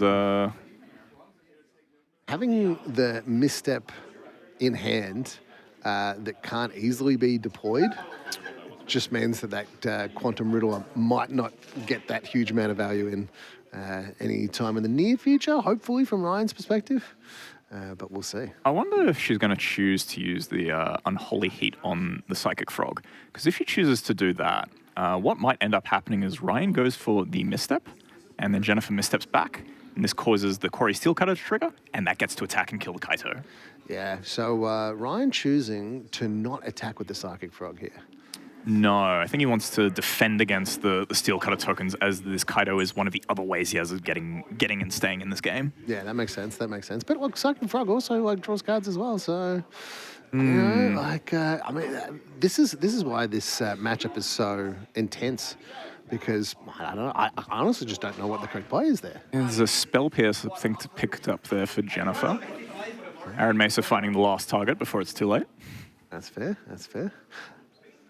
And we do have Delirium. So what I think is going to be mostly interesting about this is Ryan's best play here is to not mental misstep the Unholy Heat. Yeah, there's just no way that you made that play. I mean, this is kind of almost a mirror of the Colligan's Command situation we had earlier. Yeah, totally. Or what could be, no, she wouldn't do that, but you could always like misstep your own Unholy Heat to get the... to get the trigger. Yeah, and then she can cast another spell, daze it and counter it, like, you can do whatever she wants. Yeah, true. Maybe she'll choose to Spell Pierce here, the Unholy Heat, and pay for it. Yeah. 6 damage on the Psychic Frog. And here's the misstep. 2 life for Ryan, and the misstep back from Jennifer. Triggering the Steelcutter, which is going to remove the Psychic Frog, get a token, and kill the Kaito. Plus, as an added bonus, leave open a Deathrite Shaman. Yep. For whatever activation. You've got 2 green sources and 2 black sources. And yeah, Jennifer looks like she's taken a fair bit of control from this game. There's one more turn off from the Quantum Riddler that Ryan has. A Mystic Sanctuary, which can come in and get a mental misstep at best. And even if there was a good target, the Deathrite Shaman's just there to be able to eat it up. So, what's this card here? That is an Unholy Heat. Yep, okay. Unholy Heat on the Deathrite Shaman. Exiles the Psychic Frog, choosing to play around possible Reanimate or Emperor Bones shenanigans later. Yep. Oh, no, sorry, chooses the Mental Misstep, goes for the life total. Okay, yep. Which I don't hate when I have a Quarry Steelcutter in play and a Quantum Riddler.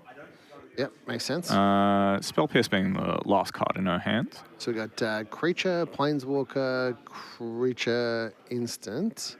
So Creature, Planeswalker, Instant. You can't really kill that Murktide Regent with that thing. So yeah, not using the ability on the Mystic Sanctuary. Yeah, it doesn't quite kill the Quantum Riddler. See the Riddler. Draws 2 cards, so good. Drawing the Mystic Sanctuary and a Ragavan here. I'm dashing that Ragavan. Yeah, for sure, for sure. And then I'm probably going to get really lucky and cast a great spell off Ryan's deck, and that's going to trigger my Quarry Steelcutter. Yeah, and that's a good idea. And then as a bonus, I'm going to have a Spell Pierce backup. Yep. So that Riddler at this point has drawn 3 cards and is a 4/5. That's pretty good. We did test this card in the Grixis matchup, and that's kind of what it was for. It was like pretty solid when it works. Yeah. So getting a Ponder on top, I guess, is just kind of like having something better than nothing. Mystic Sanctuary. And then we've got a Ragavan coming in, dealing some damage. The Ragavan having dash here works so well with Quarry Steelcutter. Just being able to have that instant, second spell you can always cast. Yep. So again, down to 1 card. Ryan's on 8 though. Next turn, the Ragavan alone is lethal, and Ryan has drawn something very hidden. Damnation. Ooh, that wouldn't necessarily even be that good. It's like cast the Ragavan, cast the Preordain, hit for 4. Yeah. Maybe his own Riddler would do some work. Yeah, that would be good, but it's a blast to blast the Steelcutter. And then makes Ryan pay 2, meaning Jennifer's down to 1 card, so she gets to draw the extra card. So that Ragavan is the last card left in hand, and that's the game. Yep, Ryan packs it up. Too much value from that Riddler and the Quarry Steelcutter. So, yep. It was a sick match, a lot of back and forth. That was awesome. I really enjoyed that, and really well played by both players. Yeah, Grixis match mirrors are good fun, and usually the Grixis players in top 8 are very good Grixis players. Yeah. It's a very hard deck to play sometimes, and a lot of deck of fine margins that matter a lot. Yeah. That was awesome. I really enjoyed that. So I think the players did as well. They were laughing, having a good time. They're still laughing and having a good time. Yeah, for sure. So we're going to take a short break here, and we're just going to confirm as quickly as we can whether the top 4 is going to be playing it out or whether we're going to be calling it if they do a split. So we still have at least one other top 8 match going between Volty and Matthew Judas. Okay. And I know Volty wants to bash for glory. So if she wins, there's no split. Excellent. All right. Well, we'll confirm very shortly. Oh, there is another round. We have confirmed. Excellent. Thank you very much, team. That's awesome. So I'm really looking forward to seeing this extra round, which is going to come to you as soon as this other quarterfinals is finished. And so then we'll bring you the semi-finals, and that's going to be an awesome watch, I'm sure. Some amazing players playing some amazing Magic in an amazing format. Yeah, and it's been an amazing day so far. Long day, good day, and they're always good. All right. Thanks very much for commentating with me, Dylan. Always a pleasure. We will see you all in the next round very shortly. Always a pleasure, Isaac.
Alrighty, welcome back to Canbrawl. We've got the semi-finals coming up. We've played 72 rounds of Magic today. It's currently 4:20 a.m.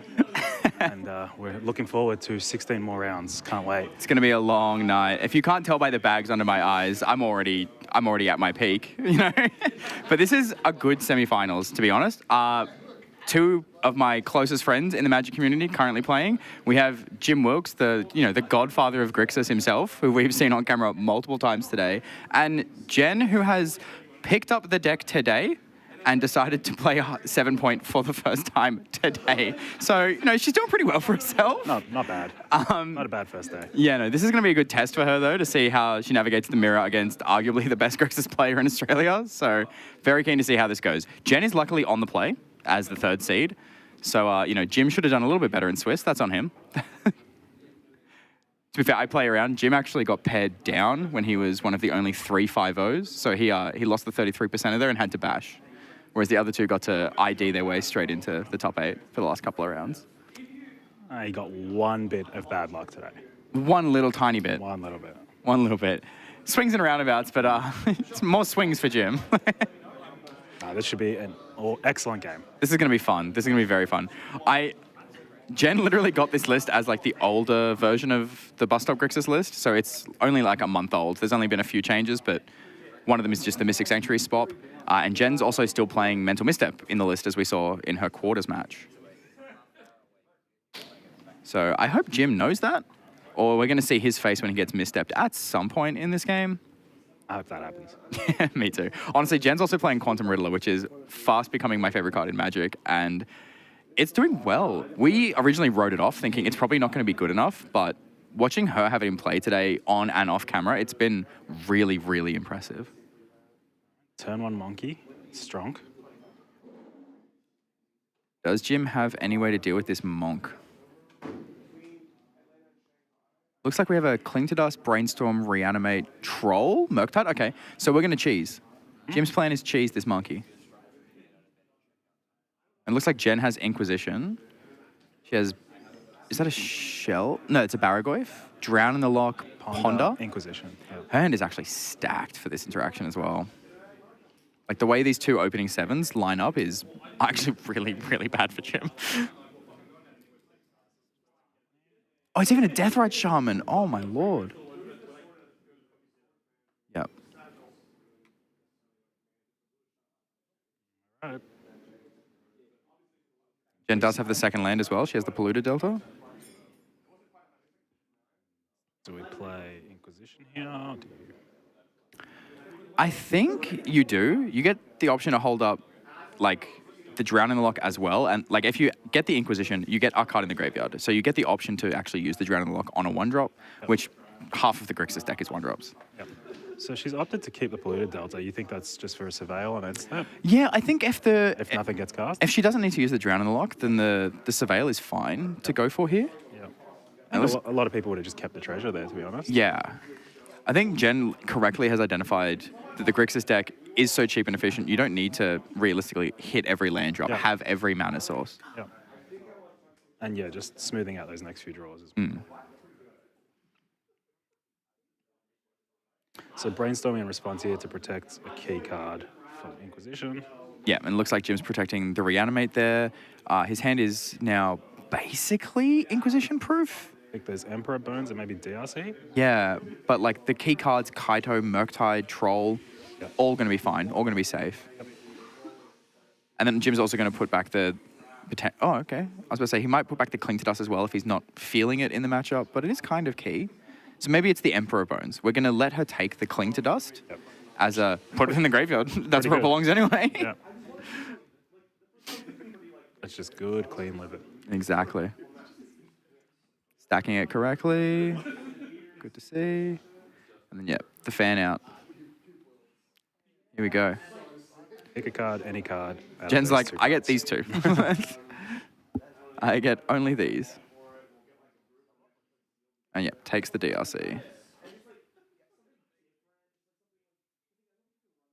So the best part as well is the Gloomlake Verge doesn't tap for black, but we can use the Gloomlake to cycle the Troll to go and get bad lands to then have the full mana base unlocked and reanimate the Troll off the top. I mean, this Drown in the Lock is probably going to put a pretty big, damper on those plans, but it's still like a nice little sequence for Jim. Oh, okay, maybe Jen's going aggressive here with the Ragavan, and she's going to play the Deathray Shaman as well.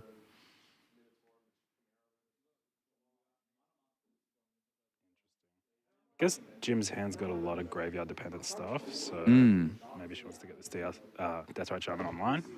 I can see that. Have summoning sickness. Jen is very new to 7 Point, as I said. I don't think she's played much with Brainstorm, if at all, so she might not be aware that, like, hey, a common play pattern is you hide your good cards with the Brainstorm and you stack it in a way that it's not going to be that impactful. Yep. So she might not realize, like, hey, the top of the deck is going to be terrifying for you. You may want to... slow down. Maybe slow down, yeah. But she's all gas, no breaksing it looks like. So that's a Marsh Flats, Volcanic Island, and her own Cling to Dust? Potentially. It's a nice one to hold up. Honestly, yeah. I kind of love it. But then the downside is it's 2 lands underneath. She's drawn the Marsh Flats, okay. Okay, so Jim's going to get to do shenanigans. Yes. He's ecstatic about that. He's actually going to use the island to cycle for the troll. So we might even be looking for like Undercity Sewers here potentially. Or still that Badlands. Yeah, I think Badlands still decent. Yeah, I think so too. Especially with how like heavy Jim's hand is, having just access to untapped mana is going to be pretty crucial moving forward. Interesting sequencing though, that didn't just cycle and then play the Badlands. Yeah. Jen has just realized, uh-oh. Hang on, that wasn't in there. That's a big boy. Yeah. I mean, don't use Jim for a lot, but yeah, a lot of damage. This thing's massive. I mean, yeah, there's a good old-fashioned race going on here, right? Mm-hmm. Baraglyph helps a lot. Baraglyph is going to help a lot. I need to update Jim's life total. I can definitely see Jen not acting quick enough in the next turn as well, when Jim could potentially go fetch land Murktide. And unless you respond to the cracking of the fetch, then you might not get another chance. Like, you're not going to get another chance to respond. The Murktide will just be on the stack. There will be no graveyard. Which is also going to shrink the Baraglyph that Jen could be presenting here just to a 2-3. Yeah. Yeah, which makes racing it very hard. Yeah. And when you have a 6/5 that needs to be blocked by your entire board and at least 5/5 flyer in the Murktide that only will grow, bit worrisome. Yeah, this is one of those things where we discussed where like just the skill ceiling is so high in a format like Highlander. It reminds me when I first started playing Legacy, and if you maybe just fetch the wrong land or brainstorm wrong or ponder wrong by or even just like cracking your fetch land at the incorrect time or leaving a fetch land uncracked. Like the first time you cast a spell and you have a fetch land and you're like, I can play around daze, and your opponent wastelands your fetch land, so you crack it and then they daze your spell and you're like, oh, I learned something. I'm not glad with how... I'm not happy that I learned it. Yeah. This doesn't feel good. Yeah, a lot of disgusting things you can do in Legacy. And just one of the things is that these cards are super high powered, and people who've been playing these formats usually have been playing them for a very, very long time. They're used to the bullshit that goes on. Yeah, like Deathray Shaman Wars. Like, there's so many resources that can tax the same thing over and over. Yeah. So sometimes it's about trying to eke out your own advantage, or sometimes it's about preventing your opponent from getting whatever little advantage. Even just like Brainstorm is, in my opinion, one of the hardest cards to cast correctly in Magic. Yeah. There was an old pro player, AJ Saka, who wrote, I think it's like a 50-page like manifesto on how to play Brainstorm in Legacy. And it's so informative and so deep. But it's just like, this is just one card. This is just like one pillar of the format, right? And in Highlander, it's even more complicated because every deck is 60 unique cards. Exactly, yeah. Yeah, I think a nice heuristic for newer players is just, if you can hold on to the Brainstorm, hold on to it. Yeah. The longer you wait, the better it gets. This is one of the pieces of advice that AJ had, was if you can end the game with a Brainstorm in your hand, you get a pat on the back. Yeah. Where you're like, didn't need to use it, didn't have to use it. Yeah, same with Ponder, all those cards. Yeah. Because the longer the game goes on, you know what you're looking for. Exactly. Whereas early game, you've got to mix a land and spells. What do you really want?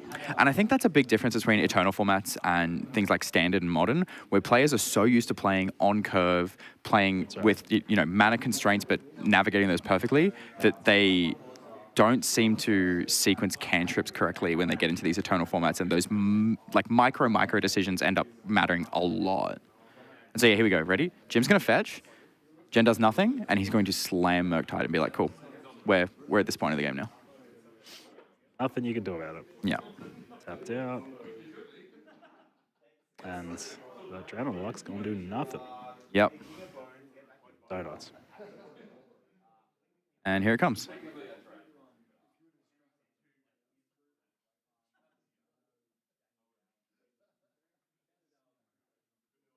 Come on, Jim, make the play. Susie maybe think, what's he thinking about here? Is it days? No. Could be days, right? His hand is Kaito plus Kaito, Murktide, and the Cling to Dust. If he thinks Jen has a daze, then yeah, he might have a pause for it. How does this go wrong for me? Yeah. Because that would be. Yeah, but I think just the impact it has on the board, Absolutely. and like now he gets to swing in with the Troll, and it will trade with Jen's entire board.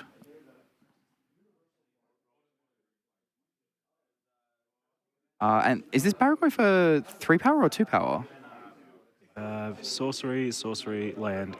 Yeah, So it should be a 2/3, I think, for the Baragoi there. Unless there's an instant off screen that we can't see. She just might not have updated after the next side. Yeah, that's very fair as well. Okay, well, there's the instant then. So She's so far ahead of us. she knows. And yeah, Jen, very like relatively new to the Magic scene and phenomenal skill. Absolutely. She's killing it. She was very worried after after her RC win that, as we all have when you get those big tournament finishes where you're like, is this just a fluke? Was I just really lucky that weekend? And she's very dedicated to getting better at the game, which is something I really like seeing in players. Yeah. That Brazen Burrow is a nice draw. Oh, yeah. Yeah. Good reset. That's actually really, really good as a draw. Yeah, that's fantastic. Interesting. I guess the Baragoi can block and trade. Well, I mean, you have to block with everything, right? Yeah, but I think she's can't getting, block the yeah, backside, I think so- she's just going to get aggressive. Jim is on 11. Yeah, she can race. So yeah, 5 damage coming in. Plus we get the Baragoi to grow itself, potentially. And that Death Right can deal another 2 or gain 2 to help swing that. That's a creature. It's a little bit bigger now. Unless she takes it. And why wouldn't you? It's Ember of Pretty good Bones. one to take. Emperor has been a card that's really impressed me today on camera. It's fantastic. Really, really impressed me. Yeah. It's just such a good card to run out. It's just a bear. You don't care if they kill it. But if they don't, it can win you the game. Yeah. Oh. There we go. The post-combat ninjutsu. Well, like, now she can end of stun the combat step. troll. Yeah. Amazing. That Brazen Borrow was such a huge draw. Yeah, that was fantastic. Wow. Game swinging. And that might be it. Yeah. Honestly, that just might be it. Yeah, just again shows how powerful these Grixis style decks are. That every card you draw could just win you the game or Yep. just swing so much percentage in your favor. And it's just like, life totals don't matter. Life totals don't matter. All of a sudden, wait, I'm on 5. Yeah. I'm on 6. You know?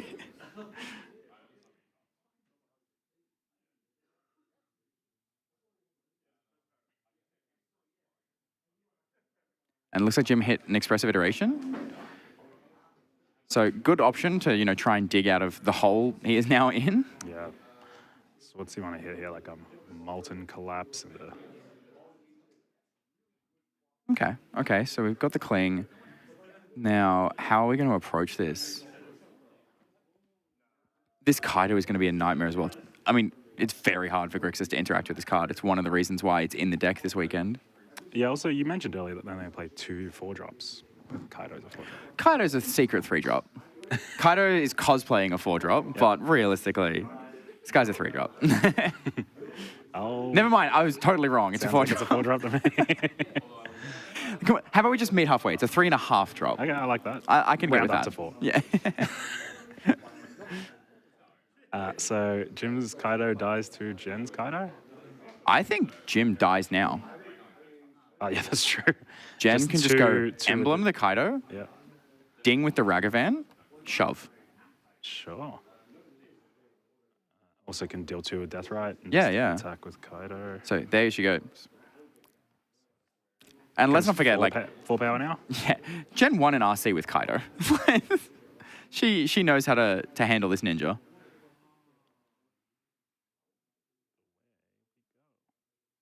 Yep, and Jim is dead. What a swing that was. That Brazen Barrel. Yeah, like game winning. Crazy.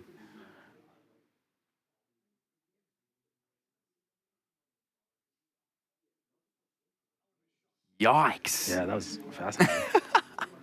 Because that Murktide looked real nice. Yeah, I was real like, in Jim's position, I'm happy to trade the Murktide for the Barragoyf there and then just have the Troll run away with the game, you know? And That was great. Yeah, wow. Shooketh. Brazen Borrower is like, you know that Flex Seal meme where it's the like big just water tank? smack it on, And it's just like fix all your problems. every problematic matchup and it's just like, how about Brazy B? Smack.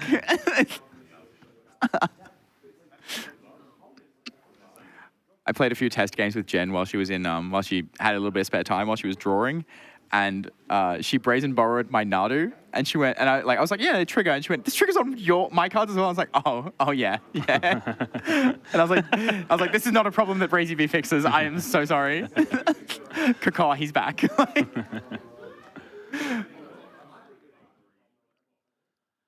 All right, so again, I guess the baseline is to board out some of the counter spells. Yeah, the 2-for-1s are coming out.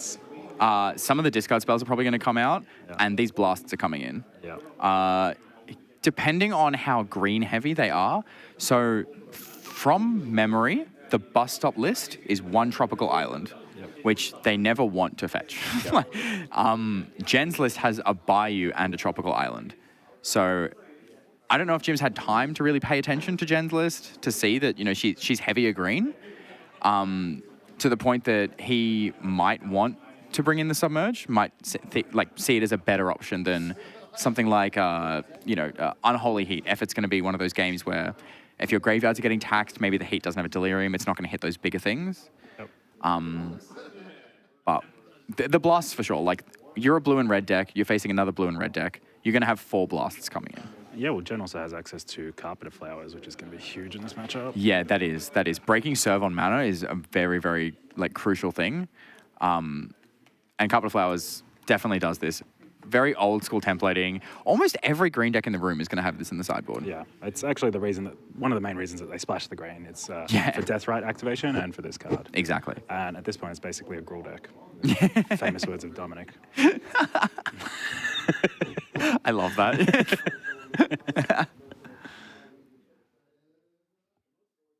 Yeah, shuffling up for the game 2 here. Jim's going to get his chance to be on the play, and we'll see how this shakes up. I think I actually like Jen's setup better post-board, purely because of Carpet. Yeah. Jim does have Price of Progress, though. So does actually, Jen. they both do. So does Jen. And is Jen on 2 basics? I'm assuming so. So we've got Island. No, she's on just Island. Jim is on Island Swamp. So maybe this matters for Price of Progress. Sure. Maybe. Yeah. I do like the Price of Progress just can get a draw. Yeah. I love that. Honestly. I also do know that this late at night, this deep into the tournament, Jim might just bring in the Price of Progress to be like, I don't want to think about I'm it. done. Either way, I'm done. Either If way. I lose or I win, I'm finished. Right? I think she's opened with the Carpet Flowers. Oh, disgusting. And she has the fetch land for the green mana too. Thoughtseize to make sure we can resolve it. Is that a Spell Pierce? It looks like Thoughtseize, Spell Pierce, Ragavan, Carpet. So, And Jim has Bauble. What an insane suite of 1 mana cards that Jen has. Oh, he has Deathrush Shaman too. Okay, that's pretty serviceable here. And is that a Douthie, a Kaito, and what is that card at the back? Is that is no way it's Shoot the Sheriff. Maybe like Fatal Push, maybe? Is that a Barragoyf? Might be Barragoyf. Yeah. Might be Barragoyf. That makes more sense. 12-sided die. Just pick one, guys. Look at her go. So professional. God damn. If they re-roll this, What? I'm having words with Why both would of them 12-sided separately. dies big?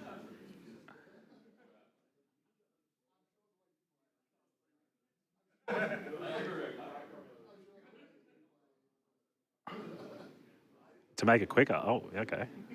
We just pick one to make it quicker. We could have just picked one, guys. I'm literally going to have words with both of them about this and be like, come on, what are we doing here? Just pick a card. It is, what time is it now? 9 p.m.? It was 4:20 when we started. So Oh, true, it was 4:20. it's 5 a.m. now. We could just make up any time, right? Like, if Australian viewers are watching us, they're probably just like, it's not even that late. We're in 2027. Overseas viewers are just like, what is going on down there? It's like, we should have the camera upside down. Like, it's a whole thing. We really got to lean into the Australian 7-point Highlander. Separate ourselves. It's crazy, these balls, how much they just make you take actions Yeah. for doing nothing. Like, we're finally getting to Jen's turn 1. There's just so many things that have happened. And it's like, there's so many things you can do with it too. Yeah. And so many ways to play with baubles as well. Especially Mishra's bauble. Wow. Look at this carpet. It just automatically... Oh, she doesn't want to use the mana. Okay. I don't think she... Oh, yeah, she could have used the mana second main phase. Yeah, main phase too. As I said, she's very new to Highlander. She That's might right. not understand that Carpet of Flowers, you can pick a main phase, Yeah, right? absolutely. So you can pick second or first. It's templated so weird. And Yeah. usually when something says main phase, you just assume it's your first one. Exactly. So So yeah, yeah, she's going to get a huge advantage out of this. Oh, next turn it's going to go bananas. Like already it's going to produce 2 mana next turn for her. So Jim can lead on Barragoyf here. We could play Douthie. I don't think Douthie's where you want to be right now. So yeah, I think it is going to be Barragoyf. And it's going to be the world's smallest Barragoyf. It's a little guy. Just a little guy. Not even that intimidating. But Jim knows that Jen has the Thoughtseize in hand. So I think he thinks his cards are more safer on the table than in his hand. And seems about right. A lot of good types that she might want to attack the Kaido or the Kori Steel to get this Barragoyf bigger. Yeah, using yeah. that Thoughtseize. Like red. Oh, not going to play that. Yeah, so this is actually really interesting because Jen can then see there's no fetch lands in the graveyard. This Death Threat actually doesn't make mana. Maybe I don't crack my fetch. Maybe I just hold it in play. Get access to a Surveil land at a turn. This Carpet, as I said, this is the one card that I was like, this is probably going to be, impactful. And it's in opening hand on turn one. Yeah.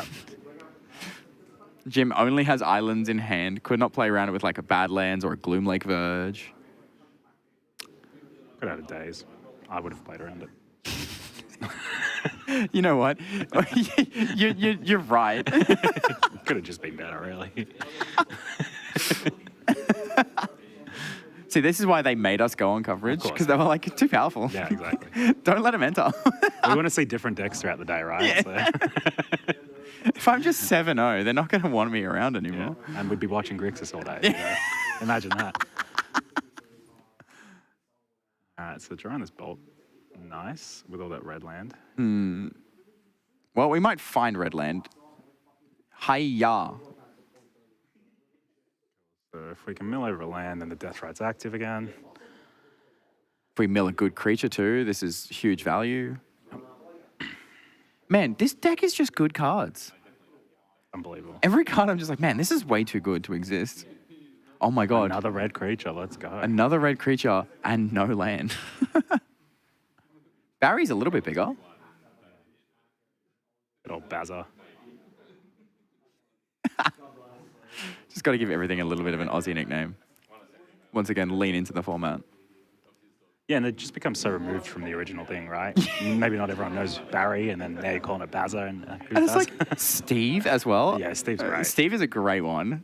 For those who don't know, Sakura Tribe Elder in Standard eventually devolved into be called Steve.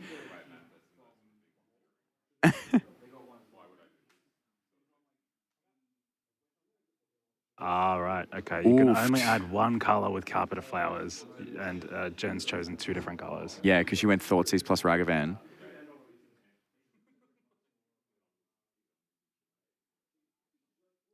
Oh, we've had been a so few many things happen. The judge is like, Barragoy. Barragoyf has connected. Multiple cards have been milled. The Surveil land got extra info on what happened with this Ragavan. Like, this is a nightmare. So, how long have you been playing Magic? I started in 2014. Okay. infamous judge call from Australian Magic around like when I first started. So this was probably 2006, I want to say. So when Extended was a big format. Yep. Before, that format doesn't exist anymore. It kind of turned into Modern, but not really. Yep. There was a top 8 match at a PTQ where it was Storm when the kill combo was Mind's Desire into multiple copies of Mind's Desire, eventually with a Grape Shot as a finish. Yep. And then the other deck in the tournament in this matchup was Elves. Yep. And the Elves player, the Mind's Desire player, the Elves player plays an Ethersworn Canonist, which only lets you play one spell per turn. Each player can play one one non-artifact spell per turn. Yep. The Elves player plays it, does a few other actions, like attacking, adding some mana, activating some abilities, passes turn. The Storm player plays a Desperate Ritual, and both players are like, yep. And the Storm player plays like 2 more spells, and they both forget there's a Canonist in play. Yep. Storm player then resolves like 3 copies of Mind's Desire, Amazing. flips through most of their deck before one of them goes, oh wait, hang on, there's a Canonist in play. Amazing. And the judge walks over and goes, I have to rewind this. This is heinous. I cannot believe you're making me do this. They had to go back through every single action. No. The rewind took 25 minutes. And then he goes, oh, so I guess we're going back to the point where I put Desperate Ritual on the stack. I'm going to pass turn. And then the Elves player goes, my turn, untaps and starts and goes, glimpse, Oh my goodness, glimpse, come and then on. starts going casting off. creature spells? Oh And then they both went, wait a minute, no. And the judge just walked over and was like, I'm not dealing with you anymore if you don't fix this yourself. Both DQ'd.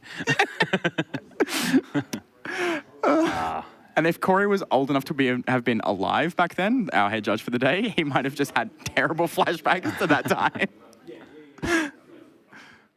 Anyway, back to the match at hand. It looks like we're still waiting to see what the fix is going to be for this. Or are we just saying it's too far past the point? It looks like that, to be honest. Oh, we're just moving on. Okay, there we go. Yeah, we just got confirmation. We're just going to move on. And Jim's chosen not to pick up the DRC from the graveyard with this Barry, so valuing the extra power and toughness on the Barragoyf. Just going to do a quick check. We've got instant... No, we don't. We have just sorcery, creature, planeswalker, artifact. So we're a 4/5, so we're still dying to dismember. Yep. So I'm not sure why we wouldn't pick up the DRC. Maybe we want to gain life with the Death Ride here? I mean, realistically, you can't cast it anyways. Yeah, true. Because True. it's short on red. So maybe the extra type is more useful. Yeah, maybe. And then we get to get the trade there of 1-pointed 1-drop for 1-pointed 1-drop. All's fair. But Jim now loses access to red mana unless he can draw a fetch land or a red source. All right, so we've got 1 black in the pool. 1 black and pool. We drew a black 1-drop. So incredible. Unbelievable. Perfectly played. There's a Douthie. She's so good. Corey Steelcutter and Lightning Bolt. Just take the Douthie and strand the 2 red cards? No. Taking the Lightning Bolt. I guess it's the only thing that stops the Yeah, because Baleful Strix. if you draw a red source, the Baleful Strix is going to die. Barry connects again. If you draw a red source now, it's like, okay, play Steelcutter. Yeah. I don't need it. I've got this little owl in play. Jen's hand is pretty atrocious, though. While she may have the mana advantage with this carpet, she also has 3 other lands in hand and a Spell Pierce. So, She's got a huge mana advantage. Overwhelming mana advantage. So many plots of land does this woman control. It is insane. Honestly, this is a major contributor to the housing crisis we have. Absolutely, What Jen is just hoarding wealth over here. Property developer, Jennifer.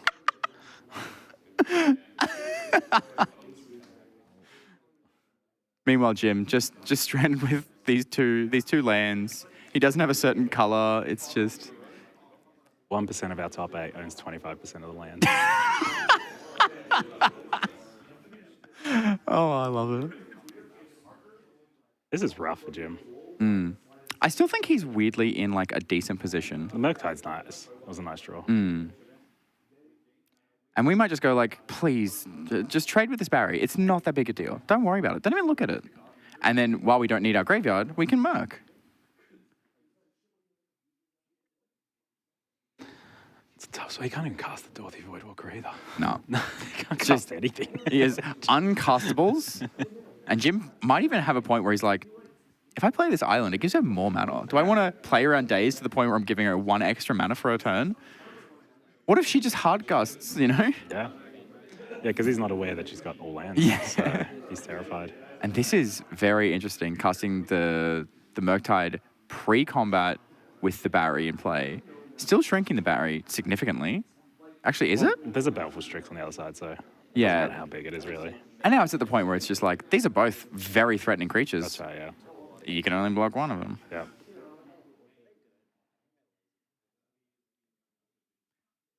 I do think that the way that the Grixis decks are built, it's a lot easier to kill a Barragoyf than it is to kill a Murktide. You do have access to Fatal Push.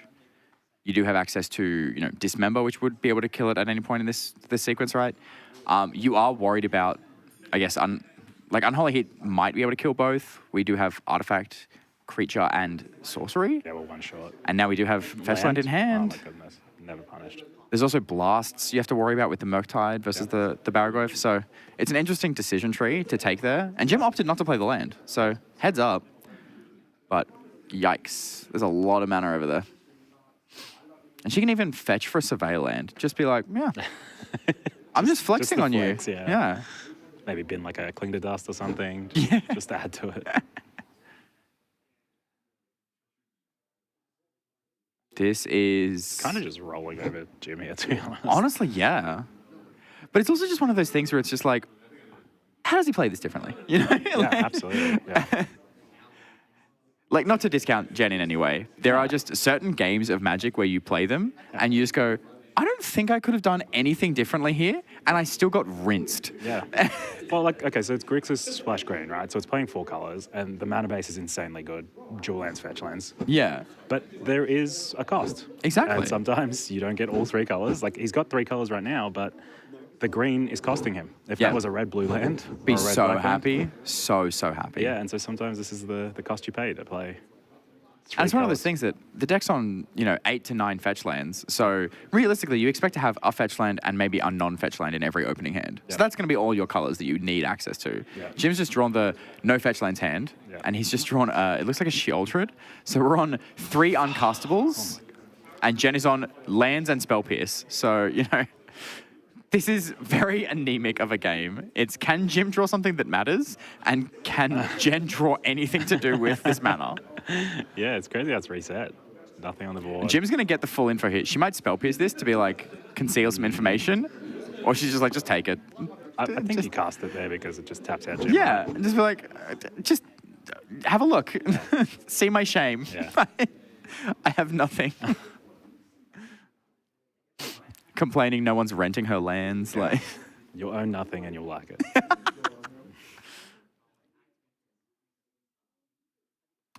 So yeah, what a fascinating game. Just Jen doing nothing. Jen doing nothing.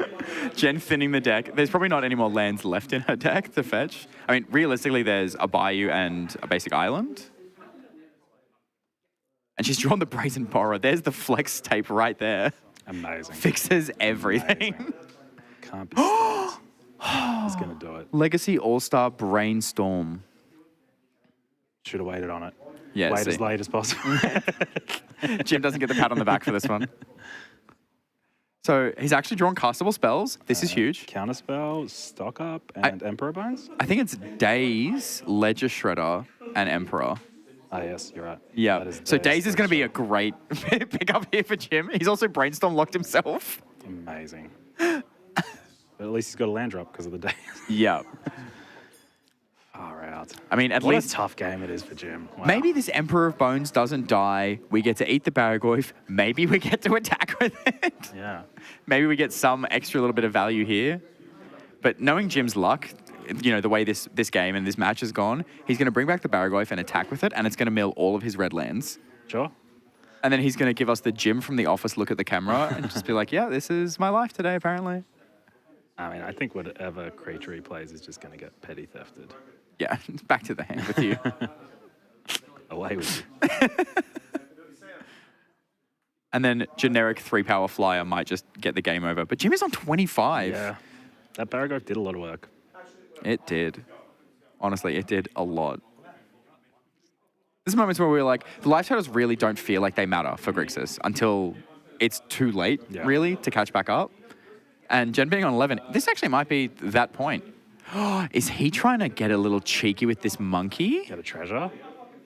Yeah. Get the red sauce finally. I'll make my mana my own way. I'm a hard-working man. At this point, Jim's not trying to win. He's just trying to cast a red spell before the game's over. Oh! Deadpool. Once again, I hate this card. Stop existing. Just straight off the top. Yeah, Just and it's raw dog. free off this Just carpet raw of dog. flowers. Insane. Jim looking at this daze so miserably. Wow. Oh, goody. So here's my Barracuda. And Jen also has Petty Theft, so if Jim activates to get the Ragavan, then she can Petty Theft it back to her hand. Well, they can't anymore because it's Deadpool. Oh, yeah, true. He can take 3 damage. Ow. 22. There's the shield we know about. And Jim's Brainstorm locked for 2 turns. This is probably just it. Yep. We might be donezo. Could be on 35 life, and if you're not casting spells, Yeah, you'll exactly. die. Jen's finally making good use of her mana by doing whatever she wants, whenever she wants. All right, so hear me out. Last turn, you play the Legislator. Mm-hmm. This turn, you play Emperor Bones. Whole priority, daze it. Pay for it. Pay for it, get the trigger off Legislator. Broken. And get yourself out of the Brainstorm lock. Honestly, kind of love it. Kind of love it. But then you have this Deadpool that's going to be able to connive repeatedly. Please stop. I can only take so much. He's already dead. This thing is already miserable. It's going to adapt. It's going to be a 7-5. It's just going to run over Jim so hard. Barragloif's back to being big as well. Yeah. Graveyards are stacked again. Graveyards have had a lot of time to grow while we've been doing nothing.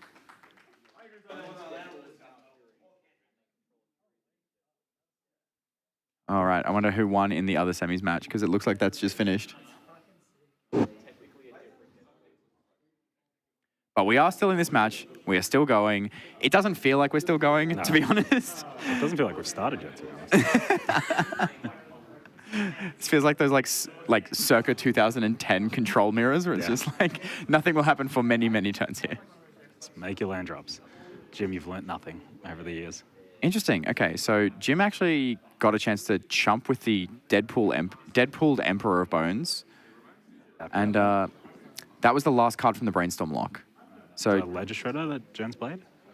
yeah, that's the Real fancy Secret Lair, I think, from when Bloomburrow came out, one of the extra special bird bird versions of the birds.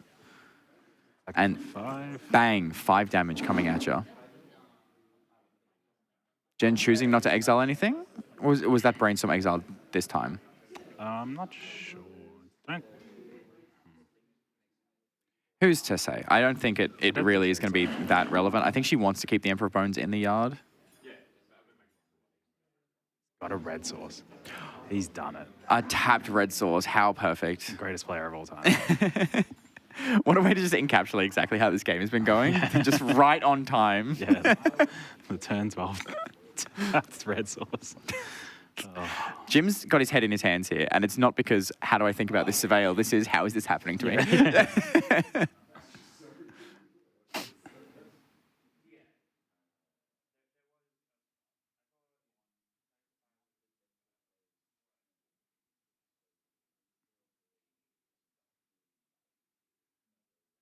That's nice of Jen.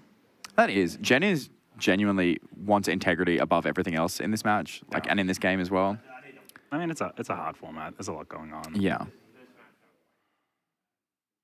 Getting the connive here off both halves of the Brazen Borrower. Every piece of the Buffalo getting utilized. Every piece of the Borrower.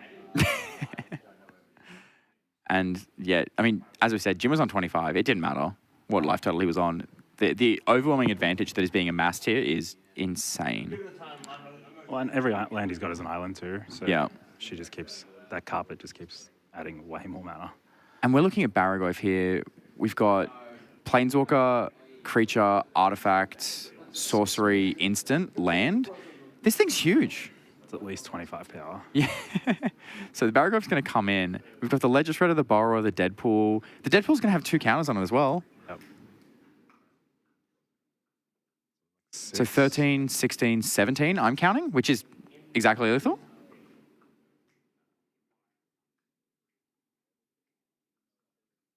Yeah, this looks exactly lethal for me. Yeah.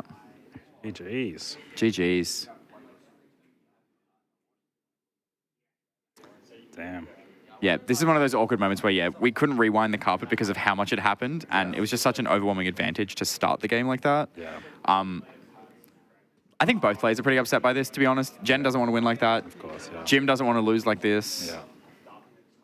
Yeah, that hurts. Yeah. Yeah. And that's the thing, like Jen just said, she's new to this format, and at the end of the day, if she gets a GRV for it, she's got no others. Well, it hurts to see, but you know, it is what it is. And Jen's in the finals of Canbrawl 5. Yeah. What a long, fascinating day it's been. It is, and I think Judas won the other semis, so that means we don't have to play anymore. Maybe Jen won. So yeah, we've got Jen and Judas in the finals, and it sounds like we're just gonna have a little handshake, pat on the back. Gonna get some prizes, and that means it's gonna be the end of the day for us. Amazing. Time for a beer look at after that. all. Exactly. We actually get to go and eat. Let's go. And then I have to drive 3 hours home. So this is gonna be fun. But I've had a great day commentating with you. It's been good. Yeah, it's you been too. good. Thank you. Thank you. Very happy with how this has gone. We basically had Grixis on camera every round that we were covering, so... Yeah. And there's nothing that can be done about that. It's No. not like we have a points committee or anything. Nothing can be done. Don't look at the points. Yeah. Don't. Yeah. Deadpool doesn't need a point. But no, thank you so much for joining us for Canbrawl number 5. We have the event to end all events coming in November. 14th to 16th. Come along. Look forward to that and play some qualifiers in whatever town, state you're in and try and get down. And Perfect. And win if you yourself a need Black any Lotus. singles for these events, any singles at all, Pat's MTG Bazaar. That's exactly. Yeah, here we go. Look at this right here. Google this on Facebook. So, Google this on Facebook. What am I talking about? It's been a long day. But we're going to wrap it up here. We're going to say goodbye. We're going to go get some bevies. We hope to see you at the next one. So, catch Have a great night, everyone. Oh, man.